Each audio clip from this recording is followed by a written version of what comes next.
A Certain Magical Index, New Testament, Volume 17 by Kazuma Kamaki. Prologue. All the assumptions include the conclusion. To the girl's abyss. There was a boy named Kamisato Keikyu. Or perhaps it would be best to say there had been one. He had been the kind of normal high school boy one could find anywhere. Or at least he had never missed a chance to say so. At one point, he had belatedly realized he had been given a power that did not suit him at all. But sadly his sensibilities remained those of a normal high school boy, so he lacked the flexibility needed to adapt to this sudden opportunity. This psychological phenomenon was not all that unusual. For example, he could not have been the only one that, when looking at the lottery tickets for sale, would think, winning first prize would be great, but if I really did win it, it would tear my current life apart. In a way, Kamisato Keikyu had won a lottery he did not remember entering. He thought this unasked for fortune had torn his life apart. Even the things he had already possessed seemed to change in his view. Just like an unexpected financial windfall would cast a dark light on anyone approaching with a smile on their face. What did that boy felt after all color seemed to fade from his world? He had felt intense anger toward the lottery runners who had selfishly selected him, and he had concluded that eliminating them from the world would negate that selection. Revenge. It was simple enough to say, but that boy had actually acted on it. He and the more than 100 girls following him had found the beings known as magic gods, cornered them, and hunted them down. And he had used the very right hand that those magic gods had given him, for better or for worse, that should have tied up all the loose ends in Kamisato Keikyu's story. But he had chosen a poor location for his revenge, Academy City. A single scientist greatly changed the history of the world. Her name was Kihara Uetsu. She had grown cruelly involved when Kamisato Keikyu had killed the golden retriever that Academy City had sent as an assassin. She had bluntly accepted the power of the boy who had destroyed the being she looked up to as a teacher, and then she had calmly sharpened her fangs as she waited for the chance to take his head. The result had been a draw due to injury. But Kihara Uetsu had severed the very right hand that made Kamisato Keikyu special and transplanted it onto her own wrist. Act 2 had begun in an academy city with a temperature of 55 degrees Celsius. Kihara Uetsu had created something like a soul from the 4 classic elements and placed them in a flesh container known as a reduced life form. By sending out these artificial life forms known as elements, she had worked to force Kamisato Keikyu out of hiding, even if it meant turning her own home of Academy City into a sea of blood. Kamisato had learned of the element's weakness to high temperatures and filled Academy City with microwaves emitted from satellite orbit to restrict the element's movements while he searched for Kihara Uetsu. This battle also ended in a draw due to injury. Kihara Uetsu had been defeated, but to prevent the suicidal ignition of some rocket engines, Kamisato Keikyu had attached World Rejector to his wrist once more for a final attack that would annihilate himself. With that, the boy had been erased from the visible world, and Kihara Uetsu had once more taken his right hand. She spoke to the girls who had been left behind. Kamisato Keikyu has been destroyed, but he is not dead. If the gate known as World Rejector is used, there might be a 1 in a million or 1 in a billion chance of rescuing him. Are you sure you want to bring that down to 0? That bound them. She had easily completed the curse that Kamisato Keikyu had most feared. The owner of the right hand became the ruler of the girls. To test the strength of this curse, Kihara Uetsu had given her first command: kill Kamijutama. I will use that to measure the loyalty of my new tools. Kamijutama ran with all his might through a gray city that showed no signs of recovering from its collapse. He was accompanied by the one girl who had not been bound by the curse, Fran. To hell with all of that. Alongside this ally who could turn on him at any time, the spiky-haired boy gave a roar of defiance against the unreasonable world. I'm done not acting like myself. I'll show this world just who Kamijutamu is. This is the story of the 48 hours until Academy City recovers from its great disaster. This is the story of a boy attempting to save Kamisato Kagyu despite being told how impossible that is. And that boy woke up in a grey and chilly city. Cold. It was an unreasonable chill that both stabbed at his skin and caused his organs to shiver from the inside. But once he thought about it rationally, he realized this was how things should be. It was December 9th, so it was midwinter. It went without saying what would happen to someone lying on the freezing asphalt in nothing but a swimsuit. He sat up. His fuzzy mind started working again. He reached his right hand toward the side of his neck to crack the bone, but belatedly realized it was not working right. His hand was missing. His wrist simply had a rag wrapped around it. Oh, that's right. Since we settled things with Yuitsu, the elements will have stopped and Fran could end the microwave heat wave meant to stop them. It felt strange. He could never speak with or contact them again, but the effects of their actions could still reach him here. But this is kind of moving. So this is the abyss.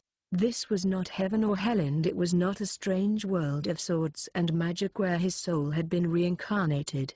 It was based on Academy City, but there was no one here. If the single line of time was seen as split into frames like a film, then normal people only perceived about 10 frames per second. If the actual amount of information was seen as 30 frames per second, then there were excess frames that acted like gaps.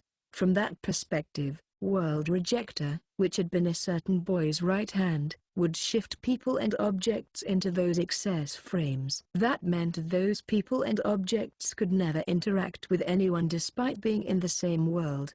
If some subliminal footage was slipped in between the frames of a movie, the characters in the movie could not perceive the subliminal soda bottle.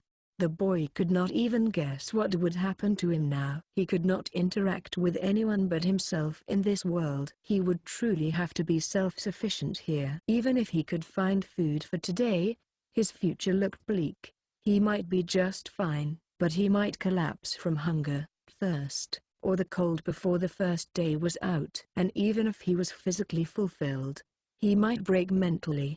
His only option was to try out whatever he could. There were no more rails laid out by anyone. What a pain. He suddenly looked down at his right hand and something occurred to him. The hand itself was gone. He had been blown away by World Rejector, so it made sense that the target had been set as everything but the hand. If World Rejector had come with him, it would only have continued blowing him away forever. But that was not what caught his attention. It was the lack of bleeding. It was not quite a bandage, but an old rag had been lazily wrapped around his wrist and it had absorbed too much blood to tell what color it had originally been. Unless he had woken up once before, stopped the bleeding, and collapsed again, there had to be someone else here. Oh, I get it. When he stood up and looked around, he saw things other than himself lying around, scraps of metal that had likely been weapons, the remains of some truly gigantic rocket boosters, a ton of dirt, and a dried mark on a wall that had originally been bubbles. Those were likely things he had blown away with his right hand, although he was having trouble remembering them all now. And there was no reason only the objects would have come here. It would have been odd if some other people had not already been here. But in that case, that was when he heard a footstep. He turned round and saw a girl there. Her black hair was cut at shoulder length. She had skin too sickly to even call pale, and she wore a short china dress. The boy had looked around a moment before and there had been no one around then, but this girl had arrived right in front of him in the intersection of two large roads with nowhere to hide. The newcomer spoke her name, Niang. Niang? You got that right. Even now, her tone was light and jocular. And she was not alone. He suddenly sensed presences all around him and gazes stabbing into him. He did not turn around this time. A great pressure was keeping him from moving. Who had been the most remarkable people he had erased? All of them were gathered here, like a forest rustling in the wind or a swarm of bugs crawling along the ground. Kamisato sensed something bizarre near his ears. This was something other than a so-called sixth sense. It may have been like the tinnitus or sharp headache some people felt when entering a haunted location, or it was like the building rooftops, shadows below cars, and gaps between walls and vending machines. Once you started thinking about those places, it started to feel like someone was watching you from there. Furthermore, the boy no longer had his special right hand or the 100 girls around him. "Well, we have some choice words for you after we gave you a gift and you slaughtered us with it." Niang smiled cruelly toward that exposed soul. He would have died of blood loss if they had left him alone, but they had gone out of their way to stop the bleeding and keep him alive, and the reason why could not have been more obvious. But let's leave it at this. It's time you had your ass kicked, my every last magic god. Or perhaps this was limbo, where the souls of suicide victims wandered. All sorts of redness arrived from 360 degrees to assault Kamisato Keikyu, who had nothing now. Chapter 1, or cutting off leads to diffusion. Grey City 1. It was December 9th, just before 5 a.m. It was impossible to know for sure with none of the clocks running, but that was probably close. The sun was finally rising and the midwinter weather turned one's breath white. The heat wave was entirely gone and it had dropped below freezing. Kamijutama had been wearing a swimsuit to deal with the 55-degree heat, so he felt like his lifespan was being physically shaved away. However, he could not worry about that now. Just like someone would not be particularly bothered by being in a refrigerated warehouse when their back had been sliced open by a chainsaw. Simply put, a much greater danger was approaching from directly behind him. It was the 100 strange and bizarre girls of the old Kamisato faction. Kamisato Keikyu had wielded World Rejector to save them all despite knowing it would destroy him, and he had asked Kamiju to take care of those girls. Their hearts had been bound by Kihara Uetsu stealing his right hand, so the owner of the hand ruled the girls, just as Kamisato had most feared. Kamiju could not allow this to stand. He could not let this happen to the boy who had saved his life. So he would free those girls. He had to prove they could rescue Kamisato Keikyu without relying on Kihara Uetsu's World Rejector.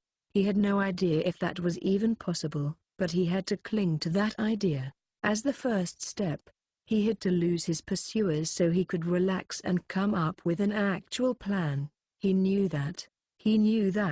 But the hoodie bikini girl named Fran sounded hopeless as she fled with him. "We can't escape them!"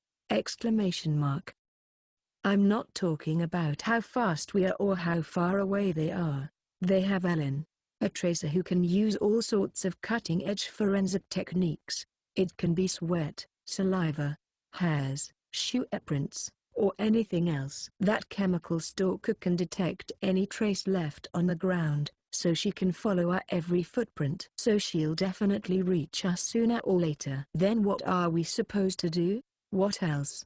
The hoodie, bikini, and rabbit ear antennae girl snapped her fingers. Immediately, something silently floated down above Kamiju's head. It was an unidentified flying balloon.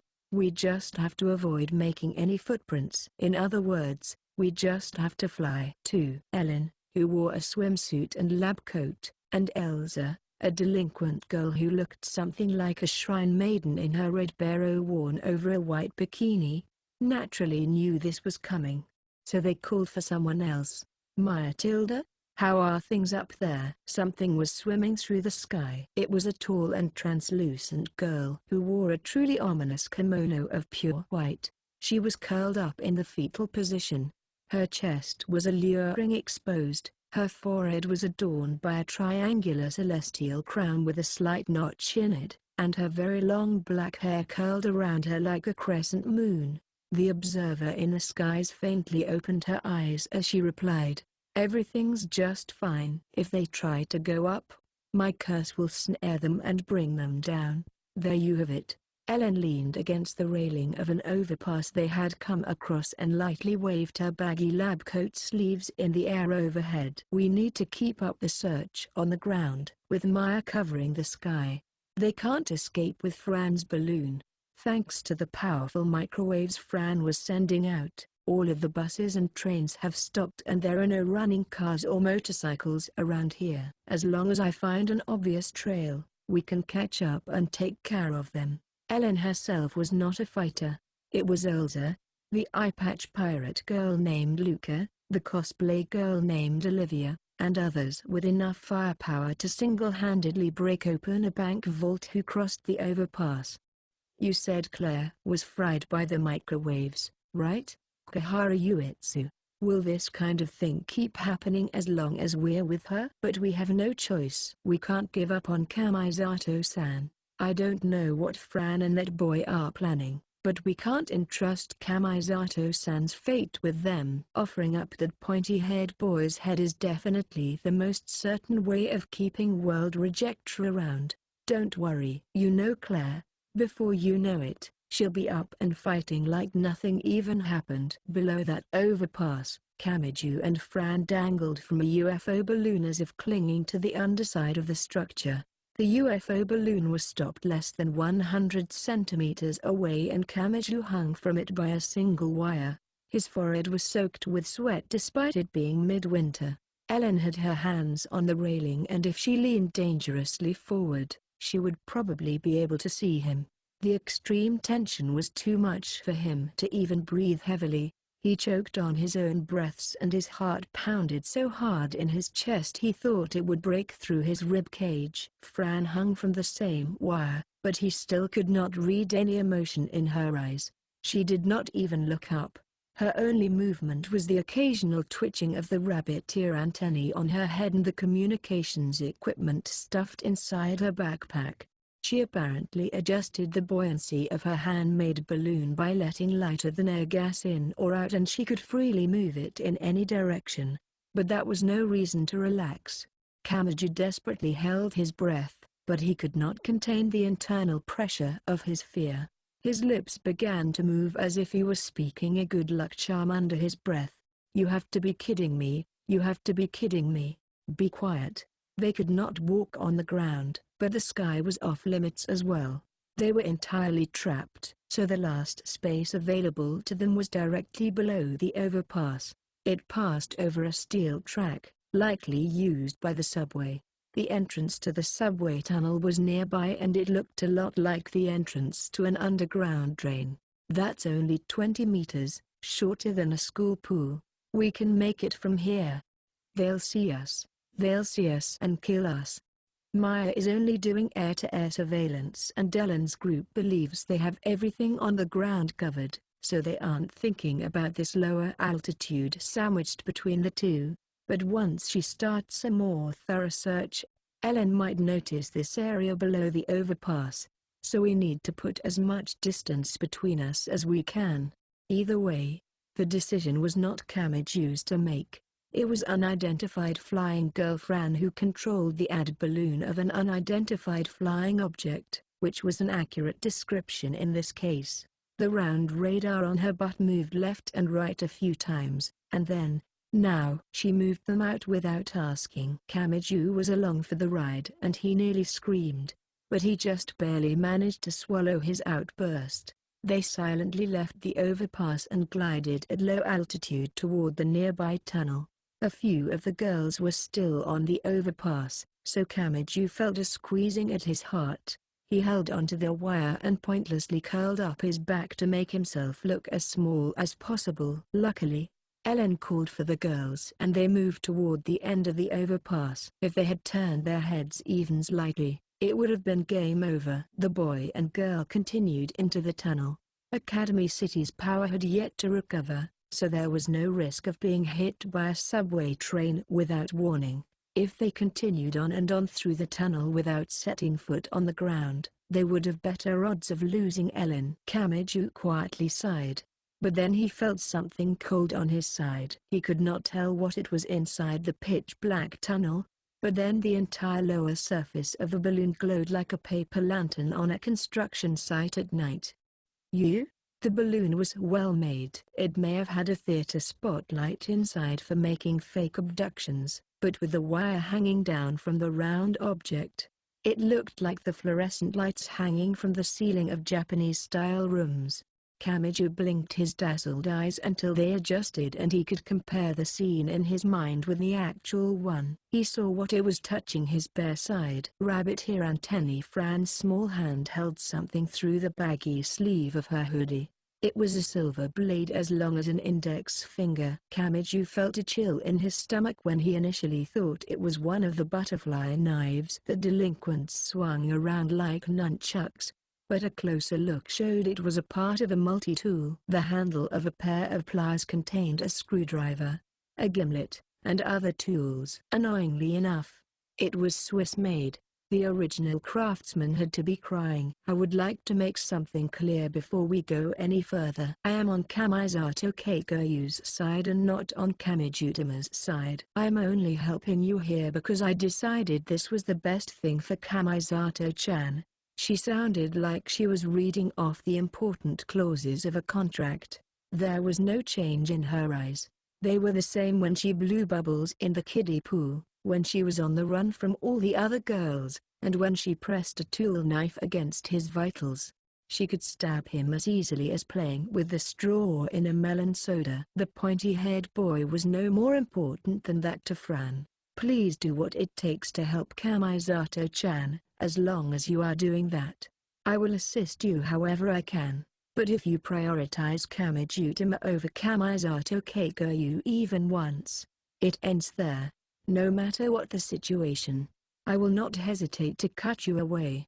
I know that, spat back Kamiju. He did not pause at all. He saved my life. I would be a piece of charcoal down underground right now if not for him. So there's nothing in it for me this time. I'll risk my life to rescue Kamisato. Very good then. She pulled back the tool knife with surprising ease. The rabbit ear girl closed the knife inside the pliers with a single hand and then her lips finally formed a smile despite how out of place it was here. It was like a flower bud slowly opening at the start of spring after being frozen all winter. It may have been an expression of respect and affection for someone who was willing to act on Kamisato Keiko's behalf. With that settled, I'm hungry. Let's find something to eat. Hey, wait. You're prioritizing yourself 5 seconds after saying all that? 3. Directly below the windowless building in Academy City's District 7 was a strange underground space with countless large-scale rocket boosters dangling from the ceiling like stalactites. In a lab coat and red bikini, Kihara Uetsu elegantly sat there while tending to her fingernails. Her left hand had nail polish, but her right hand was only quickly clipped without even being filed. In fact, the very shape of the hands was different. That was a certain boy's right hand sewn on by a weakened sample Shoggoth like a stuffed animal. That was World Rejector. But at the moment, its tremendous power was less important than how it functioned as chains for those many girls. I see. After filing down the nails to give them the proper round outline, she tried to decide what kind of polish to use. She did not have a color that would match a high school boy's nails.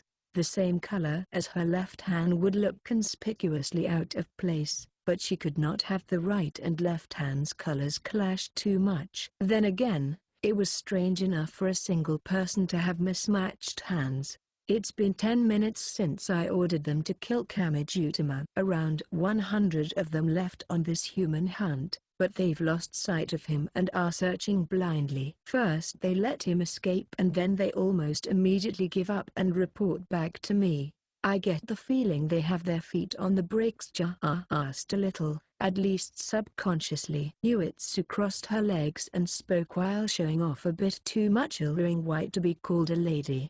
Her gaze never left her fingernails. She did not even look toward the other person. Her chair creaked a little.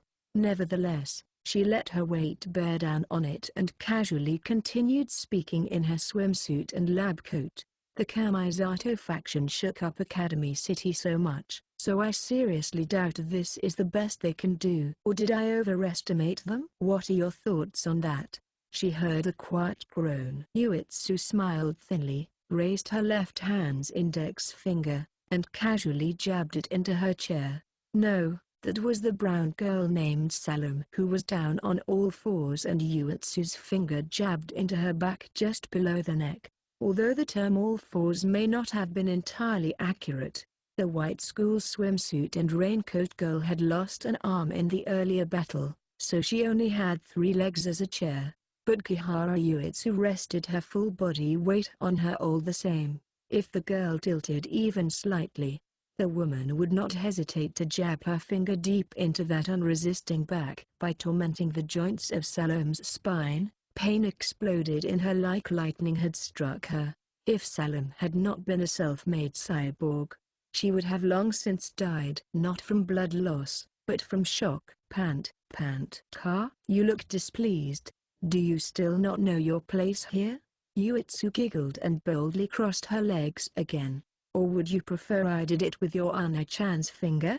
Exclamation mark. The incredibly fierce sound of clenching teeth filled the entire space, but Yuetsu found it unbearably lovely. But not the brown girl. That mad scientist loved the situation.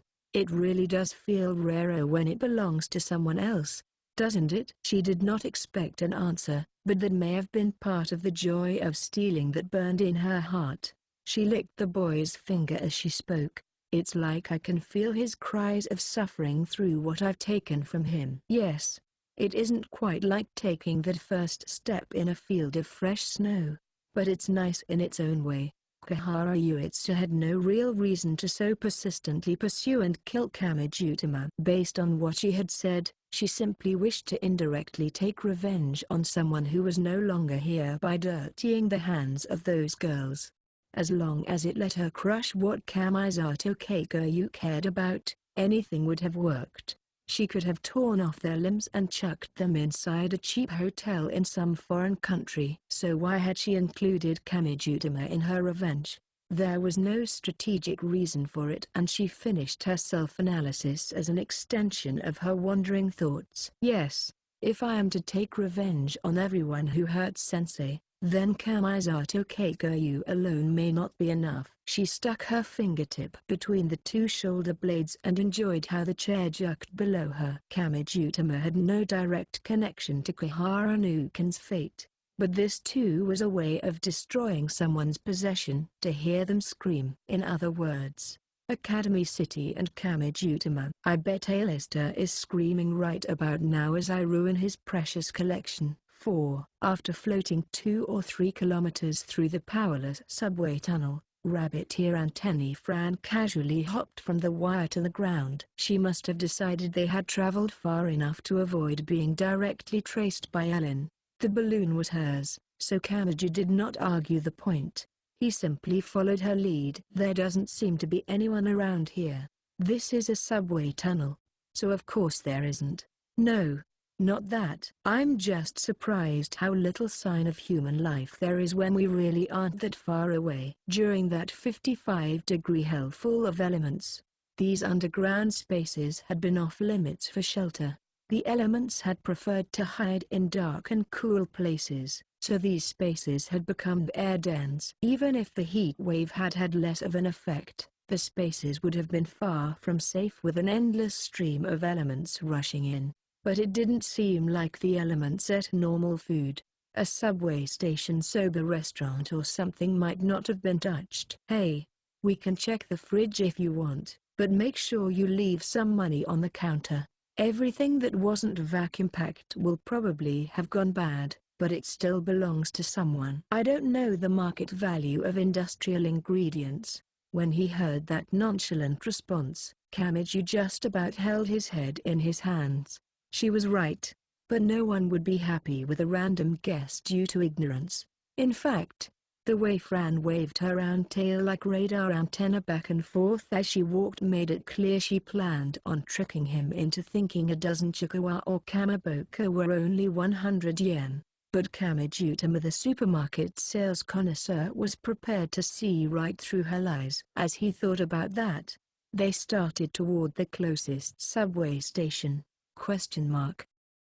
But they came to a stop when they saw what the UFO balloon's abduction light brought into view. It was white sand. No, It was more like the microplastic that was all the rage recently. At any rate, a pile of sand had buried the steel track as if it had poured into the tunnel. It was a small pile at only a meter tall, but they could not even imagine where it had come from. There did not seem to be an exit to the surface nearby. Kamiju looked up at the tunnel's ceiling. It wasn't from a duct, was it? I don't see anything like that. They could not stop here, so they crossed it and continued on. They came across a few more similar piles, including another tunnel entirely filled where it branched off from theirs. It looked like opaque white or silver sand, but that was due to the reflection of the light, and it was actually a collection of tiny, nearly transparent granules. After some thought, an idea finally occurred to Kamiju. Could this be the remains of the elements? Not even he entirely believed it. He and his companions had defeated a few elements to survive that hell, but the elements had always fallen apart at the joints instead of crumbling into sand like this. Fran crouched down and scooped up some of the white sand in her hands. Is this a unique reaction when they self-destruct on Kihara Uetsu's command? Maybe, but we have no way of investigating it further. At any rate, they had to keep going. They crossed the white hills and finally arrived at the dark subway station. Fran placed her hands on the raised platform. Yo, why are you wiggling your little butt around? Some kind of new diet exercise? Exasperated, Kamiju pushed on Fran's soft butt from below until she managed to climb into the platform. The spiky-haired boy then pulled himself up like he was climbing onto the poolside, and he finally breathed a sigh of relief. He had known no trains were coming, but walking along the track had still been nerve-wracking. They did not even need the hoodie bikini girl's tool knife to enter the soba restaurant built alongside the platform. The shutter was not lowered and it was not locked. The first wave of elements may have arrived while the manager was preparing it to open for the day. It was not clear what had happened to that manager, but there was at least no sign of bloodstains. Fran quickly got on all fours and lifted her butt's radar antenna as she stuck her head inside the industrial refrigerator. Kamiju was prepared for the green onions, beef, and such to be in such a tragic state that the hoodie bikini girl collapsed backwards like she had been hit by a gas weapon, but that never happened. The fresh foods were all black and unusable, but it did not stink all that much. Oh, they've filled the fridge with deodorizers so ingredients don't leave their smell behind. Oh, I found some vacuum-packed duck slices. I thought fish paste was the only thing you could eat without cooking it, so this is a nice surprise. Wait, defenseless butt girl. Try eating that without paying and I swear I'll give that ass a hard spanking. Then Kamijutama, the world's great classifier, began his grand review. And wouldn't duck be pretty expensive? Plus, it isn't even raw. It's pre-cooked and then vacuum-packed, so on top of the cost of the ingredients, you have the seasonings, the processing, and the labor costs. But, it wouldn't make sense for it to cost 200 or 300 yen. I mean, it says here that duck meat soba only costs 250 yen. I need to remember this soba place. Also, these Naruto are surprisingly costly. I mean, a single bowl of soba only has 2 or 3 slices, right? This old man isn't going to let you have a whole one. What is with you and that weird characterization? And that doesn't make sense. Kamaboko is made almost exactly the same way, but they barely cost anything. Aren't you just worrying too much now? Shut up. We're the ones walking in and rummaging through the fridge without permission. Standard market value doesn't apply.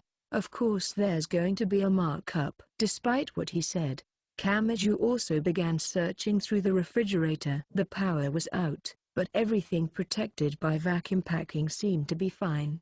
The two of them were trying to rescue Kamisato, one of the world's most difficult problems, but they were taking a breakfast break that was one step away from being bandits.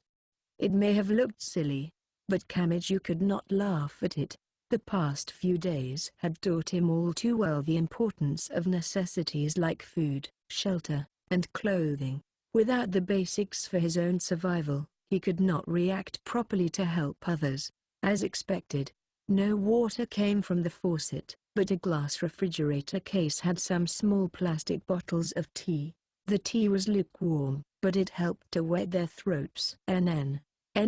Hey, Fran, calm down a little. Do you want to eat the duck slices that badly? It's a shame they're only flavored with soy sauce or mentsu, but I still won't let anyone have them. No one's going to take them from you. Here, I'll open the vacuum pack for you. In fact, I'm afraid of letting you keep it. I can already see it exploding like someone failing to open a bag of chips. You say that, but you just want to steal my duck. Don't make me laugh. His vision proved to be prophetic. Something burst and Fran toppled backwards on the floor. Please don't talk to me for a while. This isn't the time for that. Get up, Fran. The floor is clean, so you can still eat it if you use a 3-second rule. Plus there's duck juice all over the place. Like your body. Kamiju quickly picked up the duck slices and Fran finally decided to crawl up out of the abyss. Isn't this pumensa too salty? You should probably dilute it with something, but we don't have any water. This paper package has cooking sake. No, that would be a bad idea. If the gas was running, we could have cooked the alcohol out of it. The meat itself probably had not been seasoned very much, but it had been sealed in with the sauce. The hoodie bikini girl slowly got up while wrinkling her brow and she looked down at her modest chest. This is going to stain my swimsuit. There's a rag here, but no water. Do you think tea would work? Kamiju stopped speaking and nearly choked. Just as he heard the rustling of cloth, the rabbit ear antennae girl grabbed the string inside the large V-shaped opening of her hoodie and pulled out her bikini top. Wait, what? ? Still sitting on the floor, Fran began sucking the duck sauce out of her bikini top. Her hoodie was unzipped to the very bottom, so the view of her chest as she looked up at him and tilted her head was quite dangerous. She did not seem aware of the problem, so she used her small lips to do battle with the top, removed it from her mouth, and stared at it. Once she was satisfied, she stuck her tongue out and licked the cloth. Good, it didn't get the flavor in it. What is it now? I thought my hips felt restless, but it looks like the bottom is wet too. Her tone was so carefree that Kamiju had ignored what she said. But then he thought his heart had leapt out of his chest. Wait, you idiot. That's going too far. The Maginot line had been destroyed. After her silly cry, Fran pulled her bikini bottom from just above the thighs surrounded by her hoodie. The zipper only connected the very bottom of the hoodie, making it something like a miniskirt, but this was still dangerous. Extremely dangerous. Fran's defenses were about as sturdy as a house of cards. Oh, so that's what that triangle of cloth looks like when you untie the side strings and remove it. A distant look entered Kamiju's eyes as he stared at the hourglass or H-shaped silhouette, but Fran simply prepared to suck out the duck juice like she had before. But this time she came to a stop and wrinkled her brow. Yes, it was a poor mealtime topic, but that cloth covered her crotch. The rabbit ear antennae girl shook her head with her top and bottom protected only by a hoodie opened in a V shape, but then she noticed the pointy-haired boy in front of her. If it makes you look that unhappy, then don't hold it out toward me. In fact, don't force your perversion onto me. Kamijutama did not want to earn the insane trophy of sucked on a girl's bikini bottom at mealtime like it was pickled radish. The standard way of getting out a stain is to tap it with a cloth. This dried rag should be enough for something this minor. Swimsuits are made to repel water, so it shouldn't have gotten deep into the fabric. Will it really be okay? I don't have a change of clothes, so I'll be in trouble without this. If you get why that would be a problem, then at least put the top back on, Fran. This is the open-world survival game known as Academy City, so you never know when a mischievous kitty is going grab the string and run off with it. It was probably already fine, but after that work, He wet the cloth with some of the bottled tea and wiped it down again. Tea had deodorizing properties, so he was pretty sure this would keep her from becoming the mysterious duck sauce girl whose crotch smelled like a soba restaurant. Here. All done, Fran. NN. The rabbit ear antennae girl moved her hands inside the hidden zone within her hoodie to put on the bikini bottom. But then she shivered like someone had traced their finger down her back. Question mark. There's an indescribably unpleasant dampness. Is complaining all you ever do? Quit acting like a princess about the silliest things. After they finished eating, Fran, who once more wore both pieces of her bikini, held her nose with the small hands in the hoodie's baggy sleeves.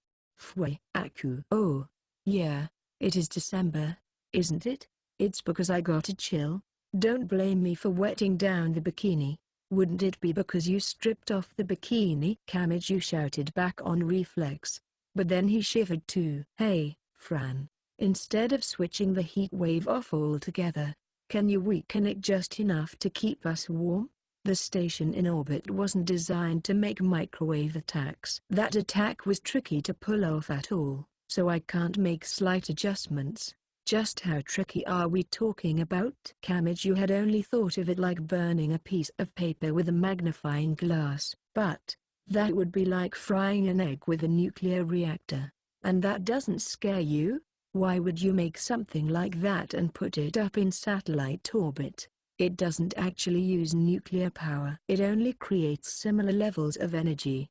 It's scary either way. With Salim, the self-made cyborg, Claire, whose cells were closer to plant matter than human cells, and this, just how uninhibited was the Kamisato faction? Kamisato had feared them losing control and going on a rampage. But that was looking like no laughing matter. At any rate, we need to find some winter clothing. There's no point in showing all this skin when I can't show it to Kamisato-chan. She briefly hesitated in the middle of her sentence. She had likely not wanted to say herself that he was gone. Hey.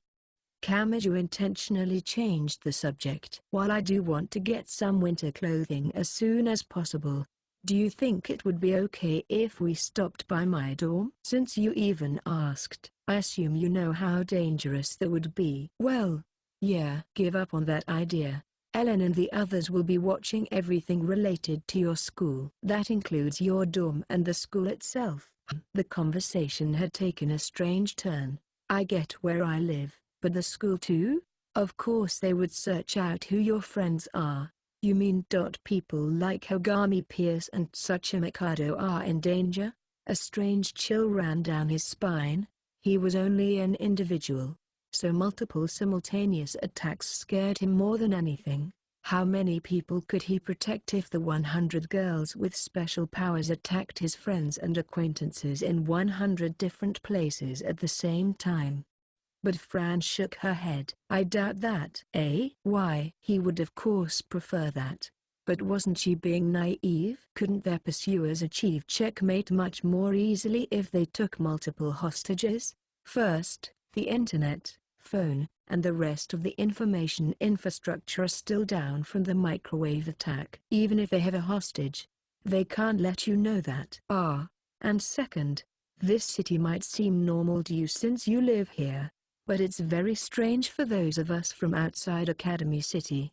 Any of the boys and girls we see walking along the street might be an esper who could survive a hit from a nuke. I don't know what the odds of that really are, but no one would triumphantly accept a game of concentration where flipping over a joker means instant death. She may have been referring to the number 1 who had charged into the center of the Kamisato faction, or the number 3 who seemed to have run into Salome. If so, those were extreme exceptions. But then something occurred to Kamiju. Yes, Ellen, Elsa, and the others did not know that there might only be one joker within the 53 cards, or all 53 might be jokers. When the cards were already flipped over, it was the same as a dense jungle minefield. The number of mines was less of an issue than whether or not there were any mines at all, which meant the safest option will be for Ellen and the others to monitor the places you tend to go and prevent you from regrouping with any of your friends. They have no idea who they might drive to action with a hostage, so I doubt they'll choose to attack or imprison anyone. Of course, that was not an absolute guarantee. If the truth was revealed and their analysis showed they were up against a level 0, they would not hesitate to abduct them. And if they started to feel cornered, the opportunity might quickly outweigh the risk. But, sharply added the hoodie bikini girl, that changes if someone is already working with you. If a conflict is inevitable, they will likely try to crush that person in a short-term battle before the damage can spread. You mean I would be putting them in danger if I tried to contact them or protect them? Depending on how you look at it, there was no absolute safety here. That meant he had to look at it in terms of probability. He narrowed his eyes, but then, he heard a noise. The sound of thick rubber tearing at the ground came from above the ceiling. With their stomachs full of pre-cooked bird meat or fish paste, Kamiju and Fran exchanged a glance and spoke the question on their minds. A car is running? A car? 5. It normally would have been drowned out by the countless noises of people's lives, but with the many circuit boards of the vehicle control systems fried, the one moving vehicle sounded very, very loud. Kamiju and Fran left the subway station soba restaurant, walked through the dark station using the UFO balloon's abduction light, climbed the stairs, pushed up the girl's small butt to get her and her huge backpack over the non-functioning ticket gate, and ran outside. They noticed the oddity as soon as they left the subway station entrance. Due to the previous chaos, thick wires were strung between buildings and the first-floor doors and windows were barricaded, but some of the passageways and walls had still been destroyed, and just like the subway tunnel, there were piles of white sand located here and there. They were bigger than in the tunnel, some even reaching 3 stories tall. It looked like about a third of the street was half buried in a desert. The asphalt was still visible, but the white sand was much worse. Kamiju doubted a car could drive through this. Yet there was indeed something there. What is that? He instinctually crouched down to hide himself. He tilted his head when he tried to figure out why he had even done that. The vehicle slowly driving down the road could only be described as a half-truck. It was a truck with a large bed on the back, but the front wheels and back wheels were clearly powered in different ways. The back wheels had been made into steel treads, while the front wheels. What even were they? What looked like countless insect legs wriggled around as they dug deeply into the white sand to climb the hills. It worked entirely differently, but the movement was a lot like the mouth of an ammonite or a nautilus. What was it? And who was driving it? Kamiju and Fran cautiously observed it as it moved. The exposed truck bed had several large speakers attached like it was an advertisement truck for a new song. A polite female voice spoke from those. "We are from Useful Spider of Academy City's Disaster Recovery Committee. We will now report on the present situation. Now that the enemy factors known as elements are confirmed to have ceased functioning, the current time has been set as the beginning of the 48 hours to restore order. We urge everyone using an unofficial shelter to obey the instructions of any Useful Spider member." Kamiju sighed when he heard that smooth adult voice. Academy City was finally moving toward recovery. He could return to his life of turning on the TV in his air-conditioned room, messing around on his phone, and checking on the contents of his refrigerator when he was hungry. The Kamisato and Uetsu problem remained, but this was still progress. He could feel his tensed legs and hips relaxing. The adults had likely stored that half-truck deep underground where the microwaves could not reach it.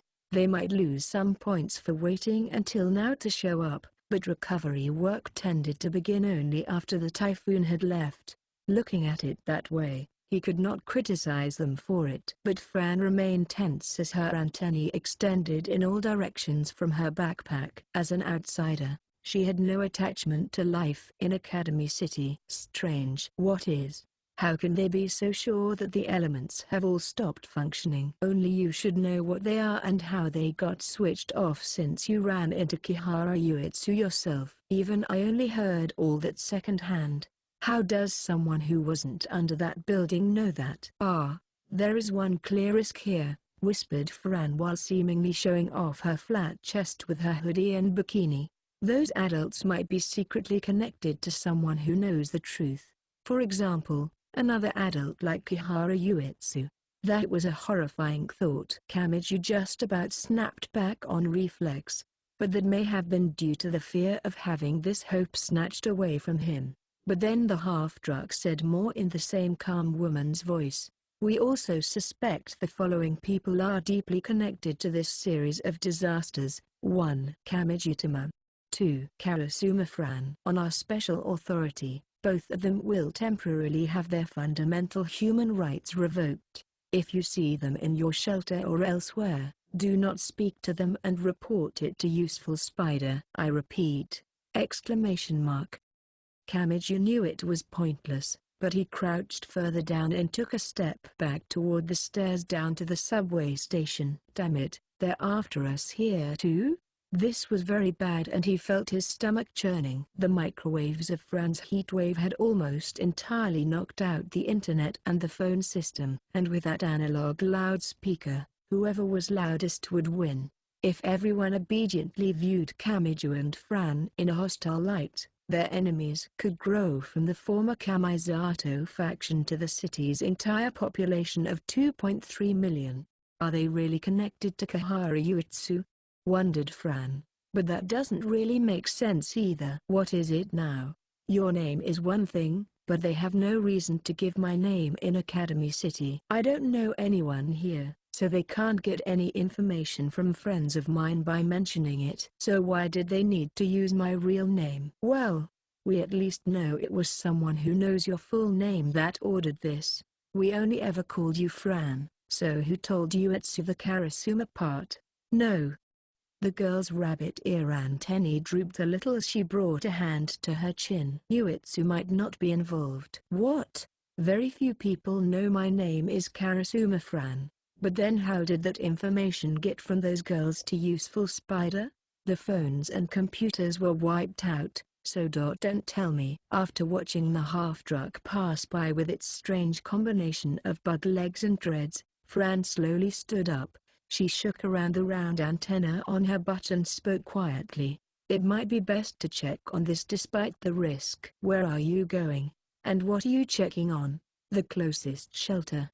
And what data medium they are currently using. 6. With the heat wave gone, he had thought they would be freed from the water problem. With the elements gone, he had thought everyone could walk on the ground without worrying. With both problems solved, he had thought their normal lives would return. But the world had gradually changed. It was just like repairing the fresco on a cathedral wall. Even when the same paint was periodically added to fix the damage, the original was gradually lost and it would eventually display an entirely different interpretation. It was a strange sight. Had he felt this greater weight in his stomach even when the heat wave and elements had threatened Academy City, a park? Muttered Kamijutama in the chilly grey city. Even with the heat wave and elements completely gone, the normal work and school schedule had not returned. If the nearest shelter provided signs of life to ensure people gathered, they would eventually reach that point. But Kamiju had to question that anew once he arrived there.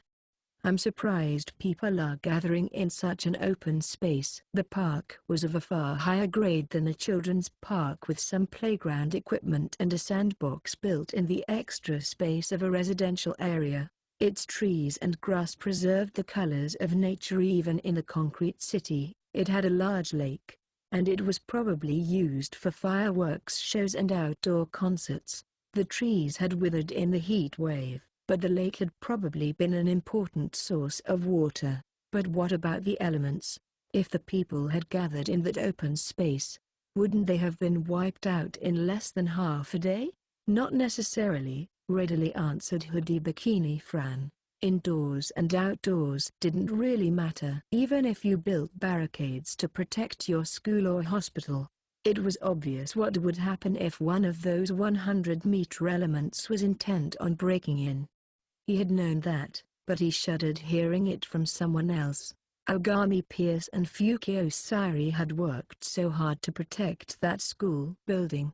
But it all could have fallen apart at any time. That means an environment where the elements can't find you would be better than thick and solid walls. Even if there's only a thin layer of paper between you, you won't be attacked if they can't find you. Although I can't say whether these people did it intentionally or lucked onto a spot like that. At any rate, they had to approach the shelter to gather information. What had happened to Academy City without the heat wave and elements? Who was this useful spider unit strutting around the city? How had they decided Kamiju and Fran were enemies? Just as Kamiju started to walk toward the large park, Fran stopped him by grabbing his hand through her baggy sleeve. "Wait a minute. What is it? We may be something like wanted criminals here in Academy City. Unlike me, they probably have plenty of personal information on you, such as what you look like. The people of the shelter might surround you the instant you walk in." He realized she was right. They only knew that useful spider was after them, but they could not imagine how far that information had spread and what level of hatred and disgust it had caused. They would run into trouble if their hostility was greater than they thought. "I've got to do something." Fran, barely, wore a pajama hoodie over her swimsuit, but Kamiju only wore his swim trunks. Even if he was not after a disguise, he wanted some normal clothes. Even if this country was relatively fine with swimming in the cold, he did not want to wander around in a swimsuit during December. And a shirt and pants were not going to just fall from the sky if he wished for them. So he decided to approach the park and search for something on the outskirts.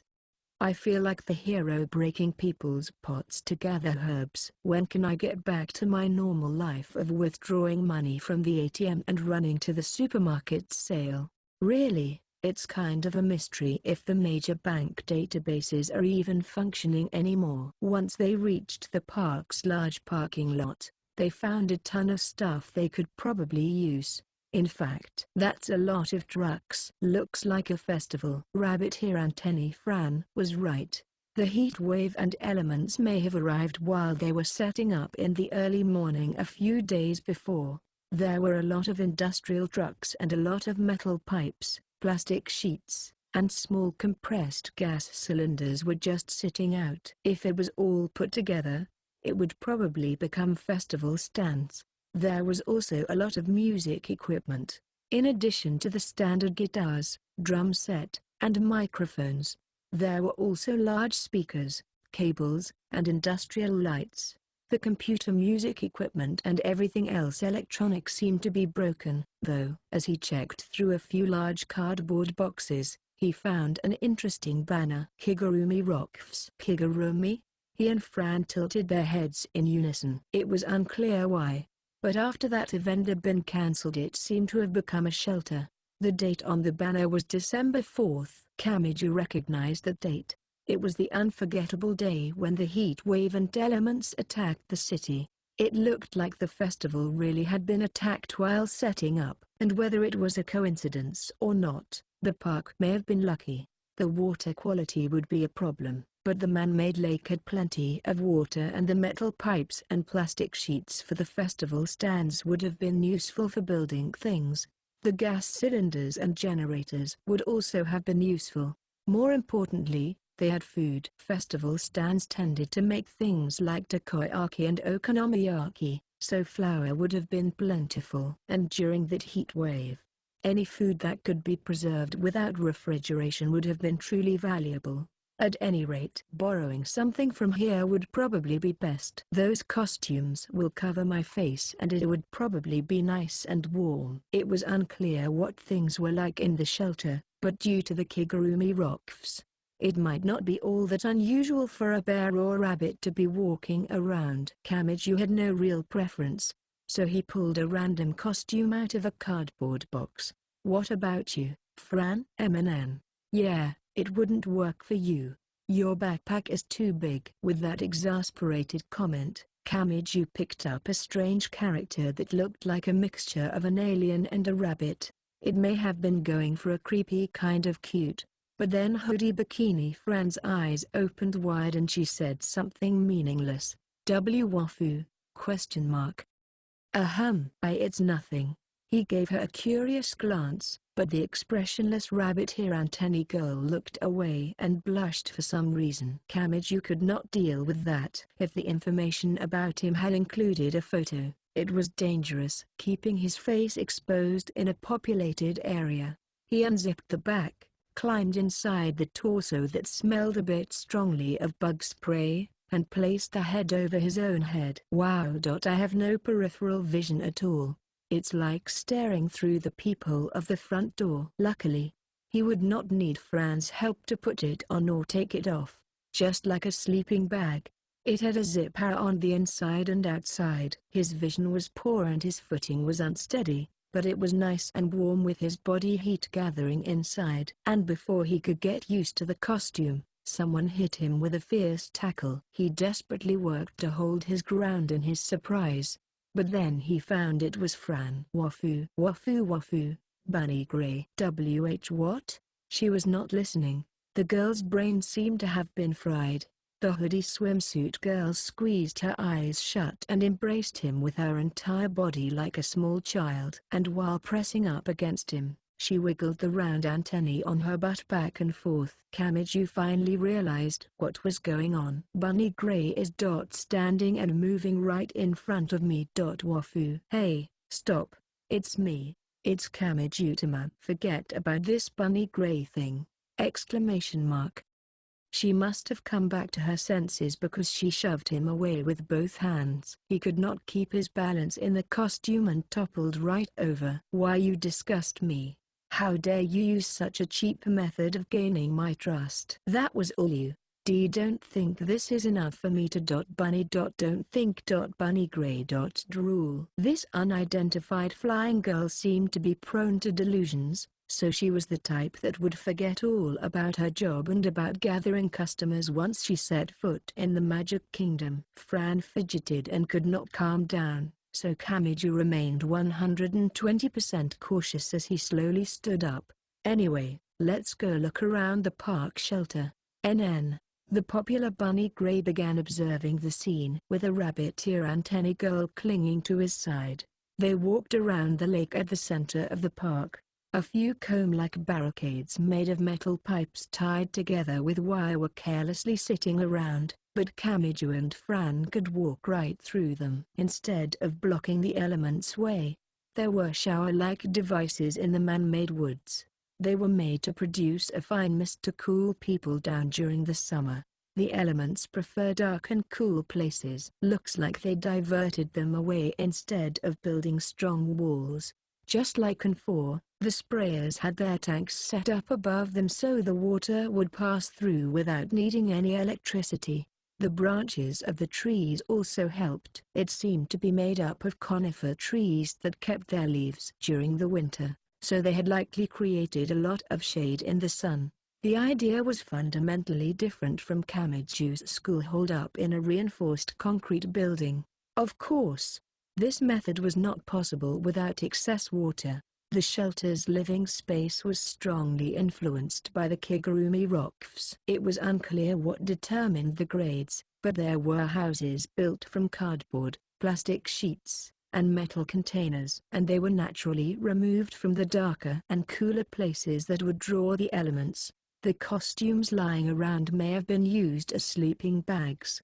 None of it was perfect, so they saw some blocks that had been destroyed. Had that been an early period when they were still figuring out how to keep the elements out, or had they screwed up and been attacked a few times after setting it all up?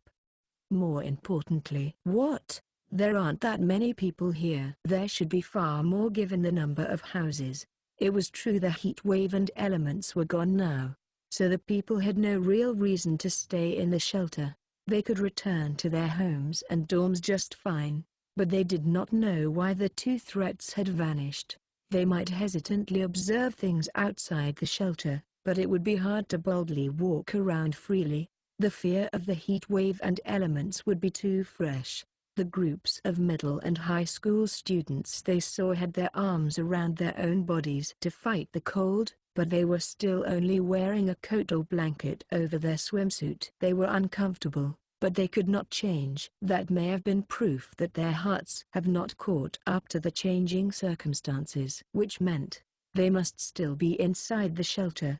So are they mostly gathered in a single spot? Gray, I hear some noise from over there. Hoodie bikini Fran pointed into the distance while clinging to him, or rather, the bunny gray costume, from the side. They wanted to know what was happening in Academy City with the heat wave and elements gone, and they wanted to know what information was being spread. The shortest path would be blending into the biggest crowd of people. But for some reason, Costume Boy Kamiju was reluctant to go. He sensed something blocking his way. It was like a sinister and invisible miasma that he could not afford to be trapped by. It was like waving at a fishing boat passing by the bank at night only to find they were mixing chopped up corpses into the bait and throwing it into the ocean. Let go of me, Saturn-san. I have to do something. Even if you're in judgment, there's nothing you can do on your own. Ueharu. With that many people, anyone would be in trouble if they get caught in the middle of it. So we need to gather an even great number of adults. But, they passed by two arguing girls. They were fleeing as if they had seen a giant gray hurricane rising above the horizon. Strange warning bells were going off in Kamiju's head. Don't get involved. Leave. Nothing good will come of learning about this. A miasma or a premonition were occult ideas, so he desperately tried to shake off the sticky feeling and spoke to Fran. Let's check this out. That arrogant rabbit ear antennae girl was unable to say anything this time. With each step they took, the ominous miasma grew thicker. The strange sense squeezing at his heart turned out to be sound. More accurately, it was voices. The countless overlapping voices were all coming from one direction, but they could not make out what any one voice was saying. It may have been like a park speaker giving a warning about a tsunami or forest fire that grew incomprehensible after echoing again and again. Whatever was being said, they could tell it was nothing good, and the burning negative emotion came through all too clear. The crowd of people producing the voices came into view. It looked like some kind of ceremony being held near a few metal poles meant to raise flags by the lake. They were too far away to tell what was happening at the center, especially with all the people in the way. Don't acted like dictator. We punish. Your fault. So many died. Not slaves. Everyone suffering. But you like a king. Kept the for yourself. At first, Kamiju did not understand, but as he got closer, he could tell the people were shouting some kind of criticism. His costumed legs approached the angry crowd. Unlike Kamiju, Fran's nose was exposed and she may have been able to sense the smell in the air because the round radar antenna on her butt twitched, and she whispered to him, "Gray, be careful." A moment later, he saw something between the heads of the crowd. A man had his hands tied behind his back and a thick wire around his neck, and the metal flagpole was being used as a gallows. "How dare you call yourself our leader? You acted like a king while taking everything from us." "Kill the tyrant. Execute the dictator. The heat wave and elements are gone now. We don't need to suck up to you anymore." Kamiju felt a tremor run through his hands and feet and then up his spine. The two threats were gone, but the people in this shelter had decided to do something other than check on things outside or return home, executing the ruler they no longer needed. All of their pent-up frustrations had erupted once the disasters vanished. Freedom had to be somewhat restricted to keep a shelter running. Even in Kamiju's school, none of the students had been satisfied with the water rations they had been given. It would not have lasted otherwise. But once it was over, that was no longer necessary, and only their simmering dissatisfaction remained. Just like boiling salt water until only the solid salt remained. The ruler here seemed to be a man approaching middle age. Kamiju did not know this man in a work uniform who had a wire around his neck. He might have been one of the people who performed inside the costumes. He might have been one of the people who put together the stands, and he might have been the park manager. "Enough. Hang him already. We've made our judgment. So kill him. You called this place a democratic trial, so we'll kill you the way you would have wanted. We voted unanimously for the death sentence. Like hell we had any free will after you drew in so many people by spreading our food and water around. They were right on the limit, so their ruler was standing on his tiptoes. The wire was digging deep into his throat. His windpipe or arteries must have been somewhat compressed because his face grew unnaturally red and even swelled out a little. Kamiju started feeling faint just watching it. Bunny Gray staggered a few steps back, so Hoodie Bikini Fran supported him from the side with her small body. She whispered with her white breath while pressing up against him. "Yes, that's what you need to do, ? Our goal is rescuing Kamisato-chan. We came here to investigate our wanted status because that might get in our way. But this is clearly an unnecessary detour. It would be safest to leave while they're all focused on that. It's possible the excited crowd won't be satisfied just with executing their ruler and will look for further victims. You can't be." Kamiju started to shout back on reflex, but then he heard a dull sound near his stomach. He was wearing a thick costume, so he could not feel much from outside and thus felt no pain. However, Hoodie Bikini Fran's small hand held her tool knife and she had stuck the finger-long blade shallowly into Bunny Gray's stomach. "Why are you making me stab Bunny Gray?" he gasped, and the rabbit ear antennae girl spat out her usual emotionless voice. "Did you forget what I said in the beginning? As long as you prioritize Kamisato Keikyu over Kamijutama, then I will help you out unconditionally. But if you break that contract, it ends here. I will give up on you and go elsewhere." She was serious. Fran was entirely serious. If something was going to get in the way of escaping the 100 girls and rescuing Kamisato Keikyu, she would nip it in the bud. And this was not something she had resolved herself to do. It came second nature to her. It was true this might be meaningless. Rescuing this convicted ruler would not lead to Kamisato. Kamiju did not know how large the crowd was, but he would be making enemies of at least 100 more people. It would be a serious problem if he was surrounded by that many unarmed people, and a lot of them were armed with handmade weapons. Some had long metal pipes cut at an angle to make a spear, some had large hammers meant for driving stakes into the ground, and some had paint cans stuffed inside cloth bags. What looked like bazookas may have been the devices used to fire fireworks during the concert. The fact that it had nothing to do with Esper powers made it even harder for Kamiju to get involved. He would gain nothing from this. He would only end up with both enemy and ally after his life. But Kamiju did not hesitate to reply. "This is what Kamisato feared about all of you. It's because you care for him that you're willing to take shortcuts. He was pretty twisted himself, but when you got down to it, he had normal sensibilities. After we rescue him, he wouldn't want to know people died for it." Fran remained motionless while wearing her large backpack. The blade stabbing shallowly into the thick costume repeatedly hesitated over whether to pull out or push in. After a slow breath, the Hoodie Bikini girl finally made her decision. The tool knife moved. It pulled out. "But what exactly are you going to do? There are at least 100 and they've gone mad with anger. You can't break through them all without a giant laser or a bomber." "Then let's go the bomber route." She had meant that as a joke, but Kamiju's reply was entirely sincere. The unidentified flying girl's eyes widened, but Bunny Gray had more to say. "It's true they're boiling with anger and could never be reasoned with, but what's at the foundation of it all? If we think about that, we might be able to pull something off." "Come with me, Fran." 7. The fact that the accident occurred while the Kigurumi Rocks was being set up may have been fortunate for them all. There had been plenty of materials at the park.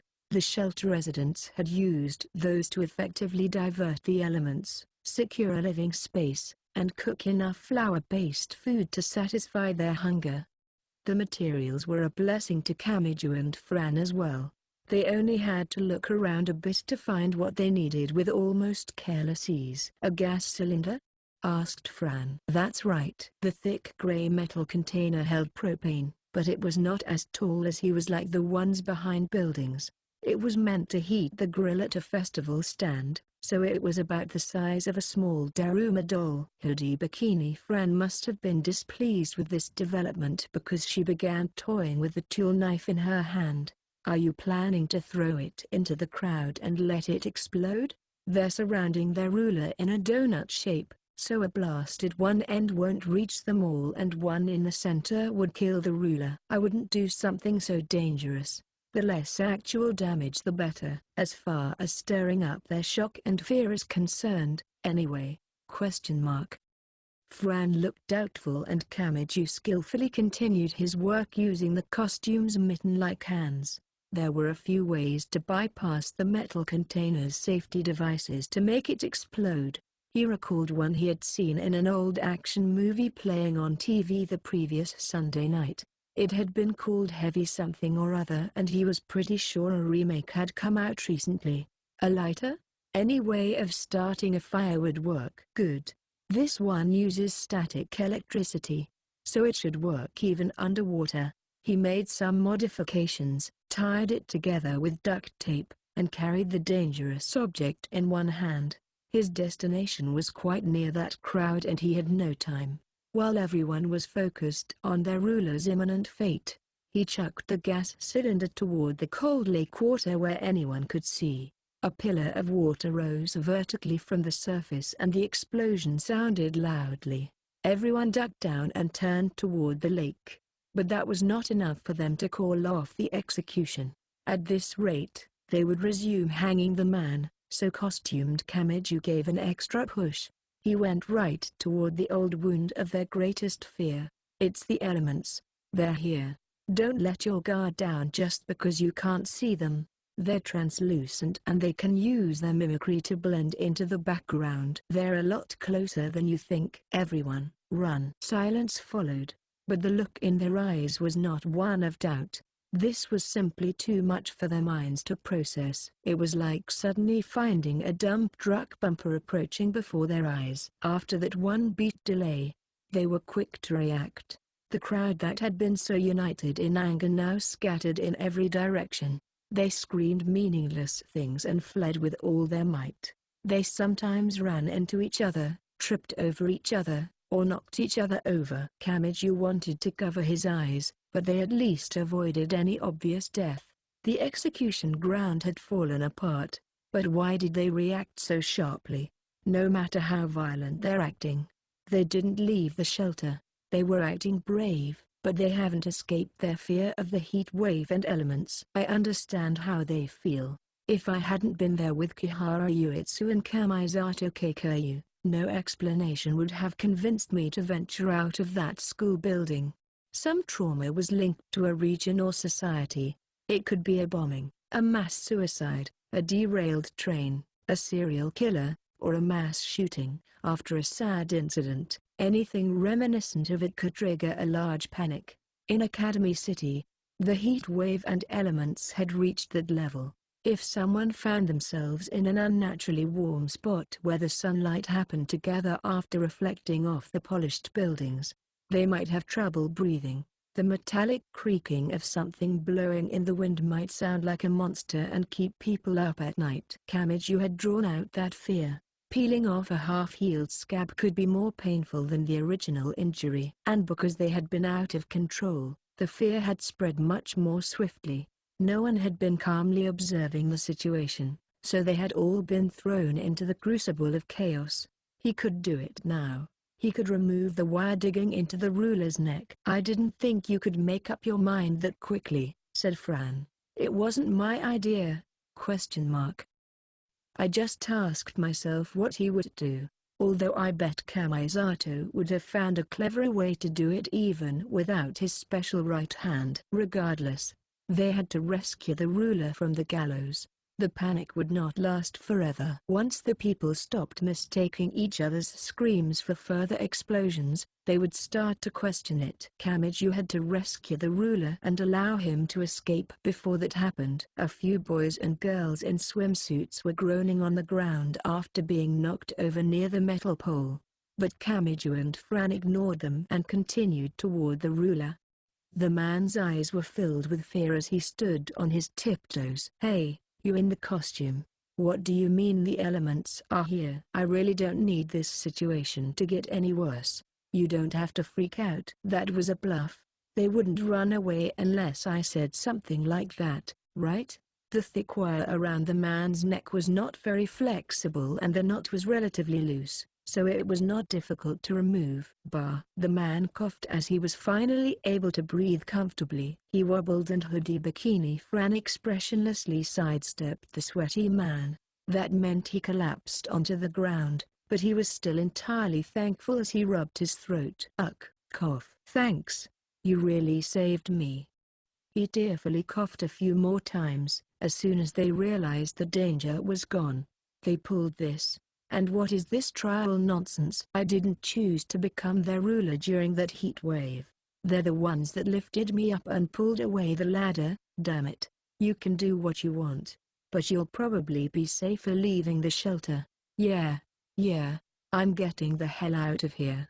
If the heat wave and elements are really gone, there's no point in staying and letting them turn me into a human sacrifice. The man in the work uniform held his head in one hand. "But damn it, how can they call this the 48 hours to restore order? There's got to be a better way of doing it. That piece of junk they call a sphere is so poorly managed that it's full of bullshit." "What? You don't know?"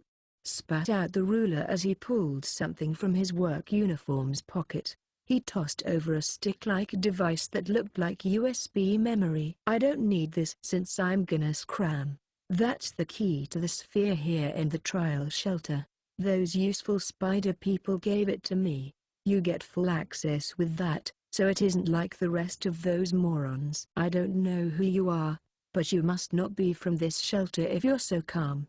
If you're gonna sneak in, find a way to get back at them." Bye. Kamiju and Fran watched the ruler walked off on unsteady feet, but then they looked down at the stick-shaped device.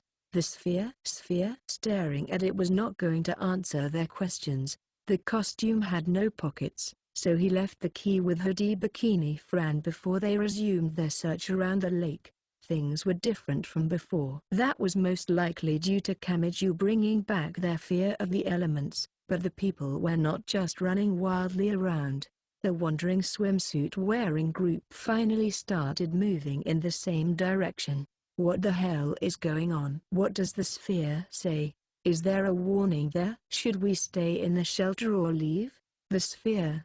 The frantic group kept calling that name, so they could apparently calm themselves by going to check some device known as the sphere. Kamiju and Fran tilted their heads and followed the people.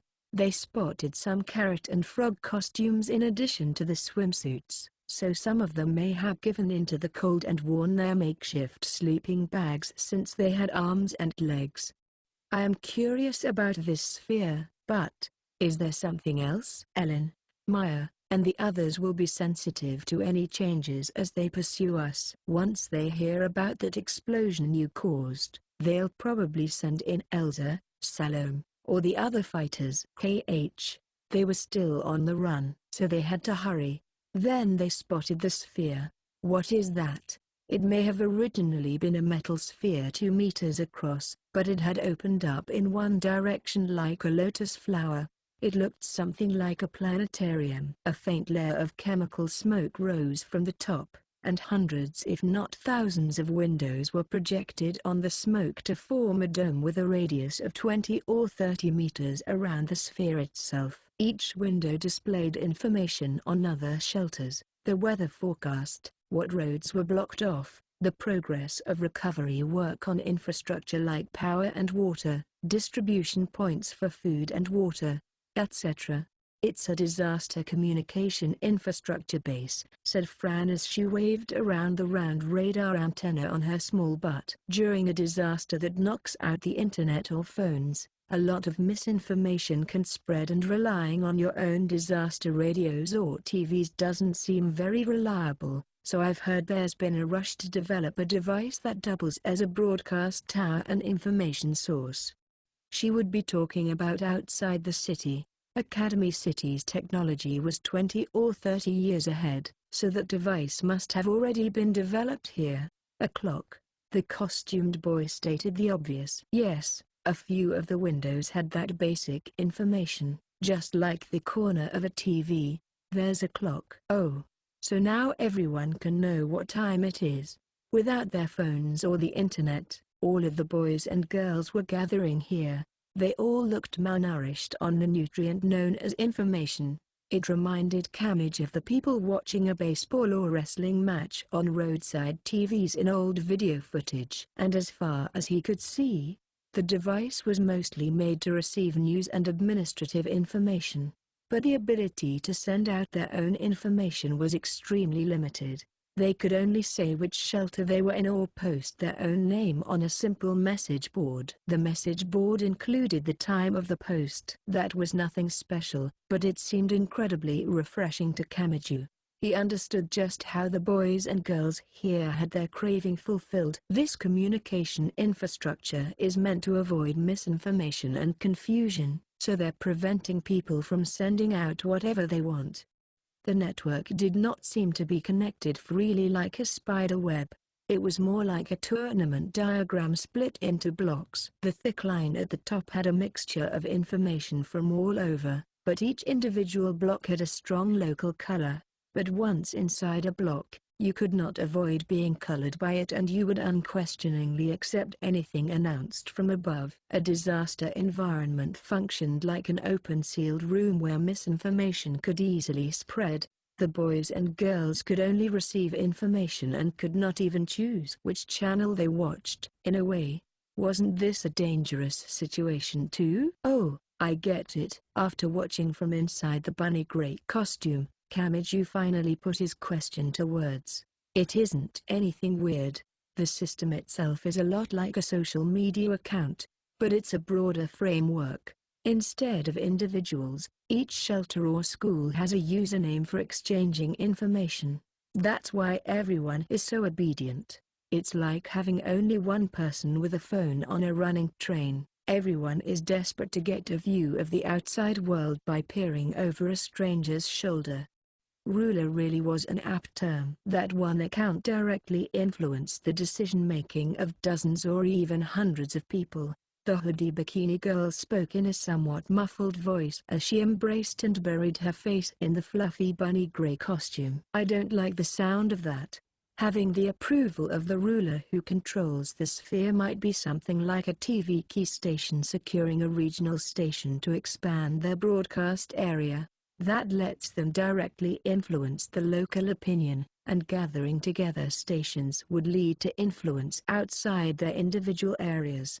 Why does that remind me of the environment surrounding that right hand? And they had one special privilege allowing them to break free of that situation. This shelter's leader had given them that stick-like device that looked like USB memory. Rabbit Ear Antennae Fran and costumed Kamiji approached the sphere, which was opened like a lotus flower. To reiterate, the sphere mostly just received transmissions and its ability to send them was limited. The swimsuit boys and girls were at the 20 to 30 meter line where the information was displayed, so none of them were approaching the sphere itself. They must have had no way to use it besides posting their names on the disaster message board, so no one was focused on those two. Fran pulled the key from her hoodie's pocket and checked around on the sphere.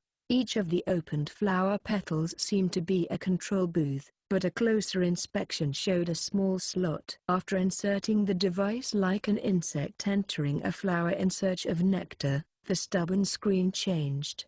It looked like a normal computer's normal browser, but that was enough to make Kamiji tremble. He felt like he was touching a piece of a lost civilization. It was a world of difference from jumping from building to building in search of water in that 55-degree hell. Faced with the virtual keyboard on the monitor inside the lotus flower, Fran took over with her fingertips sticking out of her baggy sleeves.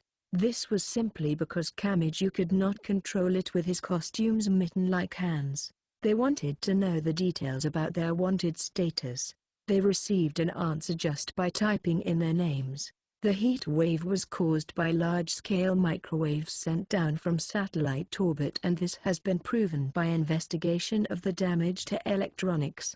The space station is owned by Karasuma Fran. She maintains control and can resume the heat wave at any time. Use caution around her. Kamiju held his head in his hands. None of it was inaccurate. It was true that Fran had been ordered by Kamisato to bring down the city's functions with microwaves. But that lacked some crucial information, namely, why Fran had done it. This failed to mention how it had restrained the elements and prevented Academy City from sinking into a sea of blood. Since the heat wave and elements are thought to be closely related due to beginning at around the same time, we cannot overlook any accomplices assisting Karasuma Fran's escape. That means Kamijutama. Both of them are presumed to be deeply connected to all of this. Both disasters have entered a lull. But since there is a danger of them eventually resuming, we have decided to capture those two individuals to prevent that possibility. On top of that, any inconvenient information was sidestepped. While there was a connection between the heat wave and elements, Kahara Uetsu had been behind the elements, not Fran. This malicious disinformation had no complete lies, so it had an odd credibility that made it so much harder to dispute. And that information told them a few things. Those useful spider people couldn't gather this information on their own, pointed out Kamiju. They might be able to discover that microwaves were behind the heat wave. But how could they realize you own the space station when you aren't even a resident of Academy City? And the only people who know we're on the run together are the girls from the former Kamisato faction who were underneath the windowless building with me. Ellen's group must control the key to one of the spheres. They're releasing information convenient to themselves to use the city's people and useful spider to isolate us. Someone might have questioned it under normal circumstances. Was that information really accurate and where had it come from? But the phones and internet were not functioning. They could only receive the information coming in, so they could not argue with it or check over it. And when everyone was gathered together, group psychology set in much more easily. Even if the seeds of doubt entered someone's mind, those seeds would never sprout after seeing everyone else agreeing with it. Then the seeds would be swept away, and that could lead to losing control, like with the attack on the ruler before. This is no joke. Are they using SNS information warfare at such an unstable time? But if we let them continue their attacks, the false information will build up like in a puzzle game. If we don't do anything, we'll be in trouble. That said, they could not stay in the shelter. They had triggered an explosion to save the ruler, so the former Kamisato faction's fighter girls would eventually arrive to investigate. They knew the problem, but they could not work to solve it. They would have to leave without doing anything. With her antenna-covered backpack on, Fran prepared to pull out the stick-shaped key, but then Kamiju's costume hand stopped her. What is it? We can communicate between shelters with this.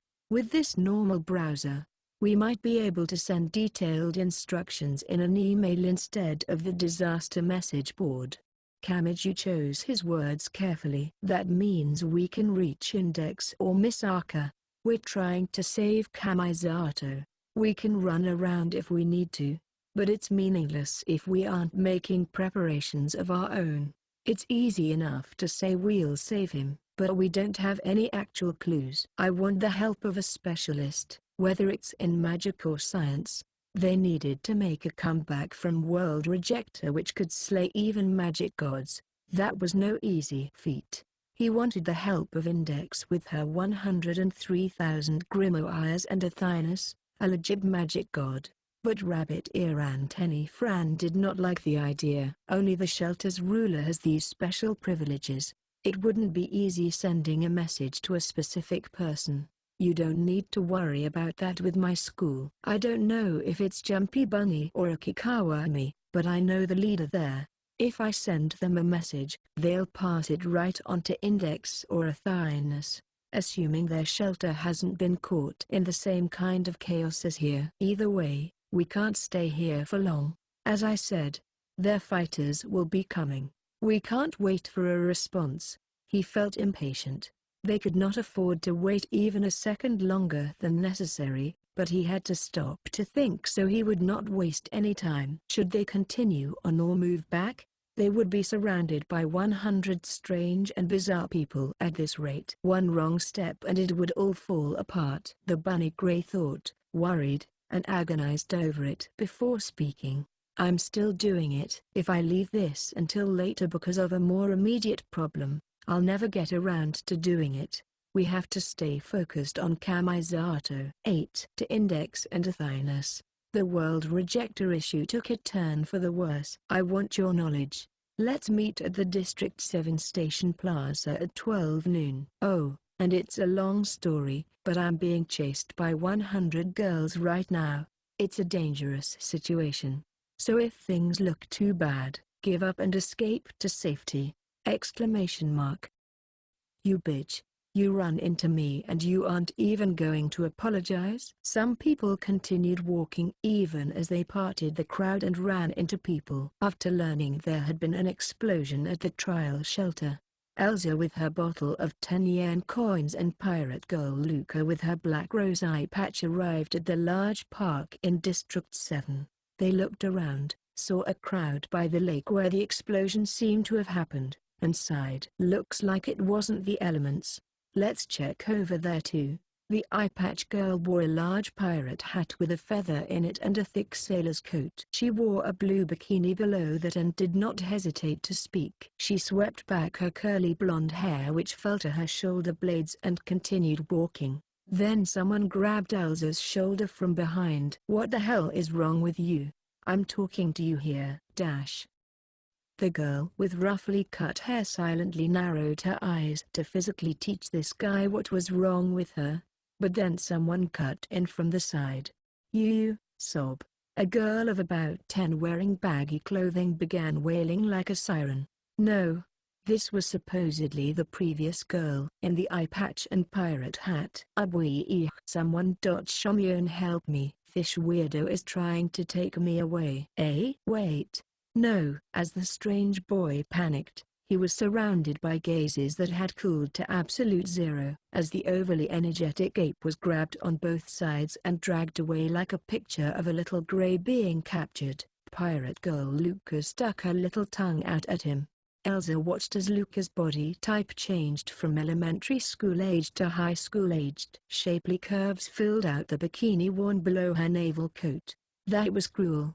You didn't have to play the weak little girl card. We don't have time to deal with single-digit IQs. Let's get going. Kamijutama and Fran at least knew that the heat wave and element problems were gone. That meant they had no reason to be fixated on food, water, or weapons. If they had still visited a shelter, it had to be information they craved. The two girls hurried toward the sphere that useful Spider had distributed to each shelter.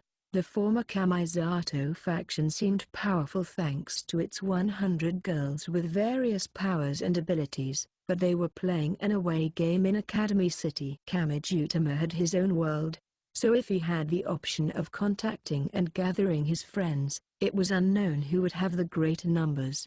It was unrealistic to think someone would have 100 friends willing to risk their lives at a moment's notice. But the possibility was still there. Or perhaps it was the isolated away game feeling that made them think that way. Whatever the case, it's all over for Kamiju and Fran if they're carelessly relying on the sphere here, spat out Elsa. I hate this. I hate it so much, so let's get it over with, for the boss's sake. Yes, before Yuatsu uses a hammer to smash that right hand that's binding us to her. We only have to pretend to obey her. As long as we have that right hand. As long as we have World Rejector, it might be possible to drag Kamisato-kun back. If Akikawa or Jumpy Bunny receives this, please pass it on to Index and Athynus. We're fine, but as I said, we're being pursued by some dangerous people. I think Akikawa knows about Salome. This is going to be an entire crowd of people on her level. So don't get involved. I can't protect everyone right now. And the pursuers arrived at the sphere. They first observed the donut-shaped crowd and then approached the lotus-shaped sphere itself, which required administrative privileges to use. They searched everything. Finally, they sighed. Eye patch pirate girl Luko expressed her irritation by tapping her fingers on the hilt of the cutlass at her hip. Target not found. Damn. All this for nothing. Had they already finished and moved on? 9. Only 10 meters away from that donut-shaped crowd, Kamiju wore the bunny gray costume and embraced the hoodie bikini girl with his curled up back facing the girls. His heart pounded irregularly in his chest. They might not recognize Kamiju in his costume, but they would recognize Fran right away. This plan was just like with the elements. Even if there was only a thin layer of paper between them, they could escape even the most formidable enemy as long as they were not found. Slowly. We need to slowly move away, Fran.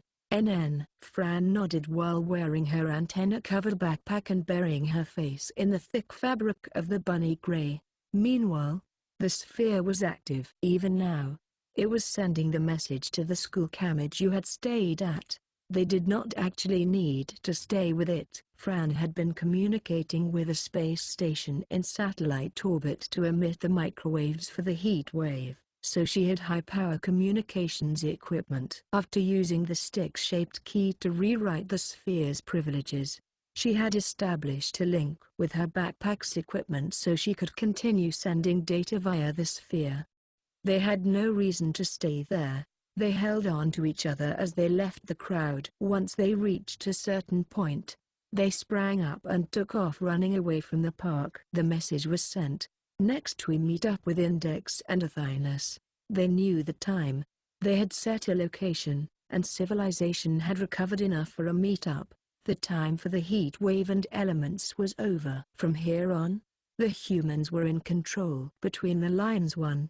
This may have been what it meant to be beaten to a pulp. Kamisato Kagyu was so thoroughly injured that he could not even get up under his own power. Magic God Niang, a sickly pale girl in a minute china dress with baggy sleeves, put her hands on her hips and haughtily looked down at him. Well, that should be enough playing around. The pain and bleeding were real.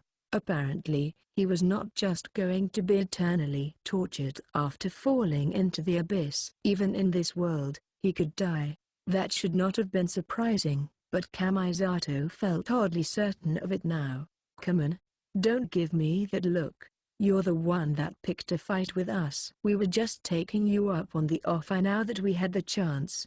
Besides, if we really wanted you dead, you would have been blown to smithereens with the very first hit, right?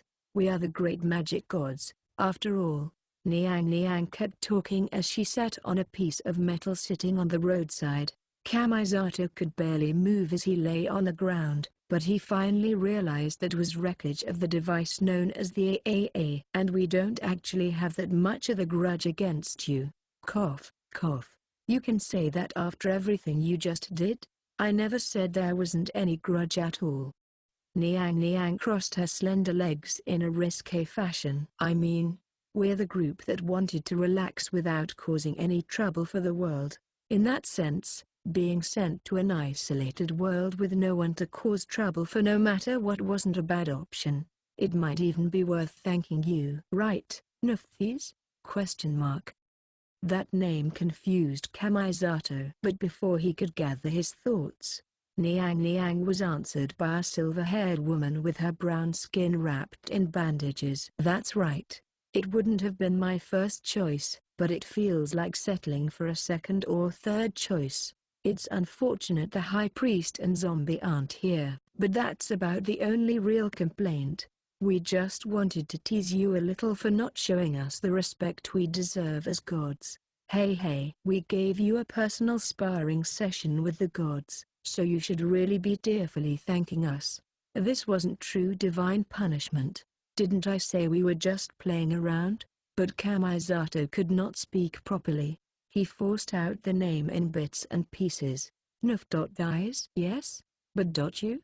He trailed off when it hit him. He found the answer in the fact that the golden retriever was not here but the AA weapon was. The 90% that had been torn away at the same time as Niang Niang was separate from the 10% that had become Patricia Birdway's body to save her. This was the 90% that had disappeared before making that choice. This was the arrogant and insolent god of magic. And those two were not alone. There were magic gods everywhere.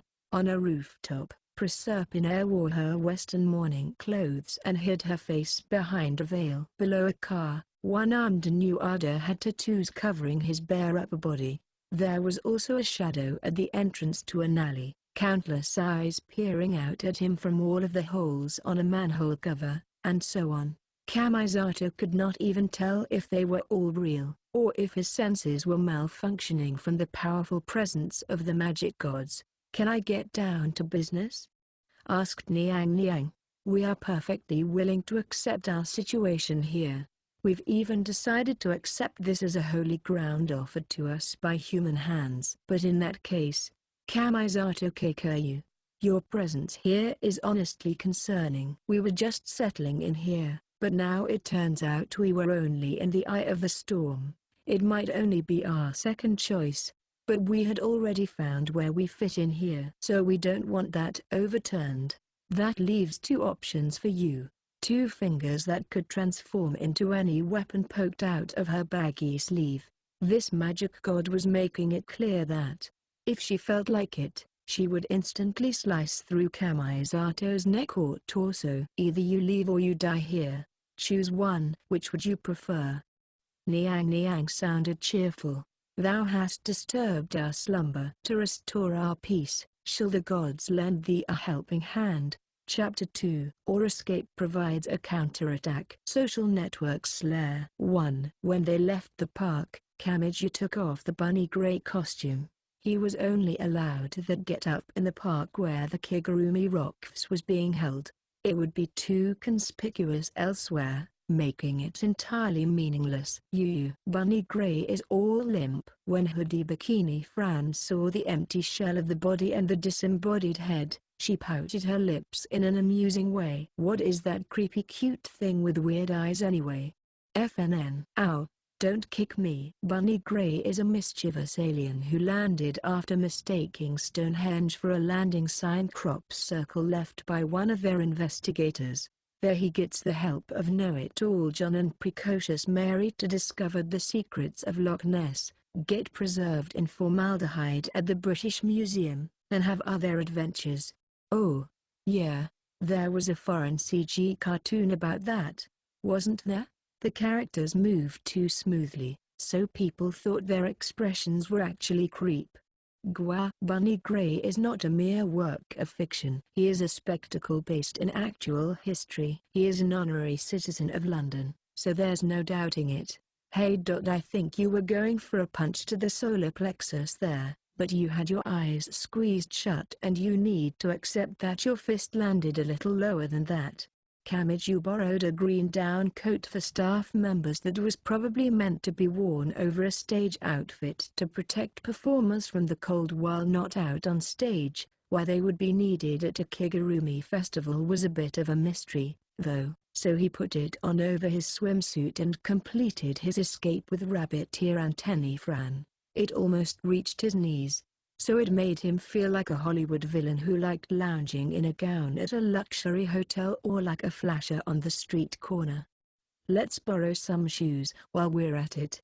Here's a pair for you, Fran." When they left the park and returned to the streets, they could see some people here and there. The heat wave and elements were supposedly gone, so these may have been people heading into the dangerous outside to see if it was true. It looked strange, but there were a lot of girls with a down jacket worn over their racing swimsuit like a life jacket or with a blanket wrapped around their bikini. The strange combination of winter clothing and swimsuits was something like a platypus that had stopped its evolution halfway through. They wanted to reach the next age, but they were afraid to abandon the previous age. That mindset was visible in their clothing. Kamiju and Fran were wanted. Their hoodie plus bikini and swim trunks plus downcoat did not stand out all that much, but someone might recognize them if they stayed in one place too long. They made sure to keep moving. That 12 o'clock meet-up time is a long time from now. Well, excuse me, but I bet they need to make their own preparations, spat back Kamiju. And there's something we need to check on while we wait, right? Question mark. The SNS Information Warfare 2. District 5 was a neighbor to District 7. It had more college students than middle or high school students, and its largest shelter was named Academy. That shelter was located in a college building turned into a fortress by barricades. Various theories were pinned anonymously to the bulletin board in the center, and the one chosen as the best would determine their use of water and other resources. At first glance, it might sound free and equal, but it really came down to majority rule. Just like there was a trick to writing a postcard more likely to be chosen for a contest prize, the people who knew how to write in a pretentious way had an overwhelming advantage, so a few people were effectively winning every time, whether their theories were accurate or not. That made it easy to hijack the truth of the heat wave. The high-power microwave sent from Fran's unregistered space station. No theory could have been more sensational. That shelter's sphere had become the former Kamisato faction's key station. How far they expanded their influence from there would determine how easily they could move through Academy City. Done. That should be a good enough multi-stage attack. I intentionally get them all emotional, fall silent so they'll start arguing back about the wrong thing. And got them. Argument 1. Gwahahaha. It's too late now to take back what you posted. And I've already predicted all the insults you can throw at me. So they don't scare me. The person playing with the master key to the shelter's sphere was Maya, the one known as a ghost girl. The tall girl with long black hair was hunched forward and wore pure white burial clothes, but she would occasionally fade in or out. She almost looked like an image projected in the fog. But that was not quite accurate. Plasma, cognitive disorders, and magnetic abnormalities. There were a number of theories whispered about a scientific explanation of ghosts, but one of those was extremely low frequency waves outside of the audible range. When people were exposed for long periods of time to a stimulus they could not process with their five senses, they would be unable to relax and ultimately see or hear imaginary sights or sounds. Ghosts were often seen in abandoned houses or caves because they tended to have drafts and creaking floors. Maya generally appeared below sensors, drones shaped like crane flies that emitted imperceptible low-frequency waves and aromas.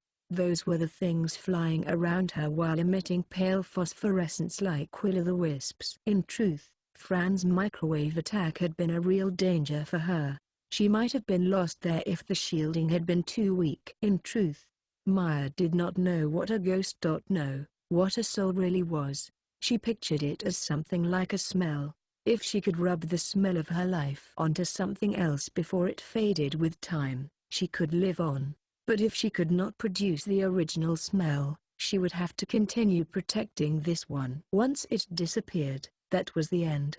The girl felt she was not that different from the core in an element's chest, and she did not mind as long as she could do something for Kamisato Keikyu. Anyway, to think a ghost would be focused on stealth marketing online. That comment came from the overly enthusiastic cosplayer girl named Olivia. She was currently dressed as the original magical-powered Kanemin.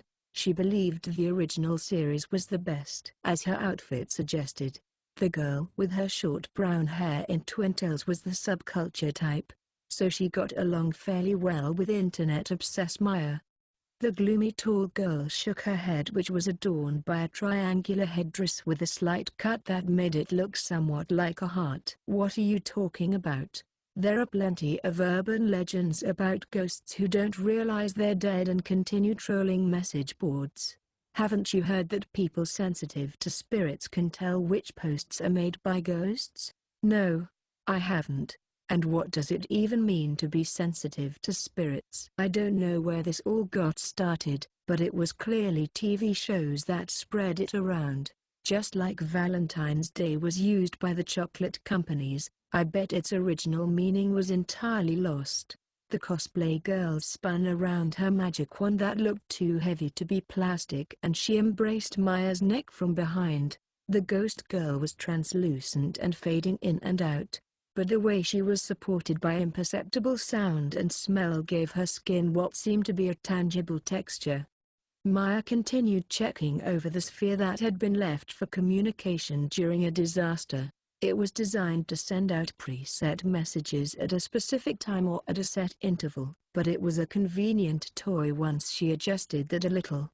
A program that mechanically made posts while pretending to be a human being's account was known as a bot. Won't they notice what you're doing? Normally they would eventually notice it's a posting pattern using a flowchart with some randomization thrown in, but not everyone can use the terminals equally right now. Each shelter has a single sphere. When everyone has to view the information from the same angle, like a movie screen or roadside TV, it's easier for them to slip into group psychology. An individual's small doubts will be swept away by the whole. Olivia smelled cinnamon. A cup of milk tea topped with white foam sat next to the ghost girl, who had the cleavage of her large chest seductively exposed. She giggled while enjoying the powdered spice she sprinkled on top of the foam. Tea had become popular during the heat wave when they had needed to boil all of their precious drinking water. But this was overly decorated. And I can also make more obvious bots for the other side to make people hate them. It's all in how you decide to play it. Yes, I could make it look like Fran sent them out to stir up the people while she flees. Maya grabbed a colorful vegetable stick she had gotten from somewhere and rested her head in the cosplay girl's chest. Olivia looked exasperated. Do you really have to eat when you don't have a body? What are you talking about? Even ghosts are given food offerings, but only the vegetables with the dipping sauce shoved off to the side. Please don't joke about this. How am I supposed to eat that mass of artificial ingredients? I tried to look after my nutritional balance, you know? Not everything is okay just because it's a vegetable. Maya whistled as she touched the sphere's screen with her fingertips to make some minor adjustments. Let's see. Will the little bots go along with what I said? I just hope I've made Fran into the villain while also letting people know that everyone is scared and they're not the only ones that want to go nuts. This is only a temporary broadcast network using the shelter rulers who agree with me as regional stations, so I hope they fall behind me on this one. Aren't you getting a lot of posts arguing with you? Of course. Now, is this coming from the sensible adults, or is it a panicked Fran or her friends trying to change the subject? Let's try narrowing it down. How? The way people say things online tends to be pretty identifiable. Attacks pretending to be from a corporate address while targeting a specific person aren't that unusual these days, and the patterns have been analyzed to the point of creating a system out of it. Without even turning around, Maya passed a white radish stick back over her shoulder, so the cosplay girl accepted it in her mouth and drove the conversation further. More importantly, where am I supposed to go and what am I supposed to destroy? That's all I need to know. Well, Fran's group has probably noticed the spheres by now and will start contacting them, so I might be able to detect her when she bites a little too hard at the bait I posted for her. But, Olivia, have you already been dyed in Kihara Uetsu's colors? Are you not questioning this anymore? The cosplay girl answered while embracing the ghost girl from behind and rubbing her own cheek against the realistic softness of Maya's cheek. I want to focus on something and I don't really care what. If I'm not doing something that seems useful, I think I'll go crazy. We can't let Fran mess this up. Kamisato Keiko's fate is in our hands. I don't know what that girl is trying to do, but the right-hand gate is connected to Kihara Uetsu. I don't see how we can improve this situation without that. People who feared ghosts or curses would make sure their door was locked, sprinkle salt around, and paste charms around far more than necessary. It was all a defensive means of ensuring their peace of mind, but when someone had every wall entirely covered in charms, Would people see that as someone protecting themselves from an oddity, or would they see the action itself as the oddity? It was hard to say. Maya also wanted to preserve the current situation, so she would fulfill the role given to her. Oh, found her? Question mark. She must have gotten sick of all the misinformation because she argued back with information only she could know. I thought Fran would have more patience than that. If we check the sphere that honest little girl was using, we might find some useful hints. 3. It was just before noon and hoodie bikini Fran was viewing a card-sized screen connected to her backpack by a spiraling cord like that of a home phone, but then she slapped her own forehead. Now I've done it. Wait, what happened? Please tell me. Kamiju grabbed her slender shoulders and shook her back and forth. But the rabbit-ear antennae girl refused to look him in the eye. I know two things. They already had a multi-stage scenario set up, so no matter how much I fight back, they'll crush it all with their flowchart. And I'd rather not get into the details, but they identified me even though I was posting anonymously. This is really bad. So you mean since you weren't directly using the sphere and since you were accessing it through your backpack's equipment, you don't have to delay getting to the point. Fran admitted her mistake and puffed out her cheeks. It's true they can't locate us just by determining which sphere I was using as a relay machine. Think of it like a key station and the mobile broadcast truck sent to the scene. We won't be caught in a crossfire from 100 different warriors. Phew.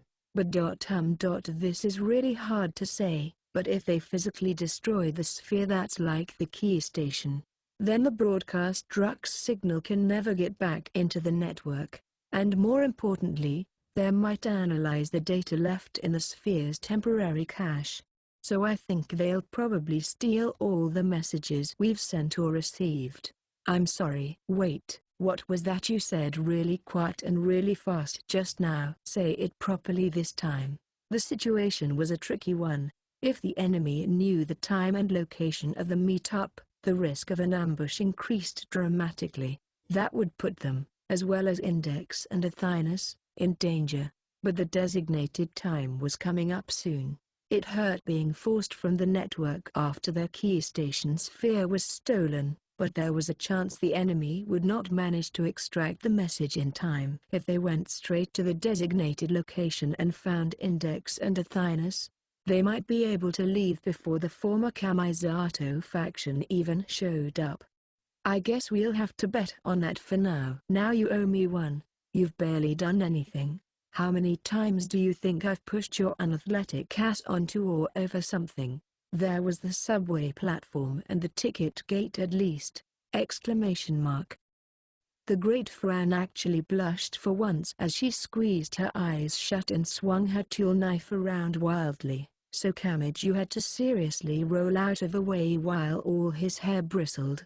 He finally tried to hold her arms in place, but the giant backpack got in the way. After some more struggling, he swept her feet out from under her, climbed on top of her, and tried to pin her wrists to the ground, but the backpack got in the way again. She was a lot like someone lying on a balance ball. The arch of her back caused some trouble in how it pushed out her modest chest and thrust forward the base of her thighs protected by the bottom of her hoodie. Kamiju looked exactly like a trench coat pervert pushing a small girl down on a tiny table to have his way with her. Calm down, you delusional girl. Giving an idiot a blade is like poison for the brain. Find a better way to use your head. I'm not delusional. I really did have a chip implanted in my neck. Stop. This is no time to force your claim with a knife. Trench coat pervert Kamijutama protected the piece by restraining the hoodie bikini girl instead of strapping her to a bed. She tried to struggle and throw off the pervert on top of her, but with her arms and legs restrained, she ended up just wiggling her stomach up and down in an alluring wave motion. But Fran either finally realized it was useless or noticed her bikini's knots were truly at their limit because she stopped struggling. The die had been cast. The situation was underway, so they could not turn things back no matter how much they wanted to. They could only choose the best option still available to them. Their sphere had been stolen, But Fran's backpack full of electronics would still be useful. That equipment included a digital clock as if it were a bonus prize. It was almost 12 noon. They would have to try meeting up with Index and Athenas in the District 7 Station Plaza. 4. I'm starting to feel hungry. Those words alone may not have seemed out of the ordinary, but everyone there froze in place. The words of Tyrant held a lot of weight. They had no idea what kind of orders they would be given. Cultures around the world had legends of food made from brains, and the girls could not disobey her if she started wondering what that tasted like.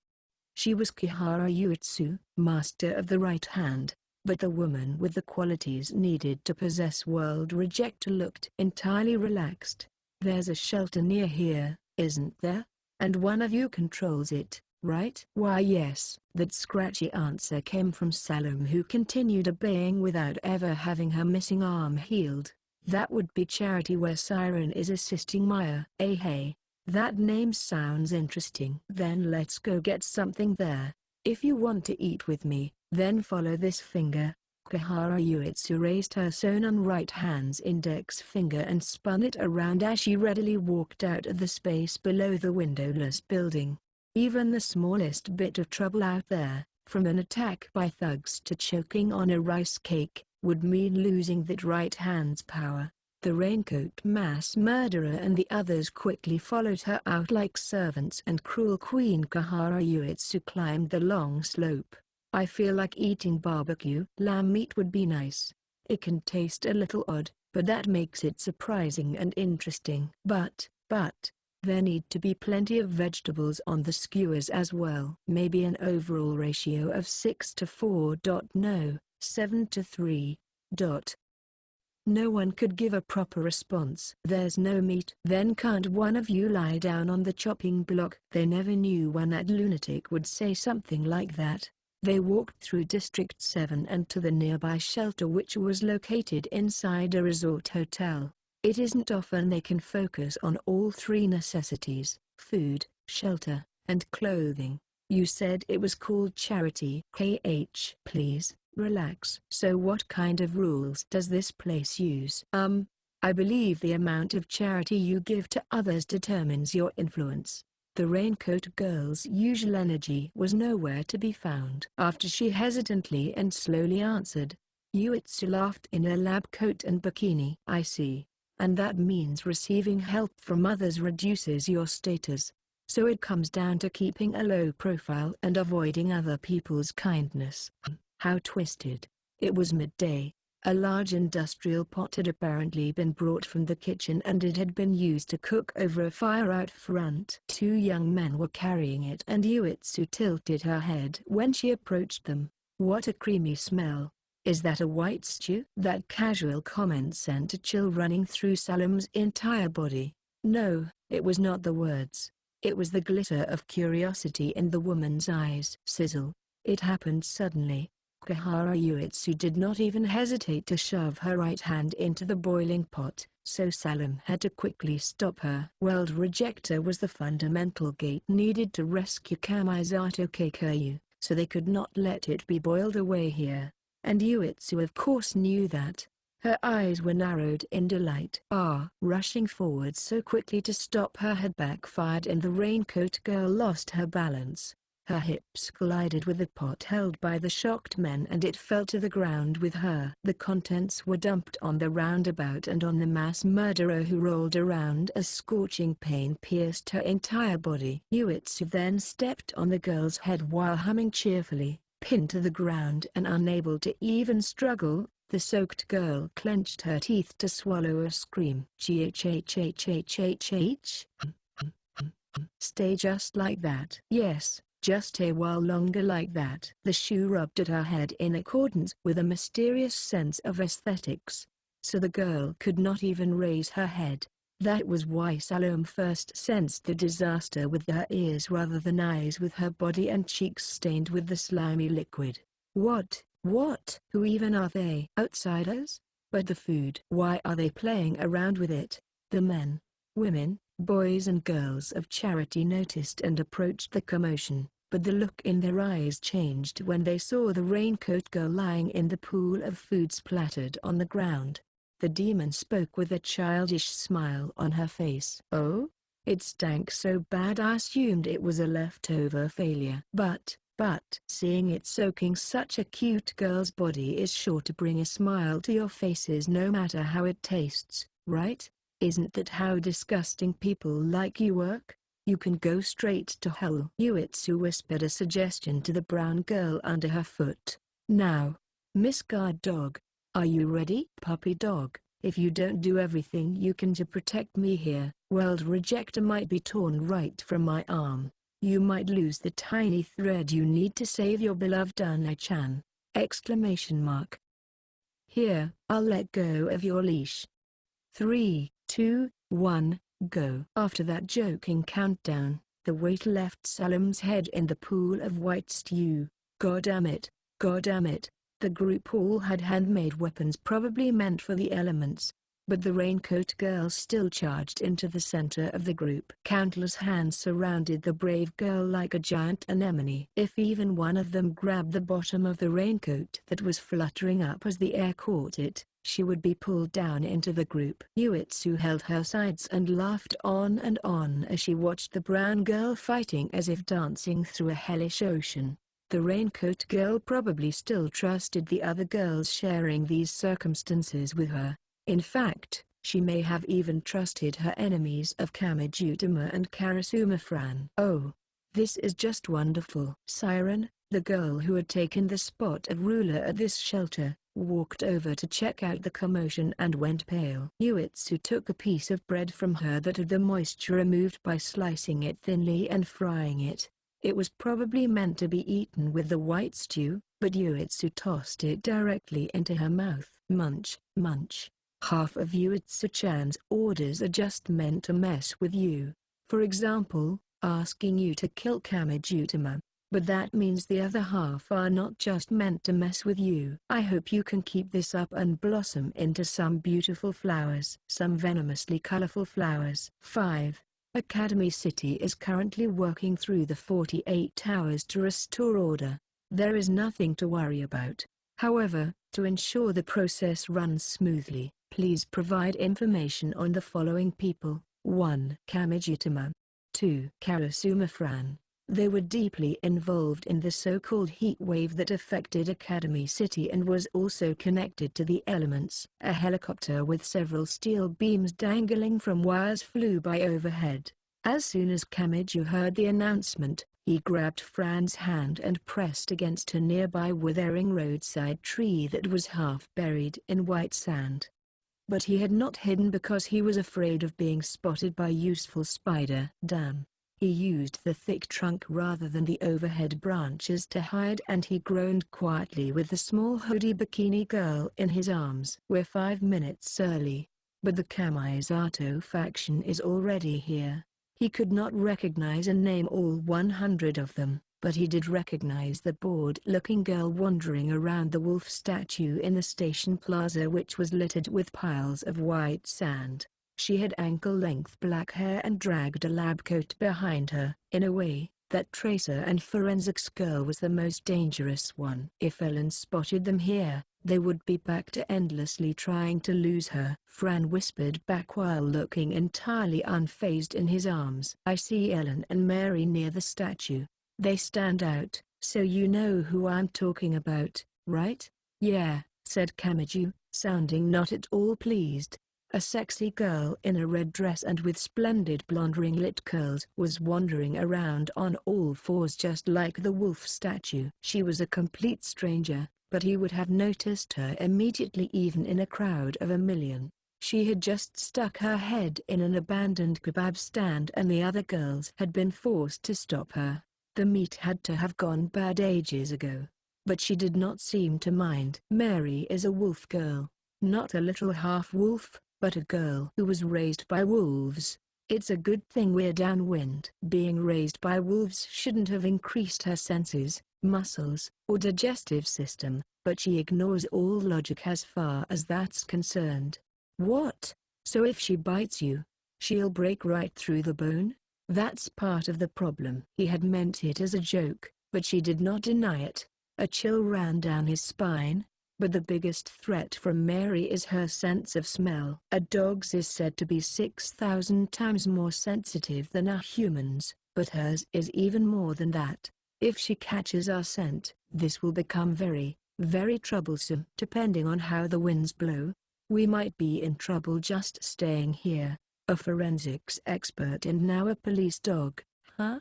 We should count ourselves fortunate that Maya isn't flying around in the sky. That self-indulgent ghost is probably focused on trolling the message boards. Whatever the case, this left them with no way of approaching the plaza. Then Fran started pointing around some more. Those are the only two in the center. But there are more on the outskirts. Luca the pirate and Olivia the cosplayer provide the most firepower. Then there's Aileen, who's obsessed with modern weapons, Sandy the microbe professor, Melon who specializes in assassination weapons, and Amy the predator queen. All of those are from the combat unit. Any one of them would be dangerous and there's nothing we can do if they surround us. Not one of those introductions sounded very reassuring, groaned Kamiju. But if they sent in their best fighters, why isn't Salem here? Is she being kept in reserve somewhere? Fran looked up at the spiky-haired boy who held her in his arms. What are you going to do? We can't fight our way through them. The safest thing would be to contact Index and Athynus before they enter the plaza if possible. But heaven was not going to give Kamijutama that kind of lucky break. It was 2 minutes before the arranged time, but he already saw the white cloth with teacup-like golden embroidery. He just about clicked his tongue, but barely managed to restrain himself. The familiar nun was holding a calico cat in her arms. The magic god was sitting on her shoulder like a dress-up doll, and they had just set foot inside the station plaza. They were right on the opposite side of the wolf statue. He could not get her to stop or call quietly out to her now. The former Kamisato faction would definitely notice. Damn it. He wanted to save Kamisato no matter what, so it would be truly painful to miss this chance to meet up with Index and Athynus. Puka. But after pushing with her small hands to finally free herself from Kamiju's chest, Fran crouched down and began scratching something out on the ground with a rock she found. What are you doing? We can't meet up with them like this. We need to designate a new place to meet up and then leave. We need a clever way of leaving a difficult code only that girl would understand. The hoodie bikini girl drew out a few concentric circles like an archery target and added a few vertical and horizontal lines along the edge of the circles. It may have been an alien language used by little greys, but Kamiju saw things differently. We came this far. Those Ellen and Mary girls found this place by pulling the data out of the sphere we were using as a relay key station, so they'll be watching Index from now on. She can't escape them if they're tailing her. Then what do we do? Kamiju glanced to the center of the plaza from behind the roadside tree half buried in white sand. Index had arrived ahead of the designated time, so she was probably seriously worried about him. He slowly sighed and made up his mind as he watched her nervously looking around. Let's give up on meeting up with them. Trying to force our way through will turn this plaza into hell on earth. Who knows where a stray bullet could end up. And, needless to say, Kamiju and Fran wanted help to rescue Kamisato from the new world he had been sent to. They wanted help from an expert with plenty of unique knowledge even for the magic side. If they could not recruit Index or Athynus for that role, what were they to do? Things would only get worse the longer they stayed on the run. Fran, said Kamiju, you've been with Kamisato all this time, so you have to know a lot about his friends. What do you want me to do? We can't get close to the center, but we might be able to manage with someone on the outer edge. Kamiju cast the die while watching the deadly besiegement from the outside. We'll take our expert from the Kamisato faction. Fran, point out someone who knows a lot about the magic side. 6. The station plaza was not an entirely open space. As previously stated, there were variously sized piles of white sand thought to be the remains of the elements. The taller ones were twice Kamiju's height, so it was possible to hide behind them. There were also trees, vending machines, and benches. Even so, each step closer was no easy task. If anyone caught a glimpse of them, it would mean trouble with more than just that one person.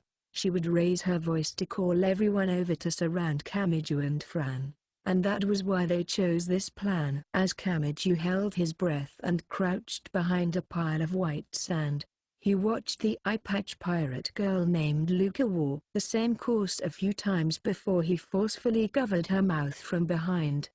He just had to make sure she could not call over the others after discovering him. He wrapped his other arm around the girl's slender body and dragged her back while unbalancing her body weight. The tall pile of sand created a blind spot that hid them from the plaza! The girl wore a large pirate hat with a feather in it and a thick navy blue coat that a sailor would wear. Her curly blonde hair fell down to her shoulder blades and an eye patch covered one of her blue eyes. The blue bikini below the coat was bright enough to nearly imbalance her overall impression. Whether it was a strategic move or an act of instinctive fear, Luca used her covered mouth to bite at Kamiju's hand. He could not hold on, and as soon as his grip loosened, he lost sight of her. No, she had suddenly shrunk in height. Bizarrely, the girl of about 15 aged down to about 10. That made it seem like she had crouched down to escape. Why you? When the pirate girl tried to escape, he tackled her at the waist and dragged her down to the ground. As soon as his right hand touched her, her unnatural age returned to normal.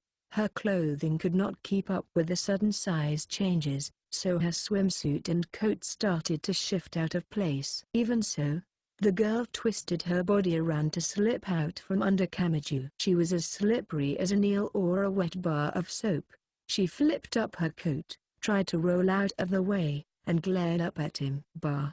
How reckless do you have to be to charge right into our group when? Then the white sandy girl noticed something. Her companions would come running if she called for them, but she trailed off. Kamiju held a blade too large to call a knife. It was longer than 230 centimeters rulers.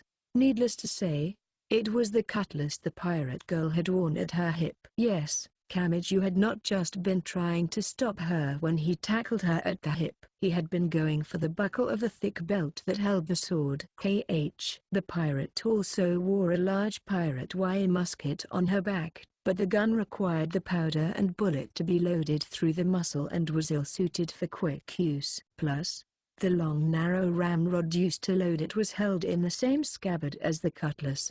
There was nothing she could do with that taken from her. Eye patch Luca waited to see what would happen next with her back to the pile of white sand. That is enough talking out there. Get in here already. Wah, eh?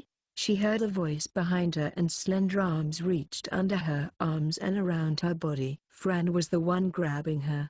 But that meant she had to have been hiding behind Luca. And yet there had only been the wall of white sand there. A boy with a sword stood in front of her and Fran held her from behind as if to smell her blonde hair.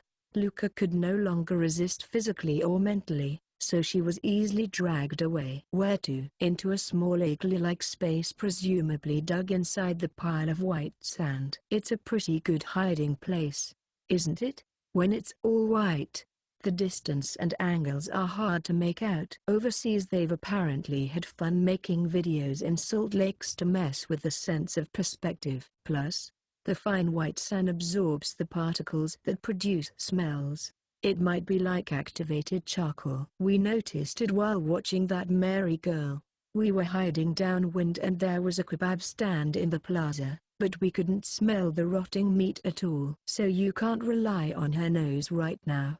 But this is all a makeshift measure. Yeah, it could all fall apart at any time, so don't struggle, Luca. There's no saving us if we're buried alive under this. Their conversation could not be heard outside with these thick sand walls around them. Kamiju actually thought the granules had to be quite heavy to not be blown away by the midwinter wind, so it would be stable. But he was not obligated to tell that to the pirate girl who could start struggling at any time. Luca clenched her teeth and Fran moved away from her back. Of course, Fran also made sure to confiscate the belt holding the pirate girl's musket on her back. In addition to the gun itself, the skull-shaped container holding the black gunpowder was attached to that belt, so she could not use it like a firecracker. Kamiju gave an exasperated look at the cutlass he held. Hey, Fran. A sword and a gun? Are you sure she's the right one? We need someone with magical knowledge rivaling indexes. Are you sure we aren't recruiting the wrong person?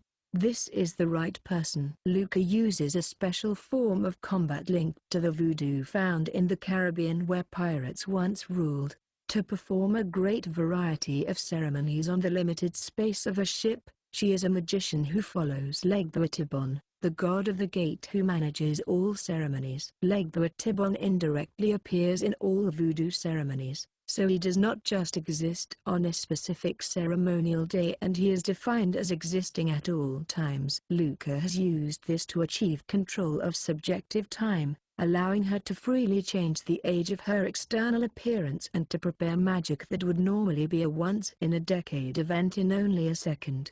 Control of time? Not only can she approach Kamisato-chan as an older or younger sister, but when the rest of us are suffering from that time of month, this demon of a magician can skip right past it. This conversation got vulgar fast. That would be why she had shrunk and grown when he tried to capture her. But Kamiju had to frown. Kamisato had said some confusing things when talking about World Rejector.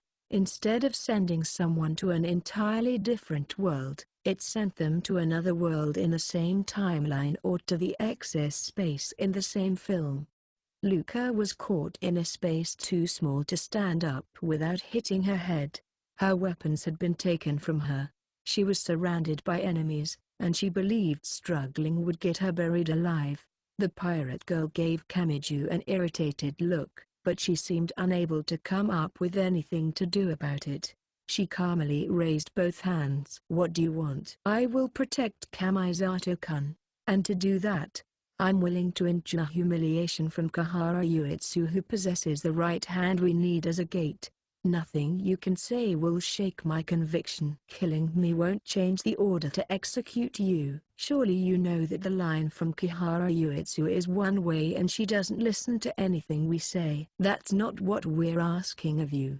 Kamiju hesitantly wielded the unfamiliar cutlass. We're going to save Kamisato Keikoyu and we want your help to do it. With you too? Instead of hesitating over an answer, Blue Bikini Luca looked more confused why they would be making the suggestion in the first place. With you too? That doesn't even make sense. I'm already saving Kamisato-kun just by obeying Kahara Uetsu no matter how difficult it might be. I'm protecting the right hand that might be able to call him back. Kamiju saw this as the first distortion. He looked over the eye-patch pirate girl's shoulder and exchanged a glance with Fran, who was toying with the unloaded musket. Fran gave a small nod, so he thought carefully about which of the words that came to mind he should use. You seem to be mistaken about something. About what? Just doing what you're doing won't save Kamisato. Obeying Kahara Uetsu does not lead to saving him. What would you know about? Did Kamisato ever say that? Did he ever say he could use World Rejector to save someone he had supposedly erased? Didn't he only ever talk about sending people away and never about bringing them back? Exclamation mark. So your very foundation is wrong. Protecting that right hand won't lead to bringing him back. You have to start by accepting that, Luca, no matter how hard it is. Even if she did, Luca might not help them. So Kamiju looked to the second distortion.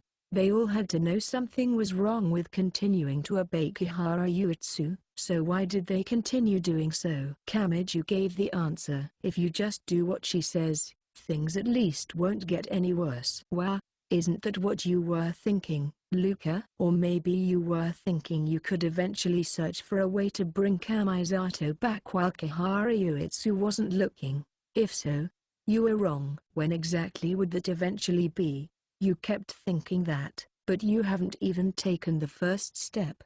Pretending to think about something is the same as not thinking at all. You just decided that thoughtful pose looked cool. Don't be ridiculous. I really was working to help Kamisato-kun even as it wore me down and trampled on my pride. How much something wears you down isn't the same as achieving actual results. Fran sounded exasperated behind the pirate girl. And this too is a distortion. Human beings believe they are accomplishing something as long as they keep working at something. Think of a jigsaw puzzle, a puzzle ring, leveling up in a video game, or popping bubble wrap. Luca, has your effort really led to anything practical? Or was it more like a product of entertainment or a hobby? Time is always marching forward. If you stand still, things are bound to deteriorate. Kihara Yuitsu is building up her foundation. She might not yet know what strange powers and abilities those 100 girls have, but if she encourages you to report on each other's weaknesses, she will quickly have that information. This is the only time to get out ahead of her. But all of you are wasting that chance. Do you really want to do that? Won't you regret it once you're driven into a dead end? Try thinking through this again. The pirate girl was shaken. Her one visible eye was clearly wavering. It was true the former Kamisato faction was powerful and, more importantly, strange. Back when they had acted as a group along with Kamisato Keikeryu, they had seemed like a swarm of army ants that devoured even the rules of the world. But that was also their biggest bottleneck. What if they were cut away from the group or they lost Kamisato Keikeryu as their central pillar? They no longer had their group psychology or leadership. They had achieved the perfect golden ratio before, so changing it in any way now was entirely unnecessary. Luca was surprisingly fragile now that she was caught in a changing situation. But even so, said the eye patch pirate girl, that's still no reason to trust you. You're not Kamisato-kun. You haven't done a damn thing to earn my trust. How can I know you're telling the truth, and why do I have to trust you right off the bat? Yes. Kamiju saw this as the final distortion. Kamijutama was not Kamisato Keikeryu. And just like Fran, Luca would only act for Kamisato Keikeryu's benefit. No one else could take his place, so no amount of persuasion would convince her to act for someone else's benefit. Kamiju had known that, so he had more to say. Are you sure you aren't making a fundamental misunderstanding? We need your magic. No. We want any knowledge we can get, magic or science, to save Kamisato. That's how ridiculously tough a problem World Rejecter is. But so what? Why does that mean I have to listen to you? Because we can't do anything. Luca was taken aback by his overly blunt statement. He seemed to be rejecting his overall premise, but he did not hesitate to continue. So we'll do whatever we can to support you. We'll lift you up and carry you within arm's reach. But finishing it off is your job. Luca, use your magic to rescue your Kamisato. Is that still not acceptable? The pirate girl was dumbfounded. No. Her thoughts themselves had ground to a halt. If it isn't, then that's the end. We're just assistants, so there's nothing we can do without someone to lift up. Then we can't save Kamisato. All because of your decision. He knew that was a cheap way of putting it. He also knew it was the kind of thing that boy would say as he worked to give everyone a push forward. Then he spun the cutlass around in his hand. He gingerly grabbed the thick blade and held the hilt out toward the pirate girl. If that isn't acceptable, then end it yourself. Cut us down and return to what you were doing, Luca. If that's really what you want and you're really too afraid to leave the rails laid out by Kihara Yuitsu, then tear up and throw away the ticket to freedom we've given you. Ah, that's what you've been saying you want to do. Since you didn't seem to see what it was you were choosing, I spelled it out for you, Luca. So what will you do? Take advantage of the possibility in front of you, or kill it? Choose with your actions. Even after all this, pirate girl Luca did not move. No, she could not move so easily. She felt the weight of this decision too clearly to call it a farce and reject the offer. Kamiju could not wait around here forever. If the girls changed their patrol routes on a whim, or if the winds changed enough for Mary to catch their scent, they would be detected, or the igloo entrance would be found. Someone might notice Luca had been away from her post for a while. They had no guarantee that not a single decibel of their voices had escaped the sand. The risk of detection and death undoubtedly increased with each passing second. But he waited. He waited for the words of the girl he himself had cornered. "I loved the sea." Finally, those words escaped through the gap between her lips. They sounded unrelated to the current situation. But there had to be some connection in the pirate girl's head. "I'm not talking about the liquid that covers 70% of the Earth's surface, and I don't care about the liquid with 3% salt content. The cramped, boring, and stifling gray cities cut everyone off from each other. But I love the sea, which always leads to a new land, is connected to all parts of the world, and always has someone waiting for you beyond the horizon." Kamizu did not know who Luca had originally been or what her circumstances had been. Kamisato had said they had all lived in a peaceful classroom while they each had their own world and worked toward their own dream. But it was possible they had hid their normal problems in that normal place. He was the only one. Luca's voice trembled like she was confessing something. "I'm not talking about winning some prize or having some famous contest judge take a liking to it. He was the only one that looked at my canvas and said the ocean looked like a blue doorway. Only Kamisato-kun saw my soul inside the painting." The girl had one eye covered by an eye patch. Had that been coincidental or intentional? Either way, it had to have been meaningful for an artist to damage her eye. "Are you sure?" The pirate girl. "No," someone from that unique classroom finally asked a question. "Are you sure I can really bring Kamisato-kun back? Can I really do it myself instead of following someone else's orders?" They had nothing to support in answer. Kamizu and Fran had been focusing on what they wanted to do, but they had no actual plan as to how. But that did not stop Kamizu from answering. "If that's what you really want to do, then nothing can stop you." Luca forcefully grabbed the cutlass held out to her. She could have chosen to slice Kamizu's head apart, but the boy did not even blink. Seeing that, she spun the blade around and spoke. "My name is Toyama Luca. Nice to meet you." Instead of cutting someone, she sheathed the blade and held her empty hand out to shake the hand of her new comrade in arms. "Take back your words and I'll kill you. That's my only condition." 7. Kamizu was reluctant to leave, but he could not stay in the District 7 Station Plaza for long. They were outnumbered and could not break through the enemy while protecting someone, so they had to leave without waiting for Index and Athena's. He had to trust that was the best way of protecting them. "But I'm surprised," said Luca. Once it was discovered the eye patch girl in a large pirate hat had vanished, a search of the area would begin regardless of whether she had left on her own or been attacked. Once a search began, there would be no escaping forensics girl Ellen, who was known as a tracer. Wolf girl Mary, whose sense of smell was more than 6,000 times that of a normal person, and the many other combat members. But Luca was sitting on the ground with her arms around her knees and not moving. They were safe inside an igloo dug inside one of the sand piles half burying the city. "We can't walk around outside carelessly, but we can use the white sand to make ourselves something akin to a cardboard box house." She stroked the skull container at her waist as she spoke. It had a striking design. But Kamizu had seen bottles shaped like that when passing by the alcohol corner in the supermarket. "It looks like this is fooling Ellen's tracing and Mary's nose," commented Fran. "That's because we sprinkled that white sand behind us as we fled." Kamizu and the two girls could not stay in one place for long, so this was an important discovery. Ellen and the others might notice the possibility of an igloo before long, but they had no hint. After leaving the one they had dragged Luca into in the station plaza, they had knocked it down so it collapsed. It would take the other girls longer to discover the truth from those remains.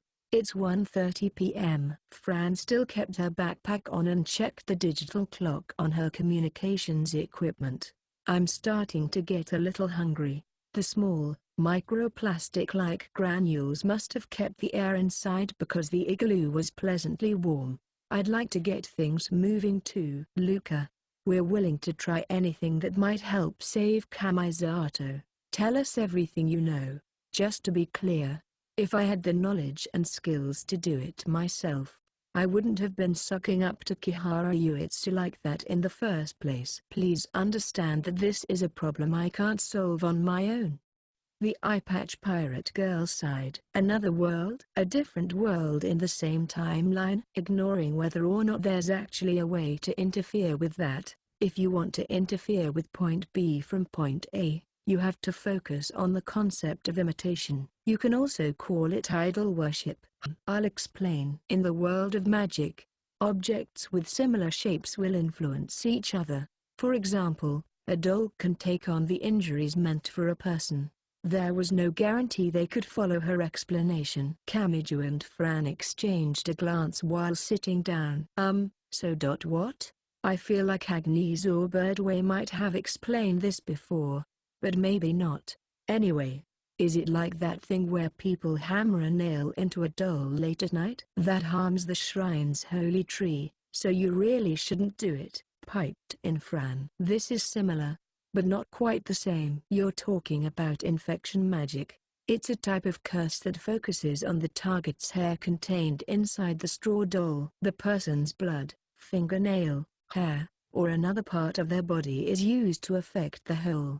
The straw doll itself is just a traditional method with no real origin behind it, explained Pirate Hat Luca. Not all of them apply, but a lot of the magic circles drawn on the ground are simplified versions of the sun or moon. Just like a constellation table, the original shape is entirely lost, but carving that into the ground is still thought to draw in the power of the heavenly body. Kamiju kind of got it, but kind of didn't. He tilted his head and asked a question. So what's the problem here? Oh, honestly. Luca mussed up her bangs with a hand. Whatever method we use to rescue Kamisato-kun, it's going to start with using that imitative magic. After preparing something extremely similar in this world and that world, we can open a tunnel between the 2 points. If we're going to rely on magical power, that's the only way to do it. But you understand that that's easier said than done, right? We want to open the tunnel, but that means sending some kind of signpost into the other world.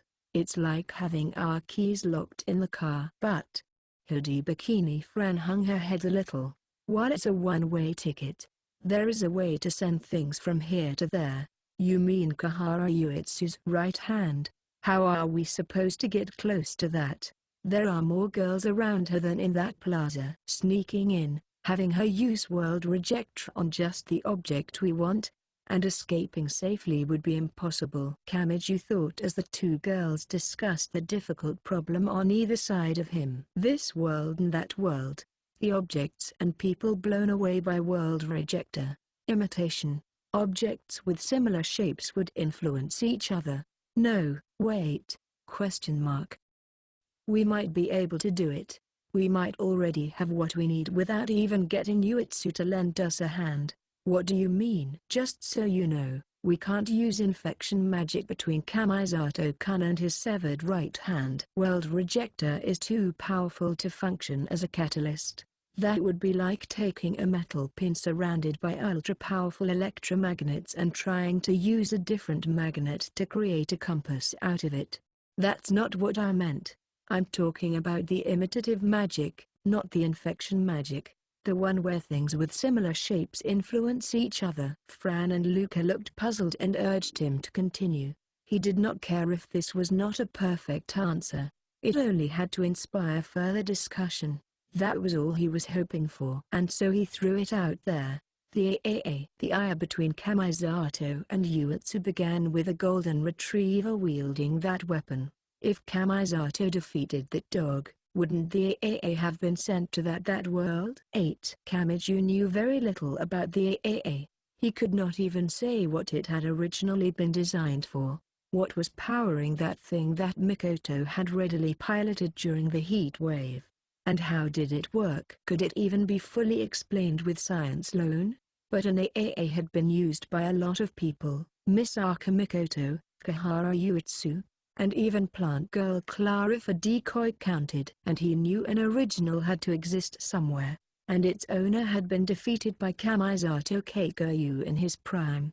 That original device had provided Misaka Mikoto with destructive inspiration when she found it and picked it up the other day. "Let's find Misaka," suggested Kamiju. If Mikoto had been able to use the original AAA as is, she would not have gotten the help of Tokawadai Middle School to put together her own version of the weapon. The original she had based it on must have stopped functioning, but Kamiju's group did not need the original AAA to actually run. They only needed devices A1 and A2 that had similar shapes and functions, so they had a starting point for the imitative magic. She might have gathered up and stored the wreckage or spare parts of the original AAA. "If we can borrow that, won't we have the signpost for this side and that side?" The hangar at Tokawadai Middle School had been thoroughly destroyed by Kihara Uetsu. If the original had been kept there, they might be in trouble. But that was only if they wanted to use the AAA as a weapon. Even if it had been reduced to scraps, they might manage as long as they could prove they were the same parts on a compositional and functional level. But as an Academy City resident, Kamiju did not have a good sense of what magic allowed and what it did not.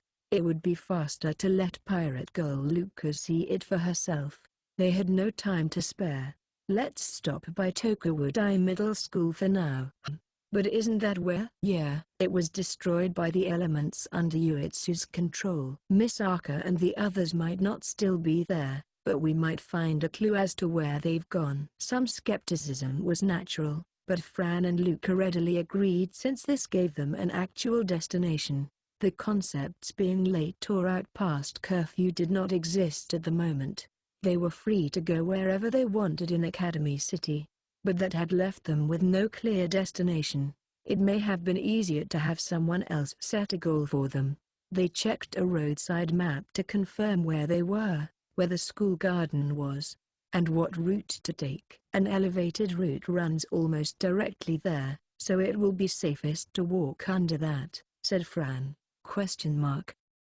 Maya the ghost might be watching from the sky, so we're a little less likely to be found if we keep a roof over our heads. The long elevated route was likely for cars instead of trains, and they walked below it using the nearly H-shaped reinforced concrete pillars as their guide. It must not have been a popular location because there were very few buildings. The long narrow space had been forcibly developed into a monthly parking lot, and some empty space had been turned into materials yards or basketball courts. They saw the occasional small store, but those were all for used trading cards, damaged jeans, or the like, so it was a junky and chaotic space. It was a very different experience from walking the ordinary path. It was a unique type, but a disaster had befallen the city. It took a lot of time just traveling by foot to their destination. "Rabbit hair antennae," Fran spoke up while fidgeting near the round antenna on her butt. "Even if we get this A. Was it? What are our odds of success?" "Again, don't place the entire burden on my shoulders. If I could deal with this on my own, I wouldn't have done anything," Kihara Uetsu said. Instead of Kamiju, it was Luca who answered while brushing off her swimsuit's butt. "Personally, I'm hoping for some kind of chemical reaction with Academy City's bizarre technology.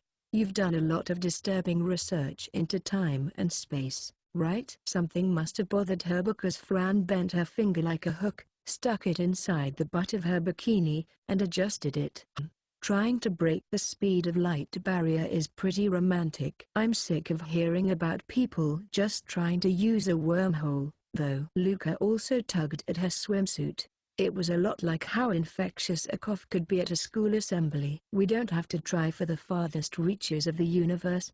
People can disappear right here on this blue planet. The question is whether or not we can expand that small, nearby seed to a universal scale." Then Kamiju-san, "A Tsukumi for us all," exploded. "What is with you two? Quit messing with your butts. How am I supposed to relax? The two girls turned back toward him and Fran pouted her small lips. "We're the ones that can't relax. You were the one that suggested hiding in that igloo made of white sand. Sit in there for a while and, you get the sand in your swimsuit." After putting it to words, the two of them seemed unable to stand it any longer. It may have been the difference between a vague sense of itchiness and finding the actual mosquito bite. "I can't keep going without getting this sand out. I won't be able to give my peak performance." We used hot water and soap like normal back in the mall with Kamisato-kun. "What did your group do in that school?" "We had the pool water, but we couldn't waste it. The most we could do was wipe off the sweat with a damp towel and use some of the valuable mint stuff to fight the smell. I think we only had a bottle or two of water for that." But according to the chemistry club, there are only 6 or 7 basic smells and mint is one of them. So it's a lot like a primary color and can more easily override other smells. Although when we didn't have any available, we would fish through the garbage cans for used coffee filters or tea bags. He ended up answering without even thinking. But this was not the time for that kind of trivia. "Hey, wait. Those useful spider people keep talking about the 48 hours to restore order, but we don't actually know how much of the infrastructure has recovered. Is there even any running water?" They had just crossed a chain-link fence and entered a monthly parking lot. Luca tried turning a faucet located on the edge of the asphalt for cleaning. They heard scraping metal, but not a drop came out. However, the two girls had not been expecting anything. They looked around and their eyes landed on a few parked vehicles.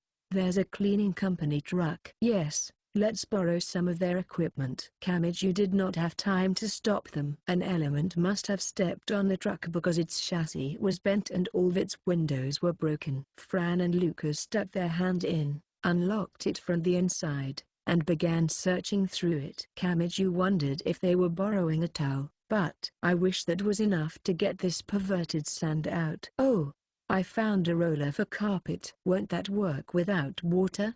"I'd also love to wash off this sticky sweat, but it looks like we won't have any water." "There's sterilization alcohol bottled up like vegetable oil." "That won't harm our skin, right?" Kamiju could hear them rummaging through things. When he heard rustling cloth and realized they were getting down to work, he quickly turned the other way, and the whole affair was reflected in the glass of the next vehicle over. Unfortunately, the die had been cast. That may have a convenient phrase, but honestly confessing what had happened would only leave scars of sadness on everyone's hearts. "If I go like this and this okay." Got it off. That stubborn inner thigh demon came off so easily. "Ow, ow, ow, ow, ow, ow. The tape is caught." The tape is caught on the hair. "Won't it lose its stickiness if you pour alcohol on it?" "Think of it like using oil to peel a sticker off the wall." Meanwhile, Kamijutama covered his face with his hands and sobbed. He had been too naive and could only blame his own negligence for not stopping them sooner. But covering his vision may have been a mistake. Just as he blindly tried to lean against the sliding door behind him, he lost his support and fell backwards. The window had already been broken, but the girls had apparently left the bent door open. The pointy-haired boy tumbled helplessly back into the cleaning truck, and there he saw. "It's so hot." "Fran? Vach, Fran, open the window more." "I need some wind in here." "You didn't switch the heat wave back on, did you?" "Jaya, put your swimsuits back on properly. Or at least use that coat to hide something. I can just about see some pretty serious areas there." "Luca." His frantic cries did not seem to reach the girls' ears. Their faces and the rest of their bodies had flushed a nice pink and their heads were wobbling left and right. If they're that embarrassed, why did they do this? That was his first thought, but that did not seem to be what was happening. He sensed an odd aroma from the clear liquid dripping down their bodies, so he glanced toward the bottles lying on the floor. They were for sterilizing alcohol. They had 75% alcohol content and were a Category 3 medical supply. "That's more than vodka." "Dump that over your heads and you'll absorb it through your eyelids." nose, lips, and plenty of other parts of your body. Hey. Something's coming back up. Don't get out of the truck. Not with your clothes all out of place, Luca. But it's way too hot. And is it just me, or are those clothes a lot tighter now? What happened to your body? It wasn't like that before. I can change what age I look like, so I thought it might do less damage if I was an adult. He recalled how she had grown younger and tried to escape him when he first tried to capture her. Now he had two people to look after. Kamijutama earned the valuable trophy of helping a hopelessly drunk girl get her swimsuit back on, with a 2-at-once bonus. They were shamefully intoxicated, but they could not stay here for long. Anyway, let's go. We can take our time if we have to. But we need to continue on to Tokawudai Middle School. I'm Herhectly Hein, Yahoo horrid. I'm not trusting you when H is just about the only consonant you can get out. Pipira Kairu. And you stop communicating with aliens like a fax machine, Fran. With Fran on his right and Luca on his left, Kamijutama looked something like a Grand Prix winner with his arms around the waists of two swimsuit girls who were resting their heads on his shoulders. But they were really nothing but a burden. Survival was about more than deadly threats of tigers and bears. The scariest part was how unpredictable everything was. It's 3 p.m. It's time for an afternoon snack. Even so, they planned to escape the monthly parking lot. Climbing the fence would be impossible at the moment, so they left through the official exit to avoid the fence. He felt nice and warm due to the proximity of the girls whose body temperatures had risen by about 0.7 degrees, but then a thought came to mind. Will this really take us to Kamisato? Damn it! And then it happened. Something soft fell from the clear blue sky and toward the asphalt at their feet. At first, Kamiju could not accurately comprehend what had happened before his eyes. He wondered if he had been hit by some alcohol vapors in that truck. But that was not the case. He looked into the blue sky instead of the ground. But that may have been a self-defense instinct shifting his focus away from the extreme abnormality. Time stood still. It was more than just 5 or 10 gazes that stared down at him from the elevated highway. He was pierced by many gazes. He could only scream. It was as if the rapid change from the midsummer weather had triggered large hail. Incredibly raw sounds of impact came from all around him. He could not figure out what was actually happening. People were falling. It was a downpour of human beings. His vision blurred as the truth dawned on him. The tears were accompanied by an intense desire to vomit. He would have preferred to find he was trapped in a self-made nightmare world brought on by the powerful alcohol. A dream was only a patchwork scene created from his own memories, so it would not include anything incomprehensible. He collapsed backwards with the accidentally intoxicated girls still in his arms. That sent them back below the elevated highway. Immediately afterwards, someone fell right on the spot they had been standing in. At this point, it was effectively a carpet bombing. The entire area felt dangerous, just like when an elevated window broke and glass poured down like rain. Nevertheless, he could not ignore this. He did not know when someone else would fall down, but it was also possible someone could fall in the same spot like a second scoop of ice cream. He left Fran and Luca safely below the elevated highway, crawled forward, and reached his hand outside. He grabbed the arm of the person who had first fallen and dragged them below. It was a small girl. She was younger than Kamiju, so she may have been in middle school like Mikoto. She was fighting the cold with a blanket carelessly draped over her school swimsuit, so she looked something like a turtle that forgot to draw in its head. The long-haired girl appeared woozy, but she did not have any visible bone fractures or internal bleeding. However, he was afraid to grab her shoulders and shake her. He only shouted in her ear when trying to wake her. What happened? What the hell happened? The elevated highway was only about 10 meters tall. That was like jumping from a 3-story school building. Since she had landed on asphalt, He was not sure if there was any hope of saving her or not. A backup dancer? She was trying to say something, but her contextless statement meant nothing to him. Meanwhile, he heard a commotion up above that told him what the people gathered on the elevated highway wanted to do. Hurry up. Once you're ready, get to the wires. Jump to the windows across the way. Grab the coats, the blankets, the sleeping bags, or whatever else. Retrieve everything inside. When he looked below the hellish elevated highway again, he saw a large discount store alongside it. A shutter covered the entrance and the wall was somewhat buried in the white element sand. To force their way inside, they seemed to have set up wires from the elevated highway to the higher windows. But why are they so intent on things that keep the cold out? If they're cold, can't they change from their swimsuits to their uniforms? But as Kamiju wondered that, an unexpected voice reached him. It's not normal for that heat to drop below zero so fast. What we saw on the sphere must be true. An ice age is coming soon. 9. In the District 5 college shelter known as Academy, Ghost Girl Maya let will-o'-the-wisp like phosphorescent drones fly around her while she hummed happily at how far her information had spread. The microwave-induced heat wave was actually caused by solar winds. Academy City was quite comfortable for her with the internet and phones out. Everyone was viewing the same information like they were watching roadside TVs, so group psychology would readily kick in.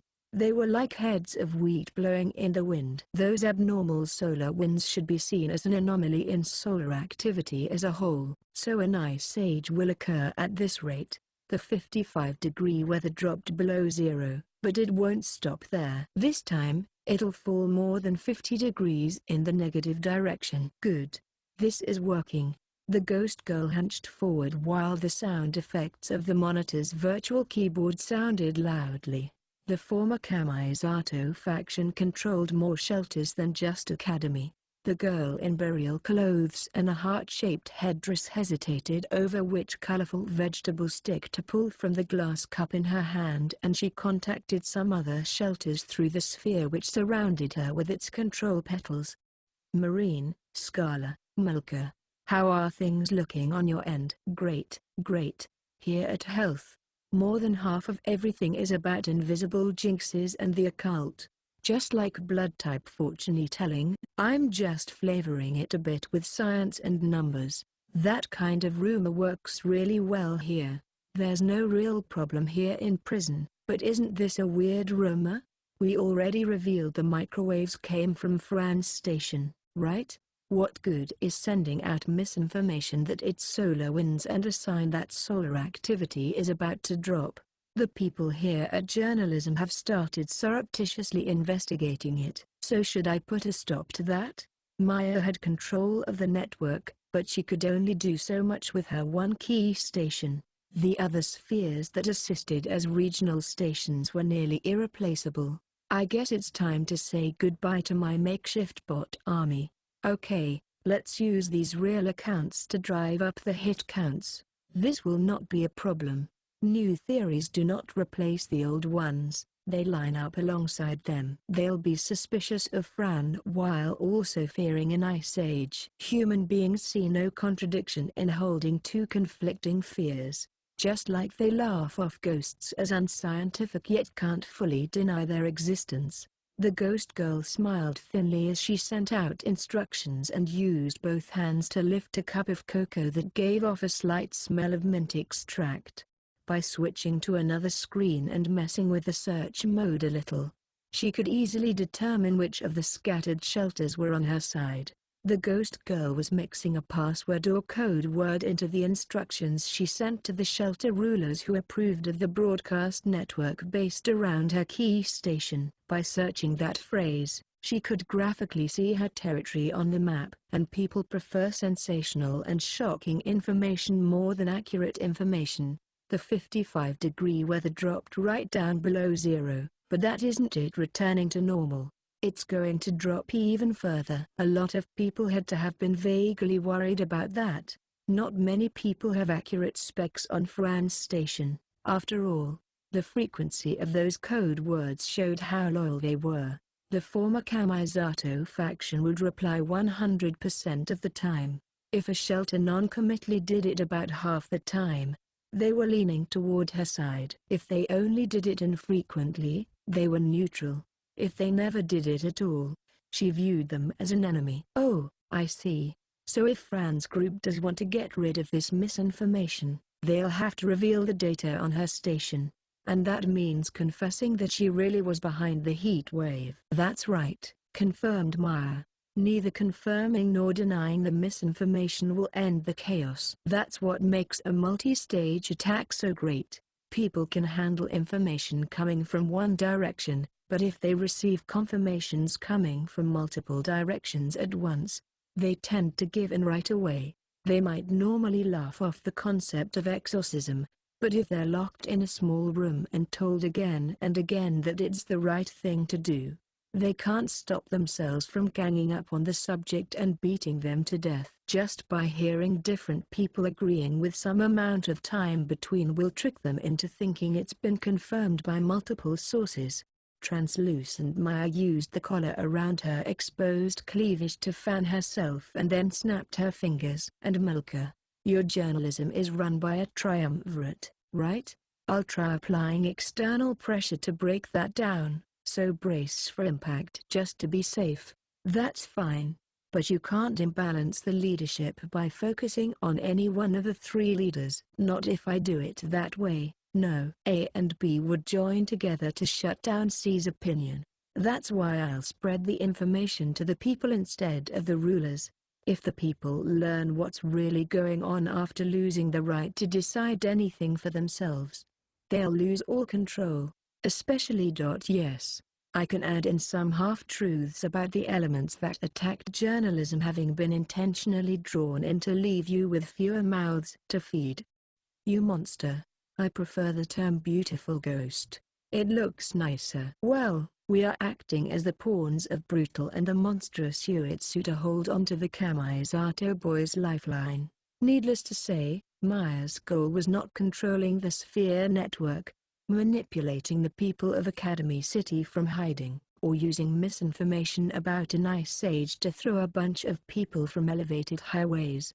Oh? District 7'S. Show business is acting oddly. They're using the elevated route. But I can't use them to locate those two unless they spread out on the surface. She wanted to locate Kamijutama and Karasuma Fran. She also wanted to discover what had happened to Toyama Luka who was missing. It was all bait for that. Meaning, I can't rely on them. Maya whispered in a lovely voice that would send a shiver down the spine of all who heard it. So I'll spread some members from the key stations in all 23 districts to the national network. Now, Fran, what will you do? If you use your specialty to cross this sea of chaos, word from witnesses will reach me in no time flat. 10. Given the pace at which people were falling, he could not save them all. What does that matter? In fact, no amount of saving them would improve the Kamisato situation. What does that matter? He knew all that, but Kamiju continued to pull more people, as many as he could, underneath the elevated highway. The most he could do was dig through a cleaning van, sprinkle sterilization alcohol on them, and use makeshift splints wrapped with duct tape to set their broken limbs. But even as he did that, he learned something. These people were from a shelter. It was apparently known as show business. They generally decided things by majority rule, but instead of one vote per person, people had as many votes as they had fans. To use a more formal term, it may have been similar to a representative democracy. The first girl calling herself a backup dancer seemed to be connected to that. The number of votes someone had determined their class. Those included regular, center, and national. But Kamiju did not know how many there were in all. Still, backup dancer did not sound like a high-level idol. The system had likely formed because the original school had been focused on song and dance. But something else caught Kamiju's attention. What's this about an ice age? Where did they get that information from? Hey, Fran, Can you figure anything out through the sphere? Fran was still woozy and her spine was somewhat limp. She sat right on the asphalt below the elevated highway and she tilted her head like a stuffed bear. About that sphere? It was cut off. Since Ellen and the others showed up at the meetup point, they almost certainly knew which sphere I was using to relay the information, but I suspect they also physically severed the key station from the network. Damn it, do they know where we are? So they're trying to catch us in this riot? No, if they knew exactly where we were, they would just send their own girls in. That means we're a stage ahead of that. Are they starting these riots all over, hoping we'll give away our location?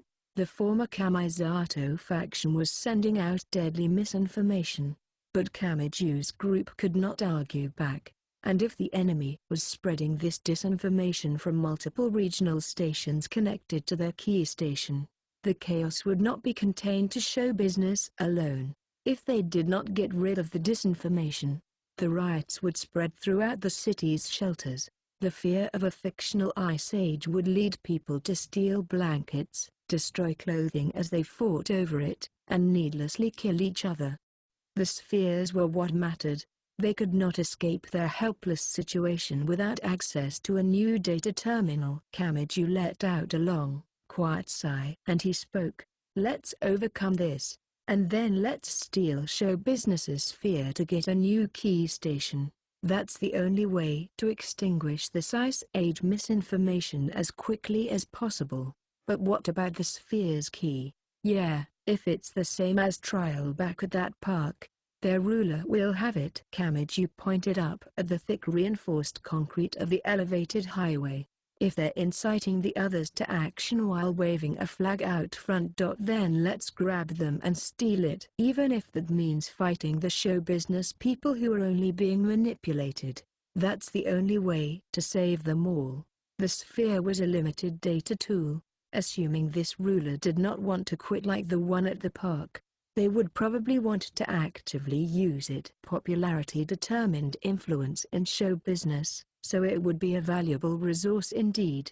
The ruler was unlikely to hand it over if they were asked, but Kamiju still had to do it. There were no perpetrators and victims in this riot. Entirely baseless information had worked its way across the entire city. Everyone was risking their lives on something entirely meaningless, and Kamiju could only imagine Index, Mikoto, or the others diving from the elevated highway. He had to end this before that happened. He had to put an end to the nonsense that was infecting people's brains and good sense like a computer virus. But just as he thought that, something else arrived. Civilization was still dead in these streets, but he heard metal treads tearing at the asphalt. The speakers were overhead this time and they produced a somehow cracked voice as if from a loudspeaker, but a calm feminine voice spoke all the same. This is useful, Spider. The 48 hours to restore order are still underway. Everyone, please calm down and obey our officer's instructions. There is no scientific basis for the idea that an ice age is coming. Please view the situation rationally and assist us as we work toward recovery. This was not something that could be stopped by a mere announcement. And the people in the half-truck most likely knew that. They did not even wait for a response. Once they completed the announcement like it was a rite of passage, the device on the open bed of the truck rumbled as it began to rotate. It looked like a tow truck, but it was something else. A gun turret. Kamiju simply watched it happen because it was such an unrealistic sight. Then he heard another announcement. We have determined the normal manual is inadequate here, so we shall take emergency measures. On our special authority, the corresponding people's human rights will be temporarily rescinded and we will work to secure them and transport them to the nearest hospital. But please understand that this is necessary to protect your lives and property as much as possible. They fired. With a tremendous noise, a torrent of extremely high-pressure water attacked the elevated highway. The term high-pressure water cannon flashed through Kamiju's mind. There was nothing the show business people could do while making their deadly tightrope walk across the unstable wires. A dull sound rang out when they were hit, and then a great number of people flew off the opposite side of the wide elevated highway. They slammed into the wall of entirely unrelated buildings, fell down like a basketball being sucked into the hoop, and landed on the piles of white sand. And this was all on the opposite end of a 3-lane elevated highway. Even with the sand to cushion their landing, the hit from the water alone had to have given them at least whiplash. What the hell is going on? With everything going to hell in different ways all around him, Kamiju's mind was nearly overwhelmed. And then he heard an overhead sound like cloth beating the air. It was a helicopter. He did not even want to imagine what would happen next. "We are here to assist the emergency measures. Please get down on the ground to display your intent to surrender." Something heavy fell down, but this was different from the previous diving. It was like giant pieces of hail were falling on top of the elevated highway. A few of them missed and fell on the road next to it. They were a bucket's worth of water or perhaps of gelatin. But even that would provide a decent impact when dropped from a height that made a screw or nail a deadly weapon. The rioters who could be targeted from the ground were knocked down by the high-pressure water, and any who escaped to the center of the highway were knocked out by the water dropped by the helicopter. It was a human hunt with no hope of escape. That was bad enough on its own.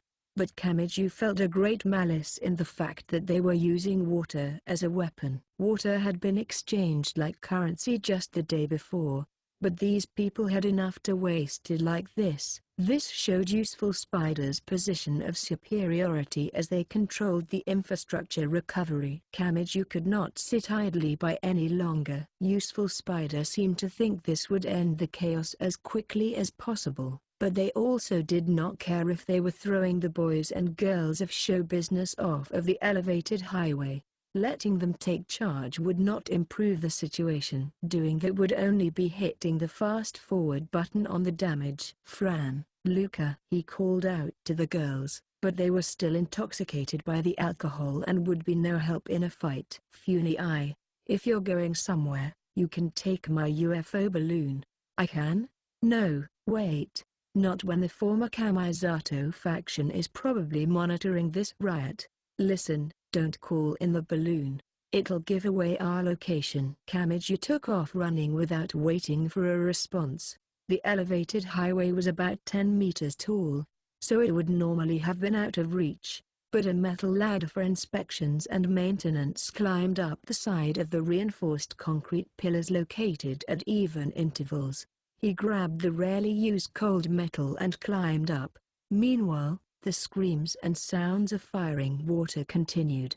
When he looked toward the noise, his eyes met those of someone falling upside down through the air. He climbed past the tragic scene and reached a metal door that reminded him of a square manhole. He pushed it up and arrived on the curb of the elevated highway. It was hell on earth. Only during a marathon would more than 100 boys and girls gather here. The wide 3-lane road was packed full and they were mercilessly attacked by the high-pressure water from the side and the gelatin bombing from above. The helicopter had a synthetic fiber bag dangling down like a sandbag, and each time the helicopter turned, water would fall and people would collapse. It went beyond a single victim. Each blast of the water cannon and the bombing caused a chain reaction that affected a great many. The damage spread as they toppled like dominoes. Useful Spider was only thinking about resolving this as quickly as possible, so what happened to the people was a secondary concern. This is ridiculous. Damn it. I already have enough on my plate with Kamisato. Kamiju had no guarantee of his own safety from this point on. Useful Spider would not see him as any different, and show business might gang up on him if they noticed he was not one of them or that he was after their ruler. The bat, who could not be of the beasts or of the birds, had to crouch down and run across the battlefield full of icy spraying water. He had no information on who exactly was the ruler here. He started by running toward a girl in a figure skating outfit, perhaps both as a spectacle that would bring popularity and to keep out the cold. Shockwaves burst nearby with more force than he would have thought possible for water. Each time, People toppled like dominoes and were dragged to the wet asphalt. One boy was not allowed even that and flew high through the air like a three-point shot. And as the swimsuit girls and boys gathered in the center to escape the water cannon, gelatin blunt weapons mercilessly poured down from overhead. Useful Spider were urging the students to surrender, but it did not look like the girls and boys had any fighting spirit left as they sat dazed on the road. Everything about it was terrible. And so Kamiju poured all his strength into taking even one more step forward. He had to erase the Ice Age misinformation and switch off this hellish scene as soon as possible. It's just like the video on the sphere. The frogs and ladybugs that should be hibernating are out because they're sensitive to changes in solar magnetism. This is a prophecy, a message. The abnormal weather isn't over. It's only just beginning. The figure skater girl was shouting something with a plastic megaphone to her mouth. As you can see, the adults interfered the second we got here. What more proof do you need? The talk of an ice age is true. The temperature isn't just dropping from 50 degrees to below zero. It's continuing on down to 50 below. Don't let them take the blankets and sleeping bags.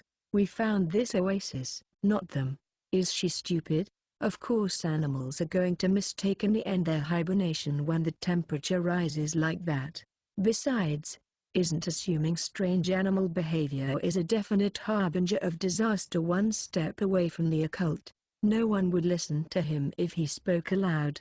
Kamiju ran with all his might and tackled the girl at her slender waist. A strange shriek escaped her throat and she fell onto the wet road. He climbed on top of her, placed his hands on her throat, and half-crushed her windpipe while shouting down at her. "Are you the ruler? Where's the key to the sphere?" He could tell from the look in her eyes that she was trying to say something with some rationality and calculation behind it. So he did not hesitate to press his body weight down on her. She must have had difficulty breathing now because her face turned blue and she shook her head below him. "I'll be asking yes or no questions. We don't have time for you to answer anything more than that. Do you understand?" "Answer me with a nod." She finally nodded. Kamiju took his body weight off of his arms and asked again. "Are you the ruler?" She shook her head. "Then who is? You can just point." There was unmistakable fear in the figure skater girl's eyes. She slowly raised one hand and pointed her trembling finger in one direction. She would not have been calm enough to lie or put on an act. "Hey, you, what do you think you're doing?" A righteous-sounding voice questioned him from surprisingly close by, so Kamiju grabbed the girl's collar and got up. He then swung the weakened girl horizontally to throw her at the righteous Red Ranger. While the boy was stopping the impact, Kamiju crouched down and ran forward to hide in the rioting crowd. He moved in the direction that figure skater provocateur had pointed and he quickly spotted a likely suspect. Most of the boys and girls protected themselves with coats and blankets worn over their swimsuits. But one tall girl stood out in a naval coat with golden embroidery. She could be best described as a cross-dressing beauty. Popularity was everything in show business, so that androgynous look must have helped her gather support from both the boys and girls. She seemed to have noticed him. She took a few steps back, but she could not order the others to secure an escape route for her during this chaos. Kamiju decided to tackle her from low to the ground, just like the figure skater girl. But just before he did, a powerful force grabbed his shoulder. "I was asking." His forward momentum was negated and he was forcibly spun around to face that previous embodiment of righteousness. The boy did not hesitate to clench his fist. "What the hell you think you're doing?" When the boy threw his punch, Kamiju collapsed backwards like a solid branch. But not because the blow had knocked him out. He had intentionally fallen back to get low to the ground. A moment later, a frightening blast of water was released diagonally upwards from the ground. A strange shout of "Bogeye" came from the ranger's mouth and his body bent backwards. And as Kamiju avoided getting knocked down with him, he saw the unfamiliar boy turn into a shooting star. He slammed into the wall of a building beyond the elevated highway and he fell down. It was unclear if he would survive the 10-meter fall. I couldn't do anything, not even give a word of warning. Damn it. Kamiju stayed low to the ground to avoid the continuing blasts of water, but that was when he made a mistake.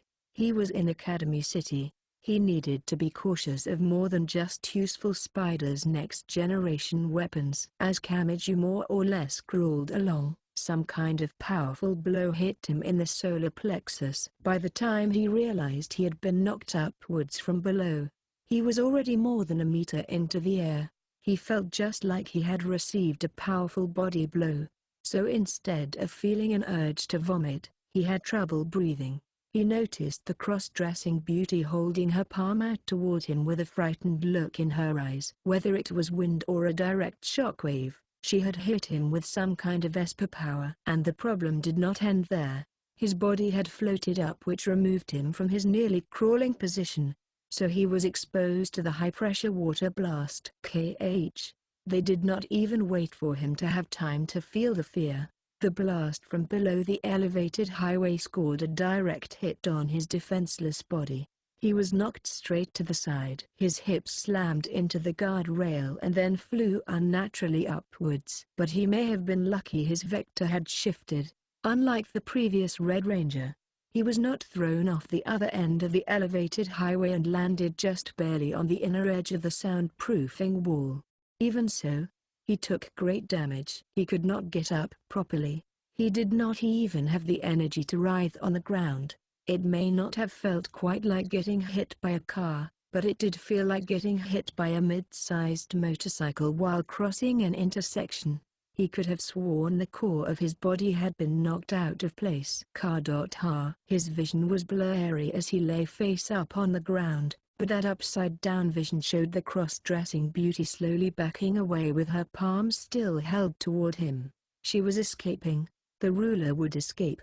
He knew that, but his body would not move and he doubted his body would last if she fired that esper power again. He doubted she could hold back when she was acting out of fear rather than anger. I can't believe this. He reached his unsteady right hand out toward her. But not because he was trying to use Imagine Breaker. He was on the verge of passing out.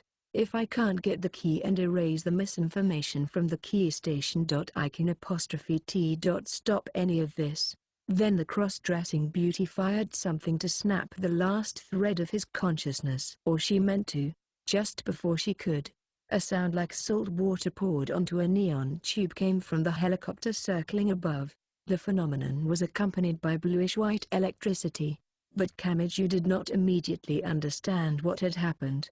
However, the malfunctioning helicopter quickly searched for an emergency landing point. As it unsteadily descended, he did not even have time to feel surprise. He next heard another loud sound from directly below and the half-truck equipped with a high-pressure water cannon fell silent. Only the residual sound of something bursting echoed around the area. Kamiju and the nearly suicidal show business rioters did not know what to do. But then a hint of recognition finally reached Kamiju's mind. Electricity. After muttering the word under his breath, he quickly rolled onto his stomach and pressed his right hand against the wet pavement. A moment later, something frightening raced through the entire elevated highway. It ran across the water-soaked pavement and accurately knocked everyone there unconscious. It really was like invisible fingers had flicked off a switch on the back of their heads. With a dull sound, the boys and girls collapsed dangerously to the road. They could not resist in the slightest. The figure skater girl, the cross-dressing beauty, and everyone else were dealt with in a single attack. Kamiju felt his heart pounding in his chest. Was he alone fine because he had pressed his right hand against the wet pavement just before the attack? It had been electricity, and a high-voltage current at that. Kamiju only knew of one person who could rival a lightning strike by reaching 1 billion volts. Not even the military clones based on her had that much power. Which meant Misaka. Mikoto. He had been unable to stop the unpleasant sweat even though he was soaking wet in the midwinter, but now he breathed a sigh of relief. Just like during the heat wave, she seemed to be saving him at every turn. And now he would not need to directly visit Tokawudai Middle School. He felt like he had been holding a bowstring taut for a long time and that he had finally been blessed with the power gained by releasing it. That was when he heard a quiet metallic sound. No, if this really was Misaka Mikoto like he thought it was, then he may not have been able to hear it from atop the elevated highway. It sounded like an arcade coin being flicked by a thumb. But that made no sense. Misaka Mikoto would not need to use her signature move here. The helicopter and half-truck were already destroyed and all the rioters on the highway had been knocked out. There should not have been anyone left to attack. But then something strange happened before his eyes. A blast from directly below broke a portion of the elevated highway like a chocolate bar. Wow! He did not understand what had happened, but something even more incomprehensible happened regardless. More orange spears were sporadically launched at thrice the speed of sound. The highway crumbled as they pierced into it from below. The road was broken into blocks a few dozen meters long and the destruction was approaching Kamiju. The person down below had to have noticed the survivors. Otherwise, she would not have bothered to send the high-voltage current along the wet road. And yet she delivered a finishing blow. At this rate, she would tear apart the elevated highway despite the unconscious boys and girls on it. What the hell is she doing? Kamiju grabbed the transparent soundproofing wall that had broken from the propagated shockwaves, forced strength into his battered body, and slowly stood up once more. The high-voltage current was coming from the ground, but he did not have time to slowly descend the maintenance and inspection ladder. He looked down through a gap in the broken soundproofing wall and saw a pile of white element sand. He was dizzied by the height. He recalled the boys and girls whose broken limbs he had treated. But he could not hesitate. Just as the highway was going to truly collapse thanks to a blast from below, he exhaled and crossed that line. He leaned out through the gap in the soundproofing wall, onto the guardrail, and balanced onto his stomach to tilt like a seesaw and then out into the empty air. Only after doing it did he realize he had screwed up. The dive was bad enough already, but he had been stupid enough to add a spin into it. His vision spun around and an impact ran through his back before he could brace himself. He seemed to have safely landed on the pile of white sand, but that was pure coincidence. The sand was heavy for how fine it was, so it held him in place quite well. Even so, he managed to slide down to the ground. There he found a girl wrapped in violent electricity. That brutal living gun turret wore a Toaru dye middle school racing swimsuit below a duffel coat that was likely school-issued as well. Misaka, badly battered and covered in sand, Kamiju approached the girl on unsteady feet. She did not even react. "What the hell are you doing?" "Hey, Misaka." When he saw her slowly walk toward a surviving portion of the elevated highway with an arcade coin in hand and her arm raised diagonally upwards, Kamiju wrapped his arms around her to stop her.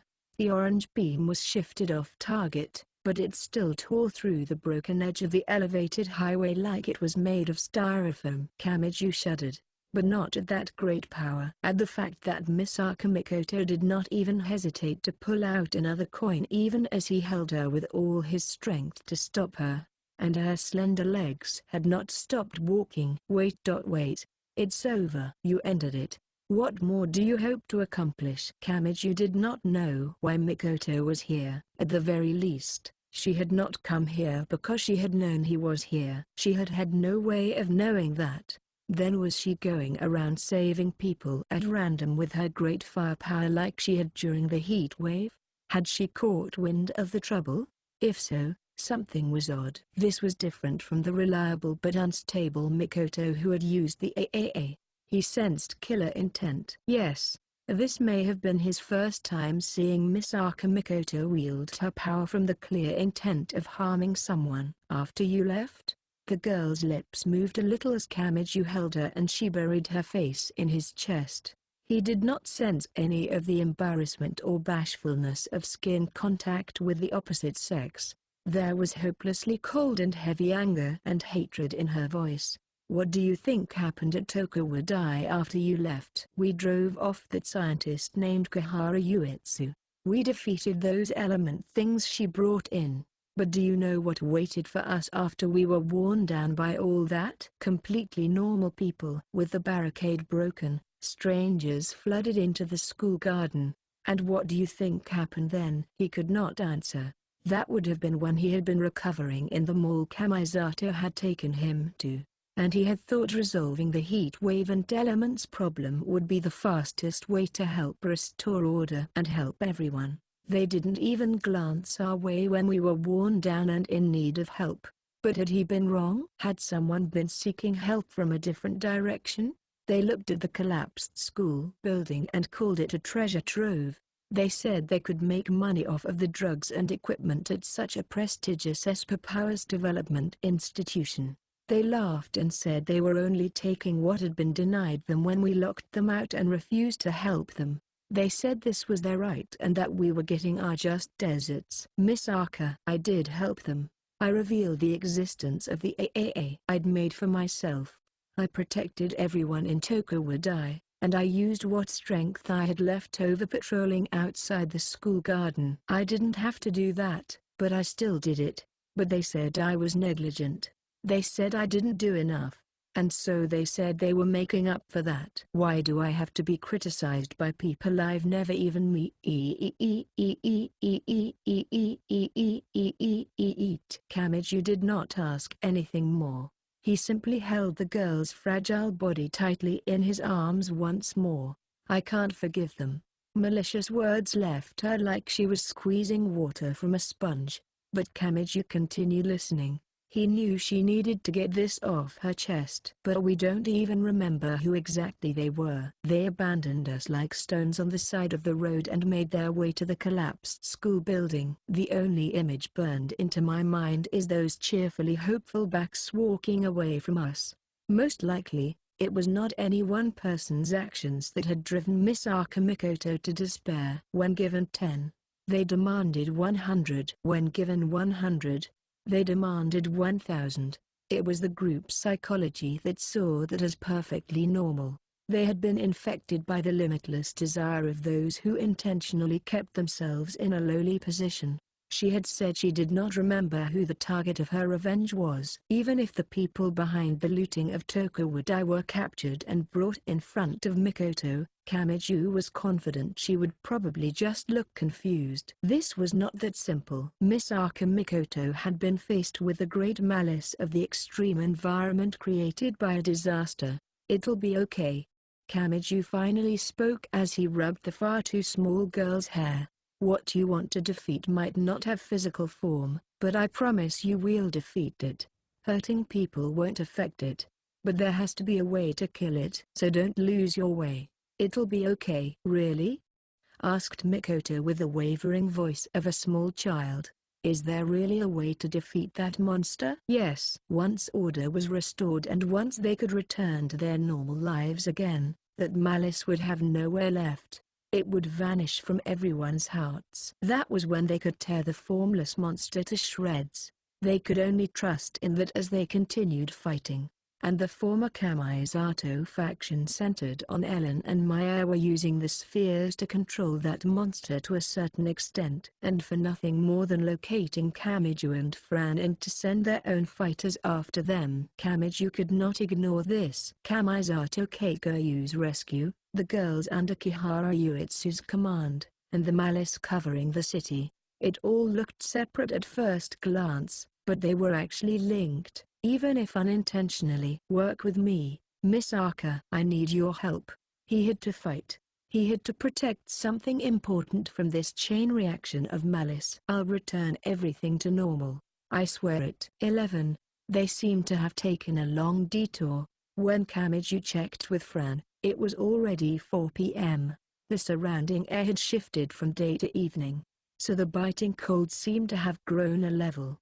Hey. Luca, why are you all sobered up so soon? I can freely control my subjective age, so breaking down alcohol seems to be a simple task for me. The rabbit ear antennae girl had yet to escape the unfortunate accident of getting drunk off of sterilization alcohol. She was as expressionless as ever, but she would occasionally press her fingers against her temple. Hey, Miss Arca, don't walk so fast. Lucas seems fine, but you're going to leave Fran behind. Why are you picking up random girls again? In her duffel coat and racing swimsuit, Mikoto looked back and snapped at him, but her thoughts were actually elsewhere.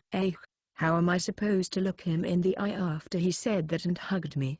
What am I supposed to say? What kind of distance am I supposed to keep between us? What am I supposed to do about this?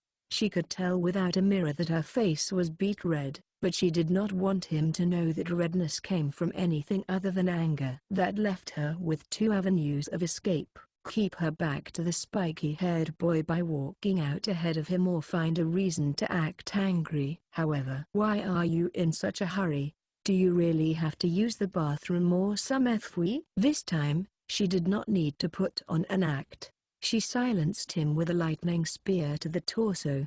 Incidentally, it had not been difficult to borrow the sphere's key from show business's ruler. The girl in boy's clothing was lying unconscious on the wet elevated highway. The sphere would be back at their shelter, but that too was easy to find. They only had to shake the cross-dressing beauty's shoulders to wake her. They still did not know what kind of esper power she used, but that was not a problem when the first thing she saw upon waking was Misaka Mikoto standing over her while wrapped in electricity. Answer our questions. Those were the magic words. But after seeing the ruler hand over the stick-shaped device in a trembling hand, Kamiju did feel kind of bad about what they were doing here.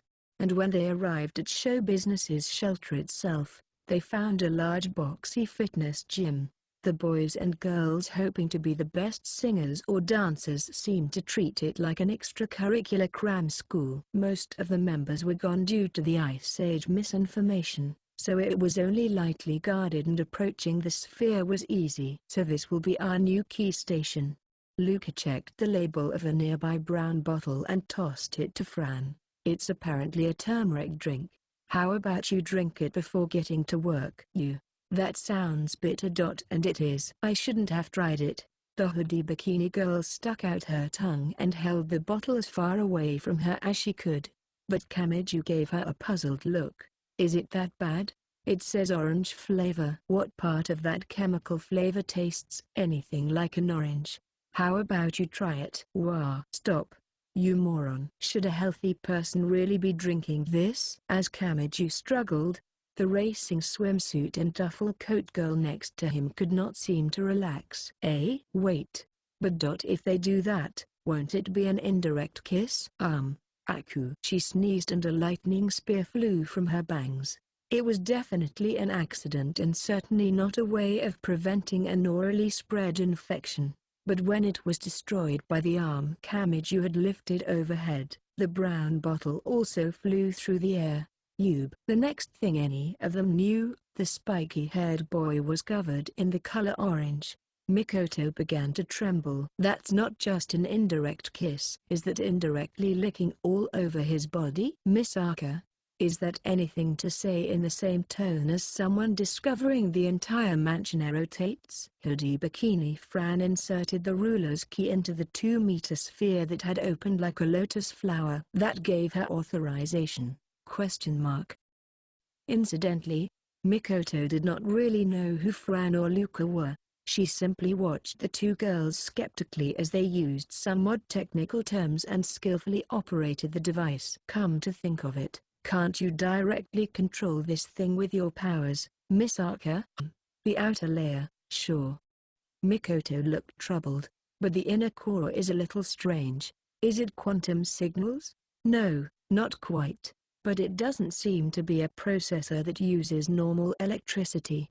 It is a light-splitting processor that uses the Zeeman effect. Fran, stop giving us that smug look and give us an actual explanation. We know you're the smartest one even if you don't shoehorn those complicated terms into the conversation. Please stop mocking me. When light-emitting particles enter a magnetic field, their single wavelength will split into multiple ones. That is the Zeeman effect. And when waves collide, they will combine. So by bringing multiple lights together inside the tiny processor, their amplitudes can represent zeros and ones for a non-electrical processor. Again with the smug look, It's a transition machine meant as a stepping stone toward a quantum computer that uses light separately as a wave and a particle. Just like the platypus and the coelacanthropida and PHS, it's a valuable material for achieving further evolution, but is destined to vanish once it loses that special environment. The end. Kamiju decided it was for the best not to ask why she knew so much about those signals and computers.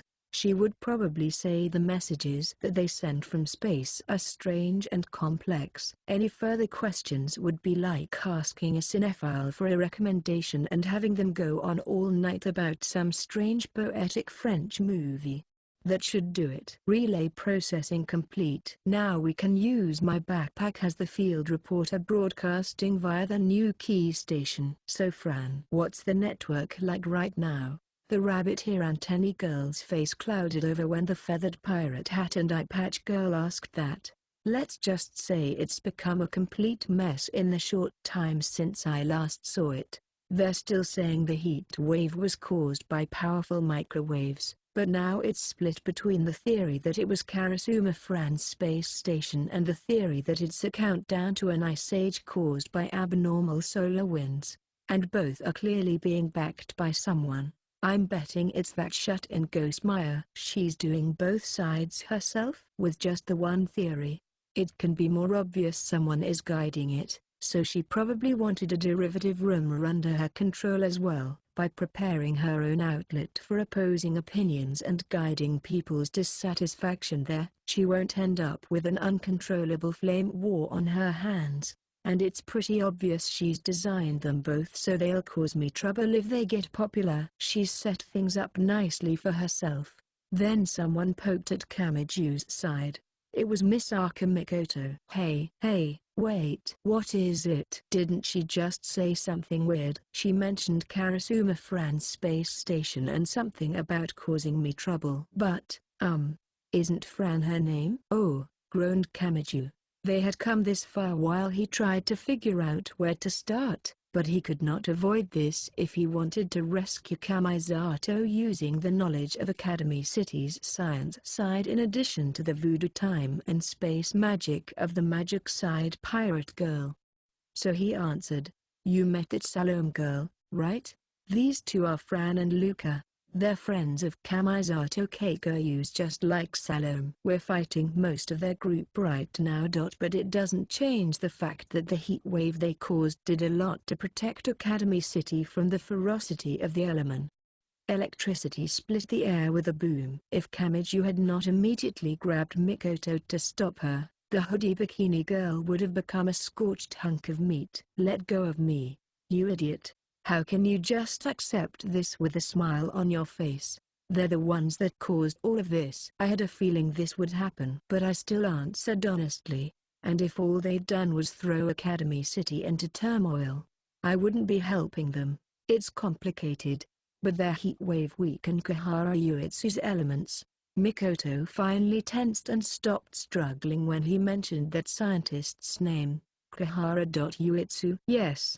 The one who attacked your school. I'll explain everything, so just calm down. Explaining was anything but easy. For one thing, Mikoto had not seen or heard anything about who Kamisato Keiko was, so getting her to understand the strange environment surrounding the boy would be a large hurdle.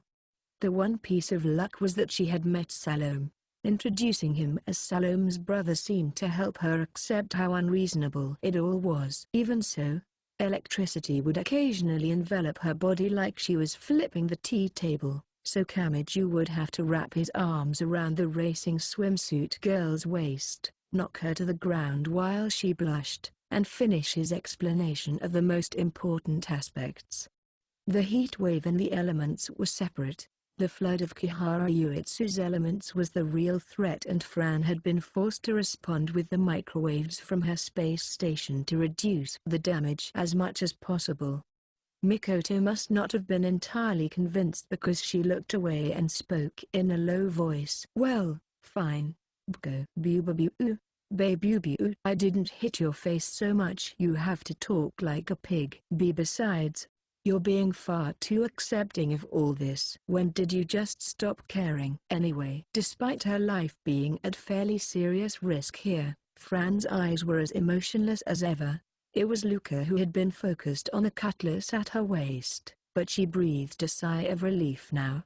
We have the sphere now, but we have no idea when Ellen or Maya will attack. Also, I would like to be able to make multi-stage attacks by linking the key station with regional stations like they're doing. If possible, I would like to control more than just the one sphere. I get that, but we can't ignore the main Kamisato issue either. I don't want to take the time to sneak into other shelters. Of course not. The hoodie bikini girl pointed at Mikoto's nose with the index finger sticking out of her baggy sleeve. So we'll get just one more. Assuming you're willing to introduce us to the shelter you're staying at. 12. With Misaka Mikoto guiding them, they felt much more relaxed in the dead streets that had seemed so dangerous before. Even so, it was not easy traveling by foot when Academy City was buried in rubble and white sand. The sun had completely set by the time they arrived. When Kamiju asked the hoodie bikini girl, he learned it was already 7. It was truly nighttime, and Kamiju was surprised to find the high-class girls of Tokawudai Middle School had moved to a familiar place, a hospital, and the one I'm always staying at. A lot of the girls could barely move after fighting Kihara Uetsu. After all that, they're lucky to even be alive. And even though Kamiju and Fran were essentially wanted criminals, time passed in a much more relaxed fashion than they expected. What is going on? Kamiju looked around. The high-class girls' school had had nearly 200 students, so they must not have all been able to use the hospital beds. Quite a few objects were visible in the parking lot out front. They were handmade houses made from cardboard boxes and blue plastic sheets. Some of the plastic entrances pushed open as girls in racing swimsuits and duffel coats peered out and nodded their way. The lack of concrete walls to keep out elements did not really matter. An outdoor base was safe as long as the elements could be diverted away. The park had shown Kamiju that. But even so, high-class girls in cardboard houses? That's not right at all. Are you sure you can adapt to this? Are you making fun of us? Mikoto sounded exasperated, but it was true there was some exhaustion on her face. She had likely been working all out from the beginning. And even though she was smiling on the surface, it was possible she was still feeling the malice that had been directed their way. However, some of the girls seemed to be enjoying the new experience of this unfamiliar environment. The cardboard will collapse with nothing but tape holding it together. Oh, I know. How about we reinforce it with wire hangers? Great idea, Kongu-san. And while we're at it, let's strengthen it further with styrofoam. They seemed to be enjoying it like children building a secret base. A warm blanket and food always had a way of soothing people's hearts. With the necessities fulfilled, they may have been trying to expel some of the stress built up in their chests. He just hoped they did not get sick of it as quickly as a cold bath after the sauna. Bunny Gray. Fran covered her mouth in excitement after finding a cardboard house using a character picnic sheet as a door. Kamiju was fairly certain she would try to move in there permanently, so he grabbed her by the nape of the neck to stop her. A delicious smell wafted their way and he spotted some girls in the parking lot stirring a large pot sitting atop a metal drum with wire mesh over the top. It likely had curry or something inside. They would not have had the dozens of spices available, so it smelled a lot like the standard roux Kamiju would buy at the supermarket. Thanks to Mikoto's influence, they were given some on paper plates. There was nowhere to sit, so they stood around the fire as they ate. The last thing Kamiju and Fran had eaten was the cold duck slices, chikuwa, and Naruto they had borrowed from the subway station soba restaurant refrigerator. Eating something warm and flavorful was almost enough to move them to tears. In this moment, Kamijutama was truly alive. Then an extremely young voice, around 7 years old, spoke up next to him. Ani-chan. More. Luca. Why are you using that visual to take advantage of people's goodwill? I have no idea what you're talking about. More importantly, Ni-chan, more. But then something unexpected occurred. Instead of just one or two, a whole crowd of girls in racing swimsuits and duffel coats surrounded the tiny pirate girl. My, who is this little girl? Maybe she's lost. Well, we must look after her until she can get back home. MHN. Wait. Wait. The young voice was buried by the crowd and the hoodie bikini girl stared into the distance while chewing. Hey. In convents where no men are allowed, the nuns' maternal sides can be so suppressed that they start having strange hallucinations, so they often use wooden baby dolls to rid them of some of those maternal urges. You didn't know that, Luca? Kamiju had no idea why she was so familiar with those hallucinations, but since the rabbit-ear antennae girl specialized in UFOs and aliens, he decided it was best not to ask. Curry really uses a lot of water, both for cooking it and for cooking the rice to go with it. Assuming you just used tap water, yes, said Mikoto. But a lot of our girls can control water, huh? Why did you stop eating? What kind of juices was this curry cooked in? Wondered Kamiju, but he had already eaten it. He had been so moved emotionally that he only now noticed his plate was empty. But, 2 meals in one day. Now that I think about it, I'm actually getting enough to eat. When he, the hoodie bikini girl, and the pirate hat girl entered the hospital through the outpatient entrance, he found more chaos. In addition to the hospital rooms and examination rooms, the waiting room benches and the wheeled stretchers all had people lying on them, and materials were piled up all throughout the hallways. With the heat wave and elements, the number of patients had far surpassed the hospital's capacity. It was a miracle it was even still functioning as a hospital. In niche survival guides that gave a timetable from the beginning to the end of a fictional zombie outbreak, it was always the hospitals and police stations that were taken out first. Even if no one meant any harm, the sheer number of people could prevent them from functioning. Oh? And just when I thought you hadn't been hospitalized in a while, a familiar frog-faced doctor walked out from the back. It was odd for a healthy high school boy to be familiar with a doctor like this, but that was just how often Kamiju had been saved by him. But for now, the sphere was what mattered. Doctor, I've heard this shelter is known as hospital. I never named it, so I'm not sure what to tell you. Maybe someone started calling it that, but I don't know. What about the sphere? Oh, that thing? I suppose it's better than relying on a radio equipped with a hand crank generator. He did not seem very attached to it, but that was good news for Kamiju and the girls.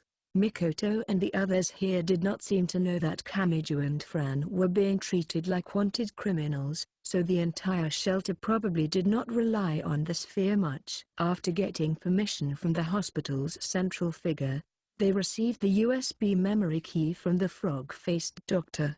The sphere was sitting out in the courtyard.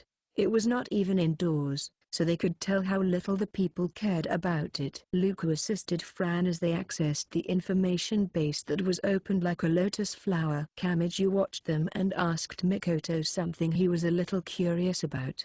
How did this hospital keep the elements out? I don't know, but they said they used ultrasonic waves. There were a few long skinny things like glass wind chimes set up around the area, so maybe those were luring the elements away. Kamiju shuddered. Kamisato Keiko had revealed that the elements had been using ultrasonic waves to pass data back to Kihara Uetsu through the microwaves. The frog-faced doctor had casually reached that level. It was possible he had captured and dissected a few elements like Tokawa had. Strange people were everywhere in this city. That may not have been something to say when he regularly ate meals with a grimoire library and a true god. But Kamiju himself had nothing to brag about. Then a light beep intruded on his thoughts. All done. Hey. Regional station acquired. Fran's default expressionless look had started to grow smug recently. Was she letting her guard down around Kamiju, or did she want to appear superior to Mikoto? That was hard to say. Now I can use 2 spheres at once. We can make our own multi-stage attacks, so there's a lot more we can do in the online battle. I don't really get it. But did you say her name was Maya? How many spheres does she control? I have no proof, but probably more than 15 at the least. BFF. Spat Kamiju, even though he did not really get it. That's a hell of a lot more. Let's ignore the territory controlled by the regional network stations for the time being. If we're just looking at the online arguments, the actual difference in numbers doesn't matter too much. There are only 3 patterns for focusing on an argument: 1 person, 2 people, or 3+ people. Adding in a bunch more people is just a waste of effort, so we don't need to worry about it. But we only have up to the 2 people one, while Maya can use the 3+ people one, right? I never said we had an absolute advantage, did I? She may have only been saying they had a chance to argue back, which was better than nothing. They still had to deal with Kamisato, but the problems seemed to be piling up. Kamiju slowly sighed and looked up into the chilly sky, but then he saw a small figure peering down at him from one of the windows. They noticed him and waved. That's Patricia Birdway, right? She doesn't leave much of an impression because she's overshadowed by her sister. That girl had been infected with the sample Shoggoth, joined Kamisato's group, and ultimately had her life saved when the pieces of magic god Nephthys filled the gaps in her body. Seeing her was like seeing a different side to Kamisato Keikoyu, who had caused so much trouble with his unpredictable actions. Thinking back, Kamiju had to wonder if Kamisato Keikoyu had already been prepared to kill himself to save someone else at that point. If Kamiju had noticed it sooner, he could have predicted what happened below the windowless building and perhaps stopped it. He nodded up at the girl and then opened his mouth. Fran, do you think you can deal with the Ice Age misinformation? I can't guarantee it. For one, if I do anything too conspicuous, Maya will detect the relay sphere I'm using as a key station and have it physically destroyed. Instead of directly rejecting the idea, I'm busy investigating how the rumor is spreading and pretending to agree while remaking it into a different topic from the edges. In other words, it won't have any immediate effects. You can do that while we walk, right? Anyway, keep at it. That said, that route would not stop the riots from spreading. That meant they had to stop it at the source. If they could prove Kamisato Keikoyu could be saved without Kihara Uetsu's world rejector, then Maya, Ellen, and the others would have no more reason to fight. Let's get down to business, began Kamiju. Misaka, we need the AAA to save Kamisato Keikoyu and end all this trouble. And I don't mean the machine you built. I mean the original it's based on. Tell us where it is. 13.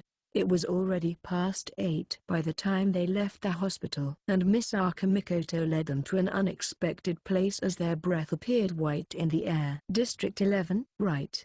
It's the easternmost district and it's used as a distribution base for the land routes. Misaka Mikoto explained in her racing swimsuit and duffel coat while walking through the streets covered in piles of white sand. More than 90% of Academy City's trash is recycled.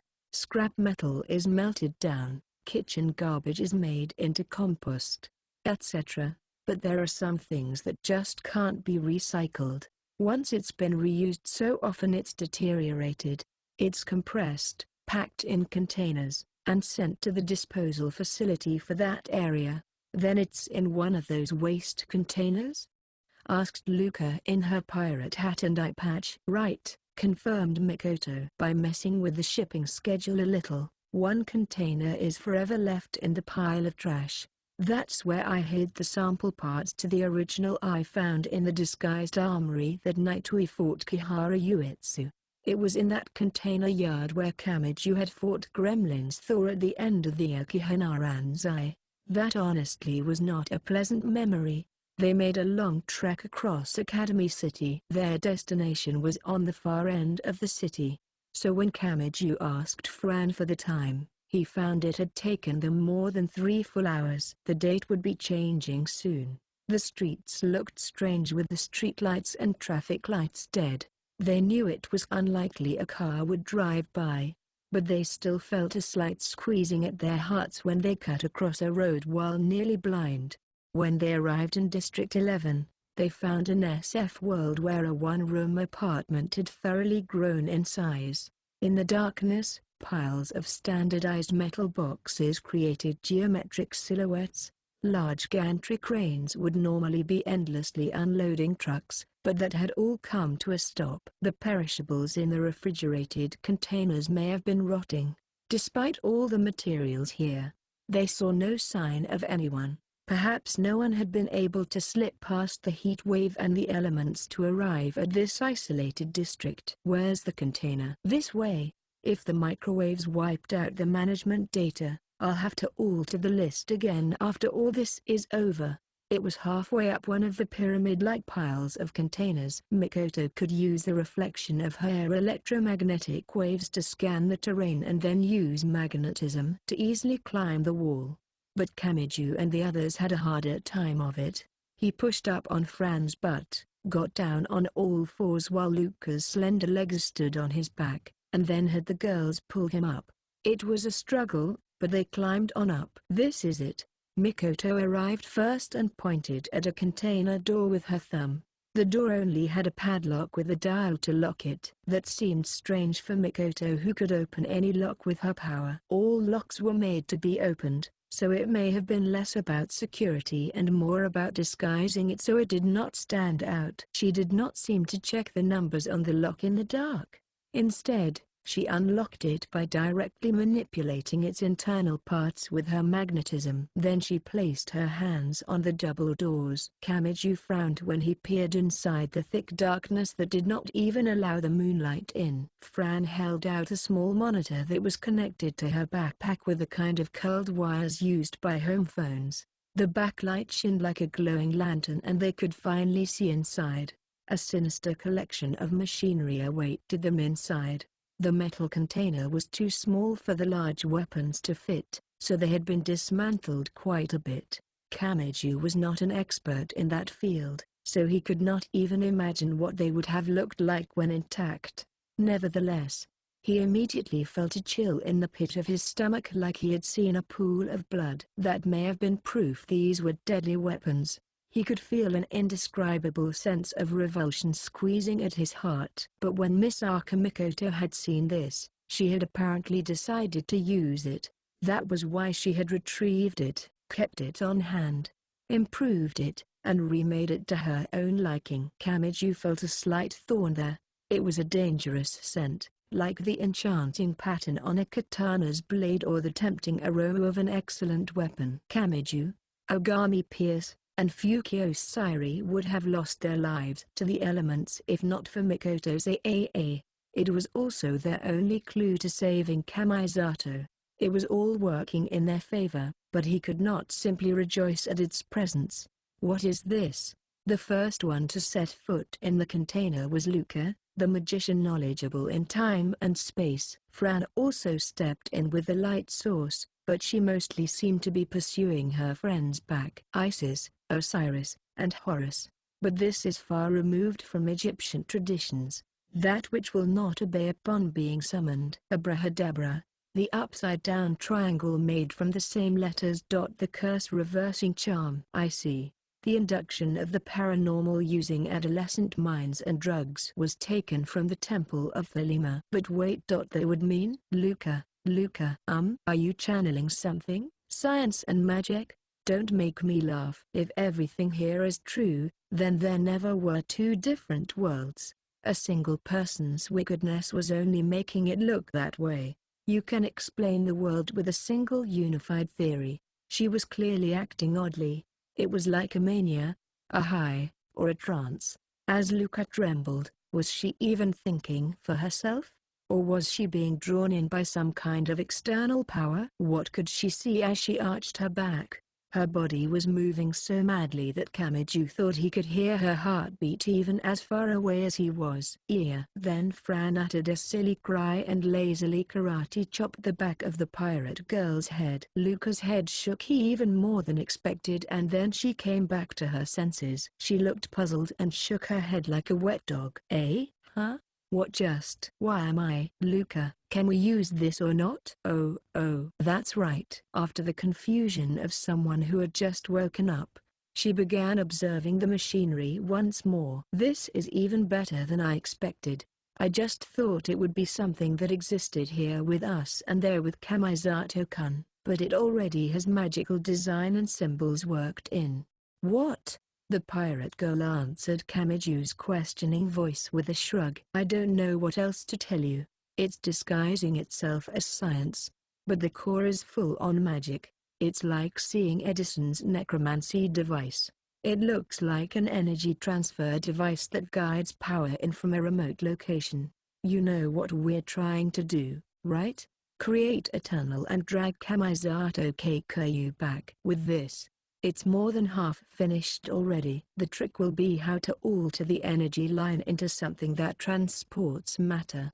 Now it was Kamiju and Mikoto's turn to exchange a glance. The number 3 frowned and shook her head. I don't know what you're talking about. All I did was reproduce the black box portion without knowing what it is.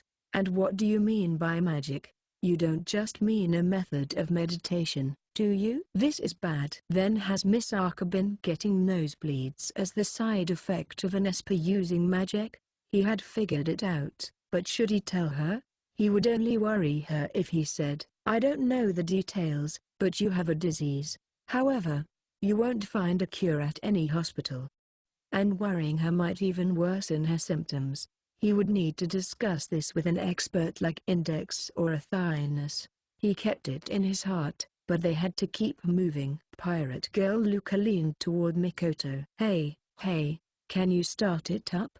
Not the derivative one you apparently have, but this one right here. Well, yes, but it's inefficient. This one hasn't been tuned for me. It's a lot like trying to dance ballet in someone else's shoes.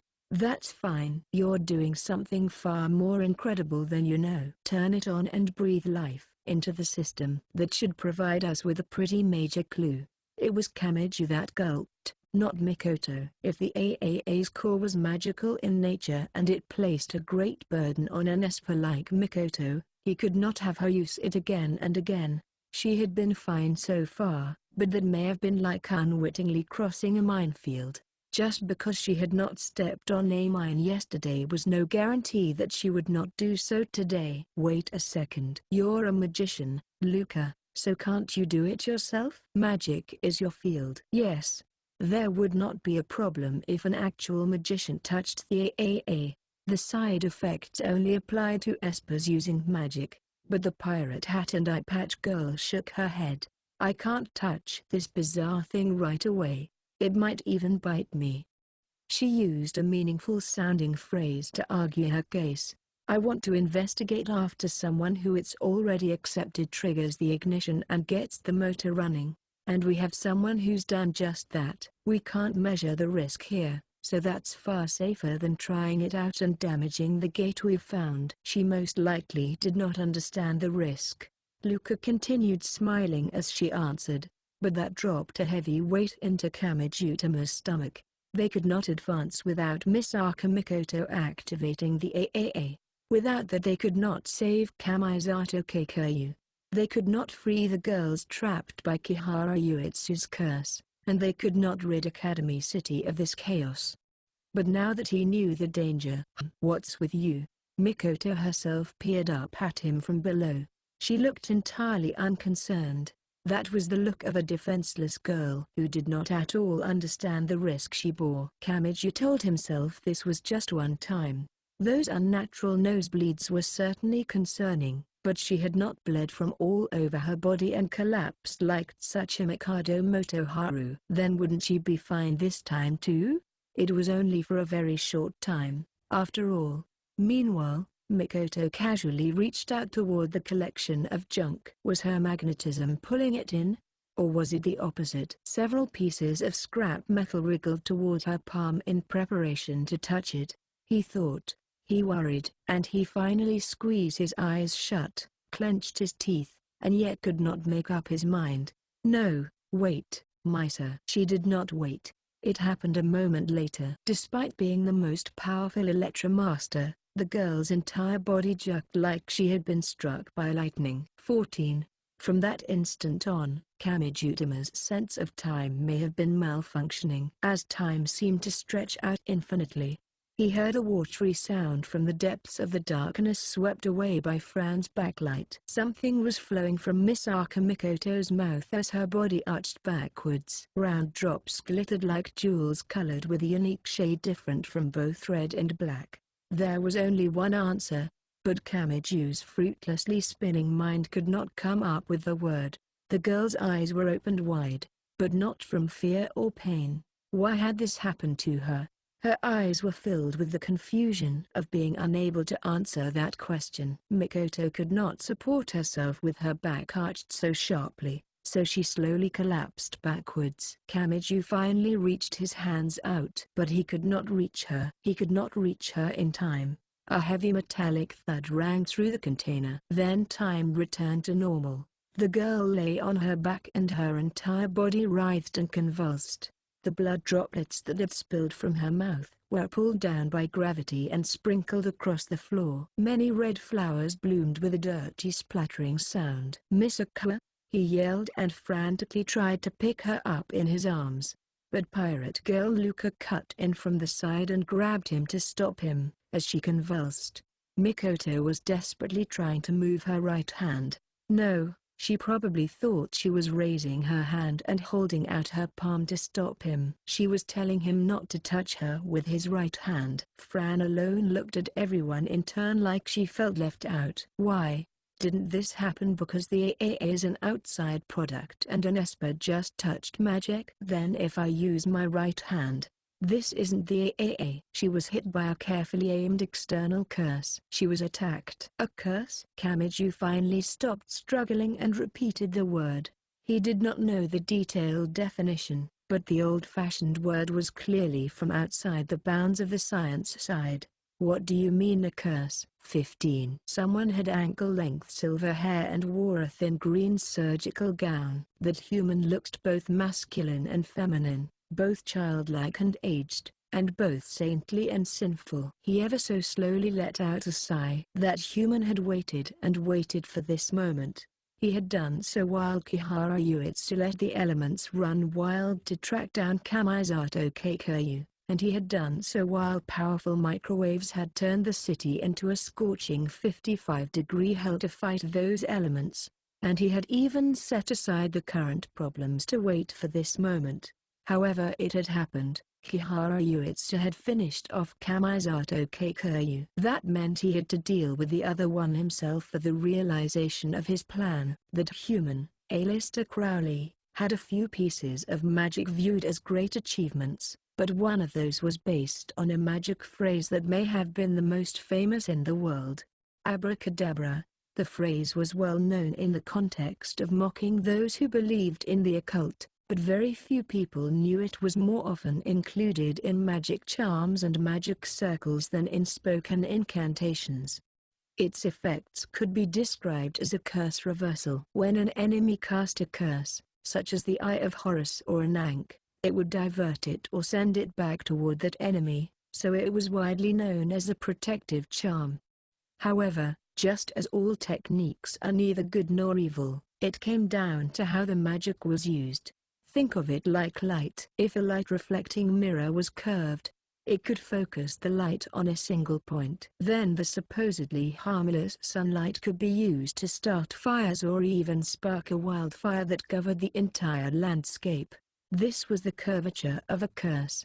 The concept had naturally arisen in all cultures, Eastern or Western. Someone might have a doll take their place, or someone might divert an enemy's aim by escaping inside a magic circle drawn on the ground.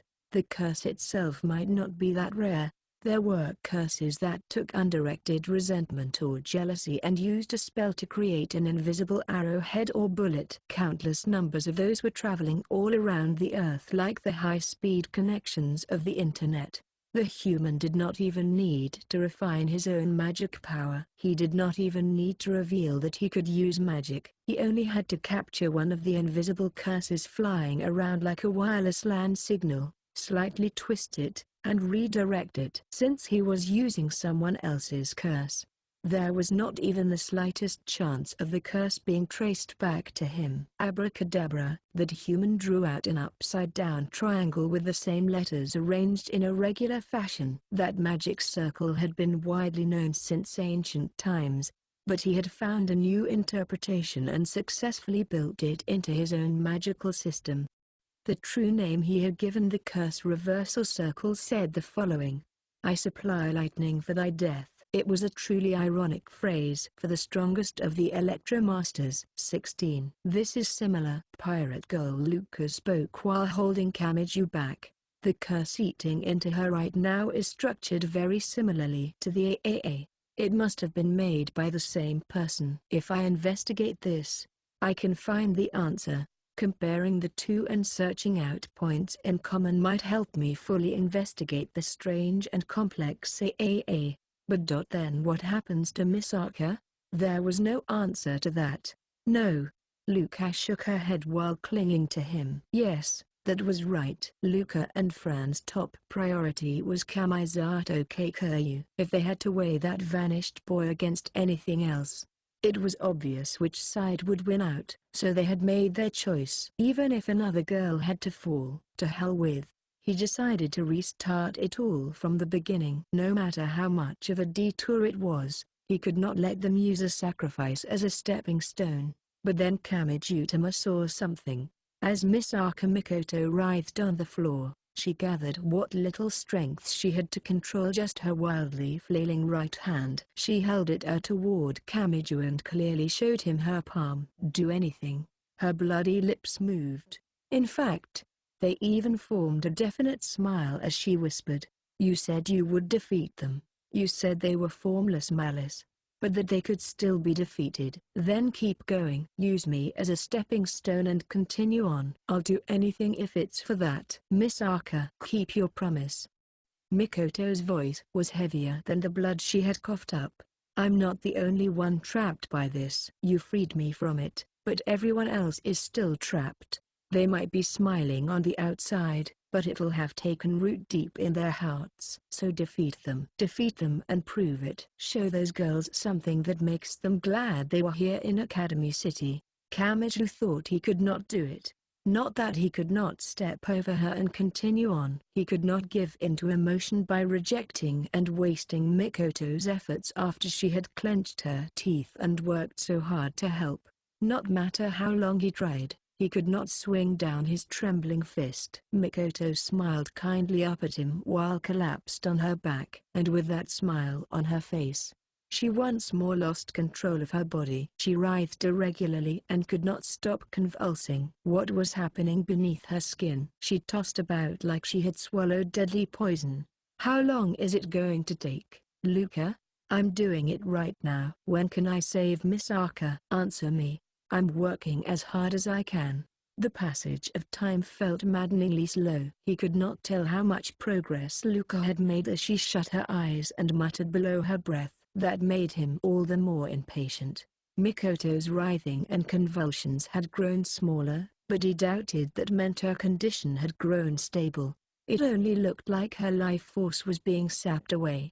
How much time had passed? How far had he worn down his back teeth as he clenched them? Then Luca's arms relaxed around him. He took that as permission, nearly collapsed onto the floor to approach Mikoto, and forcefully pressed his right palm against the stomach of her racing swimsuit. There was no reaction. He did not actually know if the external curse had ended, and he had to have known how this would end if he let those girls make the decisions. He had known, but he had let it happen. It was the same as when Kamisato had disappeared. He had been pushed back by the claims that this was the best option and he had ultimately done nothing. Damn it. Kamiju groaned as he held that small and limp body in his arms. No one had done anything wrong. Everyone had made the best available choice. Yet this had happened. Goddamn!" Between the lines too, the boy had noticed some surprising inconveniences after losing his right hand. For example, he could not use chopsticks while holding the rice bowl, not to mention using a knife and fork at the same time. He could stab or grab things with just his left hand, but he always dropped some of it. What am I supposed to do about my swimsuit's string? I can untie it, but I doubt I can retie it with just one hand. Nephies? Should we burn this too? I don't see why not. We can interpret it as sending it back to heaven as an offering to the gods.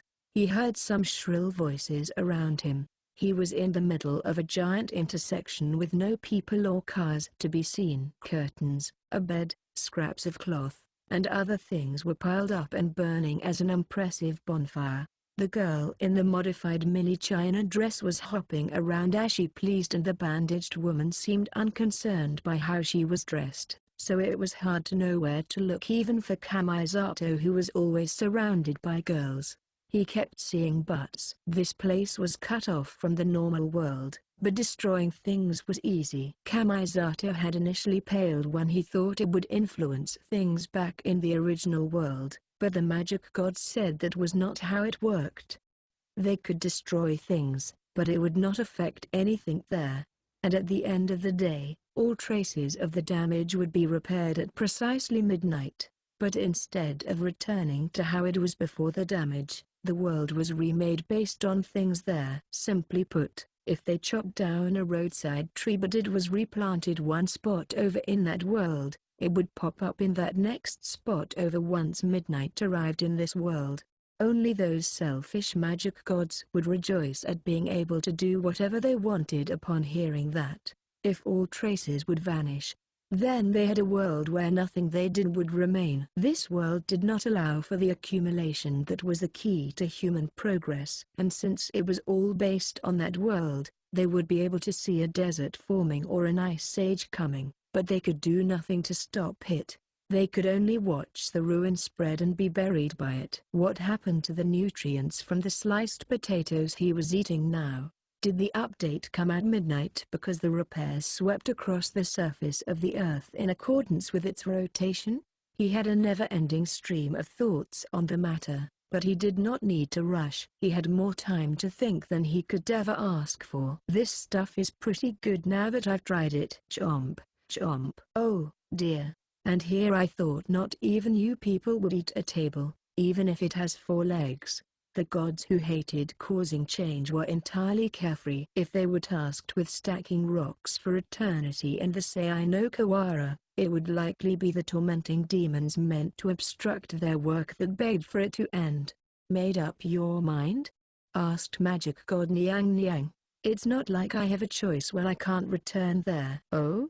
So you're gonna die? She made it sound so trivial. She handled life and death matters like she was talking to a villager in an rebounds per game. But, you know, despite wearing a miniskirt, pale Niang Niang stood on one leg, bent backwards, and stretched her other leg toward heaven like she was copying a ballet pose. This dangerously emphasized her chest and slender legs. Gods were magnanimous, so after blowing off some steam, she did not particularly care if someone was an enemy or ally. Is returning to the original world really that hard? Come to think of it, you summoned Nuada's left arm from empty air. I don't remember us giving it that ability. But maybe you could pull it off if you had World Rejector itself. Kamisato sighed and spun the fork in his left hand.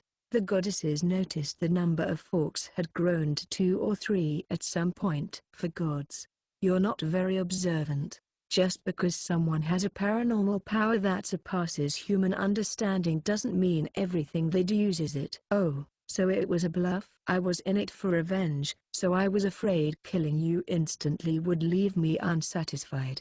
I studied and worked hard so I could savor it for as long as possible. And as a normal high school boy, I was also interested in a way to hide a weapon just in case. He of course kept it a secret that he had thought it would look cool pulling a knife or gun from his sleeve like an assassin in a movie. The kind of person who spent time in class thinking what he would do if terrorists attacked his school would often fantasize about such things. Whether or not that person would actually walk down to the library and check out the magic tricks book recommended by literary and gardening girl Claire was another matter.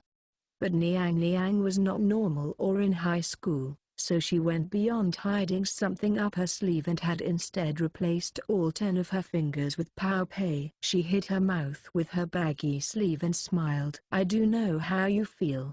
We magic gods are a lot like that. When you get down to it, legends are more about style than function, right? If they would just get the help of the gods right away, they wouldn't have any trouble at all.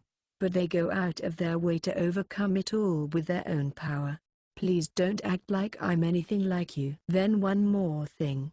Niang gave a smile of clear malice as she bent her lithe body. It was unclear how she was supporting her weight, but she formed a perfect bridge without placing her hands on the ground, and she looked at him with her upside-down head.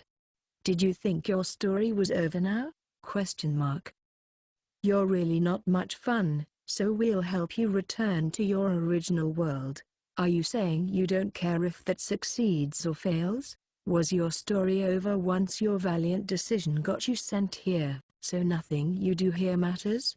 He had no obligation to respond, but his expression was enough of an answer. He did not bite. He did not look at the magic god's face, choose his words, and try to determine the truth of what she was saying. He should have been panicking, flustered, and an embarrassment. Even if this was salt sent by his enemy, he should have been hesitantly reaching his tongue toward it despite the possibility of poison. But he did not. He chose not to. Even when people die, they leave something behind. Niang spoke in a know-it-all tone. A forgotten god like me might have no connections left, but you're far too fresh in that way. The world is too fresh to you. So things might be taking a bit of a turn for the worse back in that world. What are you trying to say? Let's put it like this. The shy Jixian smirked as her bridge pose showed off her alluring curves through the opening in the dress's chest, the slits at the hips, and across the rest of her body. She was someone who had taken her own life to strip away the impurity of a worldly life and become a Xian. Such beings were proper Xians, but they were also sometimes feared as vampiric monsters. Or perhaps the beauty of her body was like food made to look and taste just like human flesh, or a ghost painting made with real blood. It may have had that forbidden fascination that told you that you must not look at it or do it, but the twisted curiosity led you to cross the final line regardless. You might think you haven't left anything at all behind, but things back there might be a complete mess. The high priest looked like an old man, but he was the young one among us. Nephthys and I spent about 4,000 years until we achieved the title of a forgotten god that won't make any waves. We lived through the 4 great civilizations to accomplish it. But you haven't even lived for 2 decades, so I seriously doubt you could leave the world without causing any trouble for anyone. What are you saying? There was a clear implication there. No, given who she was, perhaps it should be called a divine message. And if what he had done had influenced those girls in some way, he could not just ignore this. But before he could ask for details, something else happened. It started with long silver hair and brown skin. Magic god Nephthys' bandage-wrapped body was a little too alluringly fascinating to call healthy, and she spoke with some slight caution on her voice.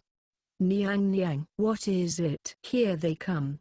Those 2 were true magic gods, so who in this isolated timeline could concern them? Kamisato thought for a moment and could only come up with one answer. The world shook. It was a one-armed man with tattoos covering his bare upper body. He was magic god Nuada. He was the king of gods spoken of in Celtic tradition. He had been driven from his throne after losing his arm, but with the help of the god of healing, he had made a comeback. And after that success, he had severed his own arm as a test of courage. He had then crawled back up from that to overcome the trial toward becoming king of all things. Shall we begin? Why are you bothering to speak in Japanese, Nuada-kan?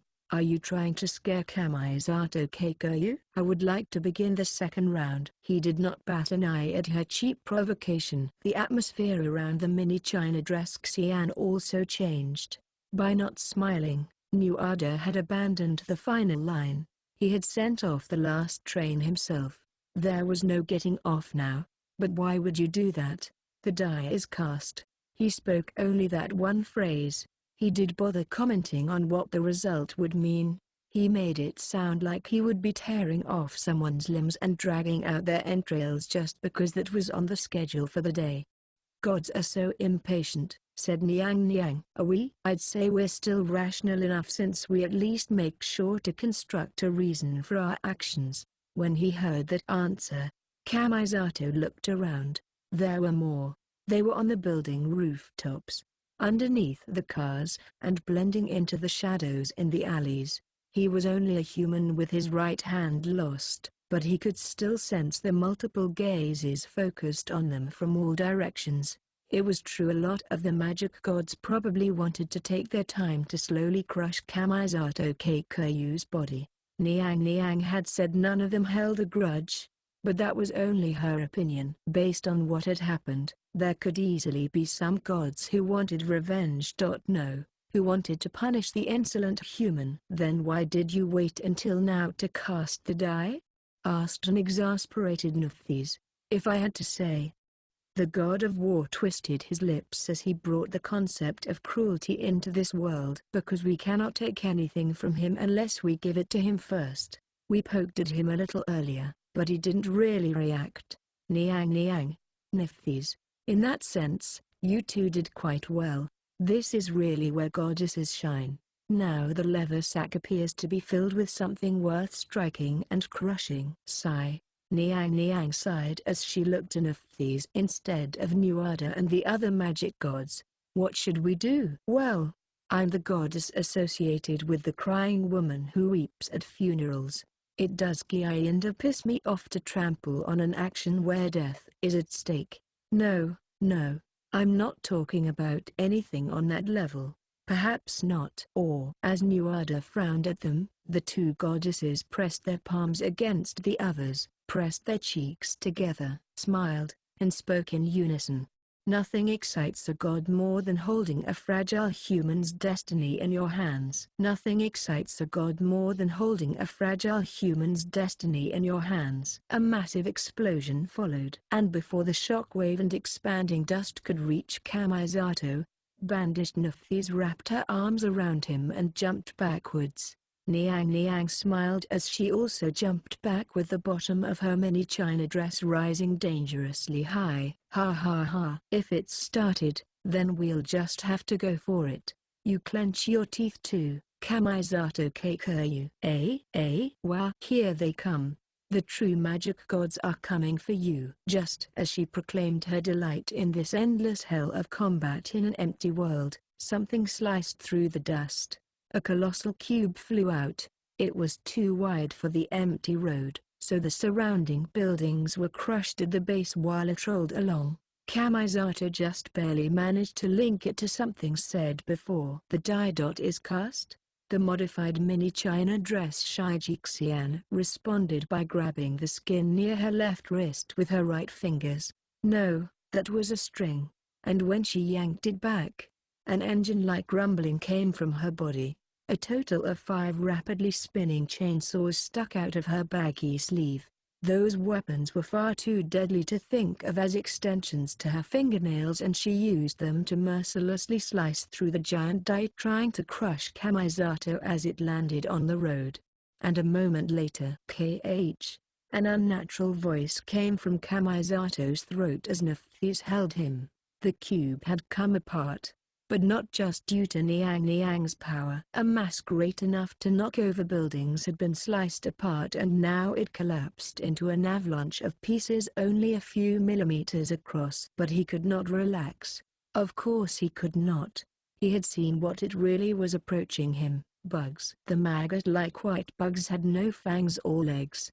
Had billions or even trillions of them formed that giant die that toyed with human life? Nay. Niang Niang was not concerned. Just as fire seemed to surround her chainsaws, she swept them forward, burned the air, and swept everything away with explosive flames. That one swing of her arm destroyed the entire landscape like the aftermath of a wildfire.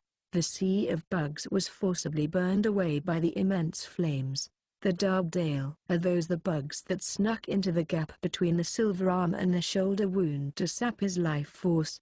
Those bugs insolently feasted on divine flesh. My scales are not kind enough to forgive that. If they do not work off what they ate, it would violate equivalent exchange. Metal fingertips could be heard snapping. Now give up. You cannot escape this place. A filthy criminal like you should know that better than anyone. No matter what might be happening over there, there is nothing you can do. Well, I suppose the new owner of the right hand might send a few of the girls here.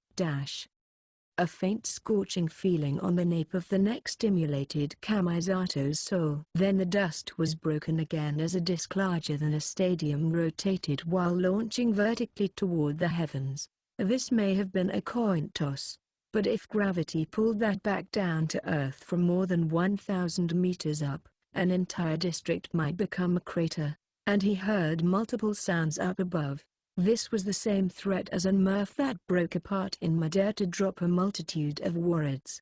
But Niang smiled fiercely as ruin approached from overhead. Now this is getting fun. A strange sound came from her as her mini china dress flipped up and dangerously exposed her bare legs. Swords, spears, and axes jutted out from her other baggy sleeve like writing implements from the top of a penholder. We can go all out without having to worry about the world. In this isolated world, we don't have to worry about affecting anyone else. It's just so much fun. Drool. The explosive flames of her burning chainsaws and the slicing of her countless traditional weapons filled the sky in the blink of an eye. The downpour of asteroid-like coins was not allowed to land. They lost their shape, scattered as countless bugs, and had that true form easily burned away. Meanwhile, Kamisato heard what sounded like trees rustling in a gust of wind. These appeared to be cards made from a great quantity of bugs. One after another, giant guillotines capable of slicing right through a building appeared in the dust. Niang pouted her lips and gave her opinion. Damn him. He always goes out of his way to use tools not found in his legends. He really is trying to kill you like it's a gambling game. Although that means surviving it all could be seen as a product of amazing luck. I thought God didn't play dice. Who was it that said that? Wasn't it some scientist? Having them say things like that is really just an annoyance for us gods, calmly commented Nephthys as she carried Kamisato. More is coming. Yeah, I know. Niang sounded delighted, but Kamisato was shocked. Beyond the many buildings, he saw something at the end of his view of the world. It was the color white. The entire surface was filled with pure white from right to left. It was like a sandstorm swallowing up the entire city. But that was not it. This was much smoother and a far less bearable poison for a human. The scent set off prickling warning signs across his skin. Would this be Proserpina? When she was taken away to the underworld, wasn't her mother, the flower goddess, absolutely pissed? I believe she cursed the world so spring would never come until she retrieved her daughter. As a form of divine punishment, it's a similar idea to this country's Amaterasu. So what is it? Asked Kamisato. The weapon-covered mini china dress girl shrugged as she ran. It's the divine punishment that covers the sun and fills the entire world with -60-degree snow and ice. I guess you could call it a planetary-scale artificial ice age spell. They had almost casually reached the level of wiping out all human life. Kamisato had been apathetically letting it all happen, but even he felt a tightening in his chest now. What are we supposed to do? Why do you think we're running around right now? The girl was so carefree she sounded on the verge of whistling, but if the white darkness threatening to cover every inch of Academy City was the same as the soot and smoke of all-out nuclear war, then nowhere on the planet would be safe. The magic gods could maybe survive the frigid temperatures that had killed off the dinosaurs, but the human body was unfortunately not as sturdy.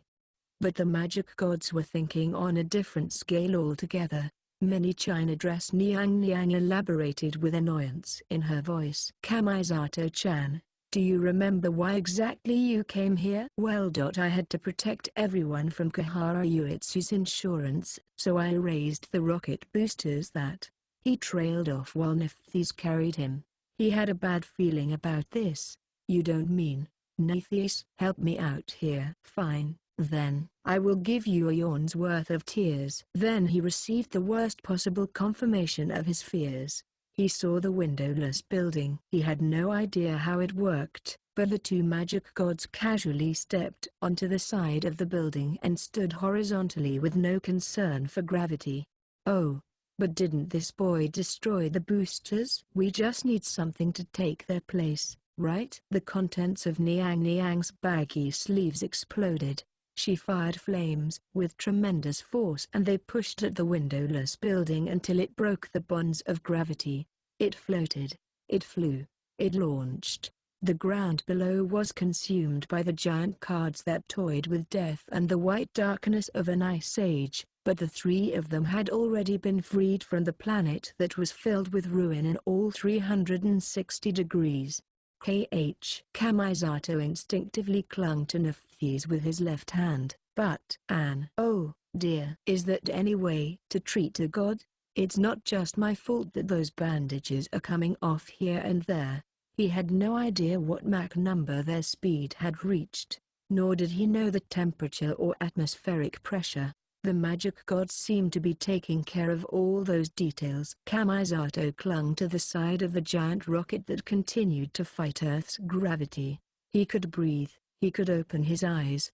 The air friction did not burn him away, and the massive inertial G's did not crush his body. He only felt like he was riding a bicycle. Funnily enough, we might not have been able to support you like this if you still had World Rejector, said bandaged Nephthys as she held her silver hair against the wind. A loss is not always a step backwards. It was losing his arm that gave New Ado a dramatic and tumultuous life that ultimately led to gaining new power. Kamisato tried to say something, but then Niang excitedly interrupted. Wow, Nephthys, look straight up. Ah ha ha. There's a gigantic idiot up there. Kamisato looked doubtfully out ahead of the rocket.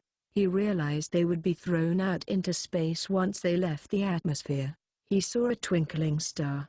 No. He had been naive. A battle with the magic gods was not going to give him even a second of safety. A spear of light dropped from heaven and toward Earth. It passed right by the rocket as it tried to leave the planet. The windowless building could survive a nuclear weapon, but it may have been blown to pieces had it been hit. We can't relax yet, Niang. That was a test firing to get to baseline. Once the margin of error calculations are done, the next one is coming. Don't worry, let this god handle it. With explosive flames erupting from her baggy sleeves, the mini China dress girl swung the boosters around as casually as a cheerleader's pom-poms. The rocket's trajectory wriggled like a living creature.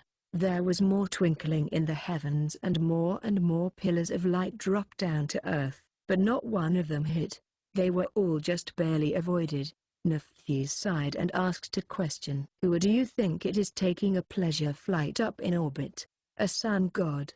The creator of fire, the god who has enough power to create the world but uses it all to mercilessly spread death. And the god who wants nothing more than to make a human sacrifice out of Kamisato Keikuryu. Ah ha ha. Of course it's Tezcatlipoca. TCH. Forced sacrifices just don't sit well with me. Yeah. I guess you would feel that way as a collection of those urged on by a silent pressure to be buried in the pharaoh's grave. As a heretical Xian who voluntarily took her own life, I'm pretty neutral when it comes to human death. Niang laughed as the bottom of her mini China dress floated up in the weightlessness. When Kamisato glanced back down, his throat grew dry. The blue planet was already frozen pure white with no distinction between land and sea, and as the heavenly spears fell, they created dome-shaped explosions. Based on the scale, those blasts had to be swallowing up not just Academy City but the entire country. He was watching the very geography of the planet changing. If this was not a timeline isolated by a world rejector, These attacks would have wiped out the human race several times over. No, that was wrong. If the entire world was their stage in the truest sense of the word, then perhaps it was lucky that the damage from a clash between gods was limited to a single planet. Kamisato Keikyu was dazed by the unimaginable scale of the battle. What are we supposed to do about this? What do you think we're in such a rush to do? Chapter 3, or Isolation Surpasses a Group. Engage UFO. 1. It was midnight. The date had changed, but in her burial clothes with bewitchingly exposed cleavage, Maya did not even think about moving away from the sphere which was opened like a lotus flower. She continued her long-term information warfare with her two partners, the vegetable sticks and a high-quality smoothie made from peaches, milk, 100% acacia honey, vanilla extract, and no artificial additives whatsoever. Ghosts did not sleep. Sleep was important for the organization of memories and crucial for maintenance of the brain, but that meant nothing to Maya, who did not rely on a physical body. Or perhaps the vengeful spirits in most ghost stories were so fixated on a single thing because they could not carry out that maintenance. She was in District 7's college shelter named Academy. She would do anything for Kamisato Keikyu, even obey someone like Kihara Uetsu. She hummed quietly while hunched forward. She pulled a piece of yellow paprika cut long and thin from the colorful sticks in the glass cup to chase down Kamijutama and Karasuma Fran. She was spreading large-scale misinformation from her multiple regional stations to cause trouble across Academy City. Once those two were caught in the trouble, they were sure to use some kind of special methods to escape it, and she only needed to reveal the traces of that. This kind of information warfare was her specialty. But while in contact with the sphere, she developed an obsession that ignored efficiency and logic.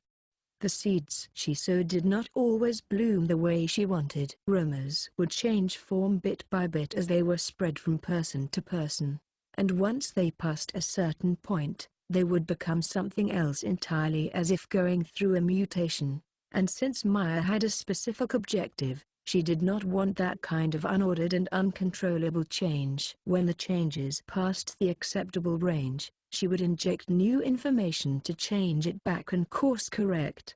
But that was not a total overwriting of the data. It was a lot like giving different types of food to an all-consuming amoeba to see which way it grew.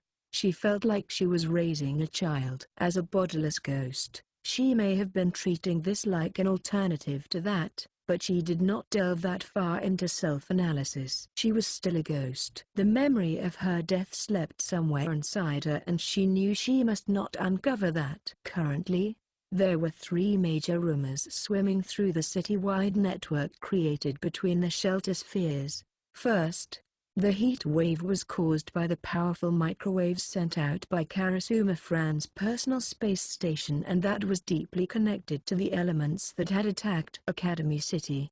Second, the heat wave was caused by abnormal solar winds caused by a great distortion in solar activity. The drop from 55 degrees to below zero would not end, and Nice Age would soon arrive. And third, the heat wave and elements never actually existed. They were all a large-scale virtual reality project run by Academy City's leaders. What have we here?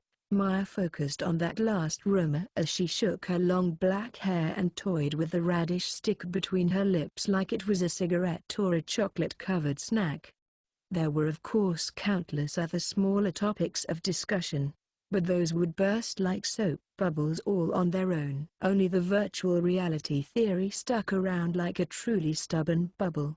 It was not exactly large, but it would not pop and disappear on its own. That ember had a disconcerting presence, like a cigarette butt thrown into a dry mountain forest during winter. A multi-station rival channel? Would that be Fran? But it's strange she isn't painting us as the villains. She pulled a carrot stick from the cup, pictured the rabbit ear antennae girl in her mind, and bit through the carrot with her front teeth. She kind of understood how this sort of rumor could spread so easily. First, if everything was virtual reality, everyone could stop worrying about all of the previous damage. Instead of working toward recovery, they could just wake up to their normal lives, so it would be an attractive idea. Second, the theory was helped by the fact that surviving during a heat wave and encountering elements modeled after mimicry animals sounded like something from a video game. And finally, Academy City had too many mysteries. No one knew if they had practical technology for virtual reality, but there was a general atmosphere that this city could pull it off, or I can totally see them trying that. Also, most of the boys and girls had been helplessly hit by the disasters, so they would want a clear villain to blame. In other words, all responsibility was shifted onto the adults. They might want to shout that this was all due to some strange project and raise their fists to show they had not simply lost.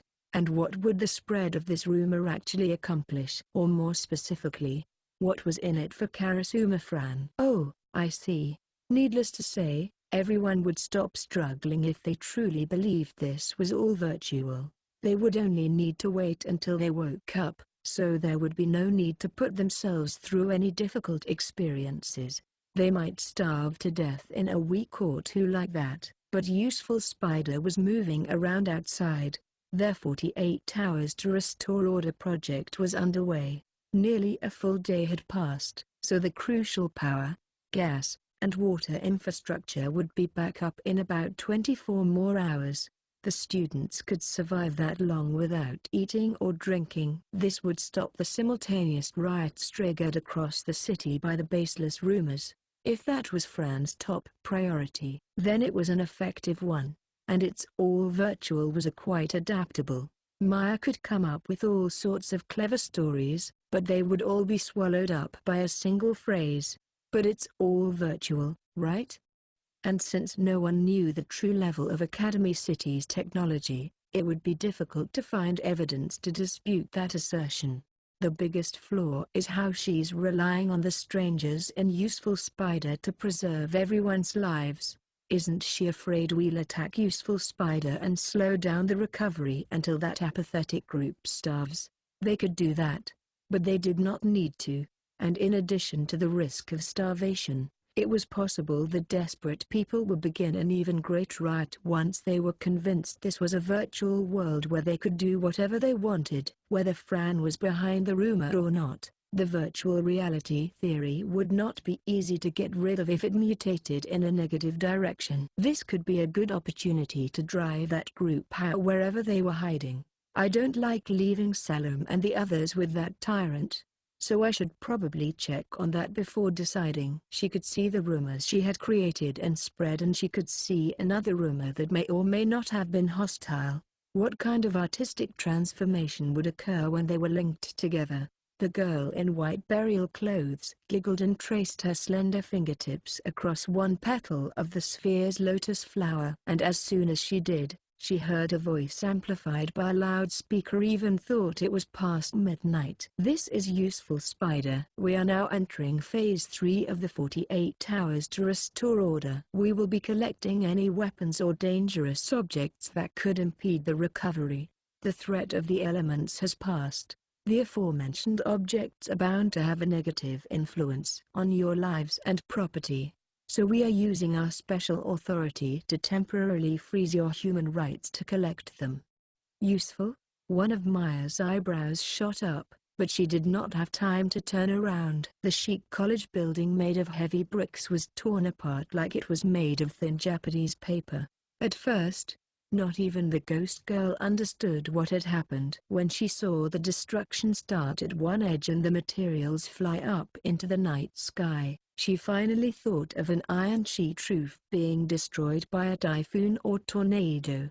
Yes, a gust of wind. As soon as she found the answer, the girl in white burial clothing was blown several dozen meters into the sky. Maya called herself a ghost, but her existence was reliant on the physical objects known as sensors. Those crane-fly-shaped drones secretly emitted aromas and low-frequency waves too insignificant for a human's 5 senses to detect.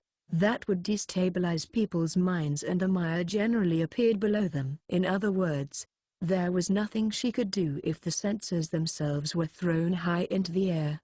The ghost girl spun around and finally regained her balance at the height of a high-rise building's rooftop. The will-o'-the-wisp-like phosphorescent drones could still fly. The triangular headdress with a cut that made it look like a heart had shifted out of place, and the white burial clothing was falling off in places. So her alluring thighs and surprisingly large breasts were about to slip out.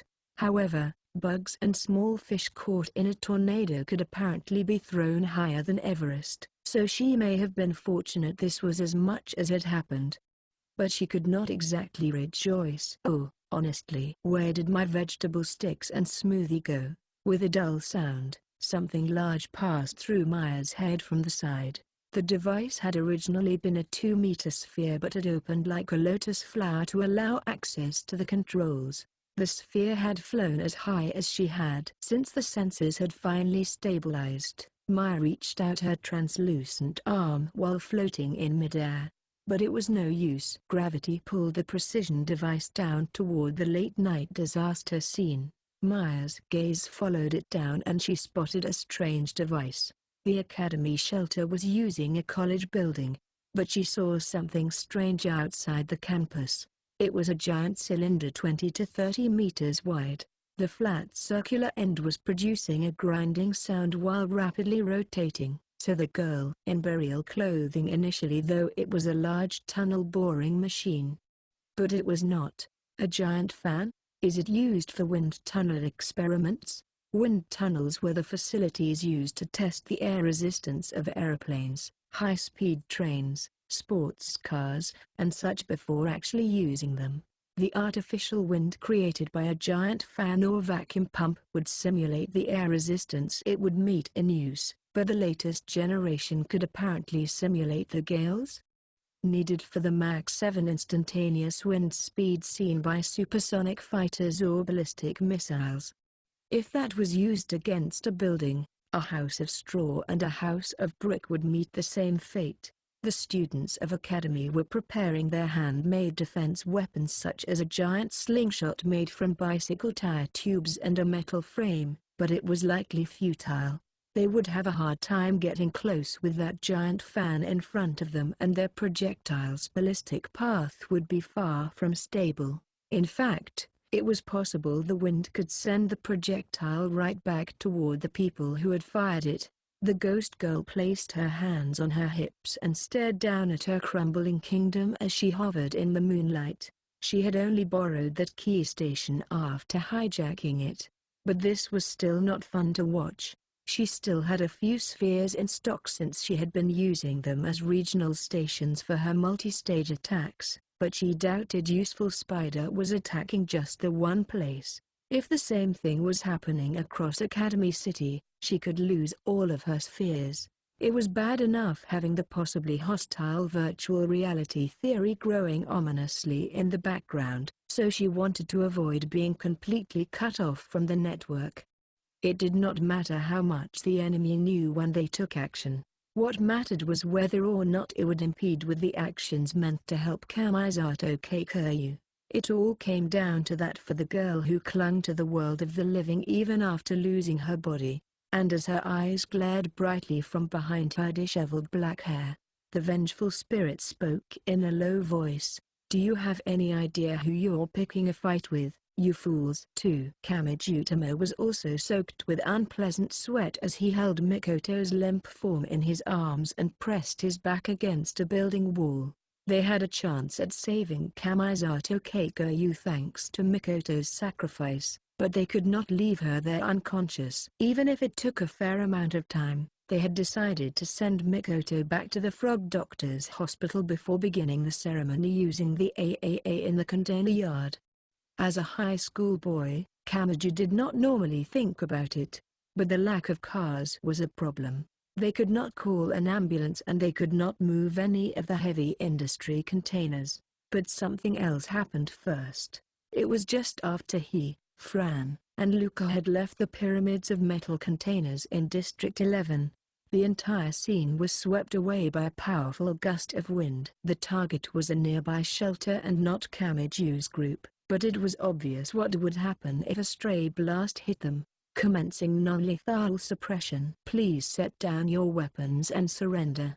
The threat of the elements has passed. Useful spider shall protect your lives and property. There is no more need for you to arm yourselves with weapons and dangerous objects. Non-lethal. Did they just say non-lethal? They're using giant fans that could blow down reinforced concrete or a small building. Adult society is all about categorizing things, said Fran. A hunting slingshot is considered non-lethal and thus does not violate the Swords and Firearms Control Law, even though it has the word hunting written big on the label. They were pressed against the corner of a building and winds moving at who knew how many thousands of km/h were flying along the road around that corner. Orange sparks flew from a large abandoned truck. Pirate girl Luca gulped with her clothes stretched to the bursting point after growing to her adult size for more weight against the wind. It's that white sand. The wind is carrying the remains of the elements and that's scraping at the metal like a file. Not to mention the lighter cars on the side of the road are flying like leaves. It's too dangerous to cross the street like this. After learning her lesson about getting sand in her clothes, rabbit ear antennae, Fran had zipped her hoodie up all the way to the neck. As ridiculously large as it was still a fan, so Kamiju watched the timing as it turned back and forth and ran out across the street with Mikoto in his arms when the gust of wind was pointed the other way. They had no detailed information on the shelter under attack, but they could tell it was as frenzied as a disturbed wasp's nest despite the late hour. A lot of the students were armed with large water guns with pressurized pumps, but after that heat wave, Kamiju doubted they were armed with equipment that would waste water. He then recalled how Fran and Luca had tried and spectacularly failed to wash off their bodies with sterilization ethanol. Are they combining water guns full of oil or alcohol with a pyrokinesis Esper? That's pretty damn dangerous when we don't have a ready supply of water. Maybe their shelter's name is just Esper. Whatever the case, they were outnumbered. Useful Spider used their powerful wind to tear apart the building. Wind and fire were a poor match. Using a flamethrower now could easily fill the air with heat and provide the wind with a temperature measuring in the hundreds or even thousands of degrees. Breathing in that deadly wind would blister the lungs. Kamiju knew it was hopeless, but he performed a lariat on the neck of a boy who ran around a nearby corner with 2 water guns in hand. While the shocked shelter warrior struggled to breathe, Kamiju dragged him behind the building and yelled into his ear, "It's no use. Look, there are people sneaking around out back. Your ruler and his or her aides are escaping on their own. They're sending the rest of you into an unwinnable battle to keep themselves safe. My little sister's in the shelter. She has asthma and can't run around much, but she has level 3 pyrokinesis, so she's being used as the ignition for our fighting force. She can't leave with everyone gathered around her like that. You're kidding, right? You aren't actually Tsuchi Mikado, are you? Ugh. If you really care about your family, then grab your sister's hand and get the hell out of here." With the pillar of your resistance force gone, everyone with the water guns will be forced to retreat. Betray them all to save them all. If you don't want to regret this, then get going. Hurry. Kamiju slapped the boy's back to send him off and then slowly exhaled with Mikoto still in his arms. Then he spoke. "Let's gather the attention of those spider bastards. Helping the shelter win is a lost cause, so let's focus on giving them a clean loss so they can retreat. That's how we can save their lives." "I get that, but what exactly do we do?" asked adult Luca with her clothes stretched tight in places. Kamiju pointed at her large breasts. "No." He pointed at the leather belts emphasizing them like a waitress's suspenders. Needless to say, he was focused on what the belts held: her pirate musket, the skull container of gunpowder, and the bullet case modeled after an arm bone. "They're hunting the weapons we have." "Luca, you don't actually have to fire the gun. Can you detonate the gunpowder to make it sound like gunfire? It can be something as primitive as a mosquito coil, but you should be able to delay the detonation to create a safe decoy." "I see." As she responded, The girl in a thick naval coat and bikini reached for the skull container on her belt. She hopped a bit to shake the container at her hip. Since the shelter is primarily using flamethrowers, there should be embers all over the place, right?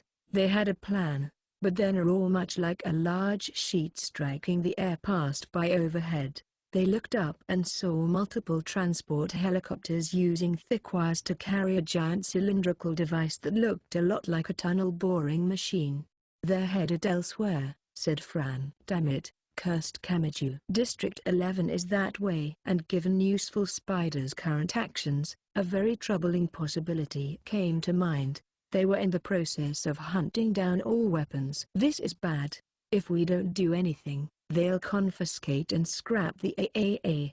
3. Frigid moonlight fell on one of many high-rise building rooftops. Overhead, several transport helicopters used wires to carry a large fan known as the Breath of Blessing, but on that rooftop, a thin man in a shabby work uniform faced the ruler of the city.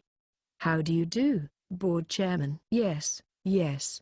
Don't worry. I don't mind at all if you don't recognize me or remember my name. In fact, just being some faceless person helps me represent the will of all such invisible people." This was the pathetic man who had been lifted up as the ruler of trial in a certain park but was ultimately nearly executed by the very people of that shelter. And that faceless person was hiding nothing. He was not sealing away his true power, and he was not deceiving everyone with an act. That such a pathetic man could meet face to face with the head of Academy City held great meaning. This was something Academy City's number 2 had once failed to accomplish, but this perfectly ordinary man had proved it was possible for anyone. The human kept this target in a position where he could be killed at any moment. "What do you want with this city?" "Surely someone of your intelligence already knows." The work uniform man made it sound simple. "I'm not a very useful pawn, so you can't accomplish much of anything whether you kill me here or do anything else with me. Otherwise, you wouldn't even be meeting me face to face like this." "No. I was never thinking of anything as frightening as defying you." He was not like Group or Item where bizarre talents gathered. He was even lower than the hound dogs or scavengers who reported directly to the board of directors. He was part of an organization that was often sent out to clean up after the Kuhara family or someone else made a mess. But the thing about history is, none of that really matters. Seemingly trivial things can have surprisingly large effects. If it hadn't been so hot or it hadn't rained, they say Nobunaga would have lost his very first battle. When making water overflow from a cup, only a fool would turn the faucet on full blast. The clever person would wait until someone else had filled it with water until the surface tension was about to break, and then they would put in a single drop themselves. Preparing the environment like that was the only way for an unimportant person to set history in motion. To repeat, he was just one of the masses. He was a faceless person who no one would remember. Normally, he could never accomplish something that Academy City's number 2 monster had failed at. Then who was it that had filled the cup full of water?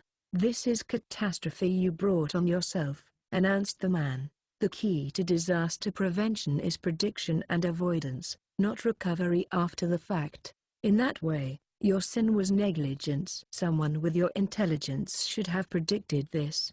Both the appearance of the elements and the unnatural heat wave used to combat them.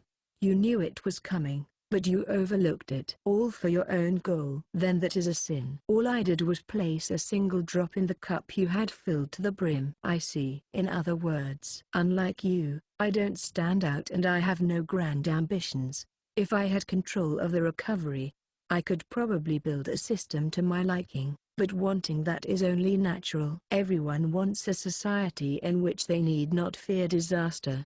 And to that end, I want to stand in front of the leader who stood idly by and let disaster strike. That's all this is. And there's no real need for an empty person like me to take that role." "Boring, isn't it? But that pointless scrap can become the crack that ultimately shatters grand ambitions. You should be more aware that it is the great men who build the world, but it is the normal people who gradually distort that world. Several more helicopters passed by overhead. Those crude hunks of metal would have been defeated in the blink of an eye if water, gas, and electricity still circulated through Academy City like blood, but now several of those devices were carried out to the city. Disasters are full of superstition and jinxes. When a powerful earthquake hits, people say the dolphins predicted it and it was the work of an earthquake weapon. When a hurricane hits land, people say it was redirected by a government bombing experiment and it was spreading chemtrail chemicals. Countless rumors will spread as if people want to dramatize the tragic situation. The breath of blessing devices had originally been designed to artificially alter the wind direction and redirect toxic smoke away from densely populated areas when a dangerous chemical fire began in an Academy City laboratory. But the current situation made it clear that non-lethal firefighting usage was only an excuse for the paperwork. And the process that led to that excessively powerful machine's development was exactly what this faceless person had to fight. Disaster situations are extremely dangerous, so the people must be disarmed. That is another superstition with no basis behind it, but no one can shake it. The thing is, A-lister, we are fighting people like you so we can let go of those things. He had likely said what he wanted to say. At the very least, that human decided he had. The frigid rooftop echoed with the sound of something wet being crushed. A-lister did not even bother watching as the remains of a man slowly collapsed backwards without even uttering a scream. There was no more information there. It was impossible to tell with his head thoroughly crushed. But that faceless person had likely been smiling even as a corpse. 4. Adult Luca's black powder had been even more effective than hoped, so Useful Spider's attention had gathered elsewhere long enough for the shelter students to escape safely. Damn it, Luca, did you really have to throw the firecracker there? They probably captured the ruler and his or her aides who had already escaped. I'd really prefer you called that a clever plan. Yay. For some reason, the hoodie bikini girl and the feathered pirate hat and eye patch girl exchanged a high five. Kamiju really wished he could ask Kamisato how he had scolded these girls. Several large fans had been carried to District 11 while they secretly assisted the Esper shelter. But there was nothing they could do about that. Even if they had stopped helping and focused on that, they could not have reached the airborne transport helicopters. Kamiju did his best to find something to be positive about. Are they really going to check though the entire container yard? What do you mean? He heard the quiet sound of scraping metal. With the wind attack finally over, Fran had unzipped her hoodie again. The bright skin from her flat chest to below her navel came into view. She did not seem aware of the youthful allure she was exuding, so she tilted her head with unreadable eyes. They keep talking about the 48 hours to restore order. By the way, Fran, do you know what time it is now? Just before 2 in the morning. A fair bit of time has passed. If Useful Spider is serious about that, then they only have about a day left. Meanwhile, it would take months to check through everything in that distribution base's container yard. They'll run right through their limit if they perform a real search. Then why did they send a unit to District 11? If they're trying to confiscate weapons, they don't actually have to inspect all the containers. They just have to seal off the entire container yard and keep everyone out. That would take far less time than checking through each and every one of those hundreds or thousands of containers. In that case, Kamiju and the girls' efforts have not been in vain. In fact, staying in District 11 with the AAA might have left them surrounded by Useful Spider and unable to do anything. Fran puffed out her soft-looking cheeks. But we need that hunk of junk to save Kamisato-chan. I know that. They had avoided being surrounded. But now they could not reach the AAA, which was the key to rescuing Kamisato. They knew Useful Spider's firepower all too well after supporting that shelter. They felt like they might be blasted out of the solar system if they faced those things head-on. But Kamiju had an idea. Let's make an attack of our own. You mean carry a gun into a container yard full of soldiers? Asked Luca, who was back to her normal size now that the threat was gone. Are we supposed to pray for the cavalry to show up? Kamiju shook his head. No. Not that. I don't know where Useful Spider's base is. But even they'll have to call in their other pieces if their king is about to be taken. If we attack their headquarters, the forces out in District 11 will fall back. If we can make them panic like that, a hole should open in their defense of the container yard. Fran and Luca exchanged a glance, and then they spoke with exasperation in their voices. Isn't that the same thing as saying you're afraid of the hornet in front of you, so you're going to go destroy the entire hive? It looks like you're avoiding them, but you're not actually avoiding anything. Yes, no matter what, they could not avoid a fight with Useful Spider. It felt like the entire world was working against Kamizato's return. But Kamiju and the girls could not back down. That boy had saved their lives and he had asked Kamiju to take care of the girls, so Kamiju could not let Kihara Uetsu manipulate them any longer. But they also had to worry about Mikoto. They traveled on foot to carry her from Eastern District 11 to the hospital in District 7. On the way, they came across some of Useful Spider's attempts to collect weapons. They would hear the rumbling of buildings being torn down and they would see transport helicopters fly by overhead. You can't save them all. I know that. But you're still going to try, aren't you? I can't believe you. There was not much he could do, but he still called the cornered boys and girls into a back alley, passed them an L-shaped crowbar, told them to climb into a manhole, and otherwise helped them evacuate. Several times, they saw fortresses crumbling from the winds of the giant fans, just like government officials using heavy equipment to tear down the people's cheap barracks in the name of recovery. The sight demonstrated a disconnect between utility and happiness. Once the wreckage was cleared and a clean street was built, there would be shiny new shops lined up on either side. But that would distract everyone from how many people had been huddled together and living there. Kamiju felt more emptiness than he did simple anger. God damn them. The trip took about 3 hours. By the time they arrived at the hospital, the black of the heavens had grown into a purple and orange gradation. It was just past 5 in the morning. Mikoto was still fast asleep, so they left her with the frog-faced doctor. Only then did Kamiju breathe a sigh of relief. He may have had no real reason to relax as he watched Mikoto carted away on a stretcher, but getting her to a specialized medical facility still meant a lot. He could only trust in that doctor for now. He wanted to stay here until she woke up. He wanted to do that to give himself a secure footing of true relief. But he could not. He could not waste the opportunity she had given him. Okay.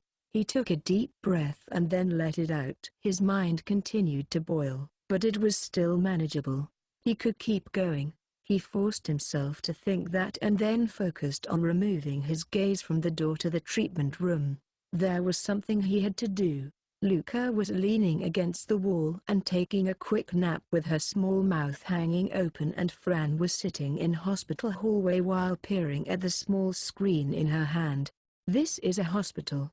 You're not supposed to use communication equipment. NN. She gave the smallest possible acknowledgement. Since she kept tugging down the bottom of her hoodie while sitting on the bench, her legs may have been cold and she may not have gotten much sleep. He had heard that cooling off one's legs would help you stay awake when you had to pull an all-nighter studying. When Kamiju looked at the screen too, the hoodie bikini girl finally explained, I'm checking on the paths of all of the transport helicopters. It looks like most of the shelters were taken out, but the ones without any weapons or that handed them over at the first warning were left untouched. Come to think of it, the hospital was fine. That may have been a benefit of using the glass devices to divert the elements with supersonic waves instead of fighting them. You can tell all that? Don't underestimate the grassroots reporting networks set up between the neutral rulers. Haven't you heard that civilian apps were capturing the supposedly secret routes of government planes? Fran may have known so much about this because there was another reporting network that took a step further and tracked UFOs. Kamiju did not expect much, but she was free to talk about her dreams while looking at the app. Any results? The hoodie bikini girl manipulated the screen to draw a few straight lines on the map. She had likely gathered and visualized the helicopter sightings nervously sent in by the rulers of shelters across the city. It was a matter of life or death for them too, so they likely wanted as much information as possible about this new concern. There would be no hierarchy and everyone was actively uploading the information. Not all of them were supporters of Fran, who was essentially a wanted criminal. But since the hoodie bikini girl was borrowing other people's spheres, he doubted she was using her own name. But her presence as a key station was still slowly growing. Whether neutral or opposed, a lot of rulers would act if she needed it. The lines on the map were clearly radiating from a single point. That would be useful. Spider's headquarters. District 21. That's the mountainous region. There's a dam and astronomical observatory there. There is a large-scale meteorological observatory as well. It has a Doppler radar dome on the top, so it must have thick electromagnetic shielding to protect the staff and equipment from its own powerful microwaves. You mean the giant fans, transport helicopters, and their weapons were hidden there? That would explain why they weren't destroyed by your heat wave. If useful Spider was originally established for disaster relief, it makes sense for them to belong to a meteorological observatory that can predict a coming disaster. That settled it.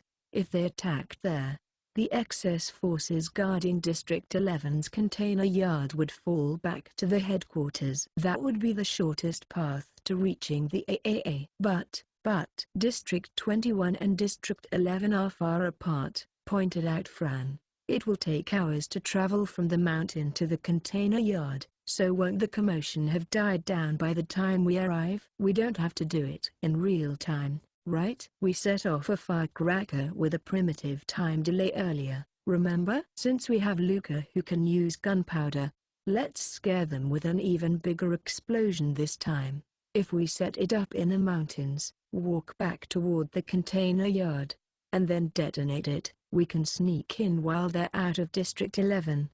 You can be really cruel. I wonder why. Maybe it's because of that movie I saw.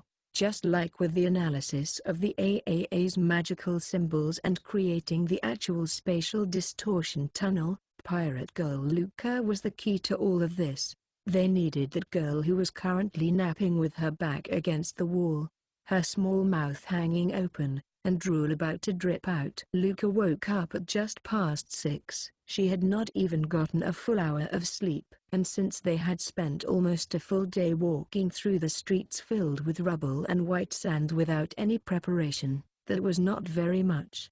The real reason she had woken up was the delicious smell wafting through the air. Yawn. What? I smell miso soup. But I always eat toast and salad in the morning. She must have been half asleep still because she muttered below her breath while rubbing her eye with one hand. And then, wait just a damn second. Did you just open and close that black rose eye patch? What? So it's a fashion eye patch that doesn't affect the path of an artist at all. If you don't have the courage to truly live the one-eyed life, don't wear an eye patch in the first place. I'm really not sure what you're so angry about. A fashion eye patch is as bad as culottes pretending to be a skirt. With water hard to come by in Academy City, the hand wipes given out at convenience stores were surprisingly useful.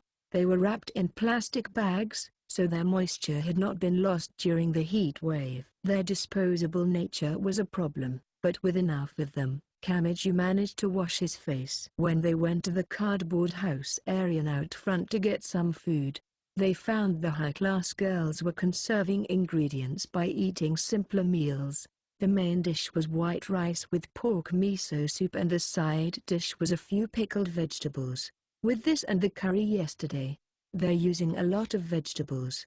I wonder where they got them from. Just like yesterday, I bet they used an esper to freeze them for storage. BFFF. Cough, cough. I forgot all the water here was girl juices. It's not like they're gathering the moisture from the air around the girls or taking it directly from the girls' bodies, so does that really matter? Why are you more used to Academy City than I am? Kamiju overcame the mental hurdle by interpreting it as water retrieved with a special method. If he thought of it like well water floating up with psychokinesis instead of in a bucket, it was not a problem. He hoped. After Luca finished mechanically moving her mouth, her mind seemed to finally shift into gear, so they began their strategy meeting. They were attacking the useful spider headquarters in the mountains of District 21 to draw the excess forces away from the container yard in District 11. The two districts were far apart, so they would set up a time bomb to detonate by the time they were approaching District 11. A time detonator is a lot like a wire trap in that you can't predict who will notice it before it detonates, but it shouldn't be a problem. It was 7:30 a.m. before they left. They had missed their chance at a nighttime or early morning attack, but they could not wait any longer. Since Useful Spider was fixated on the idea of the 48 hours to restore order, it was unlikely they would search through all of the containers. But there was still a possibility they would suddenly inspect them. Kamiju's group needed to retrieve the contents as soon as possible. So we're on foot again today. Fran, how about we make him carry whichever one of us wins a game of rock paper scissors? Deal. Let's replay the game every wind turbine we pass. Stop that. You don't get to decide that without my input. And I'm definitely not carrying that rabbit alien when she's wearing a giant backpack full of machinery. What is with all that? Are you an old peddler woman? I can shrink my body to reduce the weight. What age do you want? 10? 5?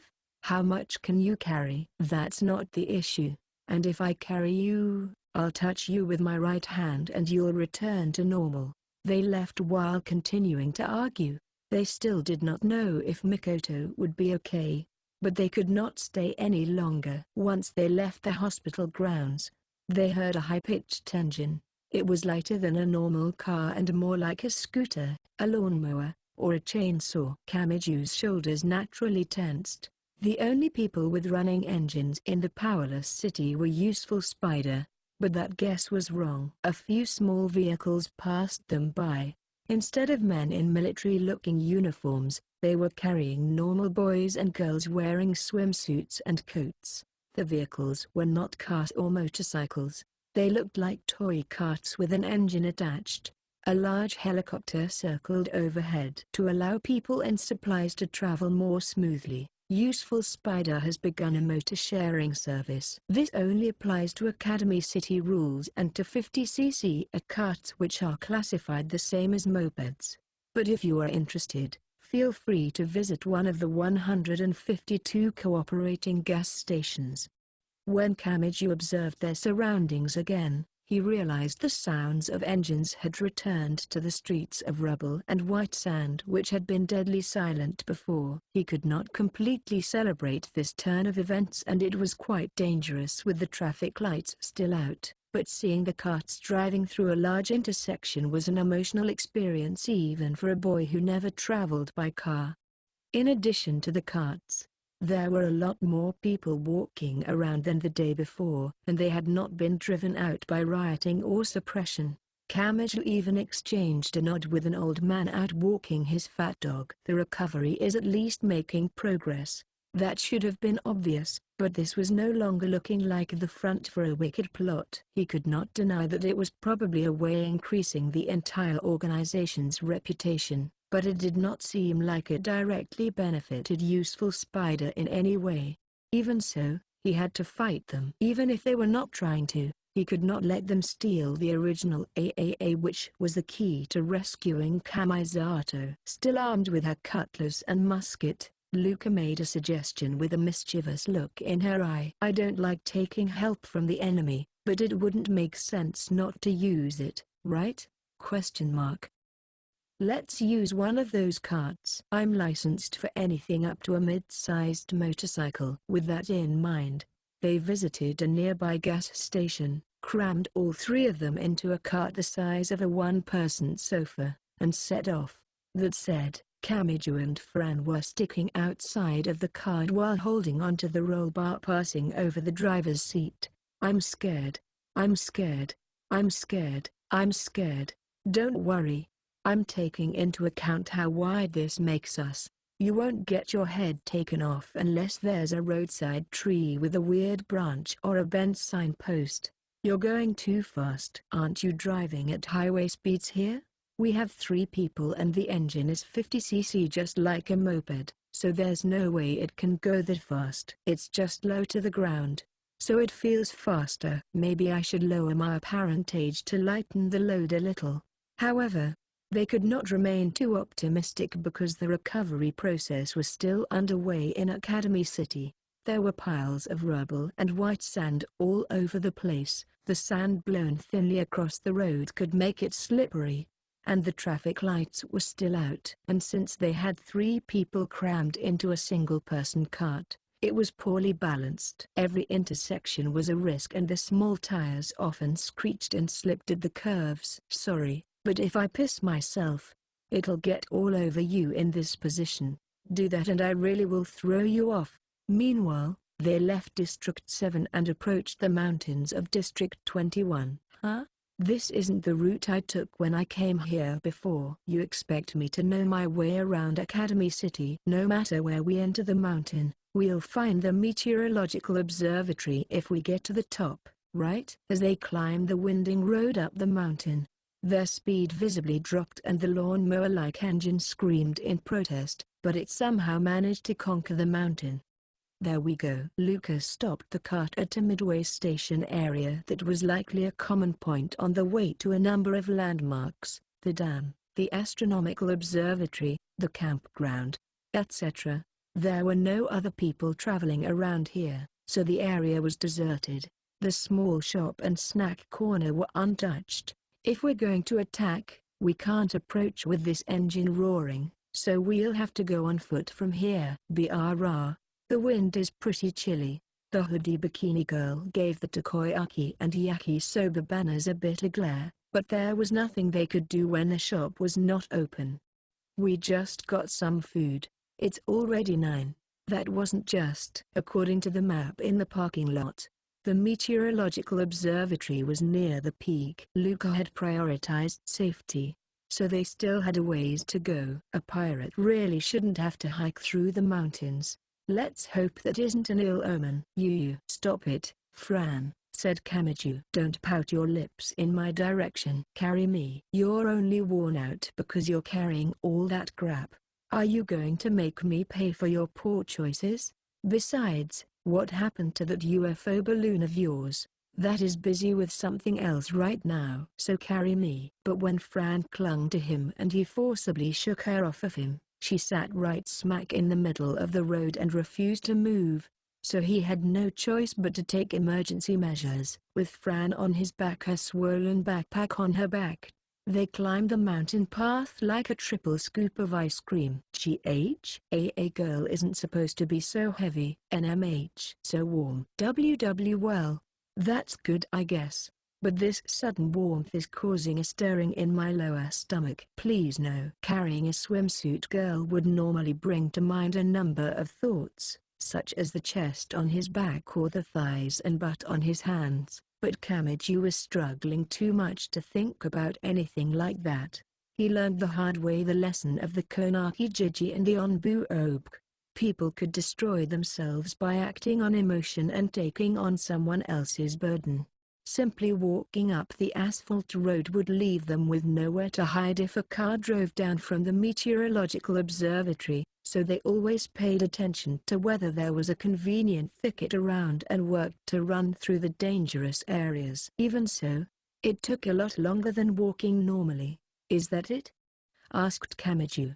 It was 2 or 3 hours since they had abandoned the cart, so the sun had risen high into the sky. "Looks like it. Then I'm finally putting you down, Fran."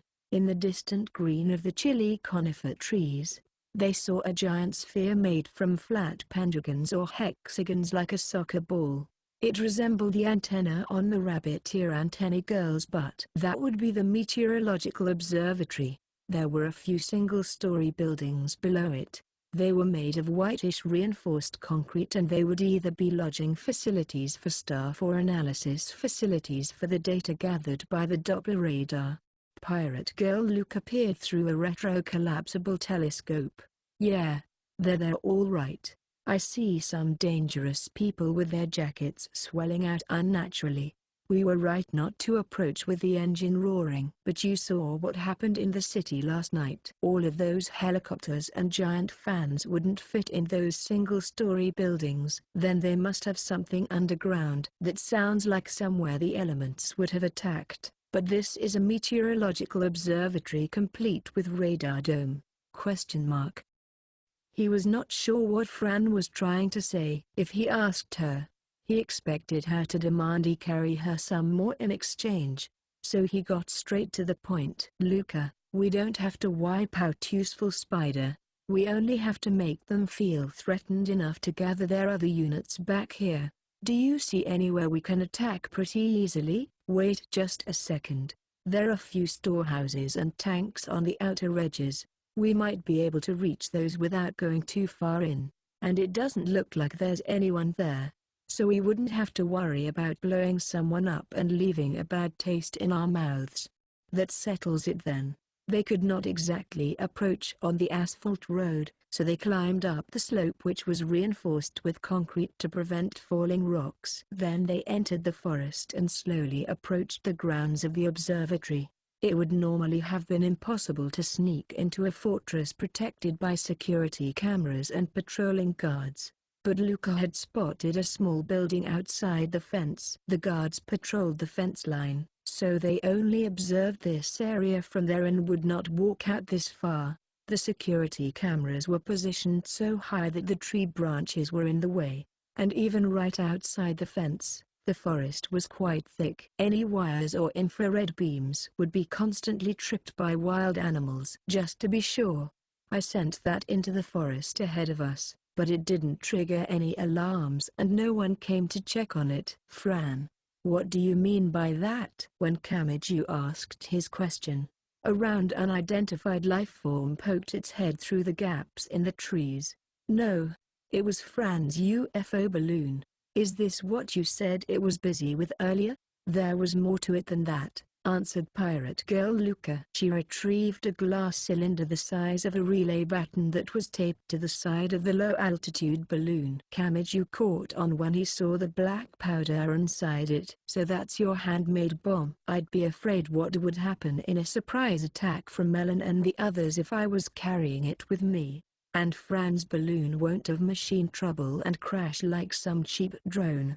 There seemed to be a few spares just in case, but they left those on the balloon.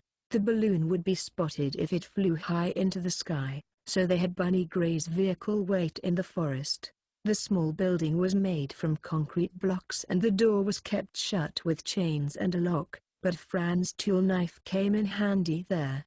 But Kamiju was dumbfounded when they opened the door. What the hell? It's full of propane tanks. Did they build up some emergency reserves because the city gas pipes don't reach up here? That's perfect. This will make some nice big fireworks. Luca pulled a glass cylinder from her naval coat. It was the one she had retrieved from the balloon before. It was slightly longer and thicker than a relay baton and it was filled with black powder. How are you going to time the detonation? If you don't want any trouble getting into college or getting a job, you're better off not knowing. The girl in a pirate hat and eye patch stepped into the propane base. She crouched down near the large gray tanks like the one seen behind a restaurant and she started doing something. At any rate, this was one location. They needed to put on an even bigger show if useful Spider was to mistake it for an enemy attack and call all their units back here. Luckily, there were other small buildings and large tanks outside the fence, so they could circle the fence and set up bombs at the other spots. But just as Kamiju was thinking that, something hit him from behind. By the time he realized Fran's small body had tackled him, he had rolled inside the propane base. The girl was unathletic and could not climb onto something higher than her waist, but the overstuffed backpack had given an odd weight to the blow. Fran, what? SHH. The rabbit ear antennae girl softly shut the door with her back to it. She seemed worried that the latch would make a noise. Things are oddly noisy outside.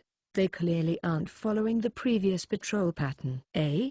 Are you sure they didn't find your balloon in the forest? Luca had been crouching down and working with her back to them, but now she was trembling. When Kamiju had fallen, his cheek had hit something noticeably soft even through the naval coat. He was definitely keeping it a secret that it was her round butt, but that did not seem to be her problem. I dropped it. I dropped the bomb because you suddenly ran into me from behind, perhaps to assist drainage. The floor was gently sloped in one direction and a gutter covered with steel grating ran along the wall. It had fallen in there. What had? Why? The relay baton full of black powder, of course. Luca.mgh? I said SHH. WHWHWH. What do I do? What do I do? I can't get it. My hand doesn't fit. I already broke the seal, so I can't stop it. What do? We need to get out of here. I don't want to be the idiot who's blown to Kingdom Come by her own bomb. Kamiju was sandwiched between Luca's butt in front of him and Fran's chest on his back, but the hoodie bikini girl finally removed her marshmallow soft hand from his mouth. Pwa, calm down, Luca. We have to get from District 21 to District 11, so the limit has to be several hours. We just have to leave before then. But things look pretty bad outside, said Fran. Then get off of me, Fran. I'm beginning to think you're more like a koala than a rabbit. They were still lying in a pile, but Kamiju crawled toward the metal door and cracked it open. When he peeked out, he found Useful Spider was indeed acting oddly.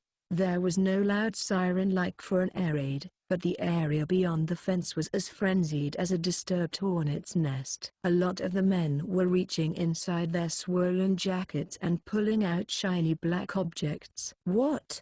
They didn't find us, did they? If so, the propane base would be surrounded or Useful Spider would abandon the building and blow it up with a single grenade like in an FPS. Kamiju had to wonder why disaster relief experts were equipped so heavily. Were they also tasked with fighting giant Kaiju? Whatever the case, there was one main point. They've upped their security and we don't know their patrol pattern. If we carelessly head out now, we'll be spotted right away, tearfully explained Luca. But the bomb I dropped in the grating will detonate in 2.5 hours. If we don't figure something out before then, we might all become new stars twinkling in the night sky. 5. Why? A girl's dry and scratchy voice trembled below the windowless building. In the tyrant's kingdom, one could lose their head if the rustling of their clothes was deemed irritating. Several gazes pleaded her to stop, but Raincoat Salome stared up at Kihara Uetsu. Just as an arm buried in snow for long periods would lose all feeling, the one-armed girl's fear may have faded, and Uetsu readily answered without seeming to give it much thought. This is an experiment, ? Due to certain circumstances, I must become a unique Kihara that surpasses my teacher, but the problem is how exactly to determine I have surpassed him. She was not hoping the girl would understand. She did not even bother explaining the most basic information. The simplest method would be with some monumental achievement, but then what project could no other Kihara hope to achieve? That would be annoyingly difficult. She shrugged. But then I found it. Found what? All of you. You are constantly faced with my unreasonable orders, but you are finally starting to work toward avoiding that fear. Just like a cat that falls in the bath will start avoiding anywhere with water. You've noticed that the look on my face can free you from that labyrinth of fear, haven't you? That can also be seen as transplanting Kihara-esque behavior patterns, can't it? You hate me, fear me, and abhor me more than anyone, but you are gradually growing more like me. By contacting and coming to understand an abnormality like me, You grow to become something similar but not quite like me. It was a lot like a famous experiment in which people were divided into a group of guards and a group of prisoners. When placed in a special environment, people would accept special roles. The girls felt the fear and pressure of having something more important than their life taken from them if they disobeyed, and that was squeezing at their hearts more oppressively than prison walls. The thinly spread thought patterns that become like my own in order to curry my favor will eventually spread to cover the entirety of Academy City. Just like you fear me specifically, the residents of Academy City will fear you as a group. They will fear the royal guards who have been influenced by the tyrant's genes. They will fear someone other than me. It sounded like a nightmare. That truth only contained fear and pain and would bring happiness to no one. As the process repeats, it will spread like the rings of a bomb kitchen or a tree. From Academy City to Tokyo, from Tokyo to Kanto, from Kanto to the Japanese archipelago, from Japan to who knows where. The thought patterns of Akihara will change form like an amoeba and will surely become something that will surprise even me. As word spreads from person to person, aspects will be lost or exaggerated again and again.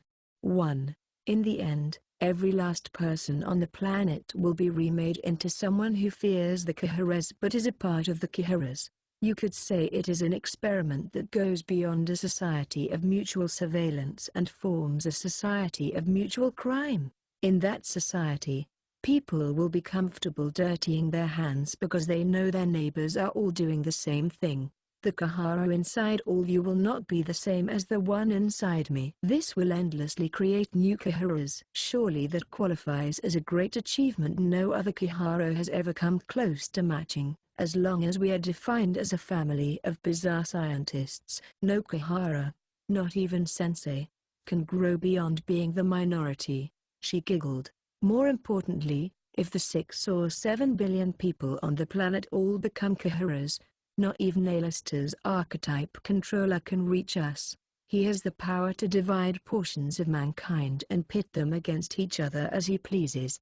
But when West and East, Northern Hemisphere and Southern Hemisphere, capitalists and socialists, and every other division have the common factor of being Kiharas, we'll all be the same. It is a fear of Kihara that is not quite the same as being unique. It's like being divided yet indivisible. It creates a world where abandoning the Kiharas means to destroy all of mankind. Then no matter how ugly and cruel our actions become, we will have become a bad majority that can never be removed. Yes, it's perfect. Although between good and bad, it's bad, and between like and dislike, it's dislike. 6. The bomb was meant as a diversion.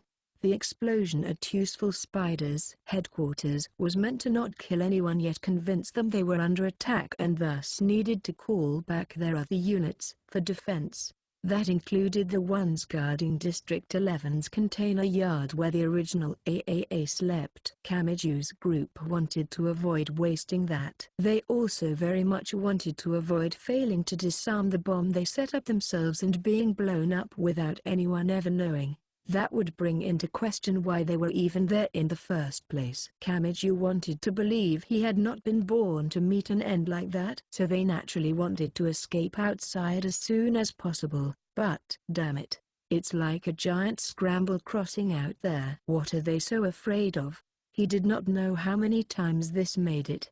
But Kamiju clicked his tongue as he observed the scene outside through the cracked door. Fran was looking at the small screen connected to her backpack by the curly cord of the home phone. It's 2 p.m. An hour has passed. Wait.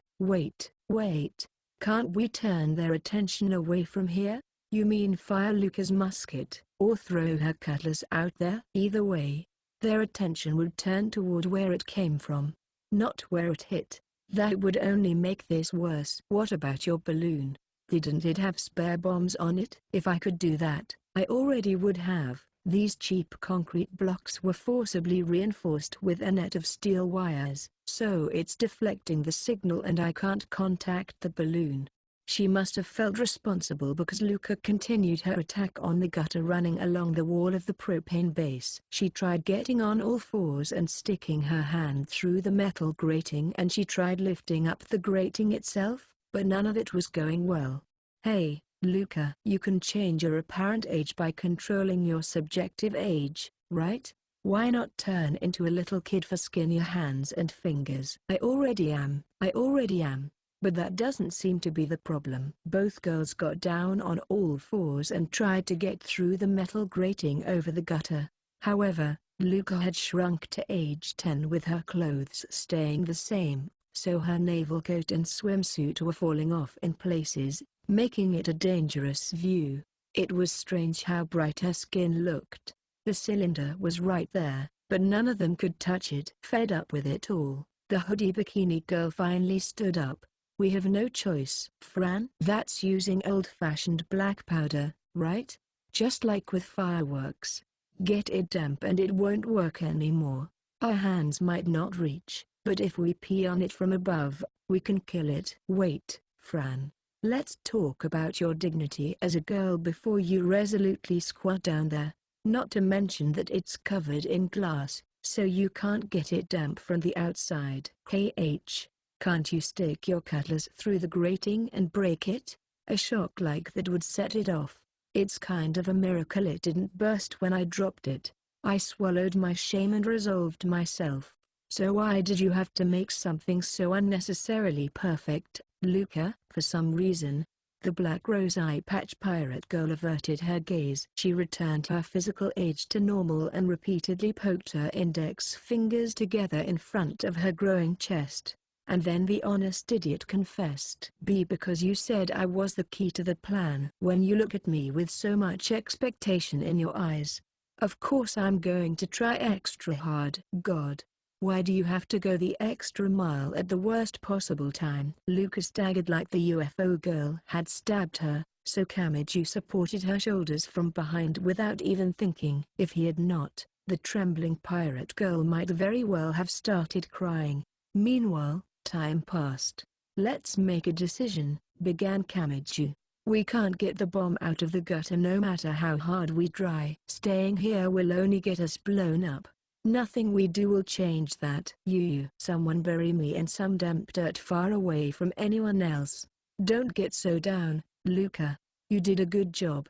But if we go outside, useful spider will find us and turn us into Swiss cheese. And the more noticeable a diversion we try, the more attention we'll draw to ourselves. That's only for visible trouble. Kamiju slowly exhaled and then pointed his thumb toward the great tanks filling the small building. Those are full of propane. That's heavier than air. Let's move one near the door and send gas out through the crack. Once it's flowed past the fence, we just need to throw out a spark. Luca, what? It's too soon to cry. We need one of your bullets. Fire one shot at the ground past the fence to create a spark, and this will probably all work out. So wipe away the tears and snot and face forward. Gas is invisible, pointed out Fran. We have no way of knowing how far it has spread. Depending on the terrain and wind direction, it could stay here without flowing toward the observatory, so we might just blow ourselves up. Of course, but if we don't do anything, there's a 100% we'll be blown up along with this building. Which do you want to bet on? They were quick to take action. They freed one of the gray tanks held in place by thick chains and latches. They tilted it diagonally, and they rolled it toward the door along the edge of the cylinder's bottom. It was about as tall as Fran. Since it was also a thick pressure-resistant container, it was even heavier than it looked. After getting it near the door, they laid it fully on its side. To more efficiently move the heavy object, Luca had increased her physical age to give herself an adult body that left her clothes tight in places. She pointed the metal opening meant for a hose toward the cracked door, and Kamiju slowly turned the valve. They heard a sinister sound much like a hissing snake. The invisible danger squeezed at their hearts with a different sort of pressure from an obvious knife or gun. Do you smell a weird scent getting in here? You're imagining it. I can almost smell it. Maybe. Stop it, Fran. You'll trick yourself through self-suggestion. If he was being honest, not even Kamiji knew how much gas they were supposed to send out. Too little and it would not work. But too much and it could be too powerful and kill some of the people running around beyond the fence. In fact, the explosion could even blow him and the girls away. It was all guesswork. Would someone's palms be this sweaty if they were thrown into a self-serve gas station in a foreign country where they could not read any of the warnings? They did not have time to run several smaller experiments to build up experience. With his fingers on the valve, Kamiju spoke to the rabbit ear antennae girl, the only one who knew the time. Fran, how are we doing on time? It's been half an hour since last time. You're kidding. So we have less than an hour? Lamenting would not solve anything, and with nothing else to go on, he felt like that 1 hour mark was a sign. He turned the valve to cut off the flow of gas and they rolled the tank away from the door. It felt a lot lighter than when they had first struggled with it. He felt a chill run down his spine at the thought that they had overdone it. But there was no redoing it now. Luca, count to 30 and then fire on the ground beyond the fence. The time gap should let the last bit of gas flow away from this building. I think, at the very least, it should be better than firing right away. Will this really be okay? Either way, your musket is our only hope. Yeah, you need to learn that flattering Luca like that is a bad idea, complained the hoodie bikini girl. But Kamiju ignored her and changed places with the pirate girl. Perhaps to endure the recoil, her clothes were tied once more. I get the feeling her swimsuit will burst apart from the recoil if she fires like that. You can't hope for that to happen, Fran. We're on the same side here. While standing in front of the cracked door, Luca grabbed the skull container attached to one of the belts she wore like a waitress's suspenders. She shook it, and removed the cap with just her fingertips. The cap was like those for fabric softener and she used it to measure out enough gunpowder for one shot. She poured the black powder into the musket's muzzle and compressed it with the thin stick held in the same scabbard as her cutlass. She also slid a portion of the case shaped like an arm bone to pull out around a bullet like it was a mint tablet. She used the ramrod to push it down as well. From there, she held the gun just like in the movies. The highly varnished stock glistened with an amber light like an old violin as she pressed it against her shoulder. She pressed her cheek against the gun to peer through the sight, and she used her thumb to raise the flint hammer. She focused on the imaginary line extending from the muzzle and whispered a warning in her college-aged body. You should cover your ears. Kamiju and Fran moved to obey in the small closed space, but something interrupted. A large explosion knocked them over, and that was no exaggeration. While she stuck her gun out from the cracked door, Luca was struck by the metal door as it swung inwards and she was knocked backwards. Kamiju and Fran were not directly hit by the door, but the explosive noise entering through the doorway echoed off the concrete blocks again and again. The pressure was so great they nearly fainted. As Fran tearfully curled up on the spot like a turtle, she shouted at the adult pirate girl whose clothes were coming off in places. Luca, no, the timing was off. That explosion wasn't from the gas. The door had been torn from its hinges, so the scene outside was fully visible. The explosion had occurred at one of the single-story buildings further in, not on the ground just past the fence. Luca lay sexily sprawled out on the ground after being hit by the blast and the musket in her hands was still loaded with bullet and black powder. Just as the pirate girl groaned and twisted her body, orange sparks burst from the muzzle with an ear-splitting noise. The bullet bounced around the propane base like a pinball, but it was moving too fast to follow with the naked eye. This time, both Kamiju and Fran grabbed at the troublemaker of a pirate girl. Are you trying to kill us, you idiot? This is partly our fault for praising her too much, said Fran. A bit of contempt might be the better course of action with her. Meanwhile, more and more oddities arrived. The unexplained explosions continued. A lot of the useful spider members were aiming upwards and firing their guns wildly. There was something in the sky, But Kamiju's group could not tell what while indoors, and with someone else gathering so much attention. They no longer needed the propane. Fran, Luca heading outside when the gunfire and explosions never seemed to end was more frightening than heading home from school in a downpour after lightning struck nearby. But this was their last train back. The situation was far from ideal, but they would not receive another chance. The three of them made up their minds and headed outside while keeping low to the ground. Something cut by overhead. They saw an unidentified flying object beyond the rustling tree branches. Maya, the rabbit ear antennae girl, spoke another girl's name. But why now? Kamiju did not know if it was true, but that girl claimed to be a ghost. She specialized in aerial surveillance and information warfare, and she had caused them a lot of grief through the spheres. Had she identified Kamiju's group, or was she simply destroying all of the buildings? They did not have long to think about it.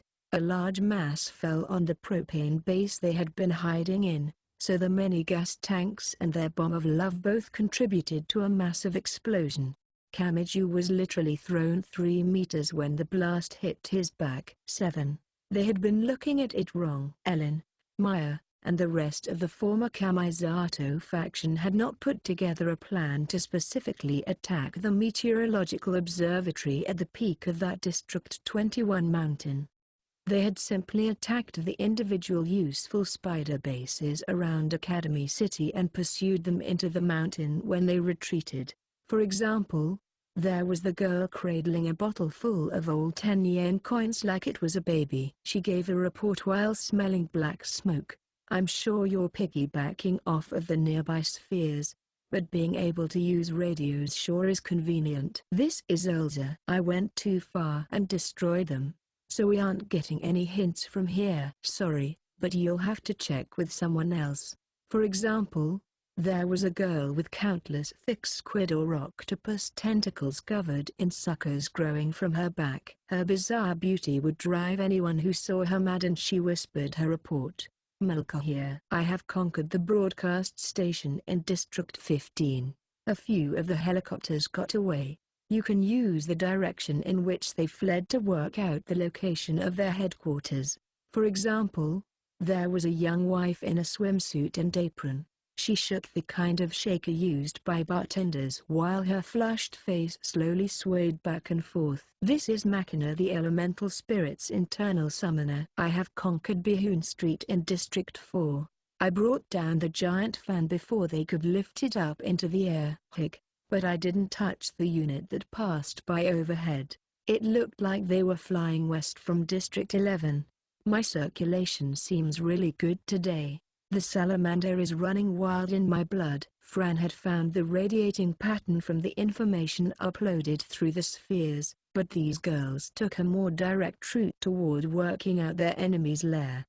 And they did not spend a long time preparing before making their attack. As the modern weapons-obsessed girl, in other words, she was never too fixated on any one thing and continued updating her repertoire as time passed. Alien moved the pieces on the game board. Everything moved to match.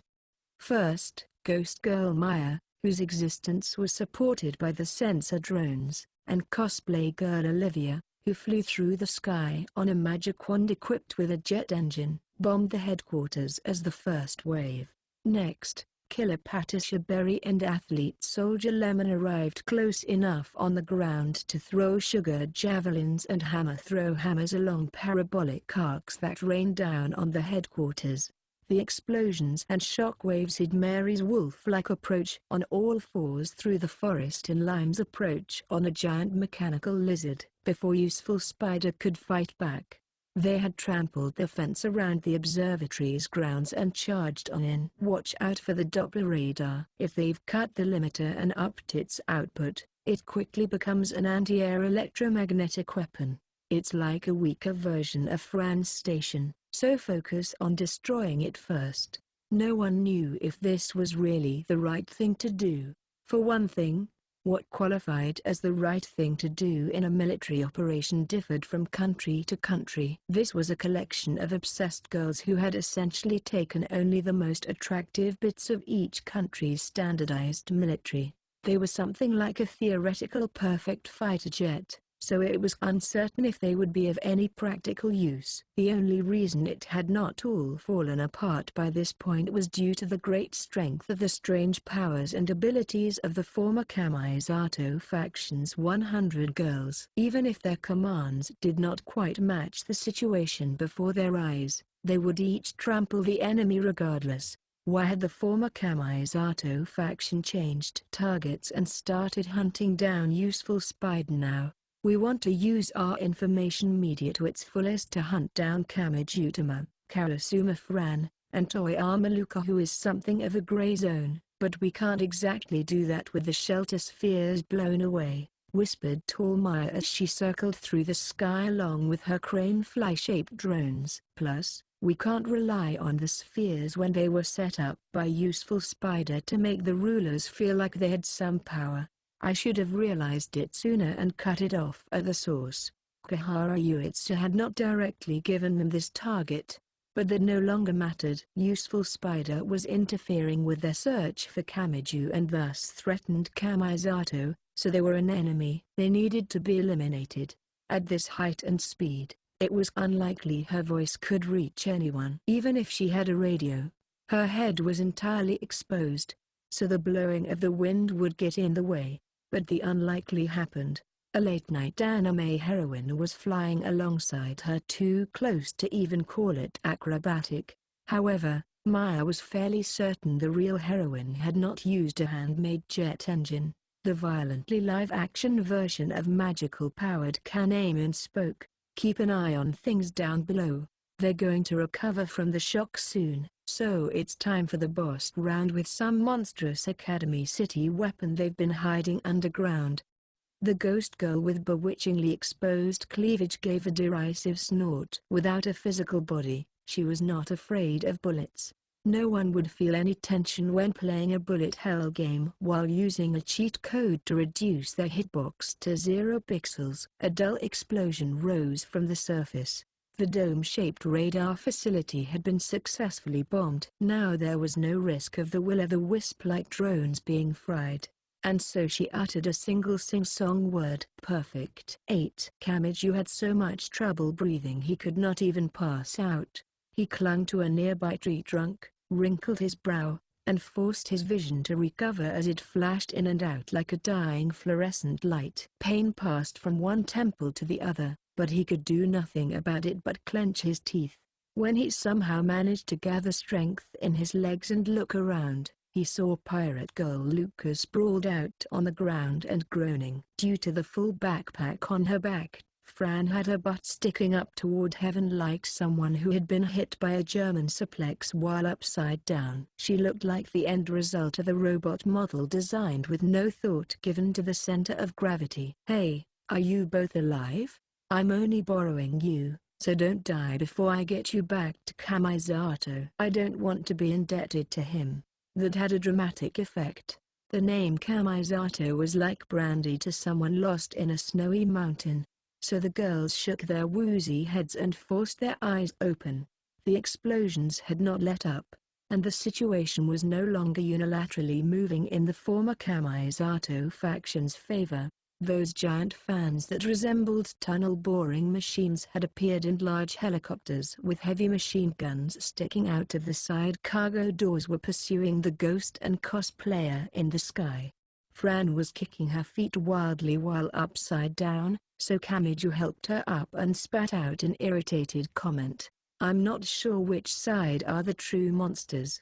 Anyway, let's get out of here." Needless to say, their goal had been to get the useful spider unit in District 11 to fall back to the headquarters so they could get to the AAA inside the container yard. There was no point in continuing the fight against useful spider here, and there was no guarantee that the former Kamisato faction would not find them here. They could not lose sight of the situation. Neither side winning here would bring back Kamisato Keikyu. If they poured their energy into the wrong thing, they would lose their chance at success. Fortunately, the former Kamisato faction and Useful Spider are so busy fighting that they haven't noticed us. And with this many explosions, the unit in District 11 is sure to be scrambled. Let's get back to the cart and head to the container yard. And then, but Kamijutama should have known better than to say fortunately. In case he had forgotten, misfortune was his constant companion. Fran noticed something and looked to her feet. Kamiju and Luca followed her gaze. Several strange cracks ran through the dirt. Wait! After an explosion large enough to shake the entire observatory, the ground below their feet seemed to reach its limit. It crumbled away and they were swallowed up. Oh yes! Hadn't Fran and Luca mentioned that Useful Spider may have been storing their next-generation weapons in an underground facility covered in thick electromagnetic shielding? 9. Tracer Ellen tilted her head while dragging her baggy lab coat behind her. She crouched down and focused on the ground. "What are you doing?" asked Modern Weapons-obsessed alien. "Wasn't most of your inspection kit destroyed by Fran's heat wave?" But Helen's curiosity did not wane. "It is true I specialize in gas chromatography and carbon dating using cutting-edge equipment. I'm well aware that my forensics skills don't work without the equipment." She formed L's with the thumb and forefinger of both hands and created something like a picture frame to focus on the ordinary-looking ground. "But did you know that human senses are a type of inspection equipment? It can be a perfumer's nose or a convenience store bento researcher's tongue. When you create a system using senses more delicate than any machine, it's known as sensory analysis." "What about it? And I'm not just talking about perfect pitch. My senses of sight, hearing, smell, taste, and touch are all perfect sensory analysis devices that provide readings I can express numerically. Although if I don't intentionally keep my mind in a lower gear, the world grows very boring very fast." Someone had pulled that girl up out of that gray bog. He had shown her a color that she could not express numerically with any of her senses. She believed that was the color of love. She would do anything for him. She would eliminate even the smallest risk to him. Maya, Olivia, and the rest of Ariel Group. "Our radios might be jammed before we have further orders for you and any gestured commands might be spied on. Follow the timetable we set up in advance." The hand in Ellen's baggy sleeve held a radio they had stolen from their enemy. She based this on her digitized senses as a tracer. "Fran will be there." That threat to Kamisato hand spends all year staring at the stars and chasing unidentified flying objects.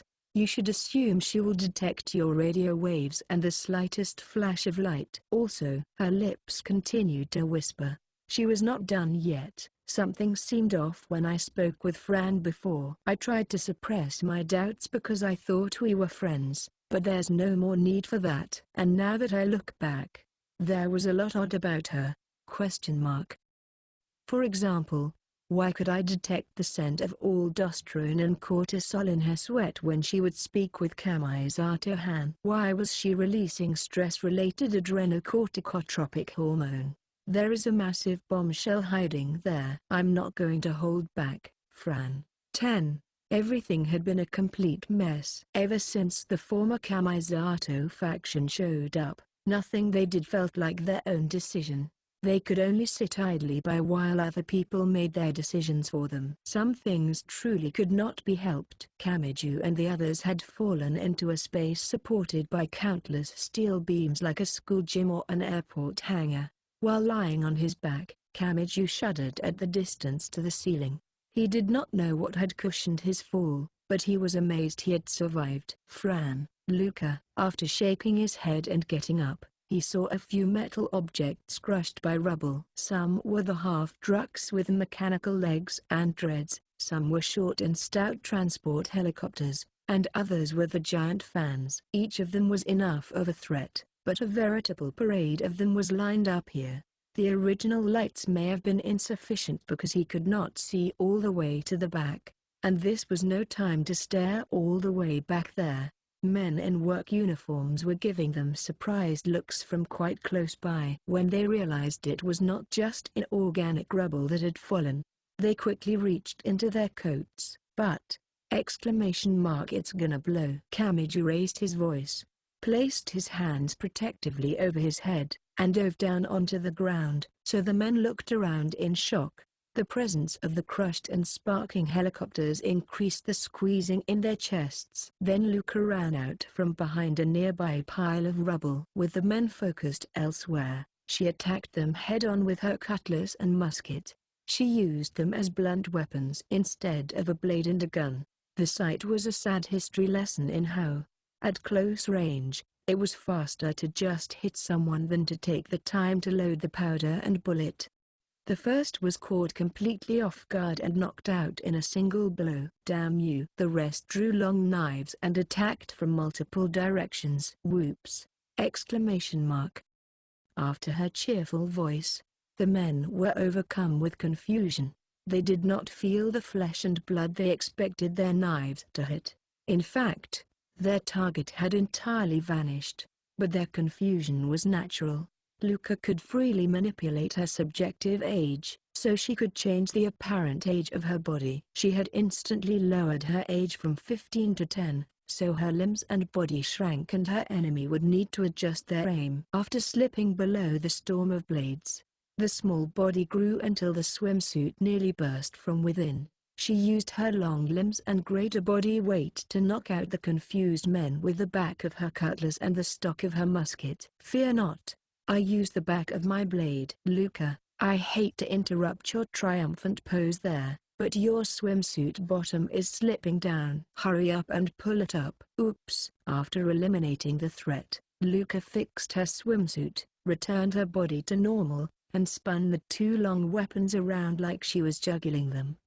Nice job distracting them. You'd make a good pirate. I don't think that's a compliment. Fran crouched down, took one of the unconscious men's guns, and held it awkwardly. But Kamiju put a stop to that. People pulled the trigger easily enough in movies, but that clearly was not something he could leave with a girl who was shutting one eye and attempting to peer down the barrel. He was afraid she would accidentally shoot him in the back. Anyway, where's the exit? They did not know where a stairway or elevator might be. The exit might have some kind of security lock, and it could have been blocked by the earlier collapse. They had no real reason to fight, so they wanted to leave as soon as possible. But the situation did not allow for it. Kamiju was always experiencing misfortune, but he was beginning to suspect Kamisato had something similar. They did not know where someone could be hiding as they cut across a space as large as a schoolyard. They assumed an exit would be along the wall, so they moved to the wall and continued back from there. It was generally the same as going on a rampage in a parking lot full of cars. They used the half-trucks and helicopters as shields, checked around and made sure no one dangerous was hiding behind cover, and then moved to the next shield. Meanwhile, Kamiju and Luca heard a small sound as they moved out ahead. They looked back to find rabbit ear antennae. Fran focused on her devices. A voice came from the card-sized screen connected with a curling cord. KSSHHH. Fran, knowing you, you'll definitely pick up this signal I'm sending out on a random band. Ellen? The girl sounded confident that Kamiju's group was in the same area. If that tracer had detected their footprints or caught their scent, it would be a major problem. Based on everything that had happened via the spheres, it was obvious what the point of this conversation was. Fran, turn it off. We don't gain anything from this, and she's trying to provoke us into revealing our location. She might even pick up on the sound of your radio playing her voice. Kamiju had no idea how much it would help, but he naturally started whispering. But Fran did not respond. She was fully focused on the small screen. I was oddly curious why you alone would respond differently. Luca's case isn't as odd if I view you as the source and her as a secondary infection. When you get down to it, I think our singularity is you, Karasuma. Fran. She did not want to know, but she felt the need to crush any hint of worry. It may have been the mindset that led people to type their own name into a search engine despite knowing it would lead to nothing good. Hey, Fran, why weren't you captured by Kihara Uitsu''s. No, Kamisato Keiku's curse. It wasn't that someone talked you out of it. Your heart was never shaken in the first place. Once I started wondering about that, I just couldn't stop thinking about it. Other things from the past started occurring to me. We know you spend all year chasing after UFOs. Whether that's true or not, you know more about astronomical bodies and electromagnetic waves than any of us. And the station you use to produce Academy City's heat wave is real, but that is a piece of external equipment, so you haven't really shown your own internal power, have you? No, it was not just the hoodie bikini rabbit ear antennae girl. Kamiju and Luca found themselves just as trapped by the sticky and invisible strings. Flipping over this card would accomplish nothing. It would only work against them, and it was a lot like digging up a landmine so it could blow up in their faces, but they could not stop the voice arriving over the device.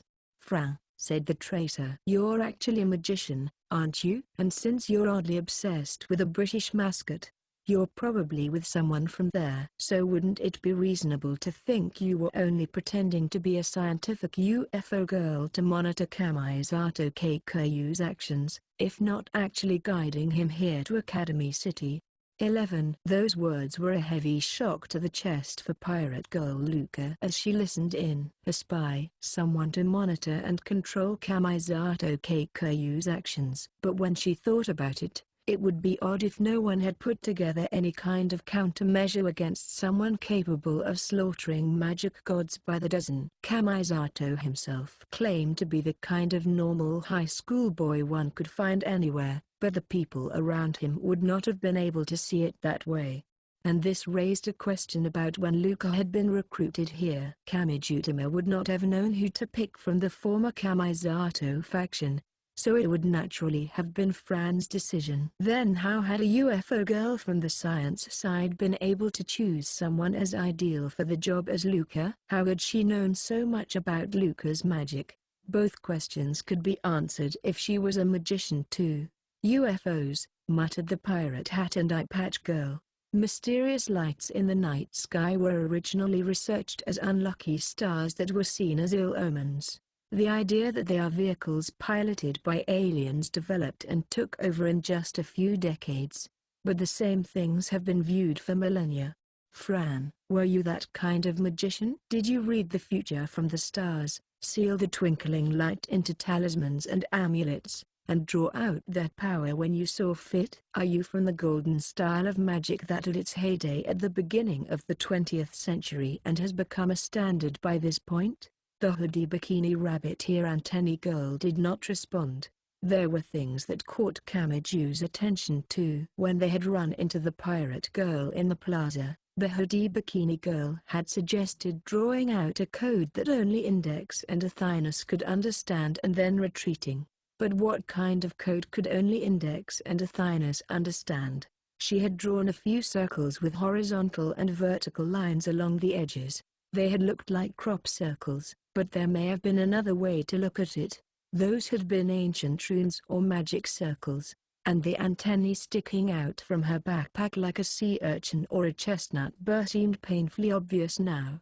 They were almost like ugly thorns meant to protect the delicious contents from an external enemy. Ellen's words continued as if to tear into that soft flesh. In that case, we definitely can't leave this to you. Fran, you understand, don't you? If you were monitoring Kamisato Han's actions and influencing his decisions, then it's hard to say it was the natural course of events for him to arrive in Academy City and meet that cruel fate. Fran, your betrayal killed Kamisato Han. The presence of an outsider like you shattered our age of happiness. I don't know why you did what you did.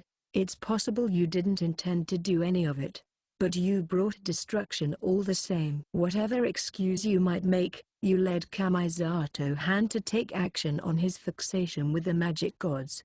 You incited Sunny and Rain to action. You created the idea that Academy City was suspicious, and you led everything to this conclusion.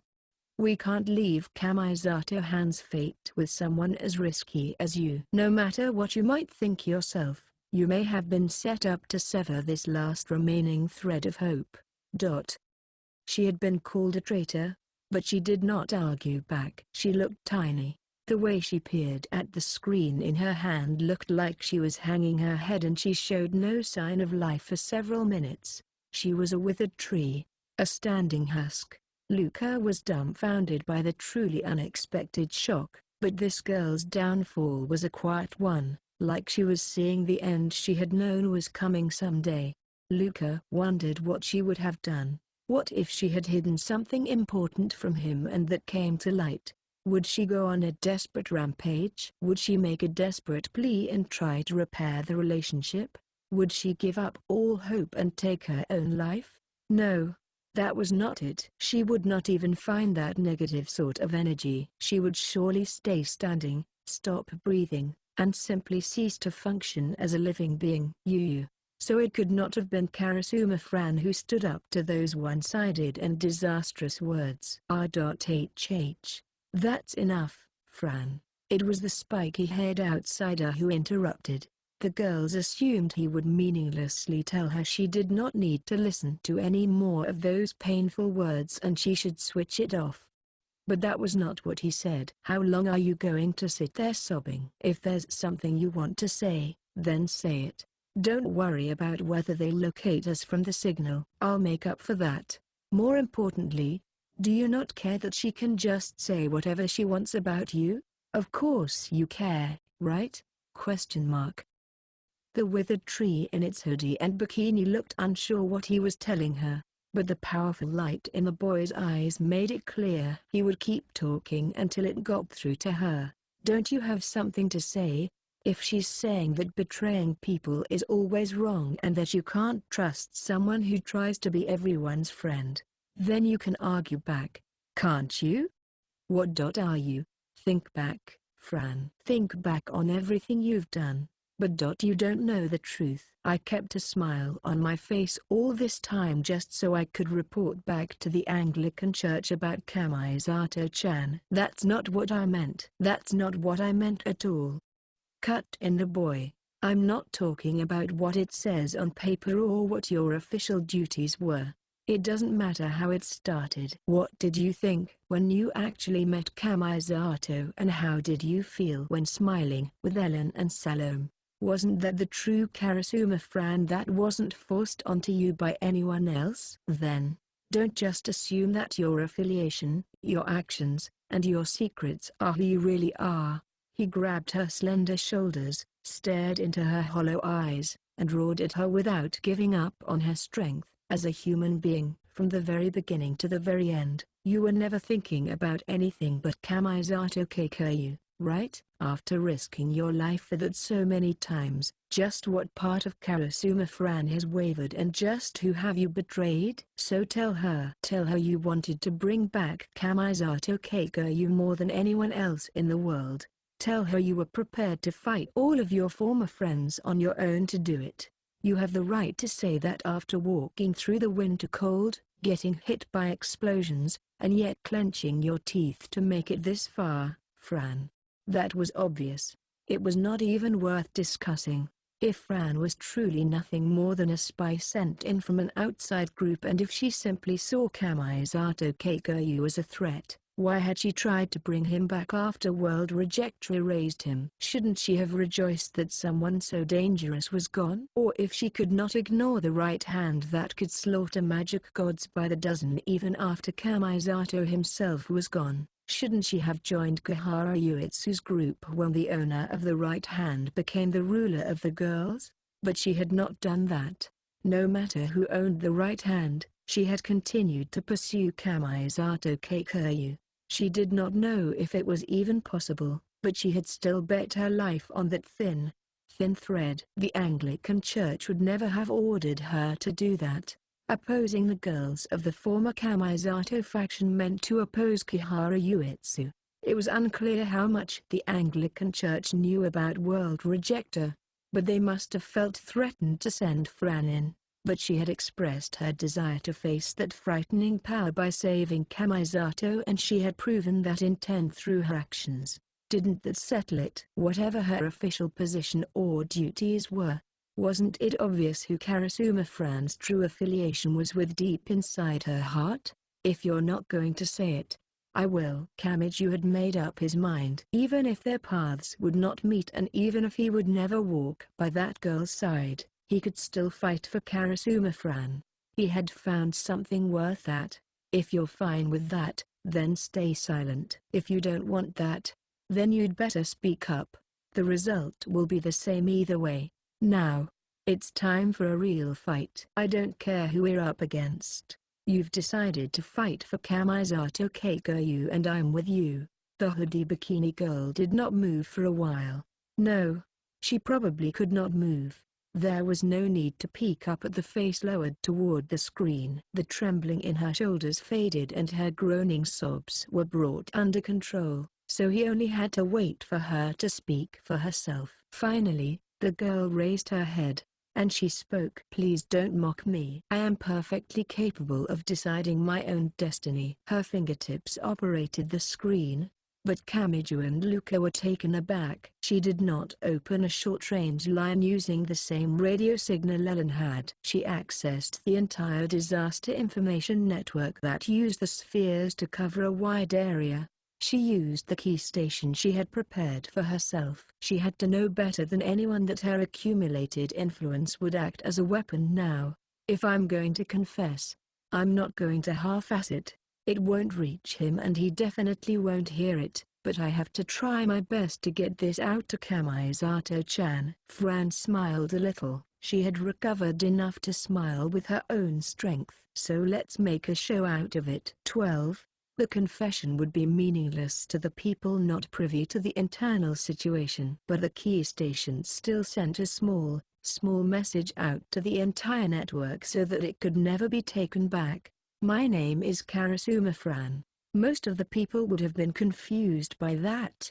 She was not a resident of Academy City, and a search through the database would not find any records on her. The heat wave that crippled Academy City was entirely my responsibility. I caused all of you so very much trouble. The hot environment weakened the elements and restricted them enough to avoid truly catastrophic damage. But that does not excuse my actions. I must be punished. But, even though no one told them to, large crowds gathered in front of the spheres that were opened like lotus flowers. They seemed drawn into the planetarium-like dome and could not leave the footage played there. Even so, please wait just a while longer. It happened in the park where order was slowly returning, even without a ruler. Please allow me just one more selfish act. It happened in the show business shelter she had once opposed. I am in love with someone. It happened in the overcrowded hospital. No matter how many complicated equations went into developing an advertisement, a few words from a complete amateur could fill the world instead. Perhaps that was the power of the truth. This had a different attraction than the eerie one of Ellen's words. I was told he would never return. I was told he had gone somewhere so far away that I could never reach him no matter how hard I tried. But I still want to save him. I want to do whatever it takes. Everyone understood. They all thought about this girl they had never met. I know my feelings of love will never be fulfilled. Even if I do save him, I have carried a sin from the beginning and I can never claim that happiness for myself. But that's fine. I just want to see his smile one more time. They listened. No, perhaps it was best to say they were charmed by her. Once this is over, I will accept any punishment. So no one stopped the girl from speaking. None of the shelter rulers interfered to the very end. All of the spheres agreed to act as her broadcast network. They all became regional stations for her key station. So please, and she spoke the final words. She reached her conclusion. Please allow me this once-in-a-lifetime confession, so I can bring this love to an end. 13. Fran cut the connection to the sphere. Kamiju slowly exhaled and spoke. You're okay with that? Yes, you're okay with that conclusion, Fran? Don't give me that. Like hell you are. If we're talking about what's right or wrong and kind or cruel, Then it might be easier to go along with what you're saying." The girl gently narrowed her eyes and did not hesitate to respond. "But this is between one boy and one girl. No one in the world can answer for me better than I can." Damn it. He could not exactly argue with that. He had protected the world from fire armor of the right of God's right seat when he had set the Star of Bethlehem in motion.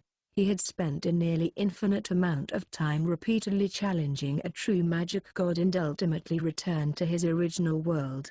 But Kamiju had no confidence when it came to his experience in matters of romance. This was a fight where what was right and what was kind were not enough to advance, and that was just too difficult. Fran, as a PU member of the former Kamisato faction, pirate girl Luca had to have been trying to judge what distance to keep from this.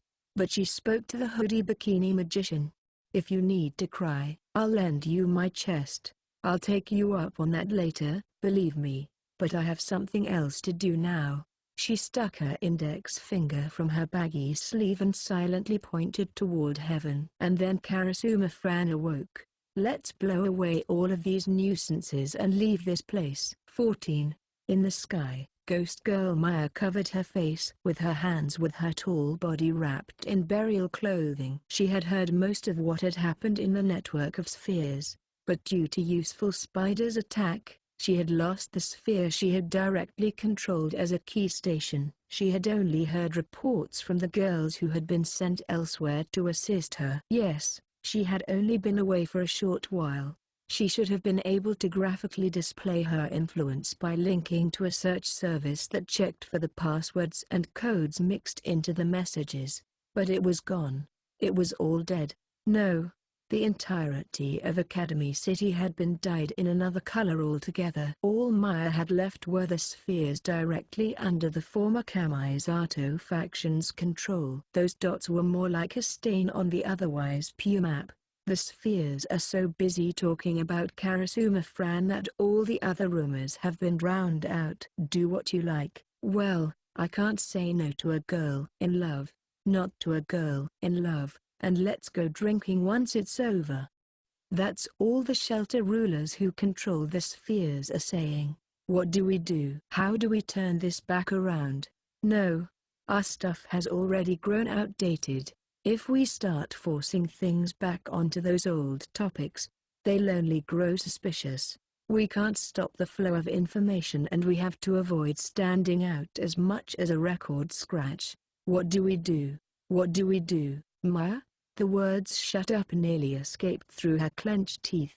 It was over. The bubble had popped. The rumors she had nurtured and raised like the child she could never have had been destroyed so easily in the short time she had been absent. Fran. Her outline flickered unnaturally while they were supported by the will-o'-the-wisp-like sensors, but she may have made a fundamental misunderstanding. This was a battle over Kamisato Keiko's fate, so she had no time to lament the loss of her child. She should not have assumed that nothing Fran could do could reach her. It started with a shining star in the heavens. No, it was not actually a star. It was a piece of fan art titled "The Bunny Gray Messenger." Needless to say, Karasuma Fran had created it. It was a high-power microwave galactic communications station meant to speak to some unseen individual for 100 years. Ghost Girl Maya with her long, swaying black hair had no physical body. She only seemed to exist by using the sensor's low-frequency waves and faint aromas to destabilize the mental states of any surrounding life forms. But what if the sensors themselves were destroyed? Karasuma Fran. Immediately after that cry, a 360-meter hammer swung down toward Academy City and accurately landed on the meteorological observatory on a District 21 mountain peak. And everything in between was brought down with it. The sweet dreams were no longer necessary. Fran had stared into the starry sky and floated through the emptiness for so long. But now she placed her feet on the ground and cast off her identity as a UFO girl. Between the lines 3, they spent a long time circling the Earth. Breaking free of the atmosphere using the windowless building had been easy enough, but matching their trajectory and speed to magic god Tezcatlipoca for a rendezvous had been difficult. That had forced Kamisato into a trip around the planet in satellite orbit. The Earth had become a white planet where massive numbers of white bugs whirled about instead of clouds. Kamisato had initially thought it was a typhoon or something, but he had belatedly realized it was a colossal roulette wheel. This may have been Nuada's latest obsession. Kamisato knew everything would return to normal at the end of the day, but it was still a sight void of all hope. If this was what he had seen, what would the Soviet cosmonaut have said? Oh, there he is. There he is. Tezcatlipoca is way too relaxed. Niang licked her lips, placed her hands on her hips, and pushed out her flat chest. She did not seem to care that the weightlessness was causing the bottom of her mini china dress to rise quite a bit. They were truly in outer space, but none of the things in the textbooks seemed to apply. Kamisato did not need a spacesuit. The words of the god next to him reached his ears like normal, and no concern was given to the heat and radiation that was no longer being blocked by the Earth's atmosphere. The magic gods were insane in everything they did.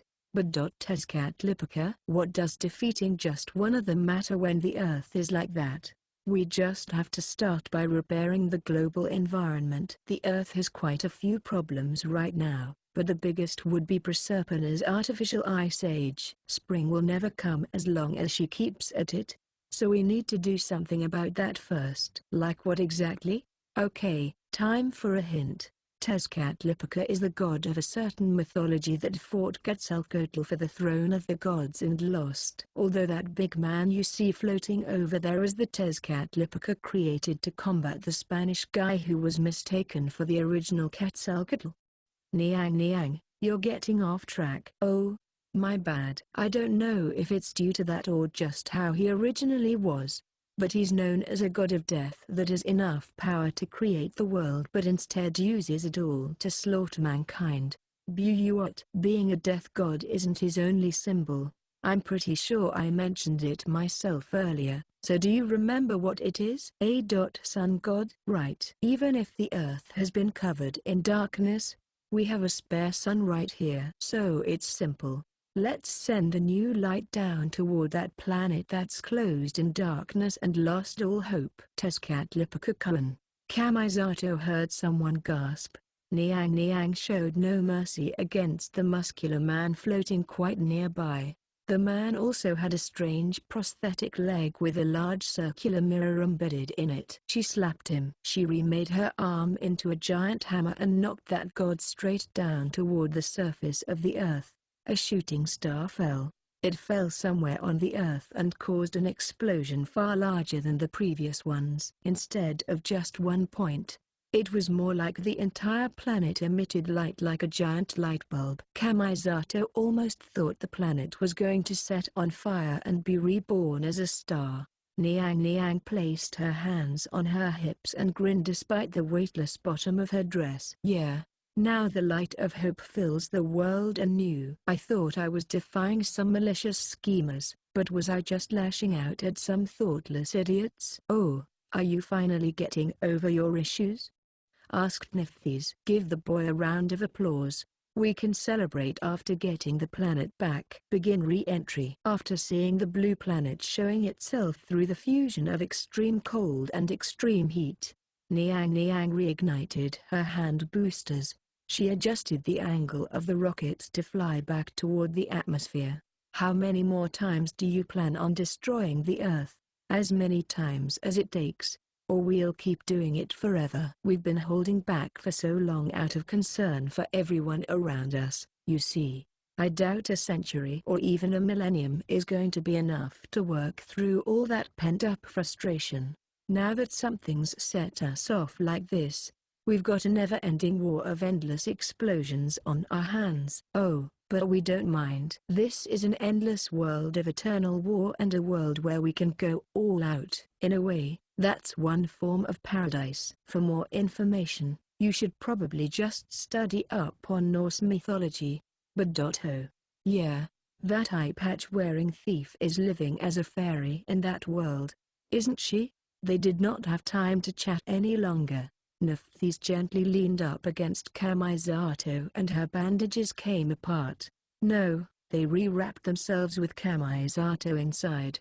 They protected a god's body from internal and external deterioration and decay. They landed a moment later.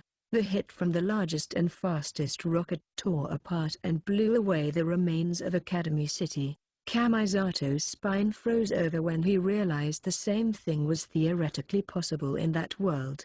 Now, with her feet finally back on the ground, Niang produced a creaking metal sound from her baggy sleeves. How many magic gods were visible nearby? Chimera. Now there's an annoying one. Who's that? Kamisato strained his eyes to see through the smoky scenery. Then his vision exploded with psychedelic colors. He covered his face and screamed before the goddesses gave him a belated warning. Oh, a human like you should avoid looking right at her. It's just like looking at the sun through a normal telescope and your very soul will burn away if you have poor morals. Honestly, that's supposed to be too beautiful to bear? I just don't understand humans. Nephthys sounded as exasperated as a woman whose boyfriend started ogling another woman while they were on a date, but Kamisato was in no state to respond. Boy, are you trying to ask what that is? It's chimera. There's a limit to the beauty you can produce by polishing the human body, so that narcissistic and self-destructive perverts started taking in elements and structures from other creatures. Even if its reaction like the Renaissance was to formal religious art, it's still frightening. Oh, and hearing her voice or smelling her scent could drive you mad, so be careful. Some things were unavoidable even after being warned. Beyond his darkening vision, he heard an unstable and high-pitched sound like metal scraping together. Jin, Guan, Jin, Gwin, Jin, Gwin, Guan, Jin. Yes, we can chat later. I know you might want to show off every last inch of your naked body since you finally have someone to appreciate it, but if you make Kamisato-chan go along with your perverted exhibitionism, he'll drown in his own brain juices. Kamisato could feel tears pouring down his cheeks and his head was full of questions. Had that been a voice he had heard? Could the other magic gods hear it like normal? But when he tried to process it in his own mind, he was overcome by nausea like an extreme case of motion sickness. It was a dangerous sort of nausea, like he had been punched in the back of the head instead of just in the gut. Hey, Nephthys. The human's vision has been cut off as you can see, so it would be nice if you could let loose and really cry. I don't think so. I'm not in the mood thanks to that pervert. But your legend about crying at a god's funeral means you can interfere with the other magic god's emotions and focus. There are tears of joy, tears of anger, tears of sorrow, and tears of awe. You can do whatever you want, so just jam them. If you want me to cry, then you had better have a good emotional story ready. You always cry like a waterfall. From cheap stories about things like kittens lost on a battlefield. Kamisato could not see much of anything, but he started running when a slender feminine hand pulled on his. Once the psychedelic world faded and the normal world returned, he realized they were in a dark underground tunnel. Everything outside had been blown away, but the underground areas seemed to have survived. He heard Niang's joking voice. Hey, you alright? Don't worry too much about popping a boner at that art-obsessed god's sculpture. I'll keep that one a secret. That was such a terrible thing to say that it dragged me right back into reality. With that and Tezcatlipoca, just how many suns do you have? What are you talking about? If that obscene night flower was held up in the middle of the solar system, the world would be pitch black. The goddesses really did make him frown. Seeing the beautiful bodies of those proper goddesses may have brought his standards of beauty back to normal. Niang and Nephthys were both magic gods overflowing with the scent of death, but they were far better than that chimera that had completely left the category of human. What had it looked like to their eyes? Kamizato's entire body was pierced by the mixture of fear and curiosity brought by contact with the forbidden. But they did not have time for him to get an answer. Something was watching them from the darkness down the half-crumbled tunnel. If it's not one of them, it's another. Niang's skirt floated up as she kicked something away in annoyance. It had likely fallen down when the surface had collapsed. Kamisato recognized the junk. That's that golden retriever *S.A.A. Was it called? Oh? The thing that killed High Priest and Zombie?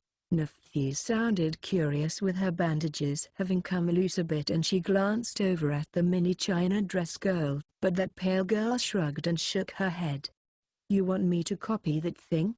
Wouldn't work. A magic god's death can't be accepted inside a magic god's body. What even is that thing anyway? That secret of Academy City had completely killed 2 magic gods without world rejector. Since Kamijutama's hand had not killed or eliminated magic god Athynus, it was a true exception on the level of Kamisato himself. I doubt you would understand. Then don't bother. The real issue is that the AA itself is pretty much meaningless. He had said not to bother, but she explained anyway. She tried to act all impressive, but she may have been prone to loneliness. Human. Have you ever played shooting games? I'm more surprised that a 4,000-year-old Chinese god is familiar with them. In those, you generally have infinite ammo and can just keep shooting forever. It only really works in games. But how do you think you would go about forcing that onto reality? The AA is the answer. That golden retriever named Kahara Nukan was the player controlling the ship. But the bullets weren't contained in the machine. They were transferred in from a remote location to always keep the spare ammo at max. You can think of it like that. So it's like a warp device? I'm not sure I would call it that. Let's say you use solar power or heavy hydrogen to create electricity in satellite orbit and send it down to Earth in the form of microwaves or a laser. Would you call that energy transfer a warp? Either way, this changed who was in control. Kahara Nukan was still extraordinary for heading out to the scene, accurately avoiding the downpour of fireworks like blasts from a bullet hell game, and fighting the boss all the while. But it was someone else who had been supplying him his firepower from behind the scenes. In a way, one could say it was that person who had killed High Priest and Zombie. Well, when you've been closed up in your shell and deceiving the world while trying to take revenge against the magic gods, I guess it's a sensible evolution, although it's a twisted one like the small crabs that get inside of clams. He did not understand at all, but she seemed satisfied with the explanation. Niang spun around to face him. Trying to grab something in your own hand instead of having someone give it to you is just that difficult, especially for a normal person who's met nothing but setbacks like him. Have you recovered enough to give threatening looks? Oops. The light-hearted mini China dress girl stopped speaking, but not because she had been overwhelmed by the pressure from Kamisato. Whatever was in the darkness of the tunnel had finally attacked. Niang pulled countless blades from her baggy sleeves and swung them randomly, or so it seemed. But a moment later, countless sparks flew through the dimly lit space like a swarm of locusts had charged right into a bug zapper. Kamisato could not even see what it was she had intercepted. He only heard a scraping sound. Nephthys's chest bandages had been torn, so the brown magic god held her arm horizontally across her chest. Niang. Sorry. She did not seem to care much. So this time it's the forgotten god. It's kind of sad. Lovecraft used him as reference material, but the fiction and non-fiction got mixed together so badly his original form was completely forgotten. Didn't people also decide there was a connection to Crowley, so they stopped all research into this magic god's historicity? First that narcissistic pervert and now you. Is everyone here an exhibitionist that just wants to show off to someone? Niang, I don't think you have any right to say that after all the effort you're putting into this in front of this boy. It was not that Kamisato could not see it due to a lack of light or due to great speed. He could not comprehend it no matter how much he stared at it. Once again, The human and the magic gods were likely perceiving it differently. Niang, warn Nephthys. Yeah, I know. The others are starting to gather. We're surrounded and all on our own. Plus, this is a world of never-ending battle between gods. So it's not like a human will last long anyway. KH, we have no real way of saving you, so you'll just have to pray you're pulled out of here by someone in that world. Niang used one hand to shoot down some things flying their way, and she cheerfully looked back toward Kamisato. By the way, human, I'd like to ask something while I still can. What? She really did make it sound casual, and she spoke in the middle of a battle a human could not even perceive. In the end, how was the right hand we made? Not long before, he might have felt that question was worthy of death. In fact, he would not have hesitated to blow her away even if she begged for her life through trembling lips. But he slowly sighed, and he answered, "Did you give no thought to how much confusion it would cause me?" Yeah. Sorry about that. But we didn't actually realize our desires were leaking out. We had no way of stopping it. Also, it's rare for that kind of power to dwell in a human, explained Nephthys. It usually ends up in an object like a demon-slaying sword or a holy mirror. Who would have thought it would choose such a short-lived creature? Niang gently narrowed her eyes within repeated and intense sounds of clashing metal. Her smile was no longer a mocking sneer. It's true we were selfish, but I also think this happened because it was meant to. World Rejector is only compatible with someone that meets the conditions that match it. So there was no possibility of Kamijutama acquiring World Rejector. You already knew that, right? Yeah. I'm not sure if that's a compliment, though. It is. She answered immediately. There must have been times when you wanted to cheer everyone on and times when you could not allow a dream to be lost as it was crushed by reality. But we think the desires that leaked away from us must have sought out someone who met those conditions, just like Kamijutama. There was a reason you were chosen. What? So it caught us completely by surprise when you suddenly attacked us. Of course. We're celebrating that now since it brought us to this place where we won't cause anyone any trouble. But even if that power had escaped from us, we never thought it would create enough of a grudge for someone to kill us, said Niang. Hey, human, there's one phrase you really like to use, the kind of normal high school boy you can find anywhere. No, it can't be, thought Kamisato as alarm bells went off in his heart. But you knew better than anyone that their kind of normal high school boy you can find anywhere is something you can't actually find anywhere, didn't you? Time came to a stop. Or was it Kamisato's thoughts that came to a stop? I mean, your life was full of jealousy of others and, in your eyes, everyone else had something you didn't. Something heavy seemed to stir up the air with a low rumbling. Niang pulled two hands full of weapons from her baggy sleeves. But even so, her slender body bent backwards with a deafening sound of collision. Kamisato could not see what had happened. No. He could not comprehend it. At the very least, he could tell this was different from the previous projectiles. The forgotten god itself had likely charged in from further down the tunnel. He finally saw something. It looked nothing like beautiful Niang and Nephthys. But what even was it? It was extremely simplified yet incredibly eerie, like a stick figure drawn by a small child awkwardly holding a black crayon. But Niang continued in a sing-song tone. But in that case, did other people really see you as someone who had nothing at all? Niang. That's just cruel. It's like the smell of his own body. He probably isn't even aware of it. Even so, more rumbling sounds continued and something slowly rose to the surface of Kamisato's mind. For example, imagine Breaker resided in another boy's right hand, but its presence could not be proven without a supernatural power to negate. If Kamijutama had never moved to Academy City and lived in a perfectly normal city, he would have lived out his entire life without knowing he had that power. Did it never cross your mind? This was the same. Kamisato Keiko, you had something valuable enough to attract World Rejector.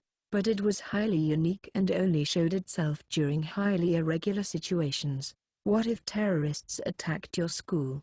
What if you ran across a cute girl being harassed by delinquents in a back alley? What would you do then? But you're about the only one that can pull it off after only putting that much thought into it. Not many people can draw out accurate blueprints at that point.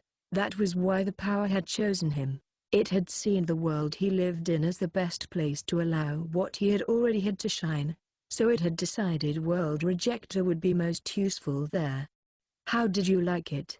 Niang seemed to be honestly asking. And as she did so, she spread out countless blades like fans to block the crayon's attack with a round shield. The thing about us is, well, we're gods. We're the ones that give. So it's hard for us to know what it feels like for the chosen ones like you. But we were a little worried that the gift born from us was too much for you to handle. Kamisato fell silent for a while. Finally, he spoke in the empty world. That wasn't what I wanted. Even if I wanted something special, I only wanted something that let me brag a bit at school. I might have said it's meaningless if you don't win the gold medal, but anything would have been fine as long as it was enough of conversation started to fill in the silence at the karaoke box. He could not hide anything in front of these gods, so there was no real reason to open his mouth. But he still said it. He could not stop now. So why did it have to be a talent that only shines when you're fighting a real god? Why did it have to be something that only shows itself after things have gotten that bloody? I mean, that's useless. I can't share that with anyone. Who cares about winning the gold medal or being one of a kind? No matter how great an accomplishment it is, it's meaningless if you can't tell anyone about it. The difference between a hero and a combat addict was paper-thin. In fact, it may have been the era that decided a combat addict was a hero that was craziest of all. I didn't want that. Killing the magic gods didn't even feel real. So I tilted my head and kept trying until it did. Every time Ellen, Claire, and the others praised me for it, it felt less and less like what I really wanted to do. It really hurt when my sister Salome pointed at me and accused me. I wanted to shout back and ask her why she was standing on Kamijutama's side. He did not care how pitiful and pathetic he looked. Sometimes facing that side of oneself held great meaning. That wasn't what I wanted Elsa, Maya, and the rest to be smiling about. Couldn't it have just been about how good I was at making character bentos or how good I was at karaoke? When it comes to helping girls, couldn't it have just been helping them with their homework or struggling to discover their secret hobby? Why do several metal drums full of spilt blood have to come into the picture there? Someone like me can't shine in a place like that. Niang deflected something to the side. As soon as her hands were free, the little devil placed them on her hips and winked. If you're bothered by that, then you're still not a hero. That at least you don't have to worry about. It's no different. I can't control myself. I'm not like mass murderer Salome who intentionally maintained her position as a criminal. I never felt any guilt and I just kept swinging my arm all I wanted. It didn't matter if there was a special power in my right hand or not. He clenched his teeth and confessed the one thing he should have avoided. I killed all you magic gods without feeling even a twinge of guilt. Yeah, said a voice. Niang nodded in a somehow satisfied way with her hands still on her hips.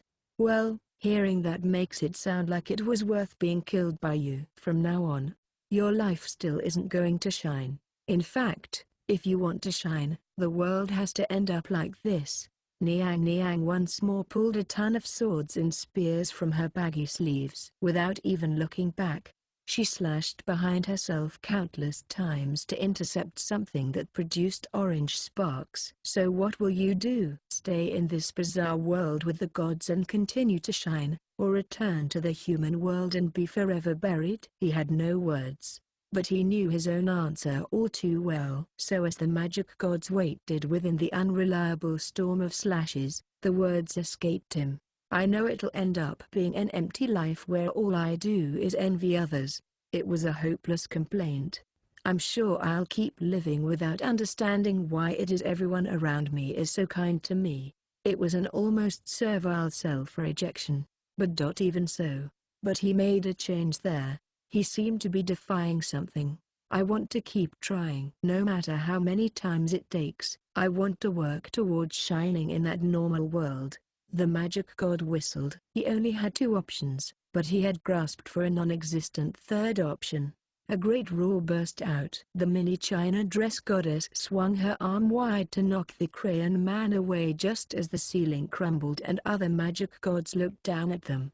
She had heard some hopelessly pathetic words, but Niang Niang and Nephthys both looked amused as they viewed the result. The mini china dress girl slapped her own butt and the brown woman retightened the bandages wrapped around her body.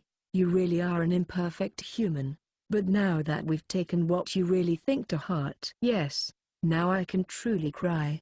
Chapter 4. Or a taboo brings peace. Salvage 31. A high school boy like Kamiju had no way of calculating the sum total of the potential and kinetic energy dropped on the earth or how far the damage and effects to the surface would spread, so he spoke the conclusion that even a high school mind could comprehend. You overdid it. You idiot. Luca said she'd lend you her chest if you wanted to cry.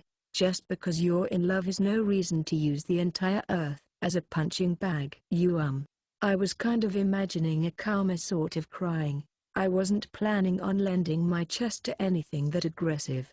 The pirate girl also must have been frightened by the impact of that hard punch because she was acting oddly and her voice was trembling. Love was a frightening thing. Kamiju spotted a torn memo pad among the scattered rubble, so he crouched down. What are you doing? What needs to be done? The area overhead was cracked so wide open that it was easy to forget they were underground. He held back unathletic Fran who kept trying to move out ahead and then he and Luca finally found the door out of the rubble-filled hangar. There must have been an electric lock, but the door had bent and fallen out of place from the previous impact. Wow! How powerful was that impact? This isn't going to trigger a volcanic eruption, is it? The stairway unit was made from steel, but it had just barely retained its shape. They set foot on the stainless steel steps and began the long journey. Kamiju realized Fran was no longer asking to be carried. Something really must have changed inside her. When they opened the door out onto the surface, everything was dark. That isn't going to bring on an ice age like a meteor strike, is it? The ice age prediction was supposed to be misinformation. It's already around 5. The sun would normally have set by now. It is midwinter after all. It was hard to tell whether the wreckage they saw belonged to the meteorological observatory or the space station. Kamiju almost suspected the world had ended. It was fortunate that the only people here had been the abnormal former Kamisato faction and useful spider. Any normal people would have been killed instantly. This is no time to be glad everyone survived. That means they're going to pursue us after this. As she explained that, Luca pulled one of the small motor-sharing carts from the wreckage. They had come from useful spider, so it was not surprising some spares would be stored here. The pirate girl was the driver again, so Kamiju and Fran clung to the roll bar from the side. Go, let's go, said Fran. Roar. Let's wipe them all out. I kind of feel bad for Kamisato since he got confessed to and rejected without getting a say in the matter. The cart was situated so low to the ground that it could not drive over even a coffee can on its side, so it had trouble in the rubble. After weaving left and right to avoid the wreckage, they finally made it to the road down the mountain. Unlike on the way up, their excess weight actually helped. They picked up more speed than expected. The small tires screeched at the sharp curves, and Kamiju felt the squeezing at his heart return. A high-pitched sound like a distant roaring echoed through the mountains. It came from the peak of the mountain. They're beginning their pursuit. Watch out behind us. I'll take the shot when it comes to it, but you'll load the bullet with the ramrod, right? I'm not even sure what ramrod is, but if I screw it up, it won't blow off your fingers, will it? And as they discussed that, A beautiful beast slid down the slope next to them and charged right toward the cart. Kamiju saw gorgeous long blonde ringlet curls and a dress colored a toxic blood red. She was dressed like a princess, but she ran on all fours, bared her canine teeth, growled, and went right for the throat like a beast. This girl had perfectly combined the two conflicting aspects of human and wolf. Mary? MHN. Kamiju heard a strange voice while time seemed to stop. He saw Fran pull an antenna rod from the side of her overstuffed backpack and she used that to strike the wealthy wolf on the side of the face as she tried to tear out Kamiju's Adam's apple. There was little force behind the blow, but the element of surprise had been effective. Mary was thrown off target, so she rolled and bounced a few times along the road before getting up like nothing had happened. She then kicked off the ground with all four limbs and pursued them with ferocious intensity. Fran swung the antenna rod in a circle and began provoking the wolf girl for some reason. Curse that evolutionary turbo granny. I'll aim for a home run right off the cliff next time. Fran's been awakening in a weird direction. Aren't people supposed to turn into a calmer adult when that happens? Like a school doctor. School doctors are only seen as sexy because there's a bed in the infirmary, argued Luca. Don't get distracted by the decorations and lose sight of their true essence. No, it's the warmth of nursing you back to health when you're weakened by a sudden cold that makes them so attractive to boys, and that same aspect applies to dorm managers. Meanwhile, the next one arrived. While they were forced to drive full speed down the dangerous mountain road, a giant form stepped over their heads. A far too giant human foot shook the earth. Maya, the girl in white burial clothing, had grown so large they had to look up to see her properly. Kamiju nearly forgot this was real. It felt like having the Statue of Liberty chasing them around. What the hell is going on? Maya's senses should have been crushed when my station crashed. You didn't know? They could not slow down, so Luca pressed down on the gas even harder. In addition to her senses, she maintains her own scent just in case. That's why she's always munching on vegetable sticks and sipping at sweet drinks. You've heard what you eat can change how you smell, right? Damn her. I always thought she was showing off her femininity by eating nothing but fruits and vegetables, but it was for this? You didn't notice how bitter she was watching you eat as much meat and fish as you liked? And how you view a ghost without a physical body completely changes depending on where you start from. The status of a ghost in a ghost story depends on how the story got started and where it came from, right? The senses are like an artificial haunted location. Think of it like a prism that separates light. Depending on how you mix and distribute the parts, a harmless wandering ghost can turn into a spirit that shakes an entire nation. Her body is supported by a sweet smell and her body produces that sweet smell. What? Isn't that like a chicken and egg situation? Complained Kamiju. That's why Maya has no weaknesses and no one can stop her once she gets her perpetual motion machine up and running with that endless cycle. She can maintain an invincible status that would warrant building a shrine and worshipping her as a god. And whoever said the smell coming from Maya's body is sweet? Asked Fran. You make too many assumptions about girls. Even if she's an enemy, I believe in that ephemeral ghost girl's femininity. Far from ephemeral. She was stomping around like a Caillou, so it would be all over if that monster stepped on them. Even a large bus would be squashed so flat it would be indistinguishable from the road. As they watched, her steel pylon of a leg swung like a pendulum.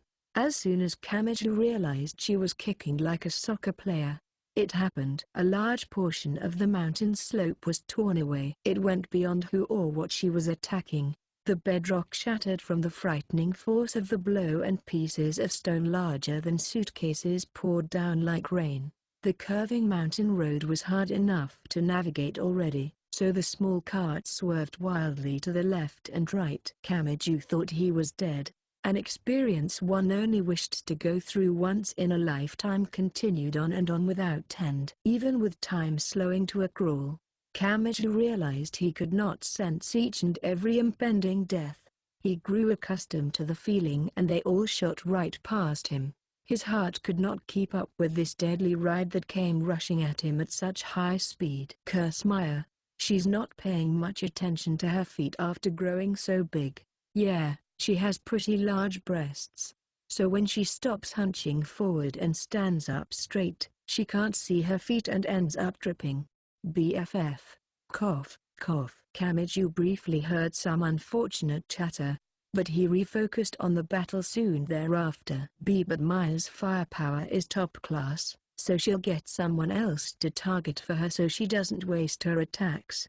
My money is on that Trace Relin. The two of them together would be like a ballistic missile and radar. The trip down the mountain path was much faster. In no time, they left the mountain and entered the streets of Academy City on the cart. Yes. Below the windowless building, Kahara Uetsu stretched and spoke. While pretending to fear me and making me the villain, are they starting to grow accustomed to the cruel stimuli? 3. Kamiju's group wished to retrieve the original AAA from the District 11 container yard and use it to create the magical tunnel needed to rescue Kamisato. With their base in that state, Useful Spider would be unable to continue guarding the containers. Kamiju and the girls raced through the powerless streets with no traffic lights. There seemed to be quite a few people driving in makeshift races that had no bearing on the recovery. But this was entirely different. A girl in a red dress moving on all fours was easily keeping up with a four-wheel cart powered by a 50cc engine. A magical girl was flying overhead with a jet engine on her wand. A girl in a suit of armor and covered in weapons was riding a military horse.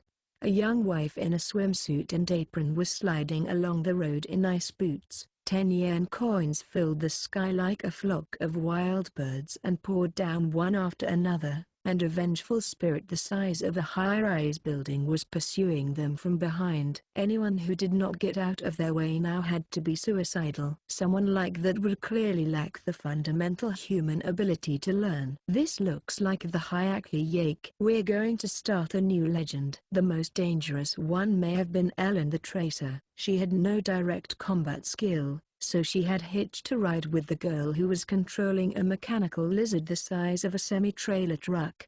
It was unclear how accurate she was during this car chase, but they could not assume they would lose their pursuit just by turning a corner. These girls would continue chasing them forever, and Ellen also increased the accuracy of the powerful but hard-to-aim people like Maya, so she was too large a risk to ignore. Luca, do you have a countermeasure?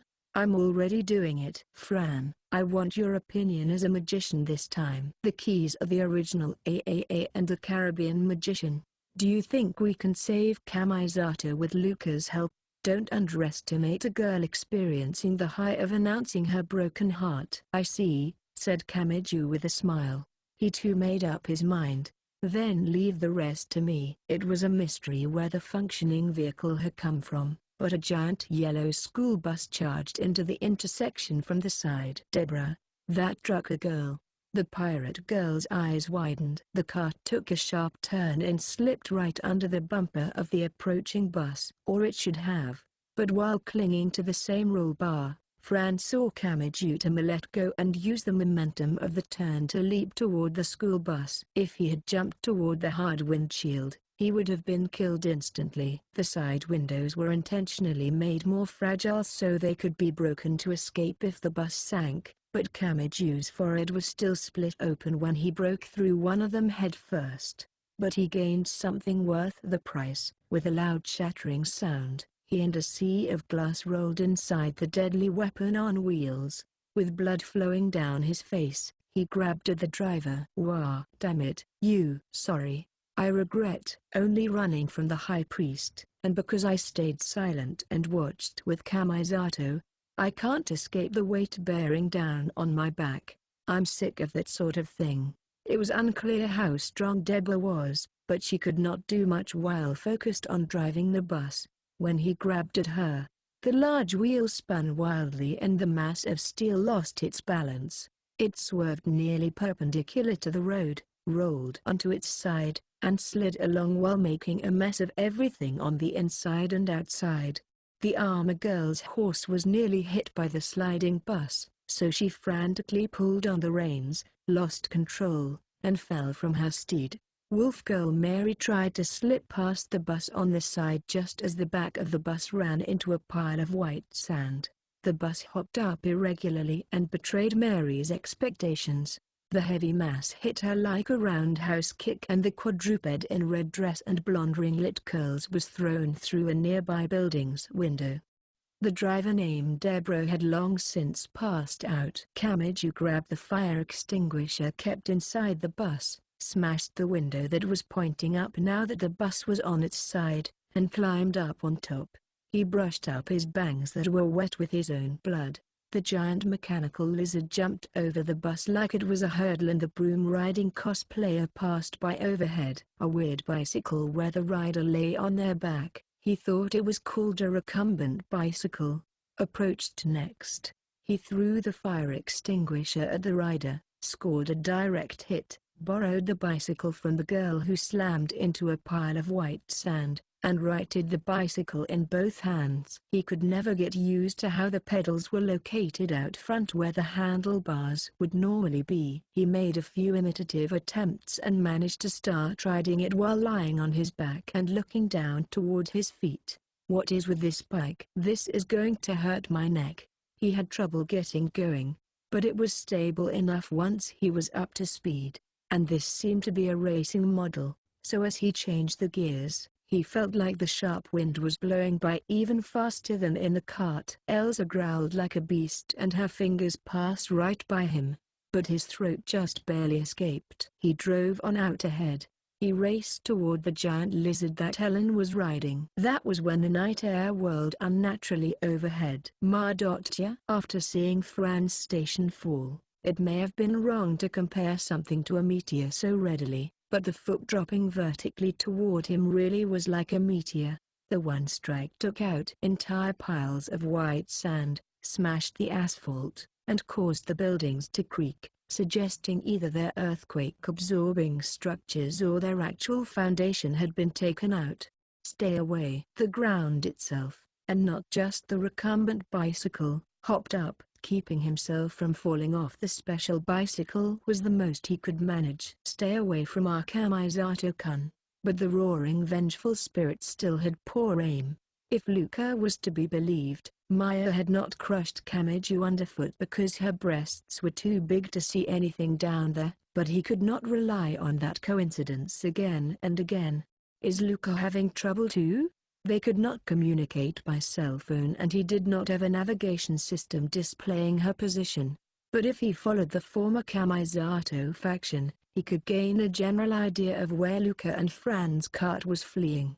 They had clearly strayed from the shortest route to District 11. They seemed to be fleeing in circles. Whatever the horsepower of the moped-sized 50cc engine, it had to have great fuel efficiency. They would not run out of gas so easily. But the driver's willpower was a different matter. They needed to lose their pursuit sooner rather than later. The tracer was preventing that, so Kamiju had to eliminate Ellen. And with his own wheels, catching up to her was not that difficult. After all, Ellen herself was busy tracking the cart out ahead. Since she could not choose her own course, it was obvious who had the advantage. Kamiju pedaled the racing recumbent bicycle at tremendous speed and kept the mechanical lizard in his sights. Then he thought he heard the girl in the baggy lab coat click her tongue. TCH, Maya, add A+3 correction. I'll tell you their estimated locker. She trailed off and pushed the radio away from her ear while flinching from a loud noise. Oh, curse you, Fran. She's jamming us from her backpack. Kamiju was not the only one fighting. While the large lizard slowed down, Kamiju pedaled the racing bicycle and caught up. He rode up alongside it. Lime. With that shout, the large lizard swung its tail. Kamiju's recumbent bicycle was thrown through the air. With a normal bicycle, his legs would have been smashed along with the frame, but the strange design paid off here. Since he was lying on his back, the bicycle below him was destroyed, but it did not reach Kamiju himself. In fact, He remained right there in the air like with a Daruma Tashi doll, and he fell on top of the lizard's thick tail. He was fully focused on his task. He clung onto the tail as it desperately tried to shake him off, but then it reacted to Imagine Breaker. With no brakes, the running lizard fell apart and scattered across the road, momentum intact. Kamiju slammed into a pile of white sand. God damn it. I can't let it end here. None of it is over yet. I haven't saved anyone. He felt woozy after the blow to his entire body, but he forcibly gathered his thoughts and got back up. He saw a small form similarly standing in the darkness. Ellen. Why is it you? Unlike Kamiju, she had slid across the asphalt and had to have taken a lot of damage. Even so, she got up. There was great resentment in her voice and a light burned in her eyes. She supposedly had no direct ability to fight, but she stood back up on pure willpower. You aren't Fran and you aren't Luca. Why does it have to be you? The one who doesn't understand anything. How should I know? Spat out the spiky-haired boy. But if I had to say, maybe it's because their true battlefield lies elsewhere. I promised them they could leave the rest to me, so I'll take care of this entire pain in the ass warm-up round. That way Fran and Luca can focus on Kamisato. Fran was lying to us. So what? If she hadn't guided Kamisato-han here, none of that would have happened. He matters more than my life, so I can't leave his fate in her hands. Isn't that all the more reason to give her a chance to make up for what she did? She wanted to be one of you, but she couldn't. Yet she still found herself smiling happily with the rest of you, so can't she do something here? Kamisato asked me to take care of you girls, and Fran asked me to help bring her love to an end. None of you could be more stupid, so I've got to stick with you all to the end. I've steeled myself for this already. I have no intention of digging back up the old arguments about right and wrong at this point. If that was going to shake my resolve, I never would have urged Fran to action and picked a fight with you all. Then a smile formed on Ellen's lips. It was the ferocious smile of someone viewing their enemy, but the girl still smiled. You really are different. She sounded like she was confirming something more important than the truth of the world. You seem somewhat like Kamisato-han, but you're completely different inside. To hell with that. Don't even compare me to that bastard. She was not a fighter. She was meant to use her delicate forensic skills to provide logistical support. I am Aramura Ellen, but the girl in the baggy lab coat did not take a single step back. Just like Karasuma Fran and Toyama Luca, Aramura Ellen had feelings she could not shake free of. I will not hold back. It only took one attack, and that was why Kamijutama did not even think about holding back either. 4. Kamiju looked down at the unconscious girl for a while. That was when a familiar car dove out from the intersection's side road. He had thought they were far out ahead, but they must have returned to the same place while trying to escape. Perfect timing. Hop on. Thanks. Kamiju grabbed onto the roll bar again while glancing back toward the baggy lab coat girl lying unmoving on the ground. Hoodie bikini and rabbit hair antennae. Fran gave a warning with no readable emotion on her face. That was too reckless. Not as reckless as you. He smiled bitterly while accepting the bunny gray band-aid the expressionless girl gave him. The car took off once more. They had eliminated Ellen the Tracer. But that did not mean the threat was entirely gone. No matter how poor their aim was, plenty of their enemies had enough firepower to destroy them in a single attack if they did hit. So what do we do? Since you managed to pick me up after I jumped off, you must be driving in circles. Can we really escape Maya, Elsa, and the rest of that crazy Hyaki Yag? Not to worry.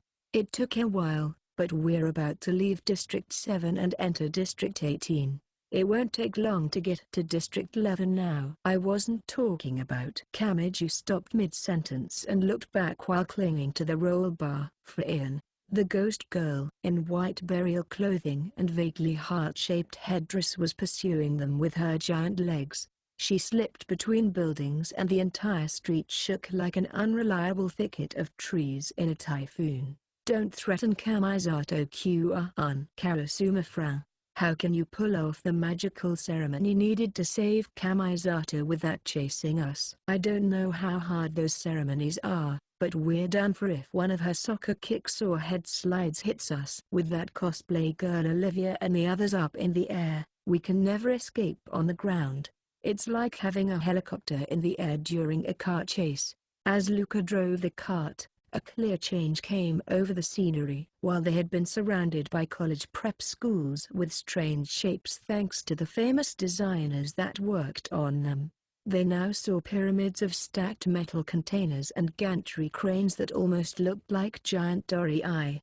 It was hard to read without any streetlights, but the sign that flew by clearly said District 11. We made it. Maya and more of the former Kamisato faction were still in hot pursuit. At this rate, they would be guiding those girls to the site of the ceremony. It was as hopeless as attempting a risky surgical procedure while a biker gang poured into the hospital.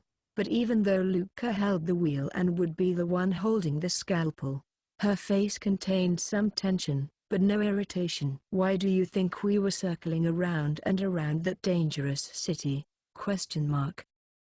Hadn't that been to get as far away as they could from the former Kamisato faction? And hadn't they failed to lose those girls? But Kamiju's guess was wrong. I knew from the beginning this 50cc cart couldn't truly lose them. In fact, not even a floating supercar loaded with an anti-gravity engine could manage that, said Luca. And if they can interfere with the ceremonial ground in the container yard, all of this will be for naught. So setting up the defensive line here would be a losing gamble from the outset. Failure would be our only option. But the pirate girl was not done speaking. She had more to say. So did you really think I would set up a defensive line with a countdown to the end of the crucial ceremony? I'd never allow that. The only way to ensure they won't interfere even for an instant is to set everything up so I can complete the entire ceremony as soon as I arrive on the scene. That's what I was doing while driving around the city. 5. How had Ellen, the tracer and forensics girl, been following Luca and Fran's cart around? More than just perfect pitch, all of the girl's senses were perfect sensory analysis devices. So what exactly had she picked up on in this wide world? I see. She must be in a rush because she's spilling quite a bit there. Baggy lab coat. Ellen had smiled while riding the giant mechanical lizard controlled by Lime, who wore traditional Japanese clothing yet had coral-like angel wings growing from her back with strings extending from each point. What can you see? Their exhaust or the tire marks? There is that. But the biggest one is the gunpowder. She must have needed a nitrogen compound like nitric acid, but that's my specialty since it's an established part of quite a few inspection methods. I would never mistake this smell.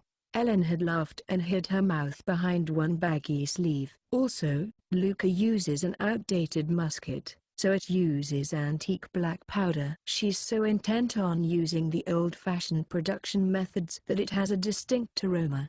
Academy City is a dangerous city, but the scent of that retro gunpowder stands out in this high-tech city. There is simply no way she can escape me now, but Helen should have wondered if that scent of gunpowder really was being leaked on accident.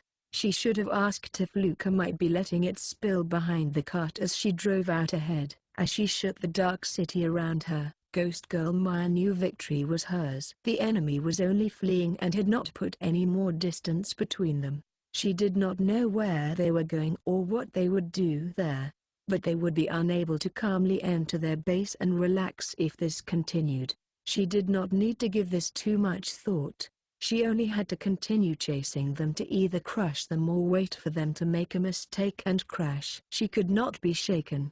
The ghost girl in burial clothes could not be shaken when she was working to protect Kamisato Keikuryu. After all, he had accepted her. A mysterious shadow had appeared on the way back from school at night. Everyone had known what it was. And in front of that girl who could not remember how she had died or even what her name was, they had asked if she wanted her body back, wondered if she wanted to rest in peace. Speculated she had been on the volleyball team because she was so tall, suggested they check through the records, and said plenty of other things, but he had been the only one. Only he had said she was fine the way she was. Only he had said a ghost was fine as a ghost. So Gori Umaya would no longer run from what she wanted to do. To that end, the ethereal girl manipulated the incense coming from her chest and the nape of her neck to alter how she looked and was interpreted. If she could see that boy again and if she could see his smile again, she would become a vengeful spirit, an evil spirit, or whatever else it took to accomplish what she most wanted to do. But then she heard a high-pitched voice. Cosplay girl Olivia, who had her shortish brown hair in twintails and rode a magic wand equipped with a jet engine, used the voice of the original magical-powered Kaname in that it was rumored not even the original voice actress could reproduce any longer. Wait, Maya. Something isn't right. What exactly isn't right? This path. This way of fleeing.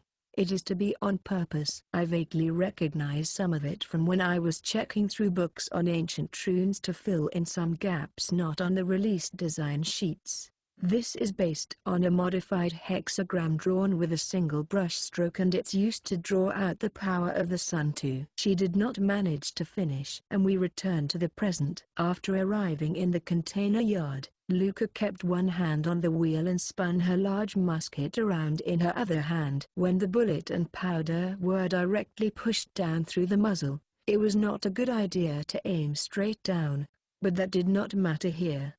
Any hint of a muzzle flash was enough. The orange sparks only needed to ignite the line of gunpowder drawn out on the ground. The feathered pirate hat and eye patch girl sang, "Let's kick off the show." The surge of flames raced around the city at 6,000 meters per second. Ghost Girl Maya had grown as tall as a high-rise building, but even she would have had difficulty seeing the whole. The ones who were truly left speechless were those like cosplay girl Olivia, who flew freely through the sky. In the dark and powerless city, orange lines were drawn out like a part of a fireworks show, and they drew out a secret and mystical symbol that had no place in a city of cutting-edge science. This is bad, Maya. They're already reaching toward Kamisato-kun's fate. This will never work without World Rejector as the gate. They're just letting their emotions get the better of them, and they might as well be attempting heart surgery on him with a rusty scalpel. We can't let them do this! Exclamation mark. But their impatience did not matter. The cart driving out ahead contained Luca, a complex tangle of voodoo and piracy, as well as Fran, who had shed her shell as a UFO girl and returned as an unlucky star expert. They had both entered a unique mental state using a special focusing method much like those used by stage actors to get into character. Their lips were moving. They sent a vibration into the modified hexagram they had carved into the planet. The piece of the 6 points is obtained through the 4 stages created by combining the Great Triangle of Fire with the Great Triangle of Water. But to achieve the result first and foremost, we seek the secrets of the simplified 6 points drawn from straight lines. We desire to summon the sun, but cast aside Apollo and retrieve Horus.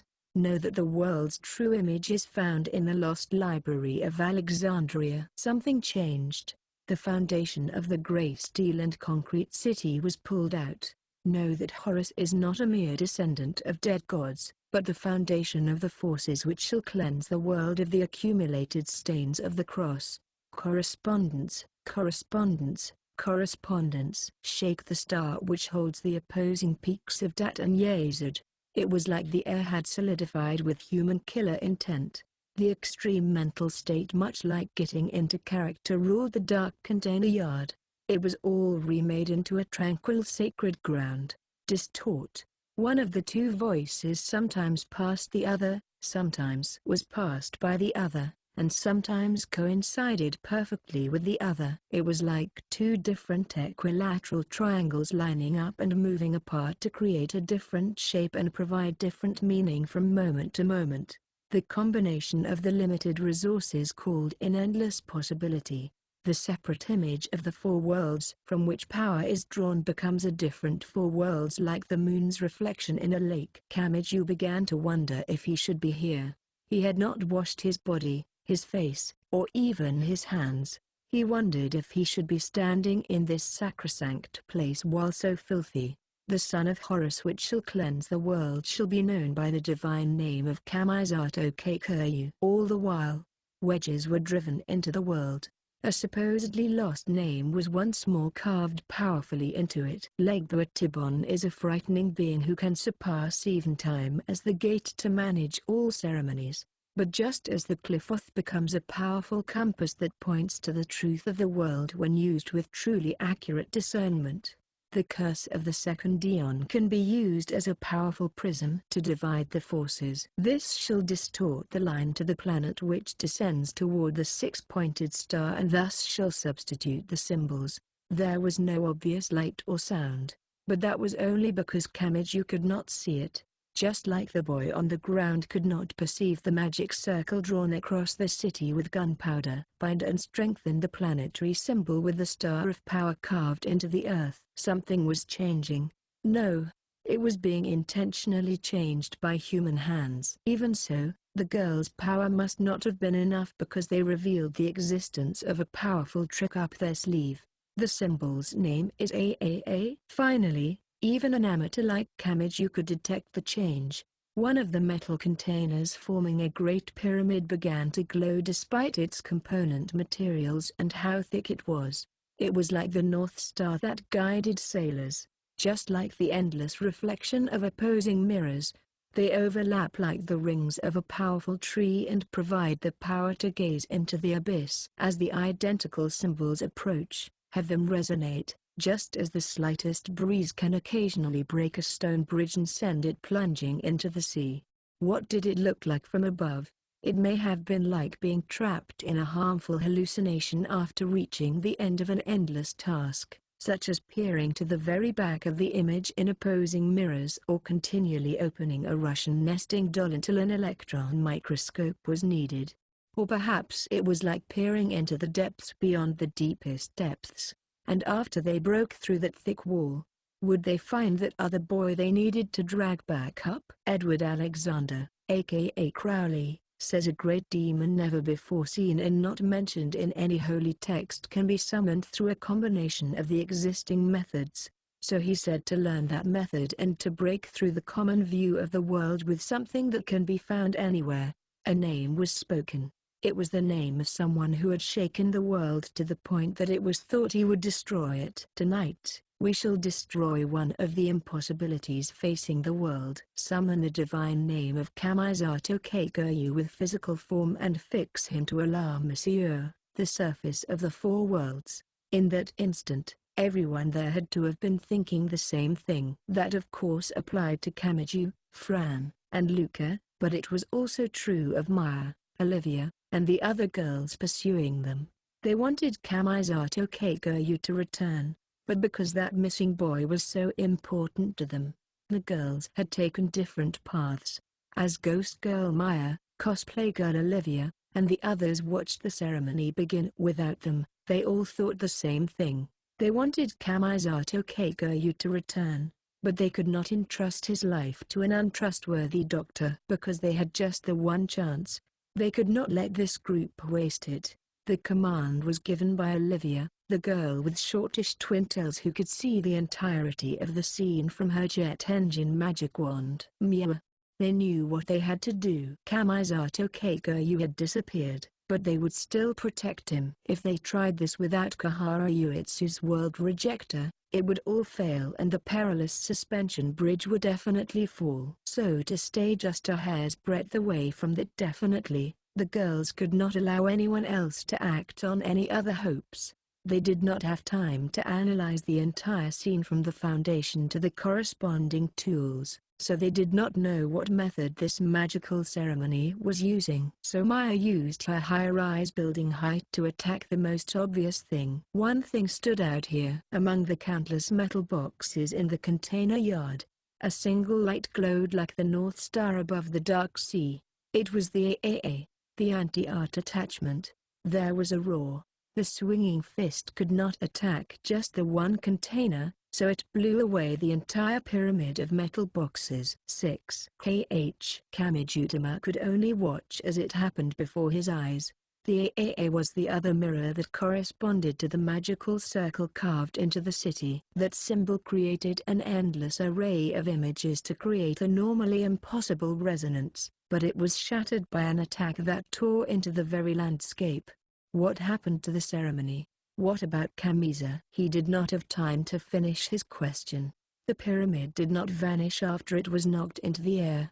The airborne objects were pulled back down by gravity, and they were not at all concerned about the tiny cart as it drove along. As they fell all over the place, bounced around unnaturally, and sometimes broke apart or burst, pirate girl Luca desperately operated the steering wheel, but she could not handle it all. The cart could not support all three people's weight as it swerved in a sharp S shape, so it rose from the ground. The situation took a decisive turn when Fran let go of the roll bar lest she be trapped between the cart and the ground. The cart rolled sideways. Kamiju's vision was utter chaos. He had no idea where he was rolling to. After the countless containers had fallen randomly around, the yard was like a giant labyrinth. The surface of his body felt hot. He felt ill, like his body's core had been shifted sideways by an invisible hand. He flipped from his back onto his stomach and took several deep breaths.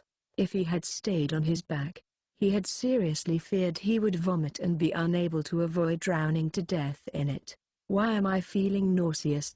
After a blow to my body. Damn it, what is happening to my body? He shook his woozy head and somehow managed to grab onto a nearby container wall. He slowly stood up. What had happened to Fran? Was Luca all right? And what had happened to their magic ceremony? Kamijutama had no specialized magical knowledge. Index and Lavinia Birdway had explained it to him, but that had not reached the level of techniques he could actually use. However, there was one thing even his spiky-haired head could intuitively understand. After all, Kamisato Keigoyu was nowhere to be seen. So there was no way it had succeeded. He was surrounded by silence. No one was moving. As he stood there, Kamiju finally spotted Fran's small form in the disastrous scene. She was resting her back against a collapsed container. The overstuffed backpack may have saved that rabbit ear antennae girl. Fran. Hey, Fran. Kamijutama walked unsteadily through the labyrinth to approach her. She did not respond. She was simply staring up into the night sky. Was she searching for something there or trying to suppress the rising tears? He also spotted pirate girl Luca. She was collapsed near the toppled cart, so he passed his arms below hers and dragged her away in case the engine caught fire. She was limp. She seemed to be conscious, but she felt as heavy and hopeless as a corpse in his arms. Why? Kamiju bit his lip. Why did this happen? It had looked like something would happen. Even an amateur like him had felt the signs of success. They had to have been so close. If they had given it just a small push more, it would have been like pouring one last drop into the cup so the surface tension broke and water spilled out. They might have broken down the wall between worlds. No one here hated Kamisato Keigoyu. They were all fighting based on their feelings for him, and yet this was how it had turned out. It had all stayed on the preset trails. They had failed to save Kamisato, and the girls were still trapped by the right hand and only able to obey Kahara Uetsu's every word. There was no light anywhere. Kamiju could no longer tell where the AAA's container was, and the fact that the glowing container had fallen silent seemed to imply that something had ended. After all, they had nothing else to use. Rescuing someone who had been sent to an isolated frame by World Rejector had always been like grasping a cloud. They had only found a point in common because Kamisato had just so happened to fight the original AAA beforehand and had sent that device to the other world. That was not the kind of coincidence they could hope to find again. With that single opportunity stolen from them, no amount of struggling would. No, something caught in a corner of Kamiju's mind. There was something he could not afford to overlook. Kamiju and Kamisato had not known each other for very long, but that short time had been packed full of events. He thought back over all of those.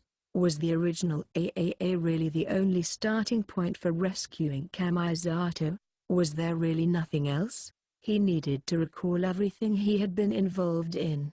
Was there an item in common between the two worlds? Was there something deeply linked to the world of magic? Wait. He had assumed it had been erased. He had assumed he would never see it again and had driven it from his mind. But if he was going to seek Kamisato Keikoyu who had also been erased, if he was allowing himself to think about the people who had supposedly vanished, there is something. Fran had looked like an empty-eyed doll, but her head finally moved. There was still no light of willpower there, but the spiky-haired boy understood his next words would greatly influence the fate of everything here. It isn't just the original AAA. There's something else with extremely powerful magical symbolism that exists in both this world and that world. We still have hope. So he said it. He gave his conclusion. It's Nephthys. 90% of her was erased in advance and the remaining 10% was remade into Patricia Birdway's body. That magic god exists in both worlds. 7. A brown goddess with long silver hair rubbed a scar on her cheek. Oh dear. It must be difficult to send us here without leaving a mark. 8. On occasion, a short statement could dramatically change the world. Exclamation mark. Exclamation mark. As soon as they received new hope from Kamiju, Fran and Luca shot to their feet. They actually grabbed his arms and dragged him inside one of the containers that had burst open from the fall. That leaves Kamiju to move. The ground trembled as the ghost girl's giant foot dropped down surprisingly close nearby. It did not seem to be a specific attack because the footsteps continued on with the same rhythm. If we bring his head back, we can preserve the current status quo. We can protect Kamisato-kun. That girl had no guarantee either. Even if the plan had failed this time, she could not allow Fran and Luca to escape if she decided those two could do the same thing again. And Kahara Yuitsu had specifically ordered the death of Kamiju. He doubted she would leave before taking his head. First of all, explain this. Is the Patricia you mentioned that Patricia? Yes. I mean the blonde girl who met Kamisato during the whole sample Shoggoth business. You were there for the attack on my dorm, so don't you remember what happened at the end there? The brown magic god sacrificed herself to save Patricia, right? Come to think of it, I think I saw her watching us from the hospital window. You're right about that too. Our goal is the hospital Miss Arca led us to. It's in District 7. So that's pretty far away. But can we still do it? There was no way they would argue with him. They would grab at even the slightest hope now. The Nephthys will have quite different symbols, and this sounds like it will involve infection magic in addition to imitative. But Crowley is a magician deeply rooted in Egypt. If we can somehow link this to the secrets of Isis, Osiris, and Horus, we can use that as a starting point. Hey. An amateur like Kamiju could not judge the value of the information, so he threw out everything he had learned speaking with that true magic god. Nephthys said something about having a habit of crying. Athynus said something about her not using a set system and instead helping out whatever human is around when she feels like it. But is that related to her traits as a god? The crying woman at Osiris's funeral. Luca, what about that? It's a bit of a detour, but we've got our connection. Crowley viewed Osiris less as a god than as a symbol of death, and we're dragging Kamisato-kun up from the bog of death. Nephthys is related to funerals, so we can try to use that to achieve a resonance with a hexagram drawn out across the city.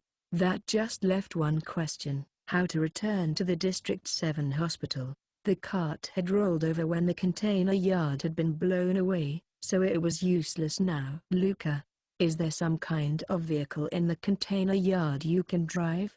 It's a distribution base, so they should have plenty of trucks, mobile cranes, and forklifts. I'm only licensed up to mid-sized motorcycles. Only that trucker Deborah would be able to drive those giant things with weird centers of gravity and wheel positions. If I try to drive one of those like the cart, it'll topple over at the first curve. And don't forget about my heatwave microwaves. Even if a truck was abandoned here, it wouldn't run anymore. All the electronics would have been wiped out.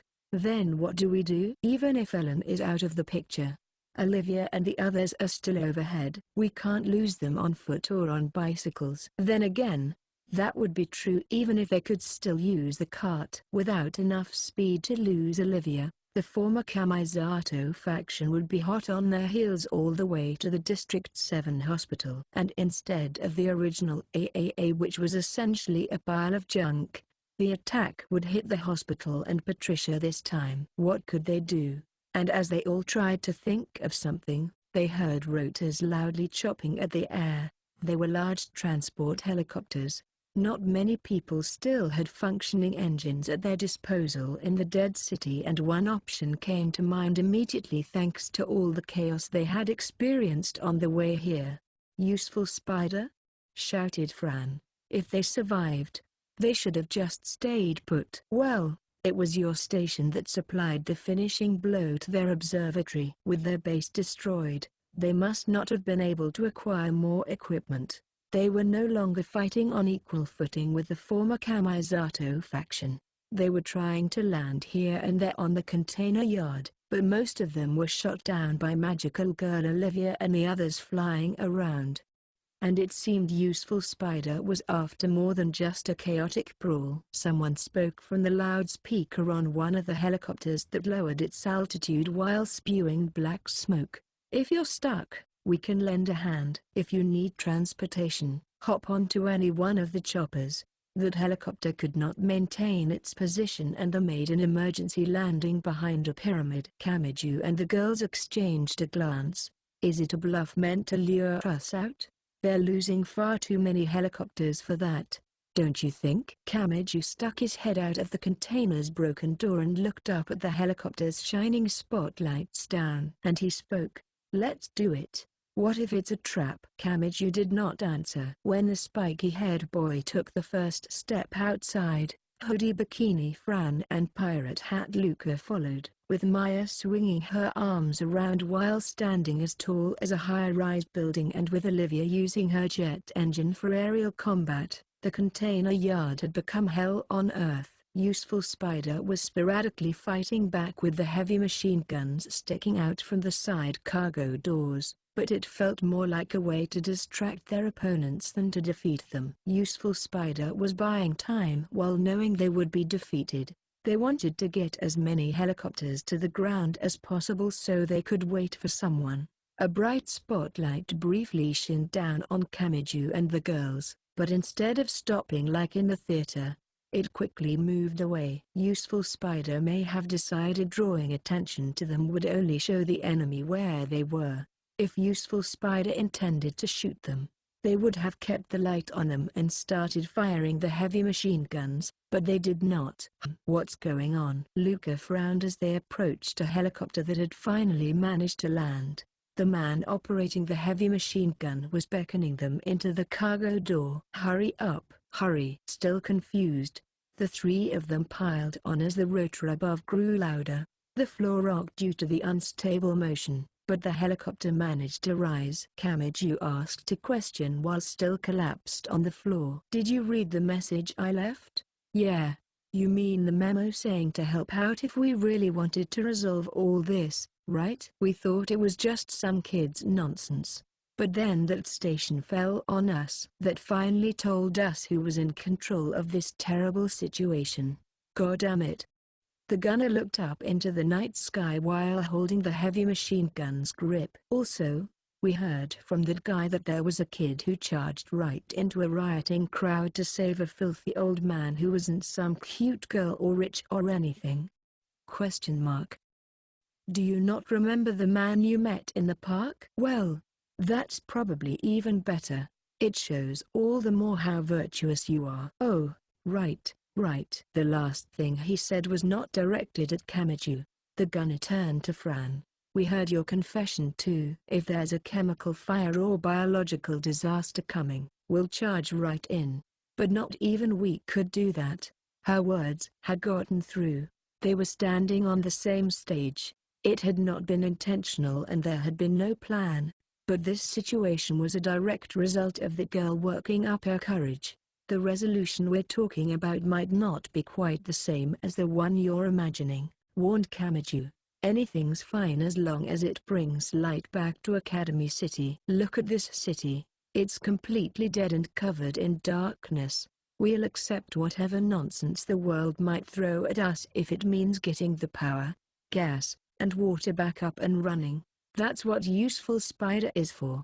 Listen, we aren't going to let you spend Christmas surrounded by rubble. This was all part of the 48 hours to restore order. Kamiju could not approve of everything they had done to achieve that goal. He still remembered how they had mercilessly sprayed high-pressure water on rioting boys and girls to throw them from an elevated highway, and how they had used giant fans to tear down the shelters that were hiding weapons.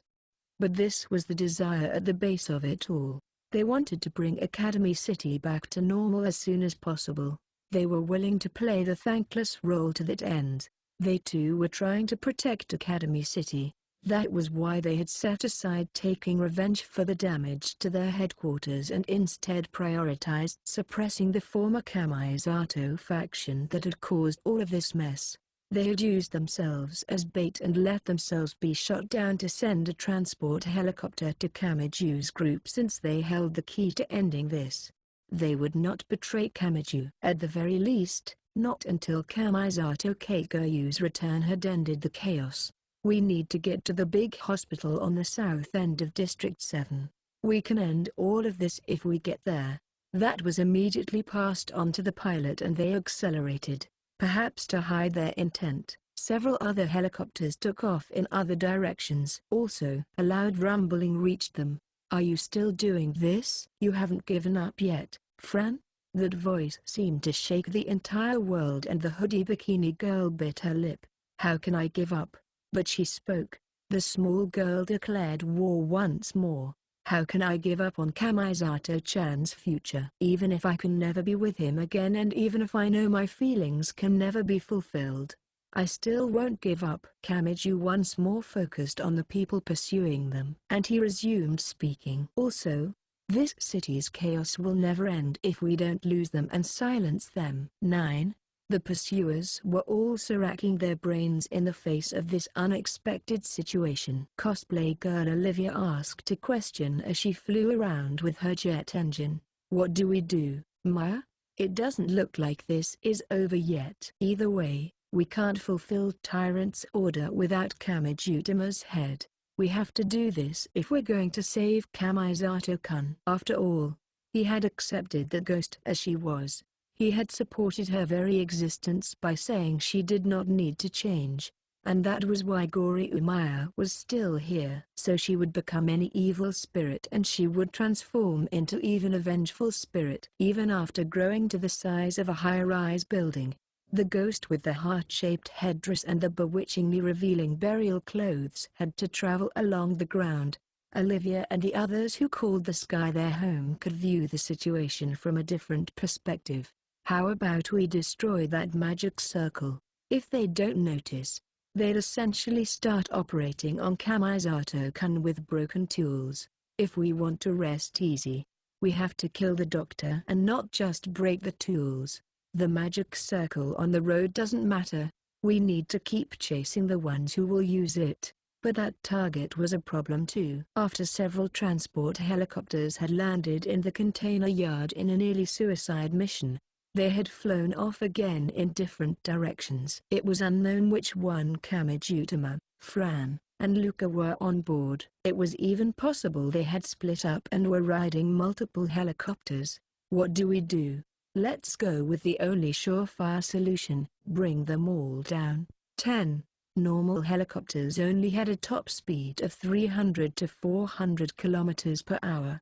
But that was still far faster than a 50cc cart. And helicopters could ignore the terrain and take the shortest route, so the time loss was considerably reduced. But they still could not lose cosplay girl Olivia, who had a jet engine built into her magic wand. She was continuing to fire tracer rounds that looked like red or blue fireworks, perhaps to look like magic bullets. Damn. She's still flying around up here? The gunner leaned out of the side cargo door and returned fire, but the downpour of bullets could not hit the magic girl who was taking complex turns through the night sky. Also, on your mark. Kamiju could have sworn he heard a voice saying that. He immediately grabbed the gunner's shoulder and pulled him back inside the helicopter. The very next moment, someone jumped in through the open cargo door and continued on to break through the opposite door. Kamiju thought his eardrums would burst from the explosive pressure of the wind. The gunner had been strapped in by a belt in place of a lifeline, but that belt had been severed. Fran had been sitting on the floor of the helicopter and she vocalized what she had seen from there. "See Claire, did that plant glasses girl make a comeback with her fake AAA? That girl had indeed made a decoy version out of plants to make Ihara Uetsu think the AAA tech was spreading. It had not functioned as an actual weapon and only flew using plant alcohol fuel, but all of you girls are way too obsessed. Also, I'm pretty sure Claire had both her fists held forward as she flew," pointed out Luca. Kamiju looked out from the helicopter, which was much more ventilated now. The glasses plant girl and the magical girl were complexly intertwining their paths as they targeted the helicopter once more. Only the other cargo door had been hit, but the helicopter would break apart if they took any more of those attacks. And this was too much for the gunner to hit with his heavy machine gun. They would be destroyed at this rate. "Take her slower," shouted Kamiju. "Get close to the walls along the road." The power of inertia seemed to erase the pull of gravity. Both cargo doors were wide open and they had no lifeline. They could be thrown outside at any time, but the pilot went all out in fulfilling the reckless flight request. Kamiju thought he heard someone click their tongue, perhaps to avoid running into a wall or breaking through the helicopter. The jet engine cosplay girl sharply changed course at the last second. But Claire charged right on in. If she had not hesitated to avoid colliding with Olivia's altered course, that attack would likely have destroyed the helicopter. But she strayed a bit off target and broke through the thick reinforced glass of a building alongside them. And she did not seem to care. She actually accelerated inside the office building and blew away countless documents and LCD monitors as she flew alongside the helicopter. "I can't believe her. She's adjusting her glasses in the middle of all this. A refined gardening girl is a frightening thing. What is wrong with the world when she's overshadowing a cosplayer who lives for posing in front of the camera?" Claire broke through another window and was released into the night sky once more. While Olivia was essentially a normal human, Claire was made of plant cells and could regenerate even after being bisected. This damage would be nothing to her. She's probably relaxed because she knows she can't die. That just means we need to send her into a wall too thick for her to break through. The pilot must have picked up on that because the helicopter descended even further. They entirely abandoned the advantage gained by the flying machine. They skimmed just off the ground and followed the entirely unlit streets at 400 kilometers per hour. Olivia and Claire of course pursued them with their magic wand and boosters, but they had to be much more careful now. They sometimes had to duck below pedestrian bridges or fly above elevated highways while just about grazing the surface. Claire was far outside the norm since she had broken through thick reinforced glass before. But even she would have difficulty flying after running straight into a mass of steel or concrete.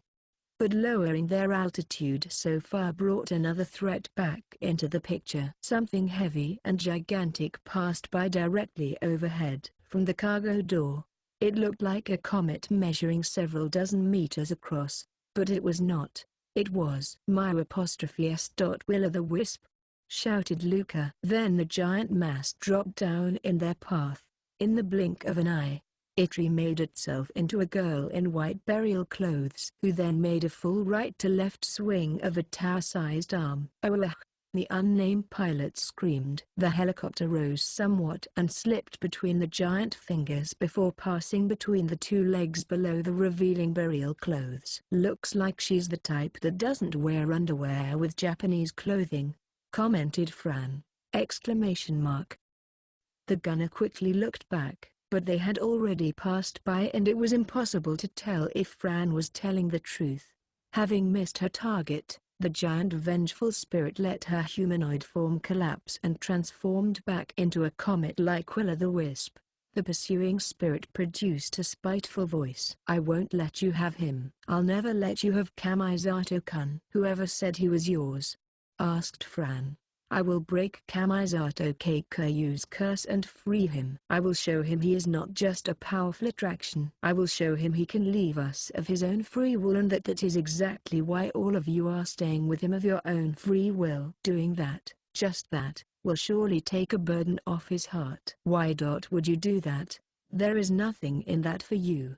No matter how this ends, I can no longer stay by his side. But I can still do something for him. And I will see that desire of mine fulfilled.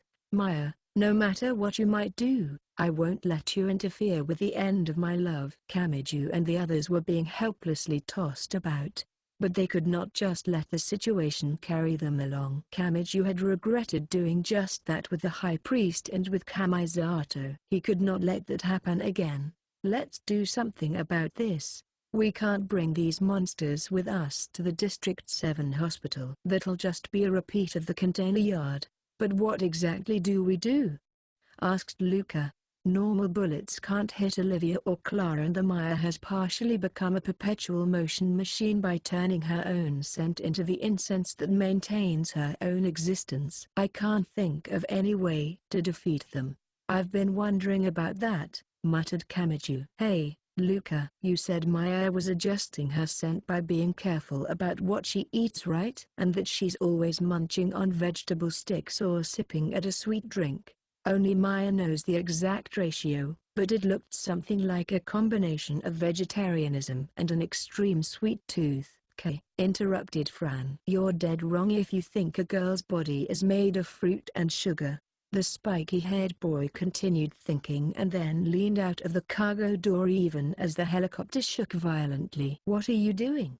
"That would mean her mouth, I guess." "Okay, this might work." Without looking back, Kamiju focused on the powerless city. "Somewhere. There has to be a windowless building somewhere. Kahara Uetsu's base? It's true that's somewhere in District 7, but... no, not that one," Kamiju shouted back. But the giant will-o'-the-wisp passed over the helicopter again.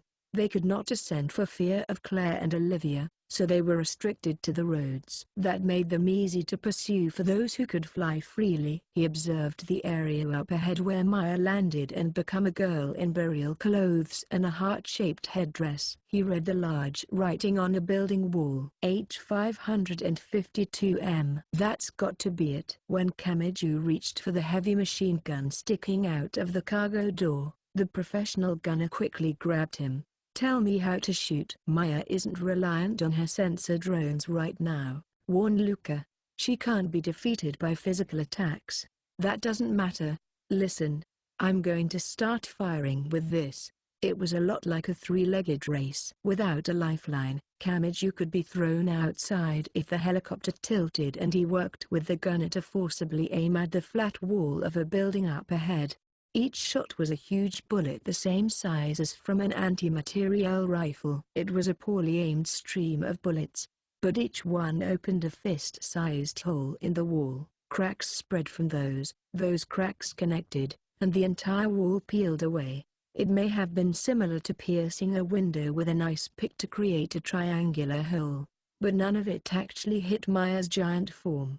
"Don't think your tricks can stop our feelings for Kamisato-kun," roared the ghost girl!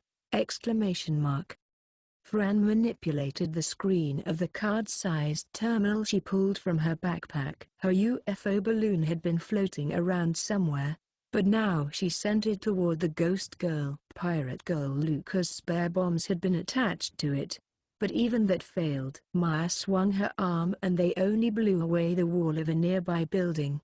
The ghost girl with long black hair and white burial clothes was entirely unfazed. To target the helicopter down by the ground, she swung her foot back like she was about to kick a soccer ball. She built up enough strength to break a landmark broadcast tower. "What do we do?"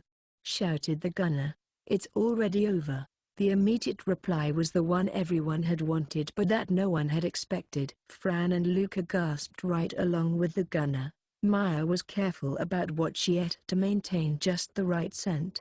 I don't know what the exact ratio was, but messing it up is easy. When I was talking with the chemistry club, they said there are basic smells just like there are primary colors. Use them and you can overpower other, more sensitive smells. Henning's theory had 6: spicy, flowery, resinous, fruity, foul, and burnt. Moore's theory had 7: camphoraceous, musky, floral, pepperminty, ethereal, as a chemical, pungent, and putrid. Unlike sight or taste, the classification was not complete, but that showed just how complex a sense it was. For example, some neurophysiologists who researched smell rejected the very idea of basic smells and, with 2 exceptions, it was not known why humans detected those scents at all.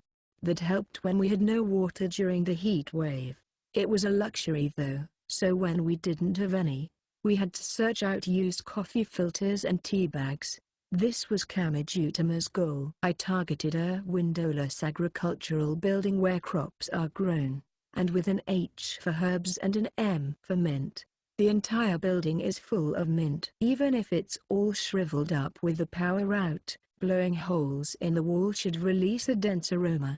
And once you breathe that in through your mouth or nose, you'll lose that incense created from the optimal balance. It was unclear if ghosts really existed, but Maya did at least. By inducing psychological instability with low-frequency waves and smells undetectable by human senses, she created an environment where she could be seen and thus exist. It was a lot like passing colorless light through a prism, so she could create the color or form that she wanted. And that had transformed the slender and ethereal girl into a nearly undefeatable force. But what happened when that fell apart? What if someone took a hammer to the prism that split the light? Not even she would know how the light would scatter. Gory Umaya's beautiful face swelled out unnaturally.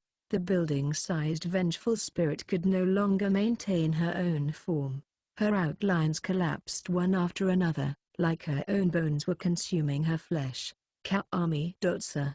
If she had come to a stop and calmed down, she might have been able to regain her form. But even if she had died and lost her physical body, she was still a girl in love. I will do anything for him. There was no way she would stop. She stayed true to herself to the end. Even as she crumbled away, she tried to kick at the road like there was a soccer ball there. She did not give in. She would not hand Kamisato Keikayu's fate to anyone she did not approve of. None of them was a villain, but they had all chosen the wrong method. Kamiju leaned out of the helicopter and clenched his right fist without thinking. He considered jumping out at her if she continued pursuing them, but she could not keep it up. By attacking as she fell apart, she ended up detaching her own foot. The giant leg flew in a parabolic arc like someone throwing their shoe after picking up speed on a swing. The helicopter just barely managed to avoid it and then slipped below the girl in burial clothes by flying right up next to the destroyed agricultural building. But those behind them were not so lucky. First, twin-tailed Sawalivia flew in on her jet engine magic wand. She tried to take a sharp turn away from the giant leg, but it grazed her shoulder and sent her into a tailspin. Next, Tazuma Claire tried to fly below Maya, but she was caught in the collapse and crushed. Kamiju's group no longer had to fear pursuit. The other girls might continue pursuing them on the ground, but the helicopter could outrun them by ascending and flying at full speed. Kamijutama recalled where he had seen Patricia looking out of the hospital's window. The 13th window from the right on the 8th floor. We don't have time to land. Fran, Luca, you two jump right high in. 11? Things were noisy outside. A small blonde girl sat up in bed and looked out the window. And then it happened. An elevated window could be heard shattering. The transport helicopter was piloted with miraculous skill. It flew right up to the hospital window and turned to the side like a stunt car drifting into a parallel parking spot. The cargo door had already been blown off and the girls were not strapped in, so that was a decisive action for them. The powerful inertia swung them around and tossed them out before they could even steel their resolve. They broke through the window and rolled into the hospital room. Pirate girl Luca groaned and got up, but she did not find what she expected. "What's this?" He sounded so confident, "but there's no one here." Did he get the room wrong?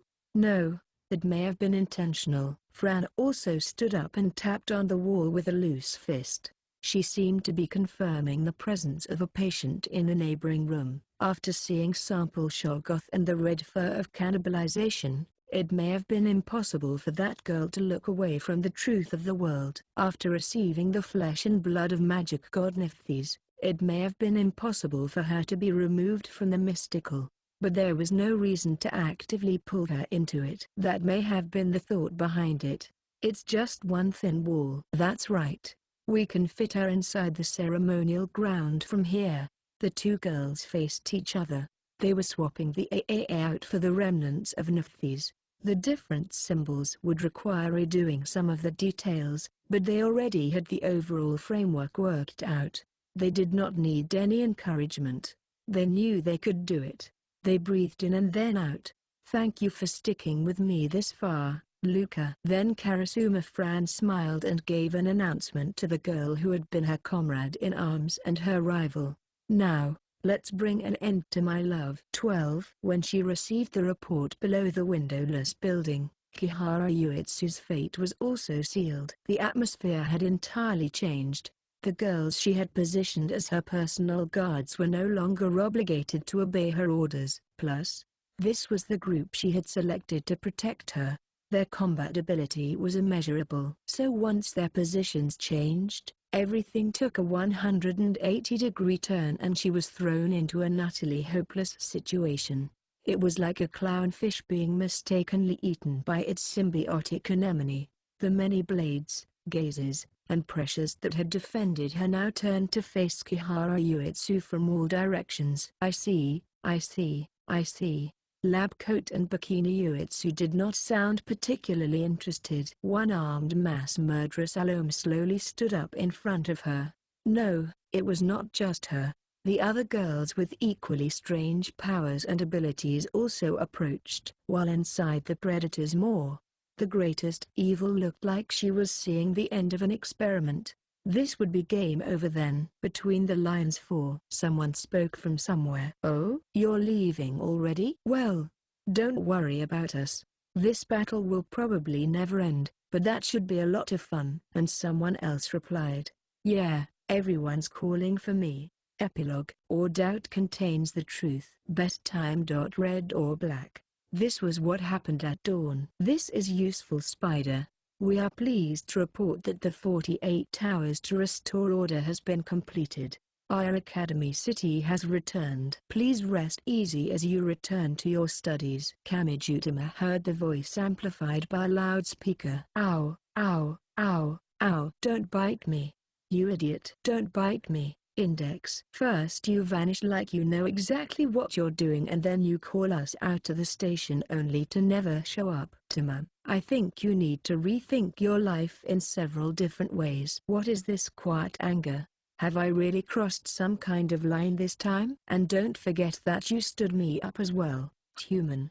Naya, I don't need a god picking up that biting habit. You're gonna tear my earlobe right off. Once everything appeared to be over, Kamiju hobbled back to the shelter school and found a number of tragedies wrought by his own failure to explain anything.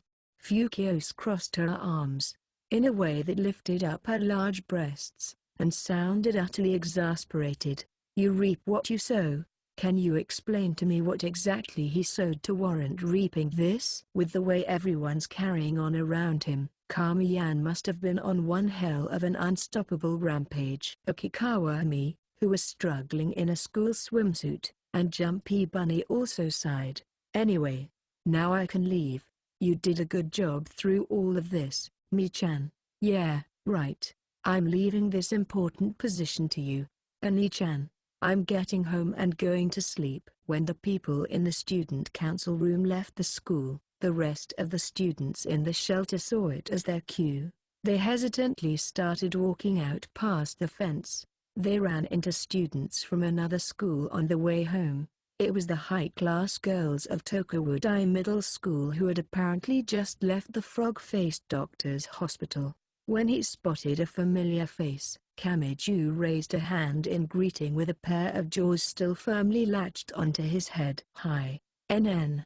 It was Misaka Mikoto. She gave a puzzled look to the girl clinging to the spiky-haired boy's back and to the fairy on his shoulder, but then she caught up to him. "Are you headed back to your dorm too? I'm really worried about the contents of the fridge and the rice cooker. Although I guess anything's better than opening the door to find a stray element saying hi."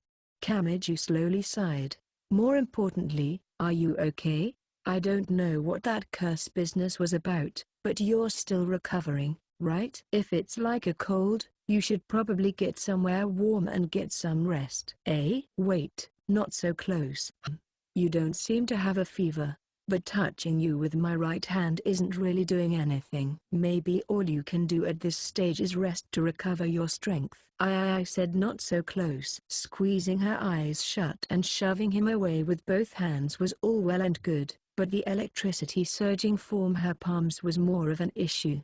Kamiju was not the only one blown away. In case you had forgotten, he had a fairy on his shoulder and a nun clinging to his back, and when she saw the three of them lying in pile, the look in Mikoto's eyes cooled.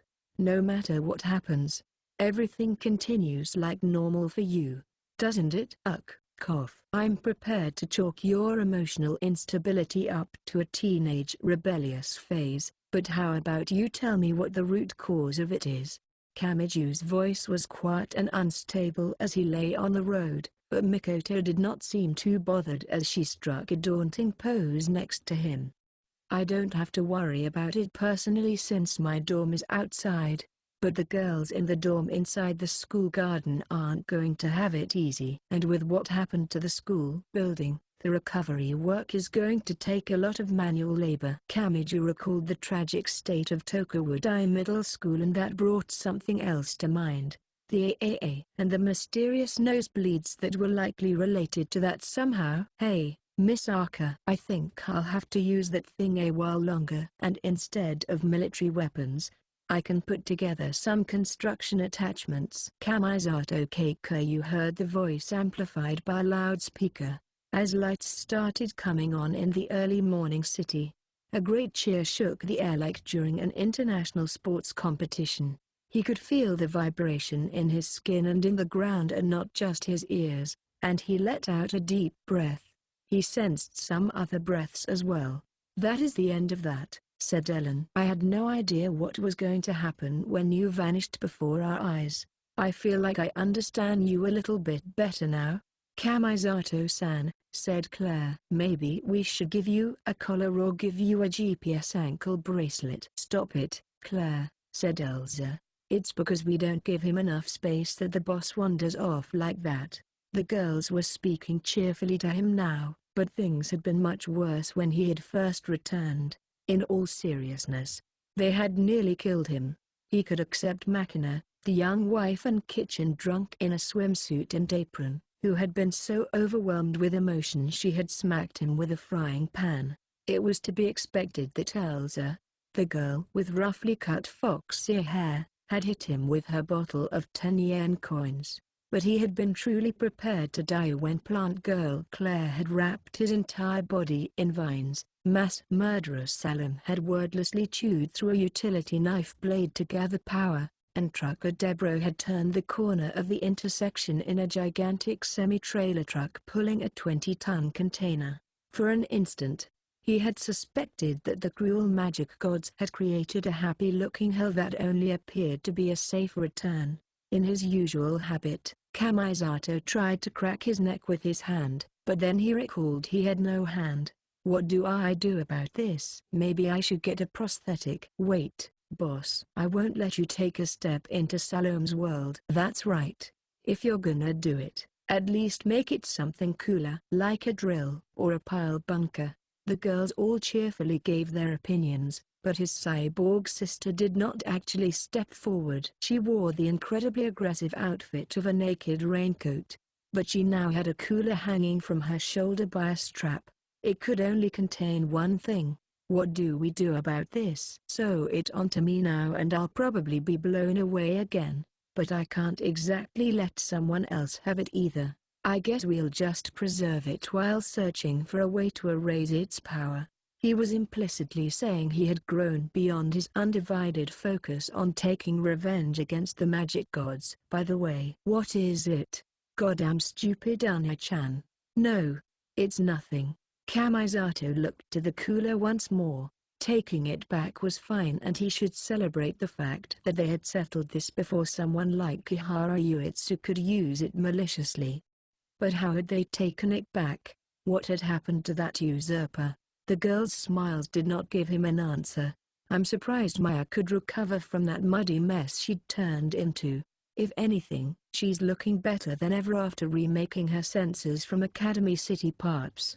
The real surprise was getting Mary back. Yeah, she can be stubborn, so catching her wasn't easy. She's supposedly inherited the noble spirit of the Japanese wolf, but we really need to put a collar on her or something. We never would have found her if she hadn't reacted to those useful spider people's siren by howling on the rooftop. Has anyone seen Fran? No, but I've heard the cosplay girl hurt her shoulder in a minor collision. She said she was about ready to move on from Kanemin, so she might actually be happy about that. I mean, aren't sickly girls the big thing right now? She's so dedicated to realism that if the character's arm is in a sling, she'd probably smash her own bones with a hammer. And Ellen, you're pretty sturdy yourself. Kihara Uetsu had once said the following: I must become a unique Kihara that surpasses my teacher. But what kind of accomplishment would prove I had done that? I gave it a lot of thought. She had never been focused on the 100 girls. She had been fighting against something else. And I think the most obvious answer is to monopolize through numbers. Kiharas like us will no longer be special. Every last one of the 6 or 7 billion will be Kiharas. If I accomplish that, even Alistair will be at a loss as he tries to manage us with his archetype controller. After all, he manages us by twisting the definitions to crush the minority. But that won't work once all of mankind is a Kihara, and the Kihara growing in everyone's hearts will not be unique, so no single method will be able to defeat them all. In that case, this was not a victory or a defeat. Or perhaps the fear that had bound those girls via that special right hand had released into the world a type of Kihara that not even Uetsu had seen before. Or perhaps she had drawn out the cruelty that had already existed within them through some other method. Now for one other story. This occurred before Kamijutama and Kamisato Keikyu parted ways. The people following me weren't being manipulated by my right hand's power. I'm embarrassed to admit it, but they're with me for some other reason. I'm not about to deny that anymore. Kamisato had given a pale smile, but that had not been all he had to say. He had continued, but it still seems weird to me that Claire is a lot like a plant, that Luca can use the magic of Legba Tibon who is connected to voodoo and pirates, and so on. Something has twisted them, and I think my right hand was a part of that. So a similar distortion might exist around you, Kamisato had stated, but at the same time, the things around you should still be explainable with what you consider normal. So unlike with me, it isn't a distortion that infects the people around you. A distortion, the root of the power that had created the Kamisato faction. In that case, where is that distortion? There was something that rivaled the strange powers and abilities of those girls. That distortion exists, you just can't see it. It might behoove you to give that some serious thought. Kamijutama and Kamisato Keikyu's paths parted. Then what about the girl who did not follow either of them? What path did she wander onto? Karasuma Fran walked all alone through the city that was regaining signs of life. She had fought with all her might to bring back Kamisato Keikyu, but as a result, she could never walk with him again. She had chosen this path. She had deceived everyone by claiming to be a science-based UFO freak whose gemstone powers were amplified by the chip she had implanted in her neck. But she was actually a magician from the Anglican Church. No matter what her feelings, she could not escape the sin she had committed. She had also said she would take responsibility for what had happened to Academy City once the recovery was complete. Happiness was nowhere to be found, but she was not seeking it. So, yes, this should make a good location for a conclusion. Someone stood before the girl who had nowhere to go. That human looked both masculine and feminine, both childlike and aged, and both saintly and sinful. He stared at the traitor with an expression that could not be explained by any of the known emotions. "Were you hoping for this from the beginning?" she asked. "If so, I would have been a tad cleverer about it." Anyone who had done even surface-level historical research would know that the man named Aleister Crowley had never succeeded in anything. From a very young age, he had lived a life of one setback after another. Once he resigned himself to the fact that he could not grasp the truth through the proper methods. He had dabbled in the hidden methods of magic and ultimately become one of the sparks that set off a great internal conflict within the world's largest magic cabal. His innocent daughter had collapsed and his beloved wife had broken. The monastery that supposedly shared their wisdom with all people had made a mistake when treating the sick and it had all fallen apart. Thanks to this, he knew from the beginning that nothing in his life would work out as he wanted. He knew that, but he put everything together so that it would ultimately converge on a single path no matter what crises befell him.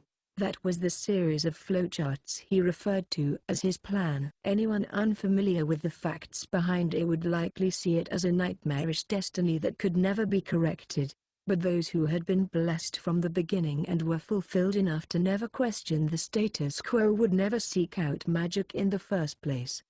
The magic names they carved into their hearts were like scabs or scars that filled in what that person was missing. Kamisato Keikoyu or Misaka Mikoto. From that decision, I saw another abbreviated line. While I pursued those two on the surface, I used that line to pursue another target that did not show itself on the surface. That line connected directly back to Lola Stewart. It hid the presence of World Rejector while secretly guiding it here, and it even caused great damage to Academy City, including Kihara Uetsu's rampage. My intent was to draw out you. There is no need to be so worried. This was an entirely unplanned prize. I'm not about to say this is all following some absolute plan I set up 1,000 years ago.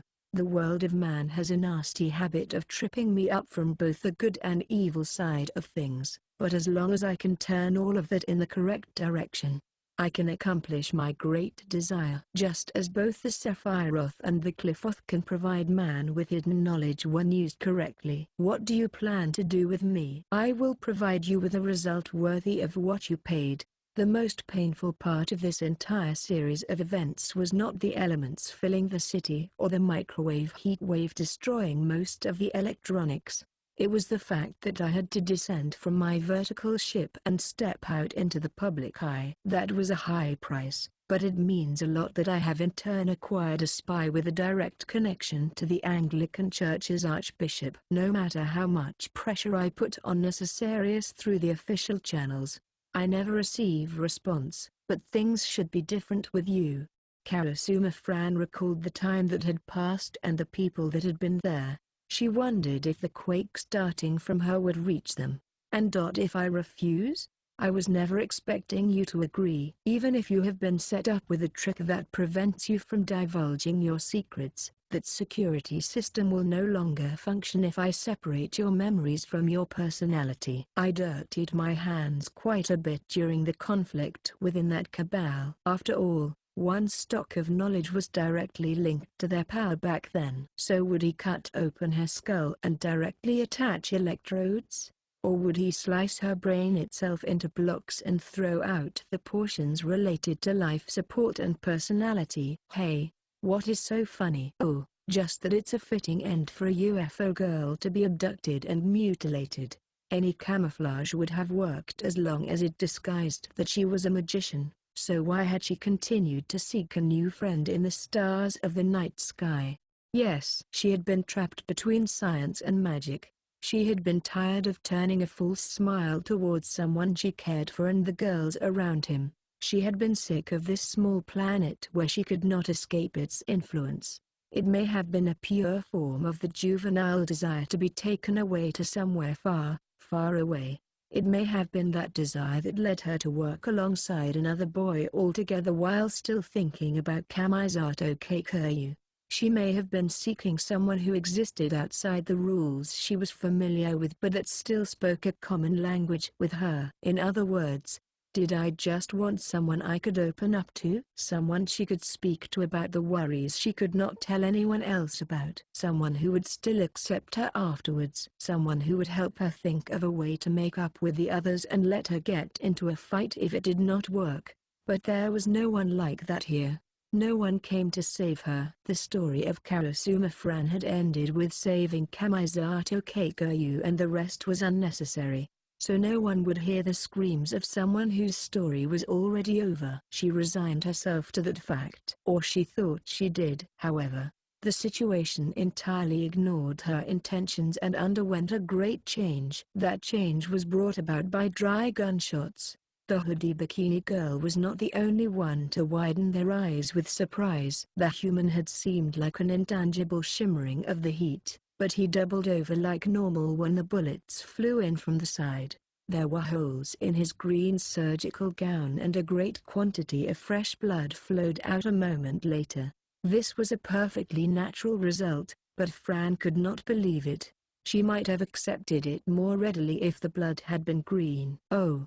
The human tried to call for something, but dark red blood spilled from his mouth. Fran too turned toward the source of the noise. There she saw a boy of high school age with short blonde hair who wore a school uniform and thin blue sunglasses. He readily wielded a handgun, but his words were far from logical or efficient.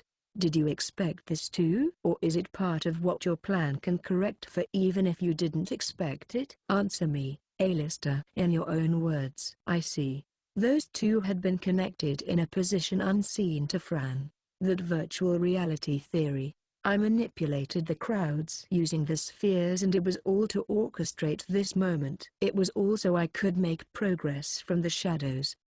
Sachi Mikado's voice was horrifyingly cold.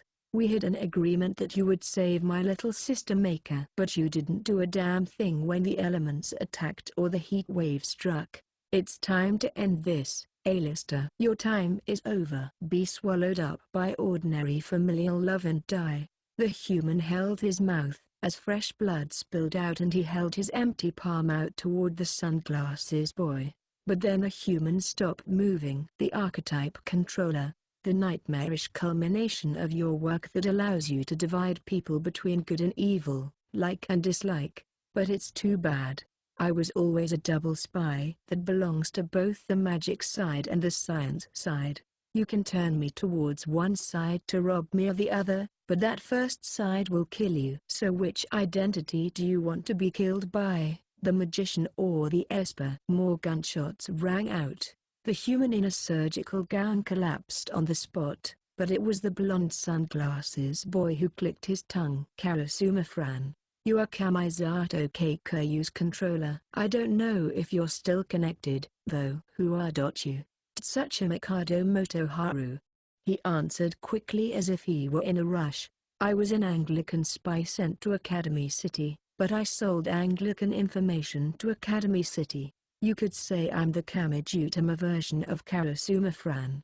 Just like you failed, I failed too. A-lister promised to keep my stepsister safe, but he didn't actually do anything. As I said, it's time to end this and retreat, but Maker knows nothing of the world's truth. If I have that normal little sister run through the back alleys with me, she'll collapse. And if I'm after the support of an organization, which organization should that be? But then you showed up. Are you going to get the Anglican Church's help? They're not exactly great either. But it's better than staying in Academy City. Either way, I was fortunate to contact someone with a direct link to Lola. You're the lifeline for my sister and me, so I'll deal with the problems surrounding you. It doesn't sound very pretty, but it's something like a murder exchange. I'll save you, so you save me. We can both play to our strengths, so I look forward to working with you. Fran was unsure whether or not she should take his proffered hand, and he did not wait for her to decide. Anyway, we need to get away from here. Staying here would be a bad idea. B, because Anti-Skill has recovered enough to show up after those gunshots. Don't be silly. More gunshots followed. He clearly aimed for the head of the collapsed human, and several dark red holes really did appear in it. Nevertheless, this monster won't die so easily. We'll be the ones in trouble. The rabbit-ear antennae girl felt a definite chill in her spine. She did not know what such a Mikado was talking about, but her fear and confusion was not directed at him. It was at the supposedly lifeless and unmoving corpse. However, she sensed some kind of invisible miasma escaping the entire body. It was murderous intent. It did not matter where the bullet holes were located. He could reboot himself at any time and spread much more obvious disaster. Fran could tell with such certainty that it felt downright prophetic. The die had been cast. The world was filled with incomprehensible logic. It was like speaking with an alien. But when she was faced with something she could not explain with her own rules, it was hope that grew in Fran's heart. This was not a situation she could overcome with her own deck of cards, so that meant the only escape route required using the world's black box. She had to grab at the alien's hand. She had to board their ship. My name is Karasuma Fran. And mine is Tsuchima Mikado Motoharu. She left the scene with the boy who stuck the handgun in his belt. But what exactly do we do? I can use my communication equipment to contact the Anglican church waiting in the background, but they aren't enough to send reinforcements into Academy City right away. We can't rely on the strength of an organization. He's gathered a bunch of adolescent boys and girls in one place. He's spreading unique teachings, and he's even injecting them with drugs to achieve further knowledge. To A-lister, Academy City is the return of Thelema. An individual can't overcome that kingdom with a direct attack. Then what do we do? If you challenge the police to a car chase, you normally can't shake the cop cars and choppers. But things change if you drive right into an art museum. They'll be too afraid of damaging their surroundings to pursue. This person calling himself Tsuchima Mikado readily answered. Basically, we go to the last thing A-lister wants destroyed and use it as a shield. It's such an extreme singularity that he doesn't know when he could get his hands on it again. And it's at the very foundation of A-lister's precious plan. What is it? You've already seen it. After slowly exhaling, the professional among professionals answered. Kamijitama. When you're in trouble, it's always a good idea to ask a classmate for help. Naya. He was clueless. He thought it was all over. The spiky-haired boy honestly believed he could sleep like a log all day long since school would certainly be called off for the day. But he had forgotten something important. Kamijutama was always hopelessly plagued by misfortune. Ah, we're finally back home. Welcome back. I'm already exhausted. There was a bright smile on his face, but only because he had no idea what fate had in store for him 5 seconds later. Afterward, if you've been buying one volume at a time, welcome back. If you bought them all at once, welcome. This is Kamuki Kozuma. With this, New Testament has reached 17 volumes too, and this marks the end of the story revolving around Kamisato Keikyu. The owner of the right hand becomes the ruler of the girls. The theme here was Kamiju and Fran's escape through chaotic Academy City in order to break the curse. Unlike Volume 16, I changed my focus when putting together the battles. Instead of letting the situation carry him along, I put in a lot more scenes of Kamiju clenching his fist and charging right in. I tasked myself with seeing how many people he could save that he did not really need to save. And you could even say that Kamisato Keikyu and the 100 girls fall into that category. I like them both. But which one tugged at your heartstrings? Fran was a character that grew from me wondering what we called UFOs before that word existed and how we handled them. The rabbit ear antennae were an idea from Himura-san, but I thought it really worked with her cover story if her design included an element of the moon rabbit. When people saw a strange light in the night sky, they would fear some important event was occurring, or they would try to use it by gaining special knowledge that supposedly poured down from the distant planet, or the moon and the sun as well when using the magic side's terminology. When you look at all that, using horoscope results to create protective charms isn't all that different from creating a special device to communicate with UFOs, including her. A few girls in the Kamisato faction had their family names revealed this volume. Maybe that will change your impression of them? I'm betting some of you think there are too many girls in the Kamisato faction so you can't remember all their names. But Kamijutama's acquaintances have grown several times that size. That too was part of the experiment this time. Useful Spider was the exact opposite in that they were an important part of the story and yet almost nothing was given about their names or what they looked like. They acted as a contrast to the Kamisato faction. I think by making the individuals fade away in a group, they gain a different sort of presence. They are the faceless people who think normal things like normal and do not hesitate to take action. That might be a lot like what Kamisato Keikoyu would have been if he had never gained a special power in his right hand.